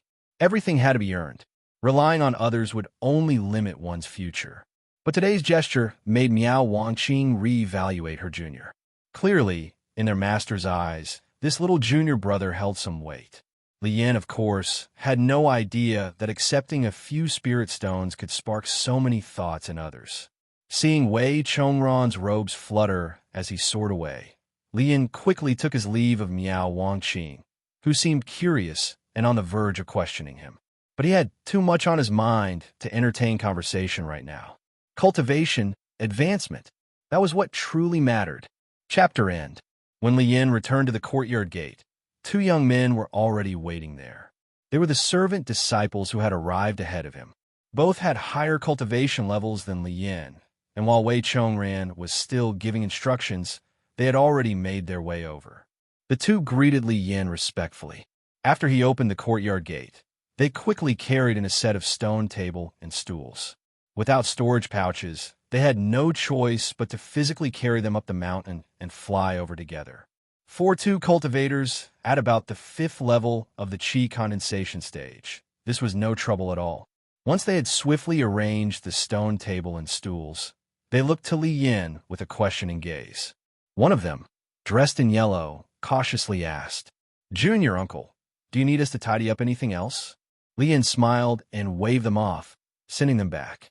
He had no intention of making them clean up. He just wanted to solve the pressing problem of his cultivation as soon as possible. With a flick of his sleeve, the courtyard gate closed again. Li Yin quickly made his way into the cultivation room, shut the door, and sat cross-legged. The next moment, his divine sense entered his sea of consciousness, where 3 glowing violet dots floated. These were the jade slips containing the records and insights on cultivating the fractured poison body. There is no formal cultivation method or incantation for the fractured poison body, only experience and insights left behind by those who had succeeded for later generations to reference. The 3 jade slips came from Little Bamboo Peak, Old Lord Peak, and Spirit Insect Peak, respectively. The peaks where the 3 predecessors had once resided. These violet jade slips were not available in exchange for spirit stones. Only those who met the requirements and were approved by the sect's upper echelon could access them. Ordinarily, even Wei Chongran's position would only allow access to the one from Little Bamboo Peak. But since the sect master had already issued orders that all resources related to the fractured poison body be made available to Li Yin, he had been able to retrieve them all without issue. The sect had not immediately given Li Yin these jade slips because of the body's peculiar nature. Those 3 elders had warned, if one studied these notes before successfully cultivating the poison body, they might find clues to help achieve success. But once one had already formed it, unless they encountered specific problems, referencing others' experiences might lead to the wrong path instead. Even among fractured poison bodies, no 2 were the same. Some details would vary, and blindly following another's path could backfire. But who would have expected someone like Li Yin, a complete novice with no foundation in cultivation? Most cultivators began training from a young age, gradually accumulating knowledge and experience from everything they saw and heard. Li Yin had none of this. Wei Chongran thought it over and decided it was better to let him consult the records now rather than fumble around blindly. At least it might help him avoid unnecessary detours. As for the possibility that it could mislead Li Yin, Wei Chongran wasn't concerned. Who could prove that the insights from others were truly incompatible with Li Yan's path? Such things couldn't be verified anyway. This mindset fit perfectly with Wei Chongran's personality. He lived by the principle of adapting to circumstances. Use what you have, contemplate when you don't. Li Yin slowly opened one of the glowing violet dots, and his consciousness dove in to read. His thoughts soon followed. 2 days and 1 night later, when Li Yin finally opened his eyes, a trace of realization had appeared in them. The jade slips contained a tremendous amount of information, details about daily cultivation experiences, personal insights, and observations throughout the cultivation process. Li Yin couldn't digest it all at once. He focused on analyzing and understanding the parts he could comprehend for now. The rest, he forced himself to memorize, intending to study them in detail later. Even so, the amount of information was so great that even his enhanced cultivator memory left him dizzy and overwhelmed. Though the slips didn't directly answer his biggest question, Li Yin was able to make some judgments about his current physical state based on their contents. In particular, there was a passage from the Elder of Spirit Insect Peak that caught his attention. At chi condensation, the fractured body splits into 10. At foundation establishment, 10 split into 100. At core formation, 100 split into 1,000. At nascent soul, 1,000 into 10,000. With every breath in and out, the body fragments further. Li Yin surmised this was describing the state of the fractured poison body. What drew his focus, however, was the last line, something about breathing. To him, this likely didn't refer to ordinary respiration, but to the process of spiritual inhalation and exhalation, cultivator breath work. The other 2 jade slips didn't contain similar descriptions. He wasn't sure whether the authors had left it out or if their cases differed entirely. Lian sank into deep thought. After a while, he closed his eyes again and began performing breath work using the Guishui true scripture, not for real cultivation this time, but to test whether his theory held. He sat perfectly still, like an old monk in meditation. After half an hour, his body trembled slightly, and a conflicted expression appeared on his face. Earlier, as he circulated his spiritual energy slowly through his meridians, he had used his divine sense to carefully observe its path. At first, the energy flowed from his dantian without issue, but after traveling some distance, it began to subtly diminish. This loss was almost imperceptible. Anyone not actively looking would have missed it entirely. This was due to Li Yan's low cultivation level, making his self-control over his own energy far less refined. For a true master, their grasp of internal spiritual power would be as fine as silk. Even the slightest fluctuation within their body would be instantly detected. After one full circulation, the energy did not become more refined or potent, as it typically would. It had actually diminished ever so slightly. Li Yan was alarmed. He didn't understand why this loss was happening. He repeated the process again, this time with the energy moving even more slowly and his divine sense heightened to its fullest extent, watching each inch of its progress. He wanted to know exactly how the energy was being lost. At last, his meticulous observation paid off. He discovered that as the energy passed through certain meridian junctions, a trace of it would inexplicably vanish, as if those spots were leaky. Lian zoomed in on these meridian nodes. Eventually, he discovered something unusual. 12 key points in his meridian system showed subtle abnormalities. At a glance, these points looked normal. But under repeated scrutiny with his divine sense, he found each one bore a faint, nearly invisible crack. These cracks were hidden when the muscles and meridians flexed and moved, blending perfectly with the body. Only when spiritual energy passed through, causing internal expansion, would the cracks briefly widen and reveal themselves. That was when a thread of energy would leak and dissipate into his flesh and blood. Upon recalling that line again, at chi condensation, the fractured body splits into 10, nascent soul into 10,000. With every breath, the body fragments. Li Yan finally understood. His body had been divided internally at these 12 key meridian points, causing his spiritual energy to leak. His body had been split into 12 parts. Now that the cause had been found, the question was how to resolve it. Li Yan once again turned to the records left by the 3 senior ancestors. He sat reading for more than half a day, but this time he was left disappointed. There was no mention of a cultivation method for the fracture poison body. That was because this wasn't a true technique with fixed methods. It was a special physique, one that evolved along with the cultivator's advancement. As time passed in his continuous trials and exploration, 3 more days went by. Li Yan had begun to feel despondent. He simply couldn't find a solution. One after another, he discarded every possibility he had thought of. By now, he was nearly convinced that his path of cultivation had been completely cut off. It was as if the heavens had played a cruel joke on him, bestowing 2 great fortunes upon him, only for them to turn into the ultimate punchline. Yet, he remained unwilling to give up. He had never even aspired to cultivation in the first place, just a mortal hoping to live a quiet life with his loved ones. After enduring countless hardships and finally deciding to step onto the path of immortality, it seemed fate had already brought it to a premature end. How could he accept that? He tried once more to work from the Gue water scripture, hoping to find a breakthrough. But no matter how he adjusted the flow of his spiritual energy, no matter how painstakingly he analyzed every sentence and word of the scripture, as soon as he circulated his power, it would still leak away at those 12 nodes. At this point, Li Yan was utterly exhausted, eyes bloodshot, looking like a lone and helpless wolf on the vast steppe. He allowed a long sigh, realizing he couldn't continue this way. He simply collapsed onto the floor of the cultivation room and fell into a restless sleep. If he couldn't find a solution after a few more days of research upon waking, Then he would just have to go and speak to that chubby master of his. Hopefully, for the sake of their teacher-disciple bond, the man would be willing to send him back to the mortal world. As for the Gue water scripture, he had decided he would never speak of it.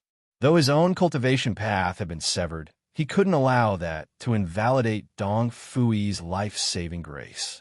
At most, he would just burn more incense in the future and pray that Dong Fui, in whatever perilous place he now resided, would find a more suitable heir.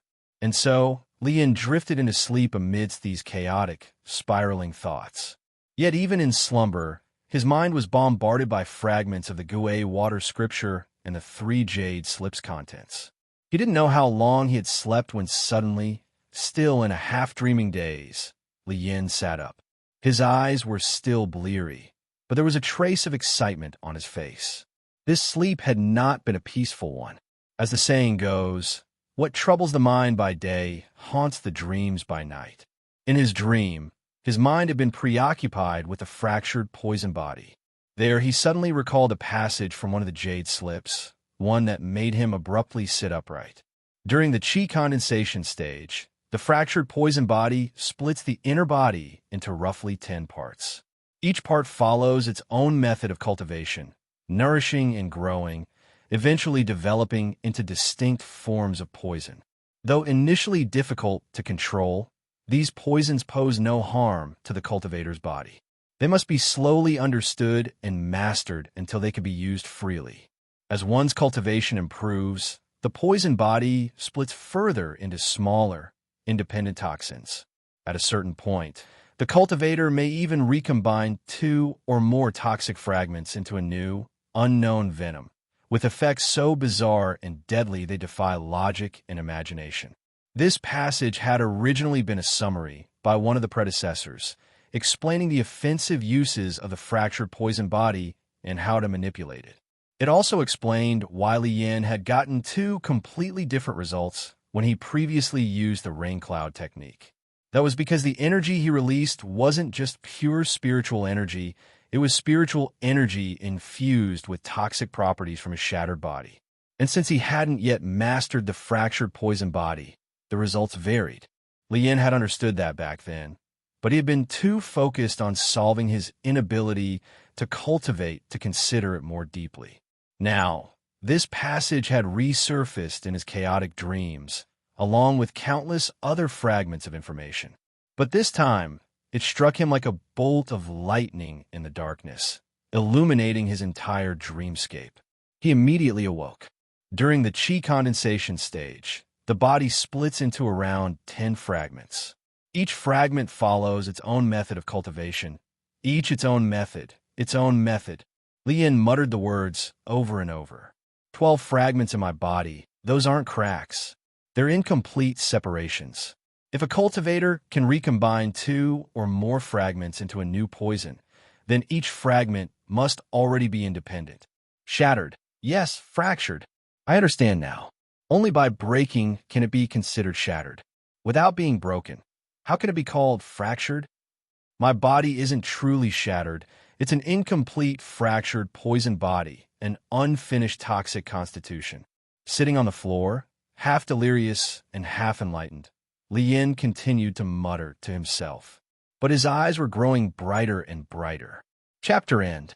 The true fractured poison body was one in which every sliver of flesh, bone, and meridian in the cultivator's body was separated into small segments, as though the body had been dismembered and broken apart. Afterward, each piece of flesh, bone, and meridian would evolve into a different kind of deadly poison. But what Li Yin discovered was that within his body, only the gaps between his meridians showed signs of separation, clearly different from the information recorded in the jade slips. The jade slips had never described the complete form of the fractured poison body because, for the 3 predecessors, their poison bodies were all formed at once. For them, every poisonous segment was independently formed. When they exhaled, the fragments dispersed, and when they inhaled, they fused back together, constantly nourishing and strengthening each part through this rhythm. And when they activated their power or cast spells, the fragments would recombine perfectly, forming a seamless and unified whole. In simple terms, Li Yan's fractured poison body was just a half-finished product, a mere rough draft. That was why he had been unable to find any real solution. Firstly, because Li Yan dared not casually ask others for help, lest he expose the secrets of the Guishui immortal sect. Secondly, no one knew that he was only a half-finished case, and Li Yan himself understood very little about what the true fractured poison body should be. As the saying goes, the onlooker sees clearly while the player is lost in the game. Once he figured this out, Li Yan no longer felt lost. The next step was to figure out how to truly separate the flesh and meridians within his body. Since he already had the embryo of the fractured poison body, it meant the initial phase of its formation had succeeded. Now, he could only rely on either his divine sense or his spiritual power. It was clearly impossible to literally dissect himself with a knife. Li Yan stood up, fetched a basin of cold water, and washed his face, regaining a bit of clarity. He didn't dare use the rain cloud spell to wash up anymore. Not only was he unsure if the spell would even work, but even if it did, he had no idea what kind of poisonous substance it might release. Although the ancient texts claimed the poison was harmless to the body itself, Li Yan had no desire to test that for himself.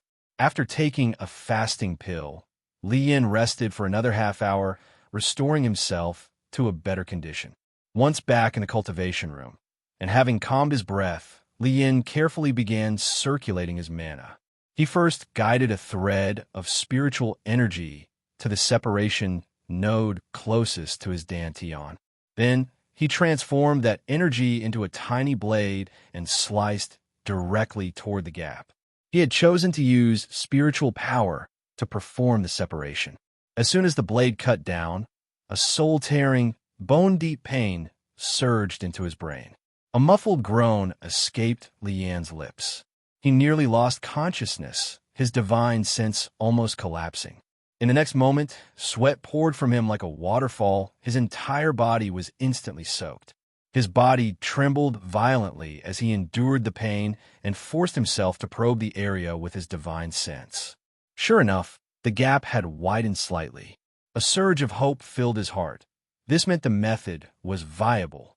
As for whether this might ultimately leave him a corpse, Li Yan had already steeled his resolve. He gritted his teeth and continued slicing. Time slowly passed as Li Yan groaned in agony and his body trembled like a sieve. 15 minutes later, Li Yan collapsed to the ground, gasping for breath. After resting for quite some time, he realized he wasn't on the brink of death. His heart eased slightly. It seemed the method wouldn't kill him, at least not right away. During that agonizing quarter hour, it felt like he had endured the most brutal torture imaginable, yet he had only managed to separate one node. Now came the test. If this didn't work, then not only would his path of cultivation be permanently severed, but the act of forcibly slicing those meridians might have thoroughly destroyed any ability to circulate spiritual power at all. Li Yan struggled to sit cross-legged once more. Steeling himself, he guided a thread of spiritual power from his dantian and slowly moved it toward the separated node. As it crept closer, he could see that the two ends of the node still stood apart like cliffs on either side of a chasm, each isolated from the other. A creeping chill spread through Li Yan's heart. Perhaps his whimsical idea had sealed his fate. His cultivation path truly ended, the remaining trace of spiritual power in his body doomed to vanish. But just when Li Yan thought he had condemned himself to mortal life, the spiritual power thread reached the end of the chasm. And in that moment, the separated tissue and meridians on the other side suddenly drew together, seamlessly bridging the divide. The energy flowed through without the slightest obstruction. Li Yan didn't even have time to celebrate. He immediately probed the energy with his divine sense, and moments later, he burst into uncontrollable joy. The energy hadn't diminished at all. On the contrary, it had become even more refined during its circulation. This was exactly what cultivation required. As spiritual energy became purer, its quantity would eventually increase as well. Li Yan finally let out a long sigh and released the circulating mana within him. The method was indeed effective, but the next moment, his face twisted like he had swallowed bitter herbs. His brow furrowed deeply. 11 more nodes still needed to be separated. Just thinking about it made him shudder all over. 20 hours later, Li Yin lay spread eagle on the floor. The ground beneath him was soaked. Some spots looked like miniature streams of sweat. The pain he had endured, just thinking about it now, made Li Yin feel like dying on the spot. After each separation, he had to drink a massive amount of water, then immediately proceed to the next one. He didn't dare rest too long. He had to finish while his nerves were still numb from the pain. But he also had to replenish the lost fluids, or he'd die of dehydration before finishing the process. Now that it was over, Li Yin didn't want to move a single finger, let alone go back to his room. He fell asleep right there in the cultivation room for 2 full days and nights. When he awoke, his mind and energy were fully restored. Sitting up once again, he immediately crossed his legs and began adjusting his breath. 15 minutes later, a burst of wild laughter erupted from the cultivation room, echoing across the courtyard. If not for the warding formation on the surrounding walls, that laughter would have carried for miles. The first thing Li Yin did upon waking was, of course, verify whether he could cultivate normally. After several complete cycles of spiritual circulation, he found that everything had returned to how it had been before. Overwhelmed with joy, he laughed aloud, releasing the suffocating frustration that had accumulated in his chest these past days. In the days that followed, Li Yin temporarily set aside his cultivation of other spells. Aside from practicing the Guishui, true scripture, he focused entirely on exploring and understanding the 12 separated meridians and segments of flesh within his body. In this way, his days passed in productive and diligent training, and before he knew it, 4 months had flown by. In those 4 months, aside from steadily increasing his mana through the Guishui true scripture, Li Yin also carefully studied the summary and insights recorded in the 3 jade slips. With that, he gained a renewed understanding of the 12 separated meridian flesh nodes within his body. The 12 separated meridian flesh segments in his body were each completely different sources of poison. They would be released as spiritual power was activated. Some were highly corrosive, some would emit poisonous vapors, and others only became toxic when exposed to moonlight, sunlight, or even starlight. More terrifying were those poisons that were colorless and odorless. If one were to attempt to synthesize them using herbal alchemy, even a single poison might require 1 or several highly toxic herbs to concoct, an utterly inconceivable and eerie thing. Normally, these 12 poisons were isolated from one another and would be naturally nourished by the rhythm of Li Yin's breathing. However, the jade slips explained that this passive nurturing was not the optimal approach. The best method was to forcibly stimulate the poison segments with one's divine sense each day to enhance their activity. It was said that doing so might even allow them to gradually split into smaller, distinct poisonous fragments before reaching foundation establishment. Li Yin tried this method, and it was sheer torment, not because of the pain from stimulating the separated meridians and flesh, but because each time he used his divine sense to stimulate them, it felt as if his very consciousness was being poisoned. This left Li Yin with splitting headaches, constant nausea, and a sensation like countless blades churning inside his skull. The variety and intensity of suffering made him feel as if he hovered between life and death. After several attempts, he nearly gave up. He thought he might as well let the fractured poison body develop on its own. He could just focus on learning how to wield it over time. But just as Li Yin was about to abandon the idea, he made an unexpected discovery. After stimulating those fragmented meridians, his divine sense had slightly increased, not by much, but enough for him to be certain. Though confused at first, he was quickly overwhelmed with joy. He now understood just how rare and precious methods to train the divine sense truly were. Although cultivating the Guishui, true scripture, did provide some enhancement to the divine sense, he found through practice that growth only occurred when breaking through to the next stage. It wasn't something he could increase at will. Now, having stumbled upon a way to actively grow his divine sense, Li Yin was no longer willing to let it go. Gritting his teeth, he resolved to set aside 1 hour each day to use his divine sense to stimulate the separated meridians and flesh. Any longer, and he feared he might go insane. After several days, his divine sense was indeed growing, albeit at a very slow rate. The separated meridians within his body also became more active, as if just one more stimulation would cause them to divide on their own. Several months later, Li Yin finally grasped the properties of each poison. His next goal was to slowly master their use. Thus, his life became even more packed, cultivating his main technique, stimulating the fragmented meridians with divine sense, and practicing poison-based spells. Every day was filled to the brim. He often only slept a few hours every few days, replacing rest with meditation and cultivation. During this period, Wei Chongren had sent him a message via the sect token, asking whether Li Yin had resolved his cultivation issues. After Li Yin replied that everything had been resolved, Wei Chongren sent a short word of encouragement, then informed him that the sect had officially allocated additional resources to support his cultivation.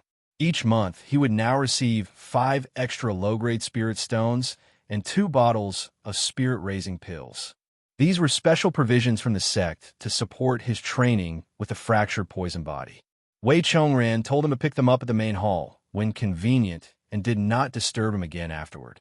This left Li Yin with a slightly better impression of this master. Over the past few months, Wei Chongren hadn't shown any signs of hidden agendas, but Li Yin remained cautious, knowing that surface appearances meant little. Still, this incident helped Li Yin realize that the sect was indeed favoring him with extra resources, and he couldn't help but appreciate the benefits that came with the fractured poison body. What he didn't know, however, was this. If his innate spiritual roots had been above average, say Earth level or higher, the sect wouldn't have just tossed a few resources his way with such indifference.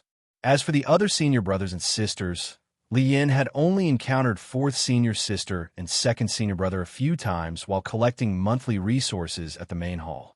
The rest he hadn't seen at all. Some were said to be out on missions, others in seclusion. Even 7th senior brother had gone into closed-door cultivation, supposedly preparing to break through to the foundation establishment stage. As for that outrageously handsome eldest senior brother, he hadn't been seen since going into seclusion a few months ago. However, some from the outer quarters claimed they had spotted first uncle out late at night a few times, always looking rushed. When Li Yin went to collect his monthly resources again, both 4th senior sister and 2nd senior brother gave him rather strange looks. Spirit-raising pills were known to provide major assistance in breaking through minor realms during the qi condensation stage. Among outer disciples, only the elite received 2 bottles per year, yet Li Yin now received 2 bottles every month. That naturally raised their opinion of him. 2nd senior brother, in particular, gave Li Yin a hearty slap on the back like a bear, flashing a thumbs up, leaving Li Yin smiling awkwardly while hissing in pain from the blow. As for the other disciples outside of Little Bamboo Peak, they had no connection to Li Yin. He didn't know them, and they had no reason to approach him. Time flew again, and another month passed.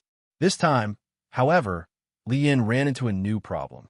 It wasn't an issue with his cultivation itself, but with his training space. Meditation and basic cultivation were fine in the courtyard or cultivation room. But once he started practicing actual spells, things went awry. The poisons released through his spiritual power began wreaking havoc. After 3 sets of stone tables and stools were destroyed, Li Yin realized he needed to find a new place to practice his techniques. After some thought, he ruled out going outside the sect. His current level of strength couldn't possibly handle the beasts roaming those lands. So, he turned his attention to Little Bamboo Peak. With such a vast mountain range, filled with many subsidiary peaks, finding a quiet, secluded spot where he wouldn't disturb anyone should be quite feasible. Chapter end. Hey everyone, I sincerely appreciate your support.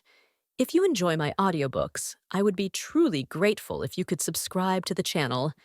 And if you'd like to support even further, you're welcome to become a Patreon member, where you can access audiobooks of novels as long as they are freely available on the internet. Your kindness and support mean so much. Thank you.